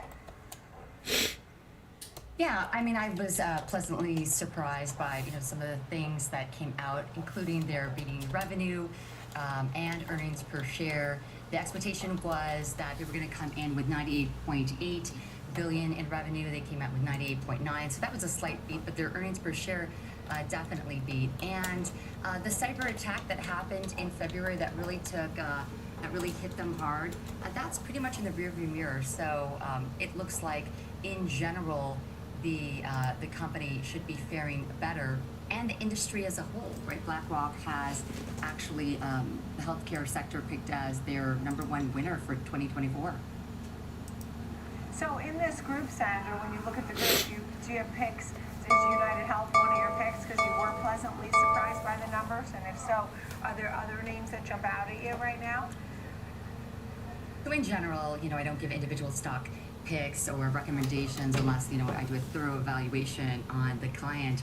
But I can say that the healthcare sector does look particularly good to me for several reasons. One of them being, we all know about the political potential turmoil that is going to continue to go on later on this year. Well, healthcare sector is kind of insulated from that, right? It's unbiased. We all need healthcare. So it doesn't have the positive or negative potential of a hit like some other sectors, like the finance sector. So in that way, it's good, as well as the fact that now 93% of the population is insured. That's the highest ever. And with a rising aging population, I see the sector as also having some tailwinds there. Yeah, and as we look at this and you talk about who's insured and a good portion being insured, you have an aging population. I think about healthcare stocks, insurance stocks. Ed Batowski, you have certain names that jump out at you, right? Yeah, there's a number of names, but right now we have kind of a shift in the market, and you're going away from cyclical, you're going away from defensive names to growth names, because we're going to start to see interest rates drop, and you're going to start to see interest rate sensitive stocks do very well. As you heard earlier, we have the Russell 2000 is starting to break out. So I would be looking at smaller biotech stocks on the healthcare side, as well as kind of having a barbell approach to having a United Healthcare as part of your healthcare allocation. But I'd also be looking in the biotech area. Yeah, understood. Sandra, what else stands out to you about this group? I mean, it sounds like the group, people were saying 2024 would be a good year for this group. I mean, do you see the setup for it to continue that way? Well, I mean, you look at 2023, and the sector itself did 2% versus the S&P 500 of 24%. And then year to date, you look at, it hasn't been too bad. It's done quite well, although UNH obviously has lagged, cyber attack and whatnot. I like what Ed said, because it was interesting, how UNH in particular and the healthcare sector it's growth, but it's also defensive. And I think that that doesn't hurt the sector, for this year, especially given what's going on. So I think there's a lot of potential there. I think that now we're seeing that sector rotation, and this healthcare industry and sector could be part of that. Yeah, I also thought it was interesting when you said that the technology, what we're seeing, could actually help to lower costs as well. Great to see you both, Sandra Cho and Ed Batowski. Thank you both very much. That's going to do it for us here on the watch list. Thanks for being with me. I'm Nicole Petalides, live at the New York Stock Exchange on a record-setting day. We see you every day, 11 a.m. and 2 p.m. here on Schwab Network. In fact, you can download our free Schwab Network app. It's available in the Apple App Store, 24/7, schwabnetwork.com. We have you covered. I'm Nicole Petalides. Thanks for watching. Keep it right here. Market on Close with Oliver Reddick is next.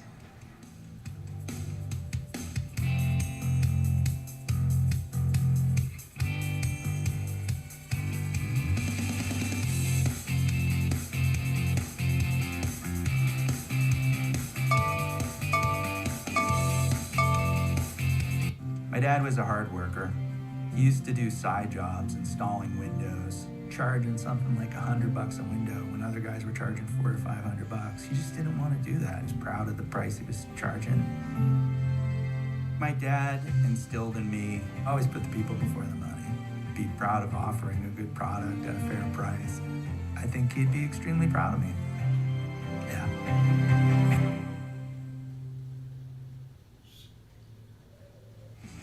Binge watch the market with Schwab Network. Tune in 24 hours a day, 7 days a week on schwabnetwork.com and on all of your favorite streaming services. Schwab Network available anytime, anywhere, on any device for free. Schwab Network.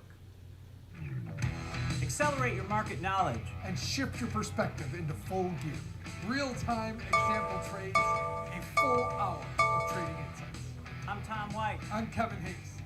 Catch me on Fast Market, weekdays at noon on the Schwab Network.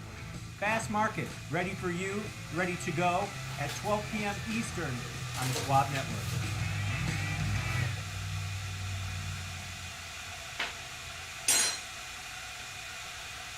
Young lady who was mid-30s, a couple of kids, recently went through a divorce. She had a lot of questions when she came in. I watched my mother go through being a single mom. At the end of the day, my mom raised 3 children, including myself. And so once the client knew that she was hurt, we were able to help her move forward. The client won't care how much you know until they know how much you care. Nice.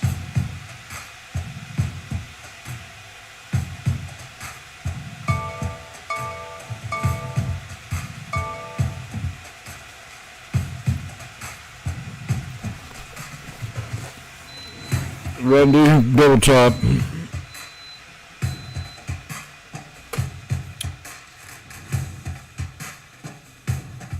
Yeah, you some serum, Jim. Ethan, how's my favorite client? Great. I started using Schwab investing themes, so now I can easily invest in trends, like wearable tech. 564.46. Sounds exhausting. Nope. Schwab's technology does Randy. So if I spot an opportunity in robotics or pets, I can buy those stocks in a few clicks. Just bug it. It is with Schwab. Schwab investing themes. 40 customizable themes, up to 25 stocks in just a few clicks. I'm Oliver Reddick. Get ready to cut the cord. Market on Close is coming up.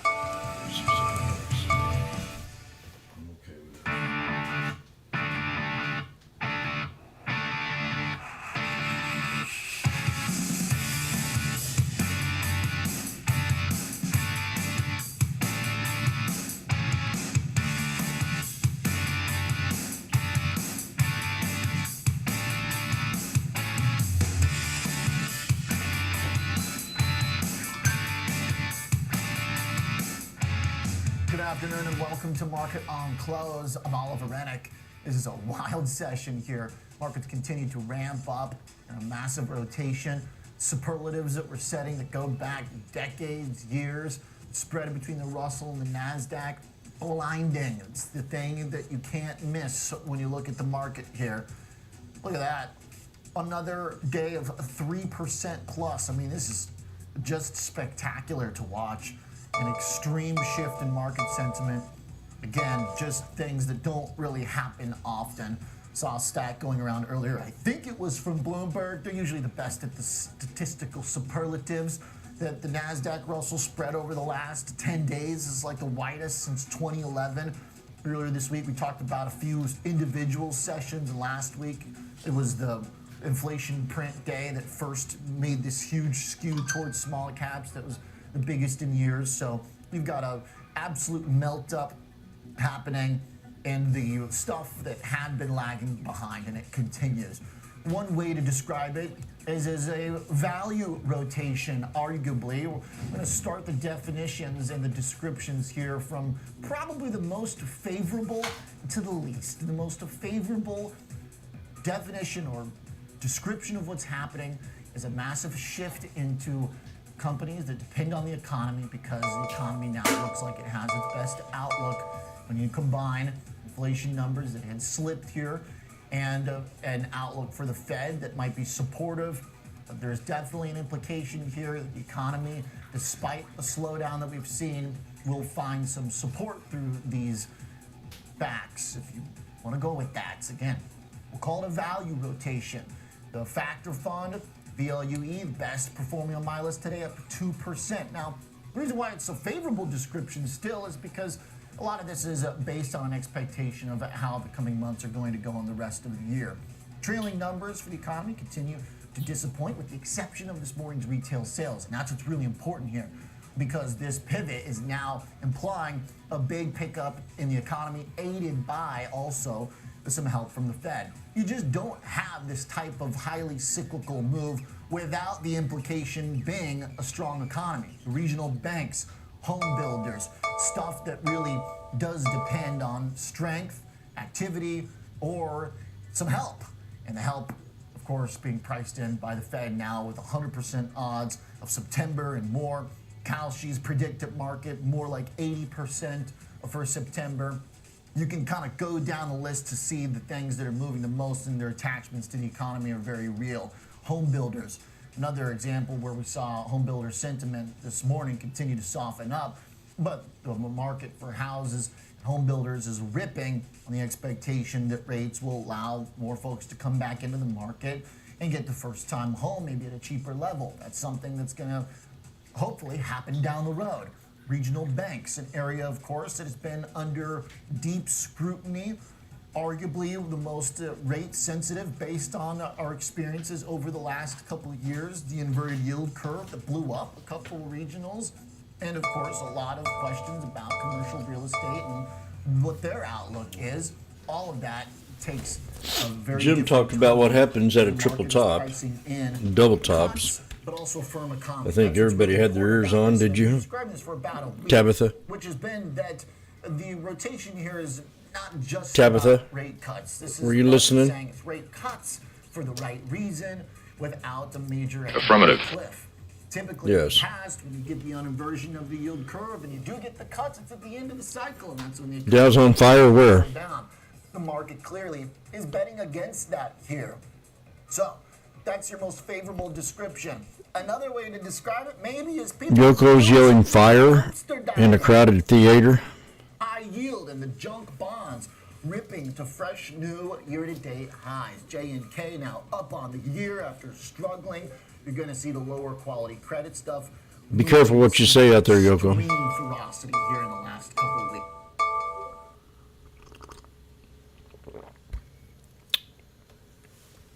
I understand, Jim. I didn't think about that.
Oh, yeah.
Probably speculating what's You had a situation where we had a pause, man. Away from a Friday, Monday, but now you're a Tuesday, and VIX is holding to higher here with the S&P. That's a different discussion. Yeah. All right. AVGO at 265. Watch the bell, see how it goes. Banks having a good day. Industrials having a good day. Very cyclical session.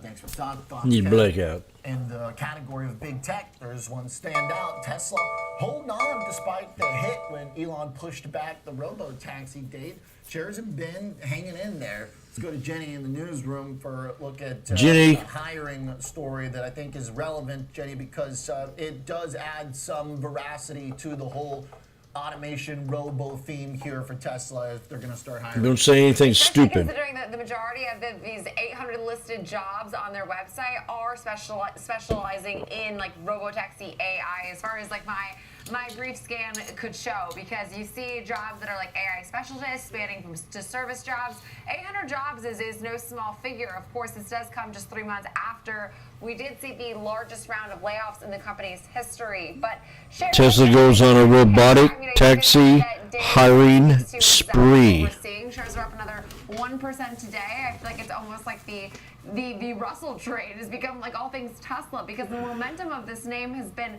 phenomenal, not really on any news. And even though we saw that brief dip following the report that the robotaxi event on August 8th would be pushed back till October, Better make two decisions. Confirmation from us earlier this week, it hasn't really dented the recent run-up. We're You still got all my shirts 30% out. this month alone, so it's been quite amazing to watch. And I think it's also amazing when you look back in just the month of May, when we saw only 3 jobs that have been posted on their website, to now over 800 jobs. And a lot of this has been not only the improvement in deliveries, we did just see that figure actually top expectations. Previously had dropped about 20% sequentially, and it had also been a huge blunder, it felt like, for Tesla shares. So it feels like now not only are things improving from like an overall employee standpoint, but also from a delivery standpoint.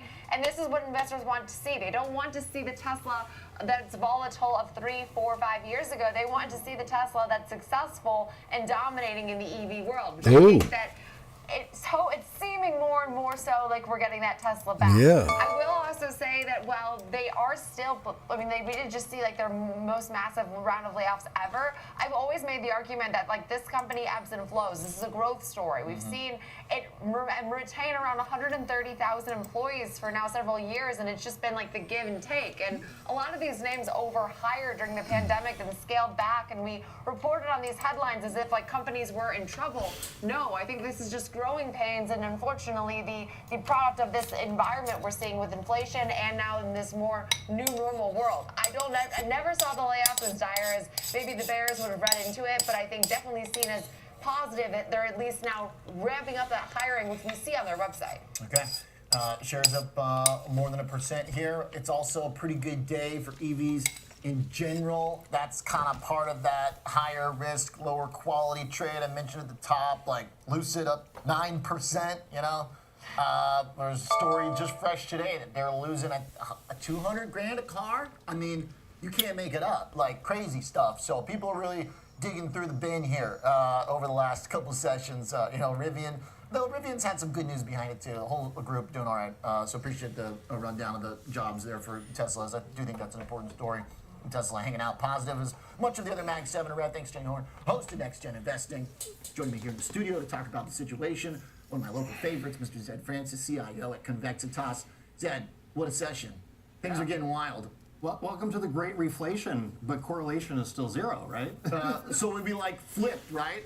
So it's like the whole market was skewed one way, and correlations were very low, dispersion was very high, and now we just kind of inverted that. Yeah, we're remaining incredibly high dispersion, incredibly low correlation, just a different basket of winners this time around. Literally the opposite. Yeah, I mean, like, I think some of it too is, again, like I somewhat tongue-in-cheek say the great reflation, but we kind of had a last 6-7 months where there was 7 names with growth, and then there was 5 names with growth, and there was 2 names with growth. Well, if we're going to have like a reflationary period, that means everything is going to grow relative than what it was. So maybe there's 2,000 names that can now grow. So if you're hunting for that growth in your portfolio and you kept getting funneled into fewer and fewer names, now you kind of look at the potential opportunity of maybe we just have a nice growth spurt, even if it brings a little inflation along with it, and opens up the toolkit in terms of all of the names you potentially are interested in. Right. Well, that's the low quality, the higher risk, the junk rated stuff that's really moving here. People kind of digging through to be nice, call it the bargain bin. Maybe it's more like a dumpster, some of these things. Yeah, I mean, last week, profitless tech outperformed profitable tech by, I think it was like 6.5%. And it's only continued this week. And like the most shorted index, everybody has like a different one, but that was up, I think, approximately 9% last week, and again has continued this week. So along what you're saying is, okay, like we're going for the quote-unquote bargain bin, or like the least loved names out there. Resistance. But I think part of that action too is, if you look at any sort of survey data, most people are pretty darn wrapped up on equity risk by any sort of historical standards. And if you just became more bullish, you're already very heavily allocated to equities, and you just became more bullish, how do you express that? There's not a lot of easy money to grab to put to work. So you gotta like rotate up the beta of your portfolio. Okay, this is an important one firstly, because this is where I still have had some doubts about the sustainability of this for the index. Well, more so than just the math favors tech momentum more than it does rotation momentum because of the market cap. There's also kind of this question, if more money can come from the outside though, then everybody can live happily ever after. Is there that much money on the sidelines, or is that sideline cash still getting 4.5%? People don't want to mess with that. And I think generically we're probably close to fully invested by any sort of historical standards. And that's just what percent of folks' net worth are actually already in equities are pretty darn experienced, right? Yeah. And so if you're going to maintain the same amount of dollars of equity exposure, but you actually want more risk, your choices are somewhat limited. It's beta up the portfolio, sell something with a beta spot 8 to buy something with a beta of 1.5. It's the same amount of equity dollars allocation, but there's more risk in that portfolio. The other thing we kind of saw, which is potentially short-lived, but we saw a lot of call buying in index levels. So that's another way of like $1 of equity-like allocation having more risk affiliated with it. On Thursday, I think it was the highest amount of IWM call volume ever. And so like I think you have a blend of both of that. Is that people are already pretty long, they're bullish, and they just became additionally bullish, and they're scrounging for ways to increase the allocation with the limited dollars that they already have. Okay. I'm getting texts from people, all over, and it's a difficult question to answer because they want to now go, all right, well, I want to take all the stuff that I had in the broad market, and now I want to put it in equal weight. I want to put it in Russell, which brings me back to your description about it as reflation. Because if this is and it seems like this is what the market's telling us, the stock market in particular telling us that not only are we going to get cuts, but we're not going to have a hard landing, that we're going to get cuts for the right reason. The catch I still have, and maybe people are going to get tired of me talking about this, But when you look at the curve, it looks like a lot more what just almost always happens at the end of a cycle. We've gotten bull steepening.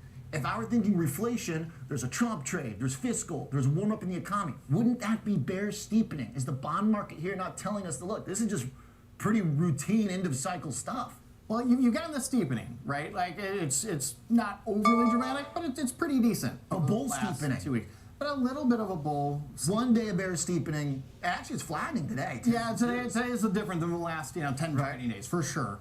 But a little bit of it is what's the first move? The first move is pulling for the expectation of rate cuts, obviously pulling the front end of the curve forward. Now, eventually, do I think the long end starts saying like, okay, yes, rates are going to get cut.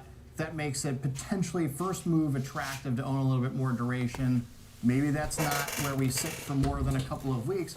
I think that's going to be the telling story. But the gut shot reaction is cutting rates by duration is kind of the instantaneous reaction by most folks. But even with that, as you say, like 10s and even 30s are basically unch over the last 2 weeks. 10s approximately so. This has all been on the front end of the curve so far, as you say, like a total bull steepener. But I think it's gut shot reaction versus follow through, and the follow through is what's going to be interesting because yes, if all of a sudden the long end starts creeping higher, the real growth and potential future inflation expectations start pushing the long end higher, then we might have some difficulty for risk assets as that becomes competitive to risk assets.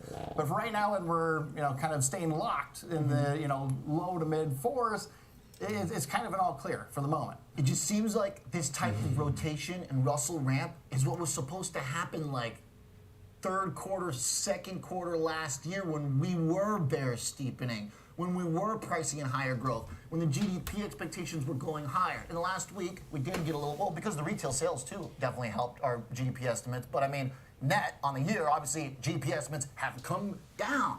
These things seem like they're a little bit at conflict with this massive optimism that we're seeing in the cyclical stocks. Yes, I think that's the shift, is we have a little bit of a change in expectations for future policy as well, right? So obviously we have Fed cuts being increasingly priced in due to slowing headline inflation data, but I think we also have policy changes being priced in, and things like deregulation are definitely going to be much better for the smaller caps than the larger caps. Okay. And you're talking Trump trade, basically. Yeah, and my simple argument for that is most of the mega caps, if you will, yes, we focus on them being regulated entities, they get all the headlines, but the amount of regulatory pressure that's in the system kind of creates a little bit of a barrier that allows them to maintain their outperformance from everybody else, where true deregulation probably just allows other folks to participate rather than necessarily a big shift at the top. Okay, I love your macro discussion. What you do at the end of the day, though, with client money and portfolios is wrap options, wrap volatility ideas around it, and VIX up, stocks up. I know you're not a big VIX fan, but that does kind of point towards like this kind of speculative call skew, does it not? Or kind of give me the 60-second rundown of what we do with this volatility here. Yeah, so on the skew side, IWM very specific. Lots of call buying. We actually have inverted skew in IWM. So again, like calls more expensive than puts from implied volatility standpoint. What ultimately I still think is the most interesting thing is realized correlation is incredibly low, basement low. I mean, we had 1 month realized correlation as like a 3. So nothing in the S&P 500 is correlated. Yes, that it's filtering into implied correlation, meaning folks are expecting that low correlation to continue to go forward. And ultimately that means that there's a potential correlation kicker or pop in S&P 500 options, meaning if correlation just normalizes, that's going to push vol significantly higher, even if everything underneath the surface is moving exactly as it currently is. So you have a kind of additional variable, if you will, that makes the potential of being long options and index more interesting here than potentially other periods of time. Interesting. Okay, so and we could get correlation to come together. Does it work for the upside and downside? Yeah, it works upside and downside, right?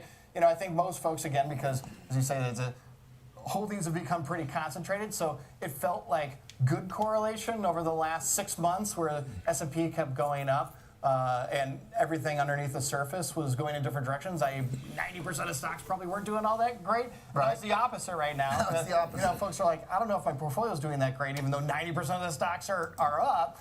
So it's what you hold ultimately at the end of the day. That's But, right. It can be both ways, right? If all of a sudden the opposite, okay, everything's great, tech joins the small cap rally, we can get some real movement. Oh yeah, that's what they're trying to do. If the today. SPY doesn't hold that red line, Both at positive too. Great stuff, Sid Francis. Thanks for the analysis. 564, we could go lower. Exitas. We're going to talk some tech when we come back.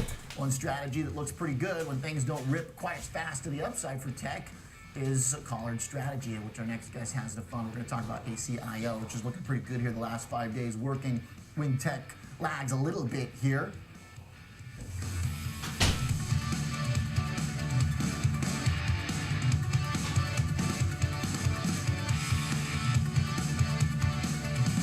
Download the Schwab Network app and join in on the latest market trends. Anytime, anywhere, on any device for free. Schwab Network.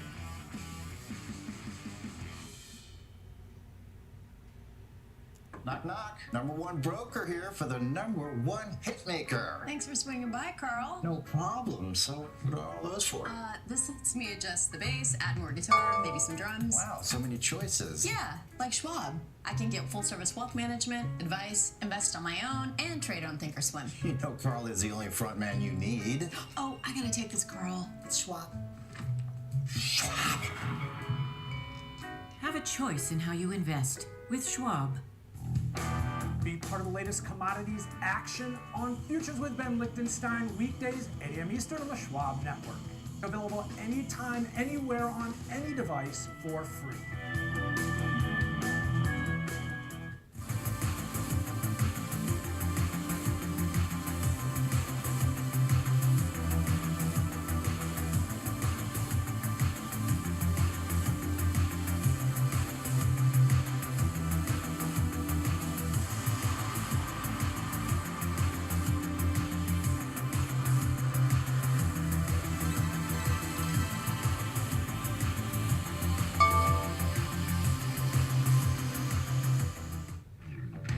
Accelerate your market knowledge and shift your perspective into full gear.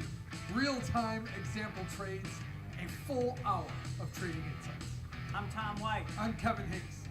Catch me on Fast Market, weekdays at noon on the Schwab Network. Fast Market, ready for you, ready to go at 12 p.m. Eastern on the Schwab Network.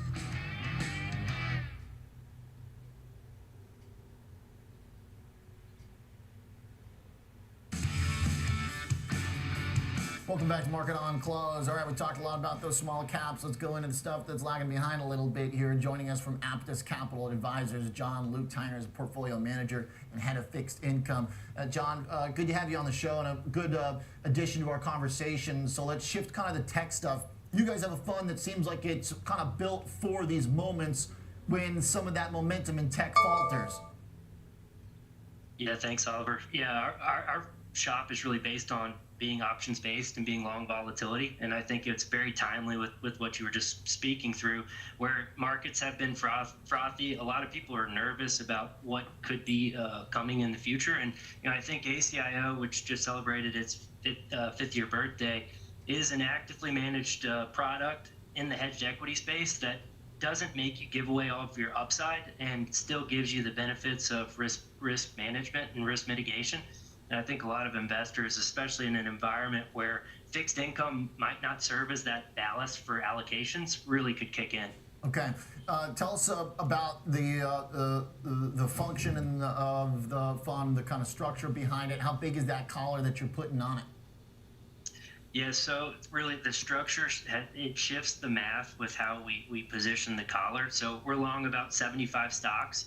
The key difference is we're selling calls typically on the single stocks inside of the portfolio instead of on the index like most of the legacy products. And we're buying puts on the index that are typically about 5% out of the money, give or take, depending on the market environment.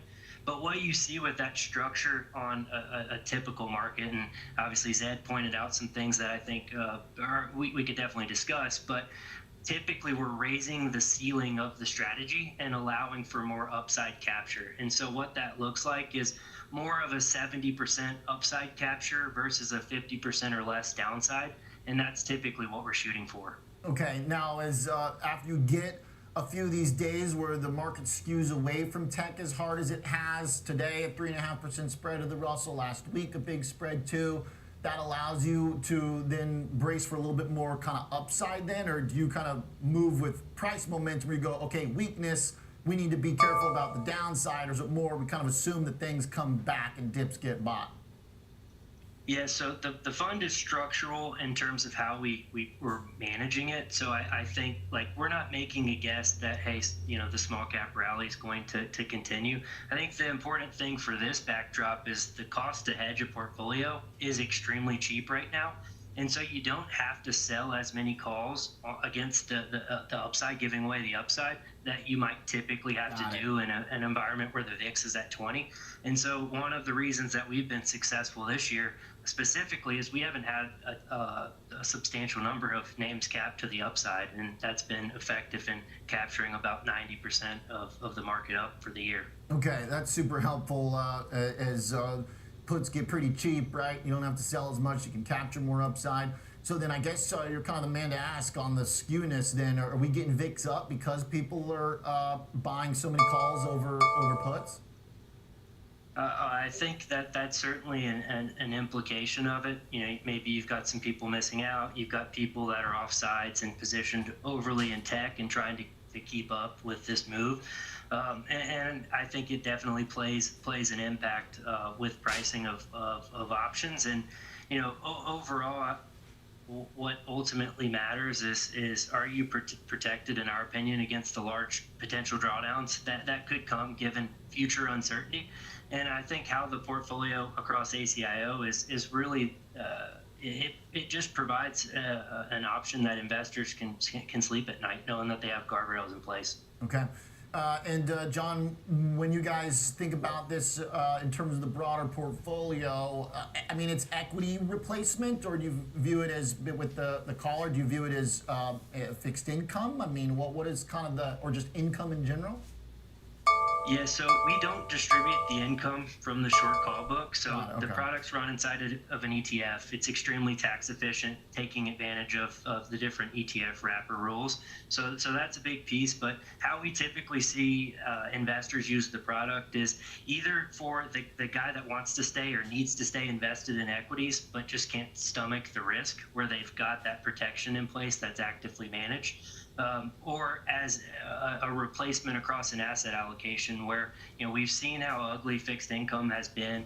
If heaven forbid a year like 2022 happens again, I think a lot of people are off sides. And when you own a hedge on the market, you've at least got a piece in your portfolio that's going to be negatively correlated to stocks. And so we've seen a lot of investors take some of the fixed income allocation and replace it with the product, with ACIO. Interesting. All right. Well, we're certainly going to get some juice in your bond portfolio this way for sure.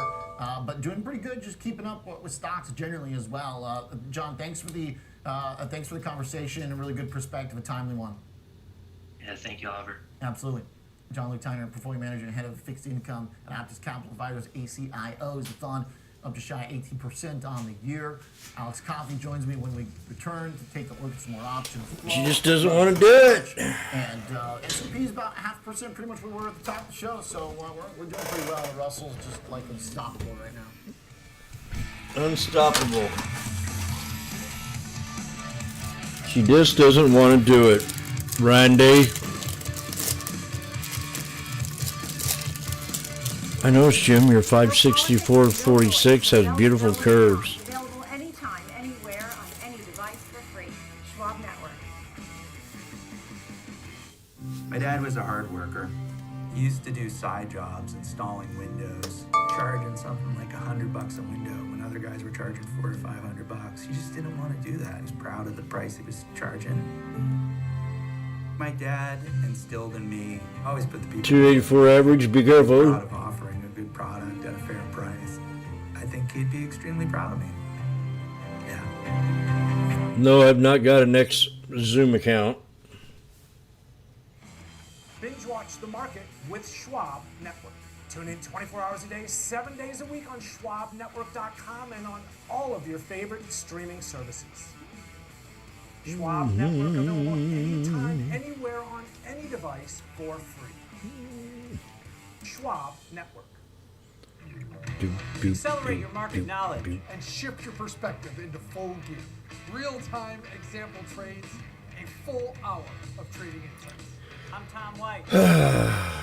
Catch me on Fast Market, weekdays at noon on the Schwab Network.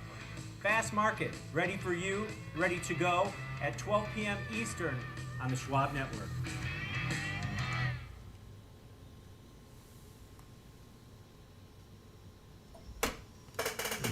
With Schwab investing themes, it's easy to invest in ideas you believe in. Spot a trend in electric vehicles?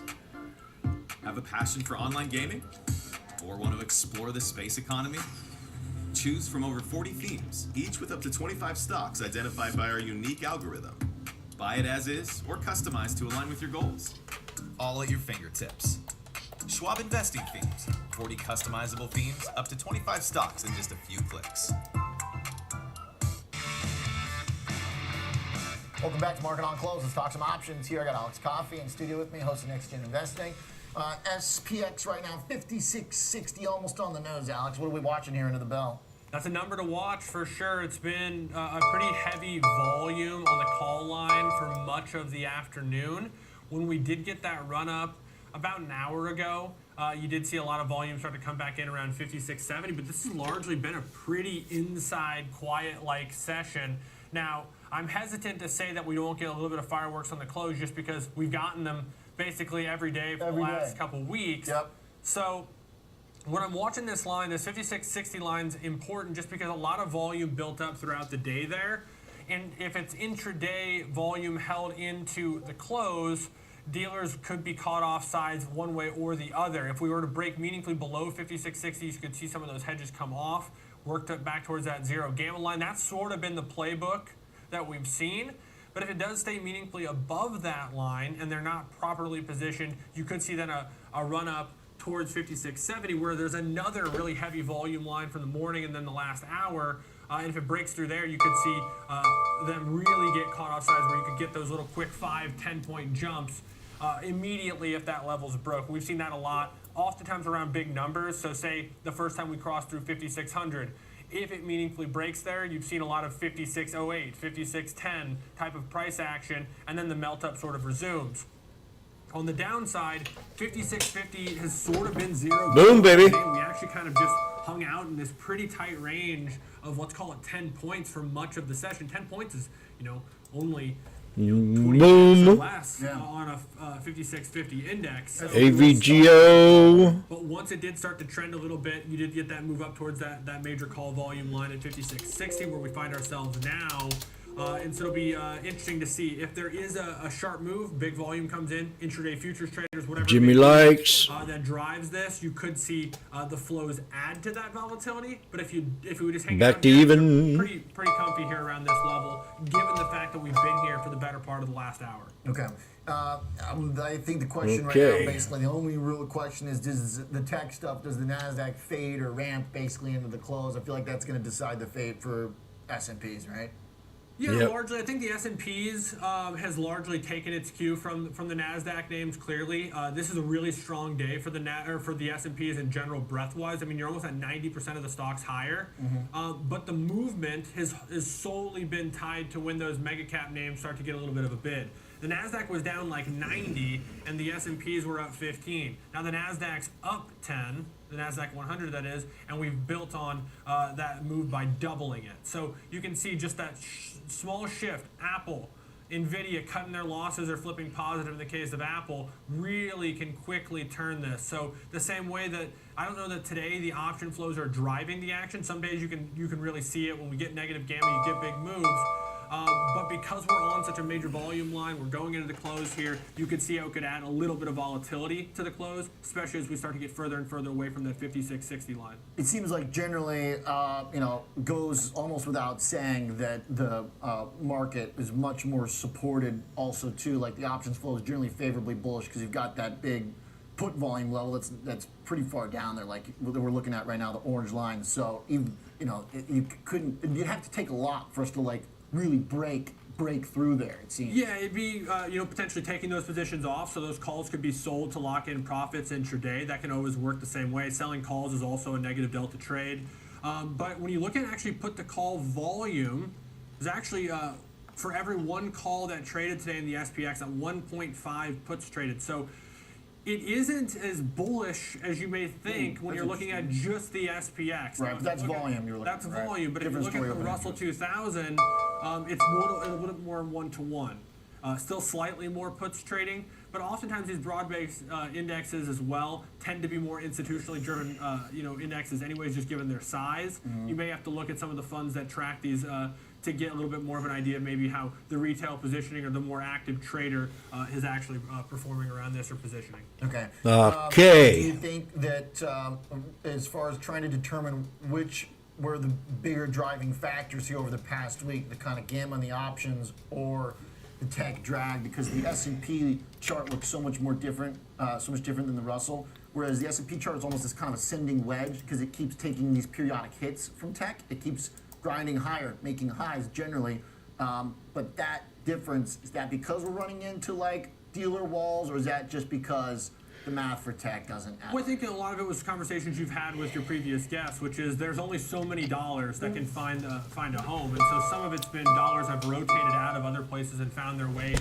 to some of those assets. But it's also been a situation where there was a lot of long short books that were maybe positioned short some of the underperforming parts of the market and long some of the outperforming. Well, that trade's been very painful the last few weeks, as you've seen some of those names that have done a little bit better, NASDAQ 100 names, not necessarily come off, but certainly start to underperform. If those are your big longs, and you've been short some of this underperforming stuff, not just in big tech, because obviously we saw that happen in Apple and Tesla, but if you've seen that happen, in just broad-based small caps or high beta, low quality names, if you were prepared for a recession and all of a sudden you get reflation as your guess, I don't know what's going to happen, but those are very different buckets that you want to be invested in. And if you quickly start to, not only just unrotate out of those positions, but flip the cards over completely, it's a lot of force and momentum really, really short. And if everybody thinks the same way, if it's maybe computer trading as well, that sort of algos coming to that conclusion. We're rushing to get out of the shorts. You can see why you get these, multi-sigma moves in terms of NASDAQ versus Russell. Yeah, good stuff. All right, thanks, Alex. Good combination of the market cap math, macro, and the options. Nice work, Mr. Coffee. When we get back, let's talk IPOs. What else can you ask for if you're a company ready to go public, and then a melt up in small business prices? Well, we're also going to check in on the airlines, too. We got Delta with a credit improvement and maybe helping the stock out a little bit.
Spotlight the biggest market trends on Trading 360. 11 a.m. Eastern, only on Schwab Network. Ethan, how's my favorite client? Great. I started using Schwab investing themes, so now I can easily invest in trends, like wearable tech. Trends? All that research sounds exhausting. Nope, Schwab's technology does the work. So if I spot an opportunity in robotics or pets, I can buy those stocks in a few clicks. Can't be that easy. It is with Schwab. Schwab Investing Themes. 40 customizable themes, up to 25 stocks in just a few clicks. Binge watch the market with Schwab Network. Tune in 24 hours a day, 7 days a week on schwabnetwork.com and on all of your favorite streaming services. Schwab Network available anytime, anywhere, on any device for free. Schwab Network. Welcome back to Market on Close. Let's go to the NASDAQ and talk about how the melt up in small businesses might have other small businesses feeling. Joining us, Mike Sokol is AVP of Account Management for the Market Intelligence Desk at NASDAQ. Mike, market's already been in pretty good shape. You guys have had a pretty busy year for IPOs. I wonder if maybe this can throw some gasoline onto the fire with all the small caps finally ramping up. Yeah, I think we'll take that first. I mean, small caps, as you pointed out, probably on other parts of your show repeatedly, they've had an epic 5-day rally. It's probably the best maybe in the history of the Russell 2000. And heading into today, the 4-day rally was one of the 14th best since '79. So we're there. Pretty much all the gains for the year have taken place over the last 5 days. And I think all of that is driven by, of course, it was led by the CPI number, but it was all driven by the idea that, maybe this higher for longer regime is going to end a little bit. Maybe get 2 to 3 rate cuts, the first being in September, and all of that is super helpful for the small caps, which, as we know, have been vastly underperforming. The S&P 500's hit, 37 record highs, and the Russell, even with the move, is 10% below its highs hit back in November of 21. So yeah, this could be a helpful environment for small caps. Just in terms of your IPOs, you're absolutely right. We've had 167 deals. Last year, in 2023, and this year, just through Friday, we've had 104 deals, raising just over $20 billion against $23.4 billion for all of last year. So we're actually running ahead of pace. I don't think you're ever going to see, in a while anyway, years like 21 or 22, but we're really coming back to a pretty healthy IPO market. And even CEO of Goldman, David Solomon, had said on his call, he thinks we're in the early innings of some of this. So combine that with the small cap rally, and it's looking better. How does your guys' data, and I love the reference to Goldman, I was literally just thinking about the bank earnings as you were talking there on IPOs. What is your guys' data, and what is the conversations that you're having, how do they line up with that comment from Goldman about maybe it just warming up?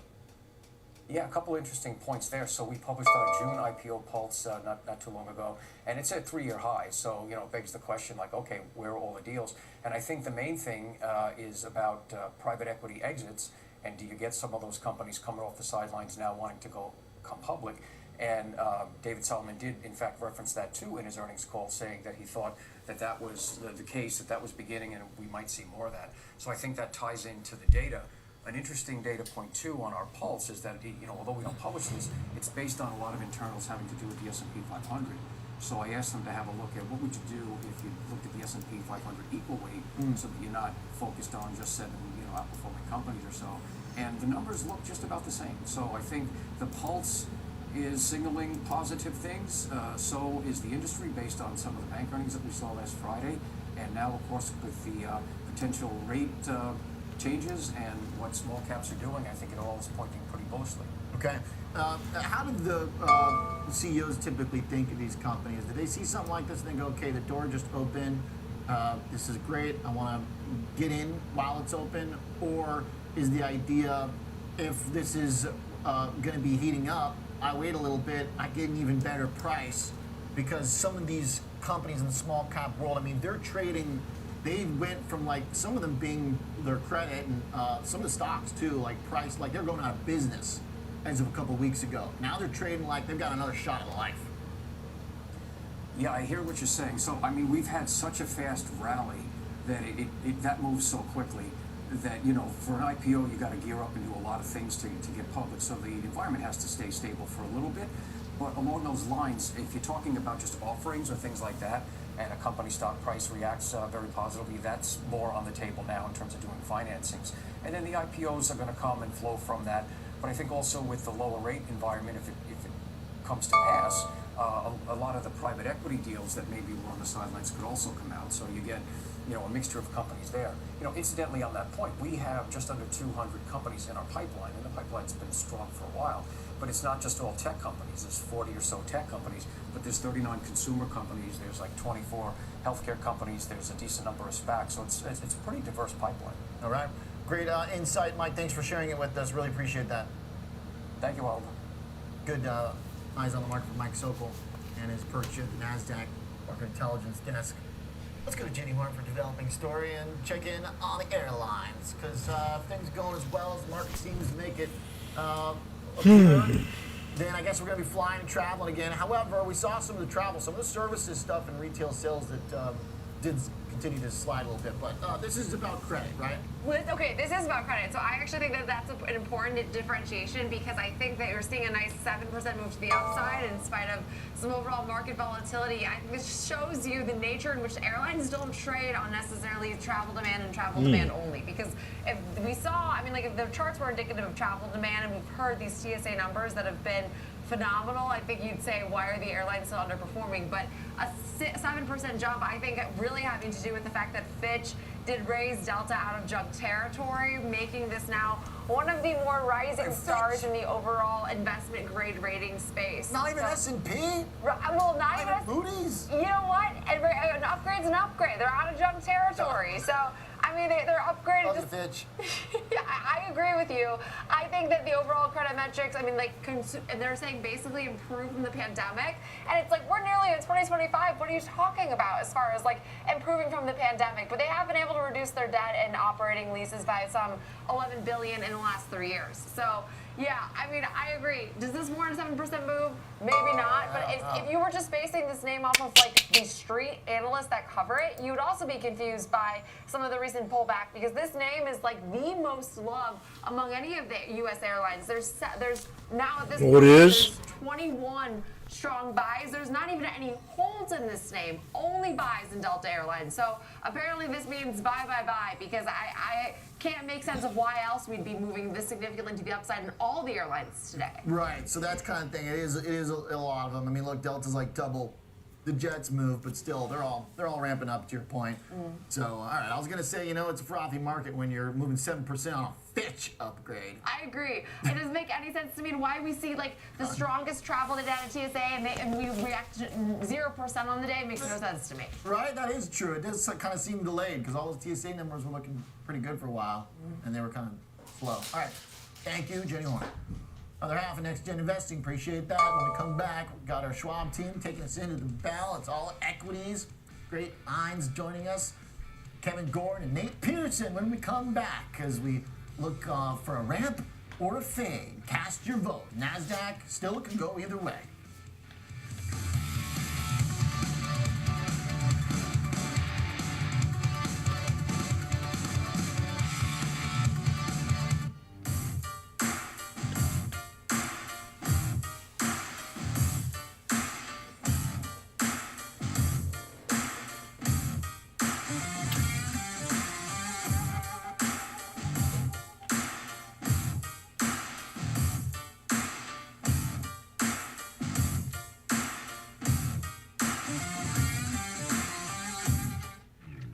Trading the trending names every day.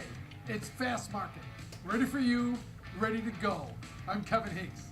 Catch me on Fast Market, weekdays at noon on the Schwab Network.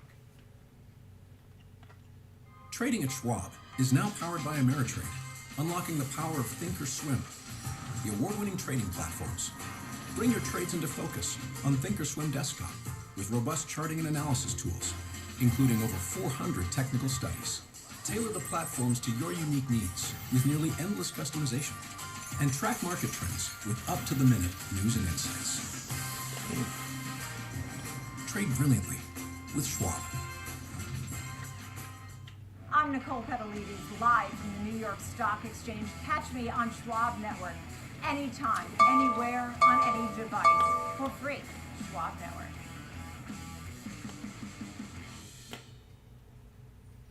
I remember when I first started flying and we would experience turbulence, I would watch the flight attendants. If they're not nervous, then I'm not going to be nervous. Financially, I'm the flight attendant in that situation. The relief that comes over people once they know they've got a guide to help them through. I I definitely feel privileged to be in that position.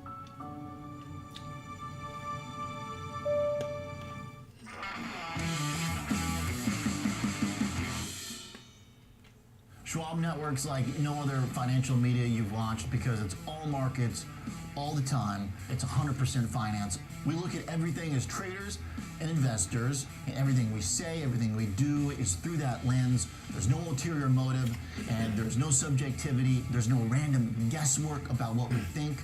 We are following the numbers all the time, relentlessly. We have the best CEO interviews, hands down.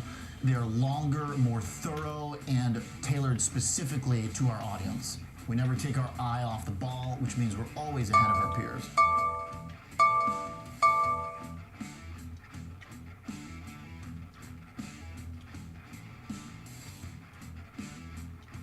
Trading at Schwab is now powered by Ameritrade, unlocking the power of thinkorswim. With robust charting and analysis tools, nearly endless customization, and up-to-the-minute news and insights. Trade brilliantly with Schwab. All right, looks like we're ebbing more on the ramp side for the NASDAQ because we've got Apple, Amazon holding in firm. Questions if NVIDIA will catch up. Let's talk about the big description of stocks and the rotation and more. Some volatility chats as well. Nate Peterson joins us alongside Kevin Gordon. Kevin's a senior investment strategist and Nate is a director of derivatives analysis, both at Schwab Center for Financial Research. Kevin, get us started. I've started this show with like 4 different descriptions. I feel like there's a lot of ways we can use superlatives to describe the past week. Factors, what's your preferred description? Well, I think, part of it's probably just a positioning squeeze on both ends with investors maybe having gotten pretty short on small caps and pretty long on everything else that was leading in terms of mega caps and what became the momentum trade. Whether it starts to turn into more of a fundamental story, I think that's probably the next piece that we need to figure out. Because, for as much as we've seen a rally in areas like small caps or deeper cyclicals, small caps in particular, you haven't really seen any bump in forward earnings estimates. You've seen, all of it being due to multiple expansion. Of course, it's only 4 or 5 days, but I think you need to start to see the fundamental case kick in, which I think is there. Comps for earnings growth are still pretty good when you look at the back half of the year, but you would start to have to see more of that case come together from the perspective of not just everything going on the cost side of things, but everything on the demand side. So I think that's why earnings season in particular for small caps probably holds, a lot of keys for the rally itself and whether it's sustainable. Those small caps in our discussions in the past often centered around the notion of quality, namely them being of lower quality compared to the big cap stuff where the profits and the lack of debt burdens are. Your team's general assessment. And yeah. Now,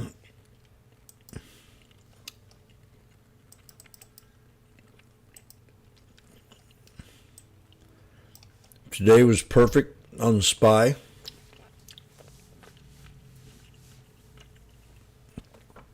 Perfect call out at support. Did it twice. Actually did it 3 times.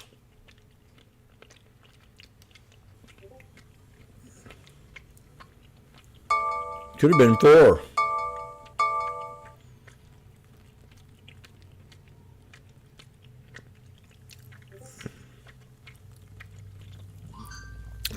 Sometimes if we count to 4, we can make a little bit more. Booyah. AVGO, at the end of the day, we're still holding it. It's overnight swing.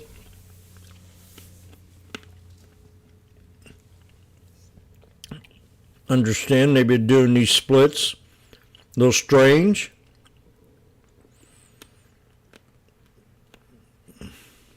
Remember a guy used to buy the split on GE. So he'd buy the split and it'd run up 100%. He'd sell the split. Then it'd split again. And then he'd buy the split. It'd run up 100%. A year later, he'd get out. He did that with his savings. And after 3 years, he had $250,000. Just doing that with General Electric.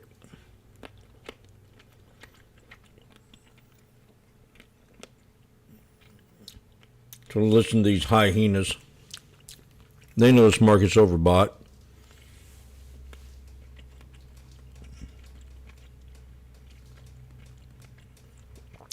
They're desperately wanting it to move around.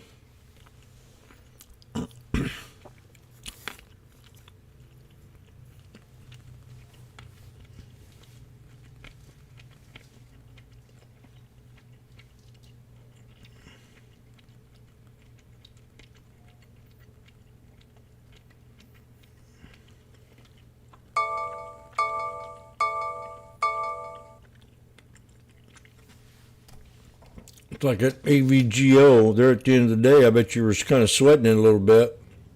Jimmy, it's Mike. Damn it, man, it's pulling back on us. I don't know what to do, Jimmy. Don't worry, Mike. Wishy-washy Washboardjim is here to save you. Let's see if it holds its support right here.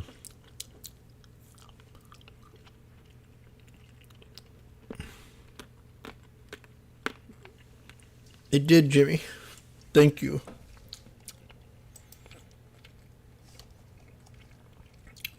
I'm back to being green again. Not much, but I am.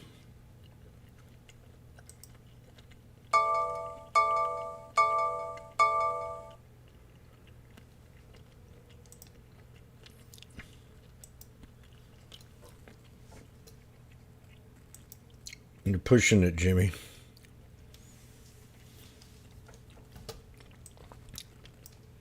You're pushing your luck, little man.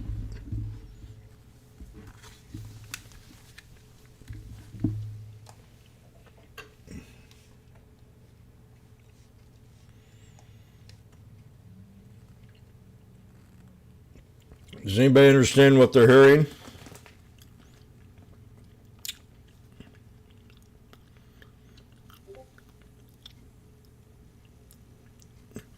I'll be swinging AVGO.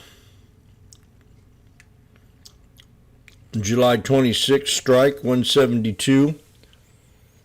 A little bounce tomorrow at the gate and we get out.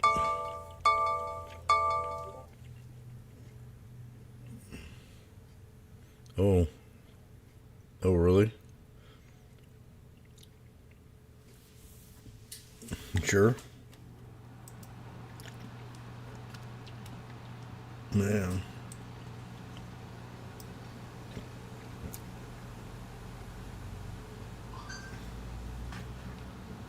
Man, that's cold.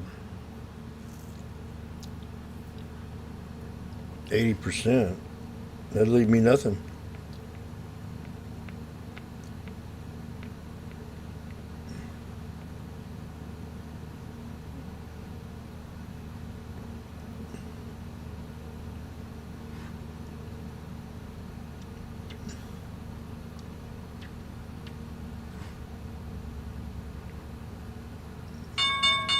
Oh boy, there goes the bell. Hey, the bell rung. God, you got me good there. Okay, YouTubers, I'm gonna get out of here. I've had nothing but food on my mind, and all I could find to eat was a beet and a tomato.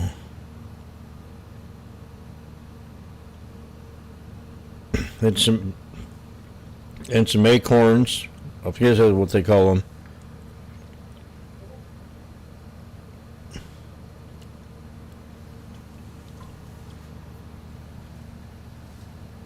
So I'll be going out to eat.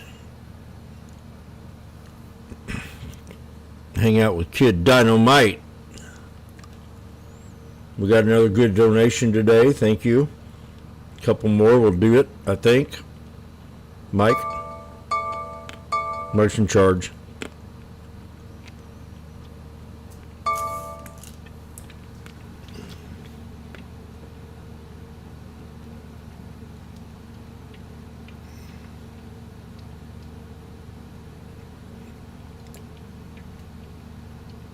I think I am due for a good little. I'm trying to figure out if I just want to go to a resort or go somewhere where I know I'll be mingling with the locals. Now, my experience last time mingling with the locals was, I'll never forget it. But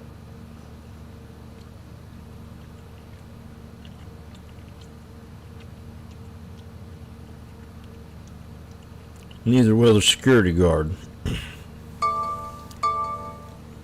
Yeah, I've got a 1055 over here at the Grand Pineapple Resort. Seems to me that one of our residents has tried to sneak in. A young lady, looks to me like around 26. Beautiful, beautiful black hair. You can tell she's a loco. She's got a real nice short skirt on. But we don't know what to do from here. Roger. Officer, there was nothing like that. She wanted to cross the other side of the road, so I just asked her if she would cross. I'd help her cross the other side of the road. Now, I didn't take her in on the property at all, officer. We have footage stating just the opposite, James.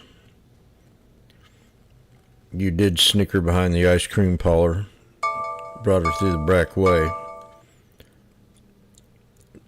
Then you came out through the front.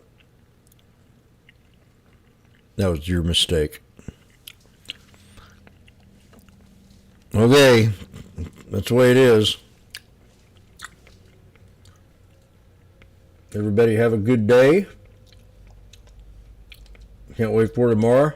This is fun. I think it's taking a lot of patience. Things are selling off before you turn a blink of an eye. So notice exit ideas off candles and off patterns. Like today, 1, 2, 3, triple top, double top, booyah, double bottom. 1, 2, 3 on symmetrical flag, boom. So I'm asking you, please, do not take a trade blindly. Have a reason, follow it. Mike follows it. Randy follows it. Randy's followed a trade longer than I probably. We can go on from there. Is that right, Randy? I think he understands where I'm coming from. I really don't want to eat, but I know I want to eat.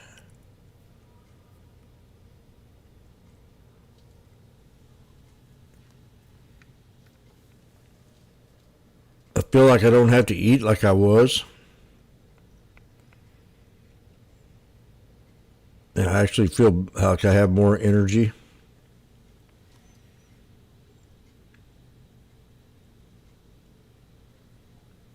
But I mean, I'm thinking like, oh, all I had today was 3 little round beets and a small tomato.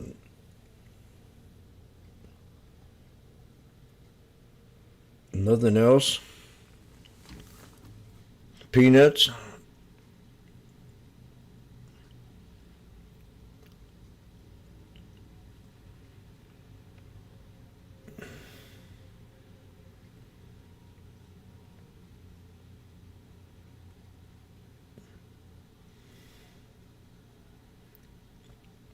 I think a lot of your people's issues with food is psychological. How we love to eat.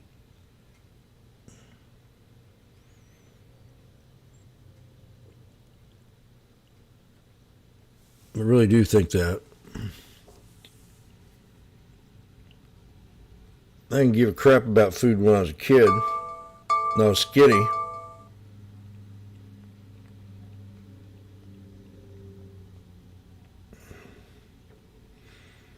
Now I'm eating these salads, I'm going, God, I wish I'd have done this years ago.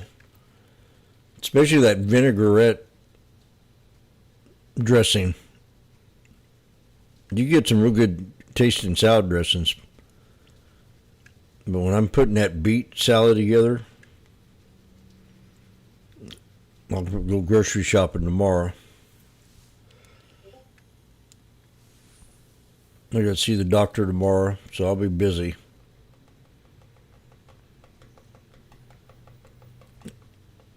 I'll be getting my breast transplants probably in about another 2 months after I get back from my vacation.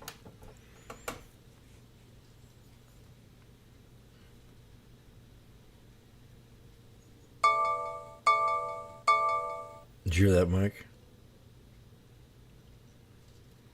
Start working out heavier on your V-shaped back.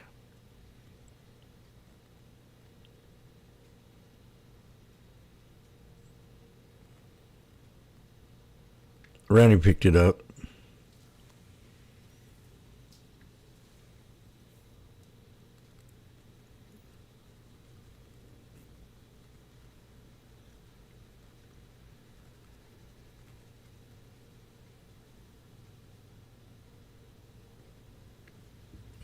Okie dokie. Well, again, kind of looking forward to this vacation. I don't know where I'm going yet, but I know I got to hurry up and get to it. At least get the plane. Punta Cana, Cancun, Jamaica. Jamaica was the best. But you have to go in there with an open mind.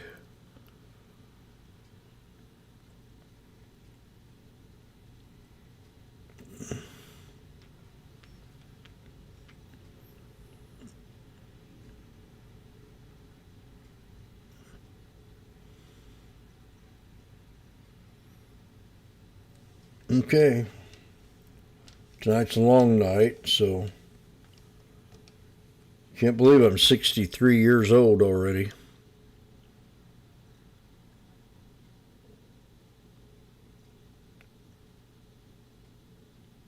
It's a weird, I don't know if it's a weird feeling or what, but it is to me. It's like, I think what it is, Jim, you just can't, or you got to look at it differently. You just can't stop what you're doing, run away, and go on and do something else anymore. You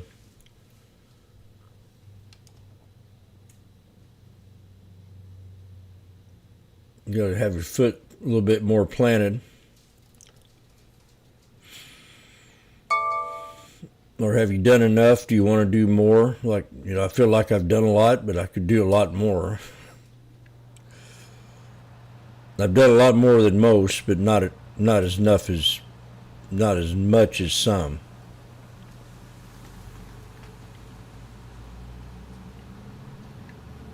If that makes any sense.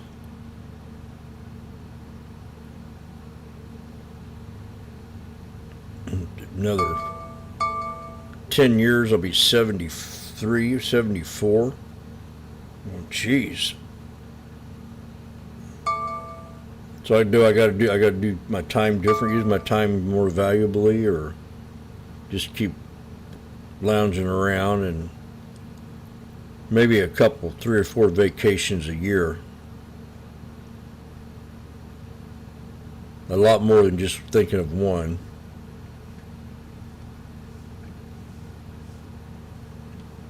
Maybe live a more simplistic life.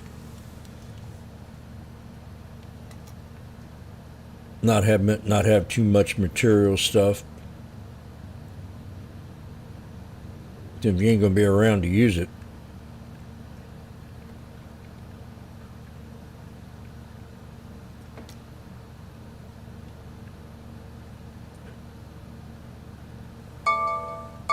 Oh, yabba dabba do.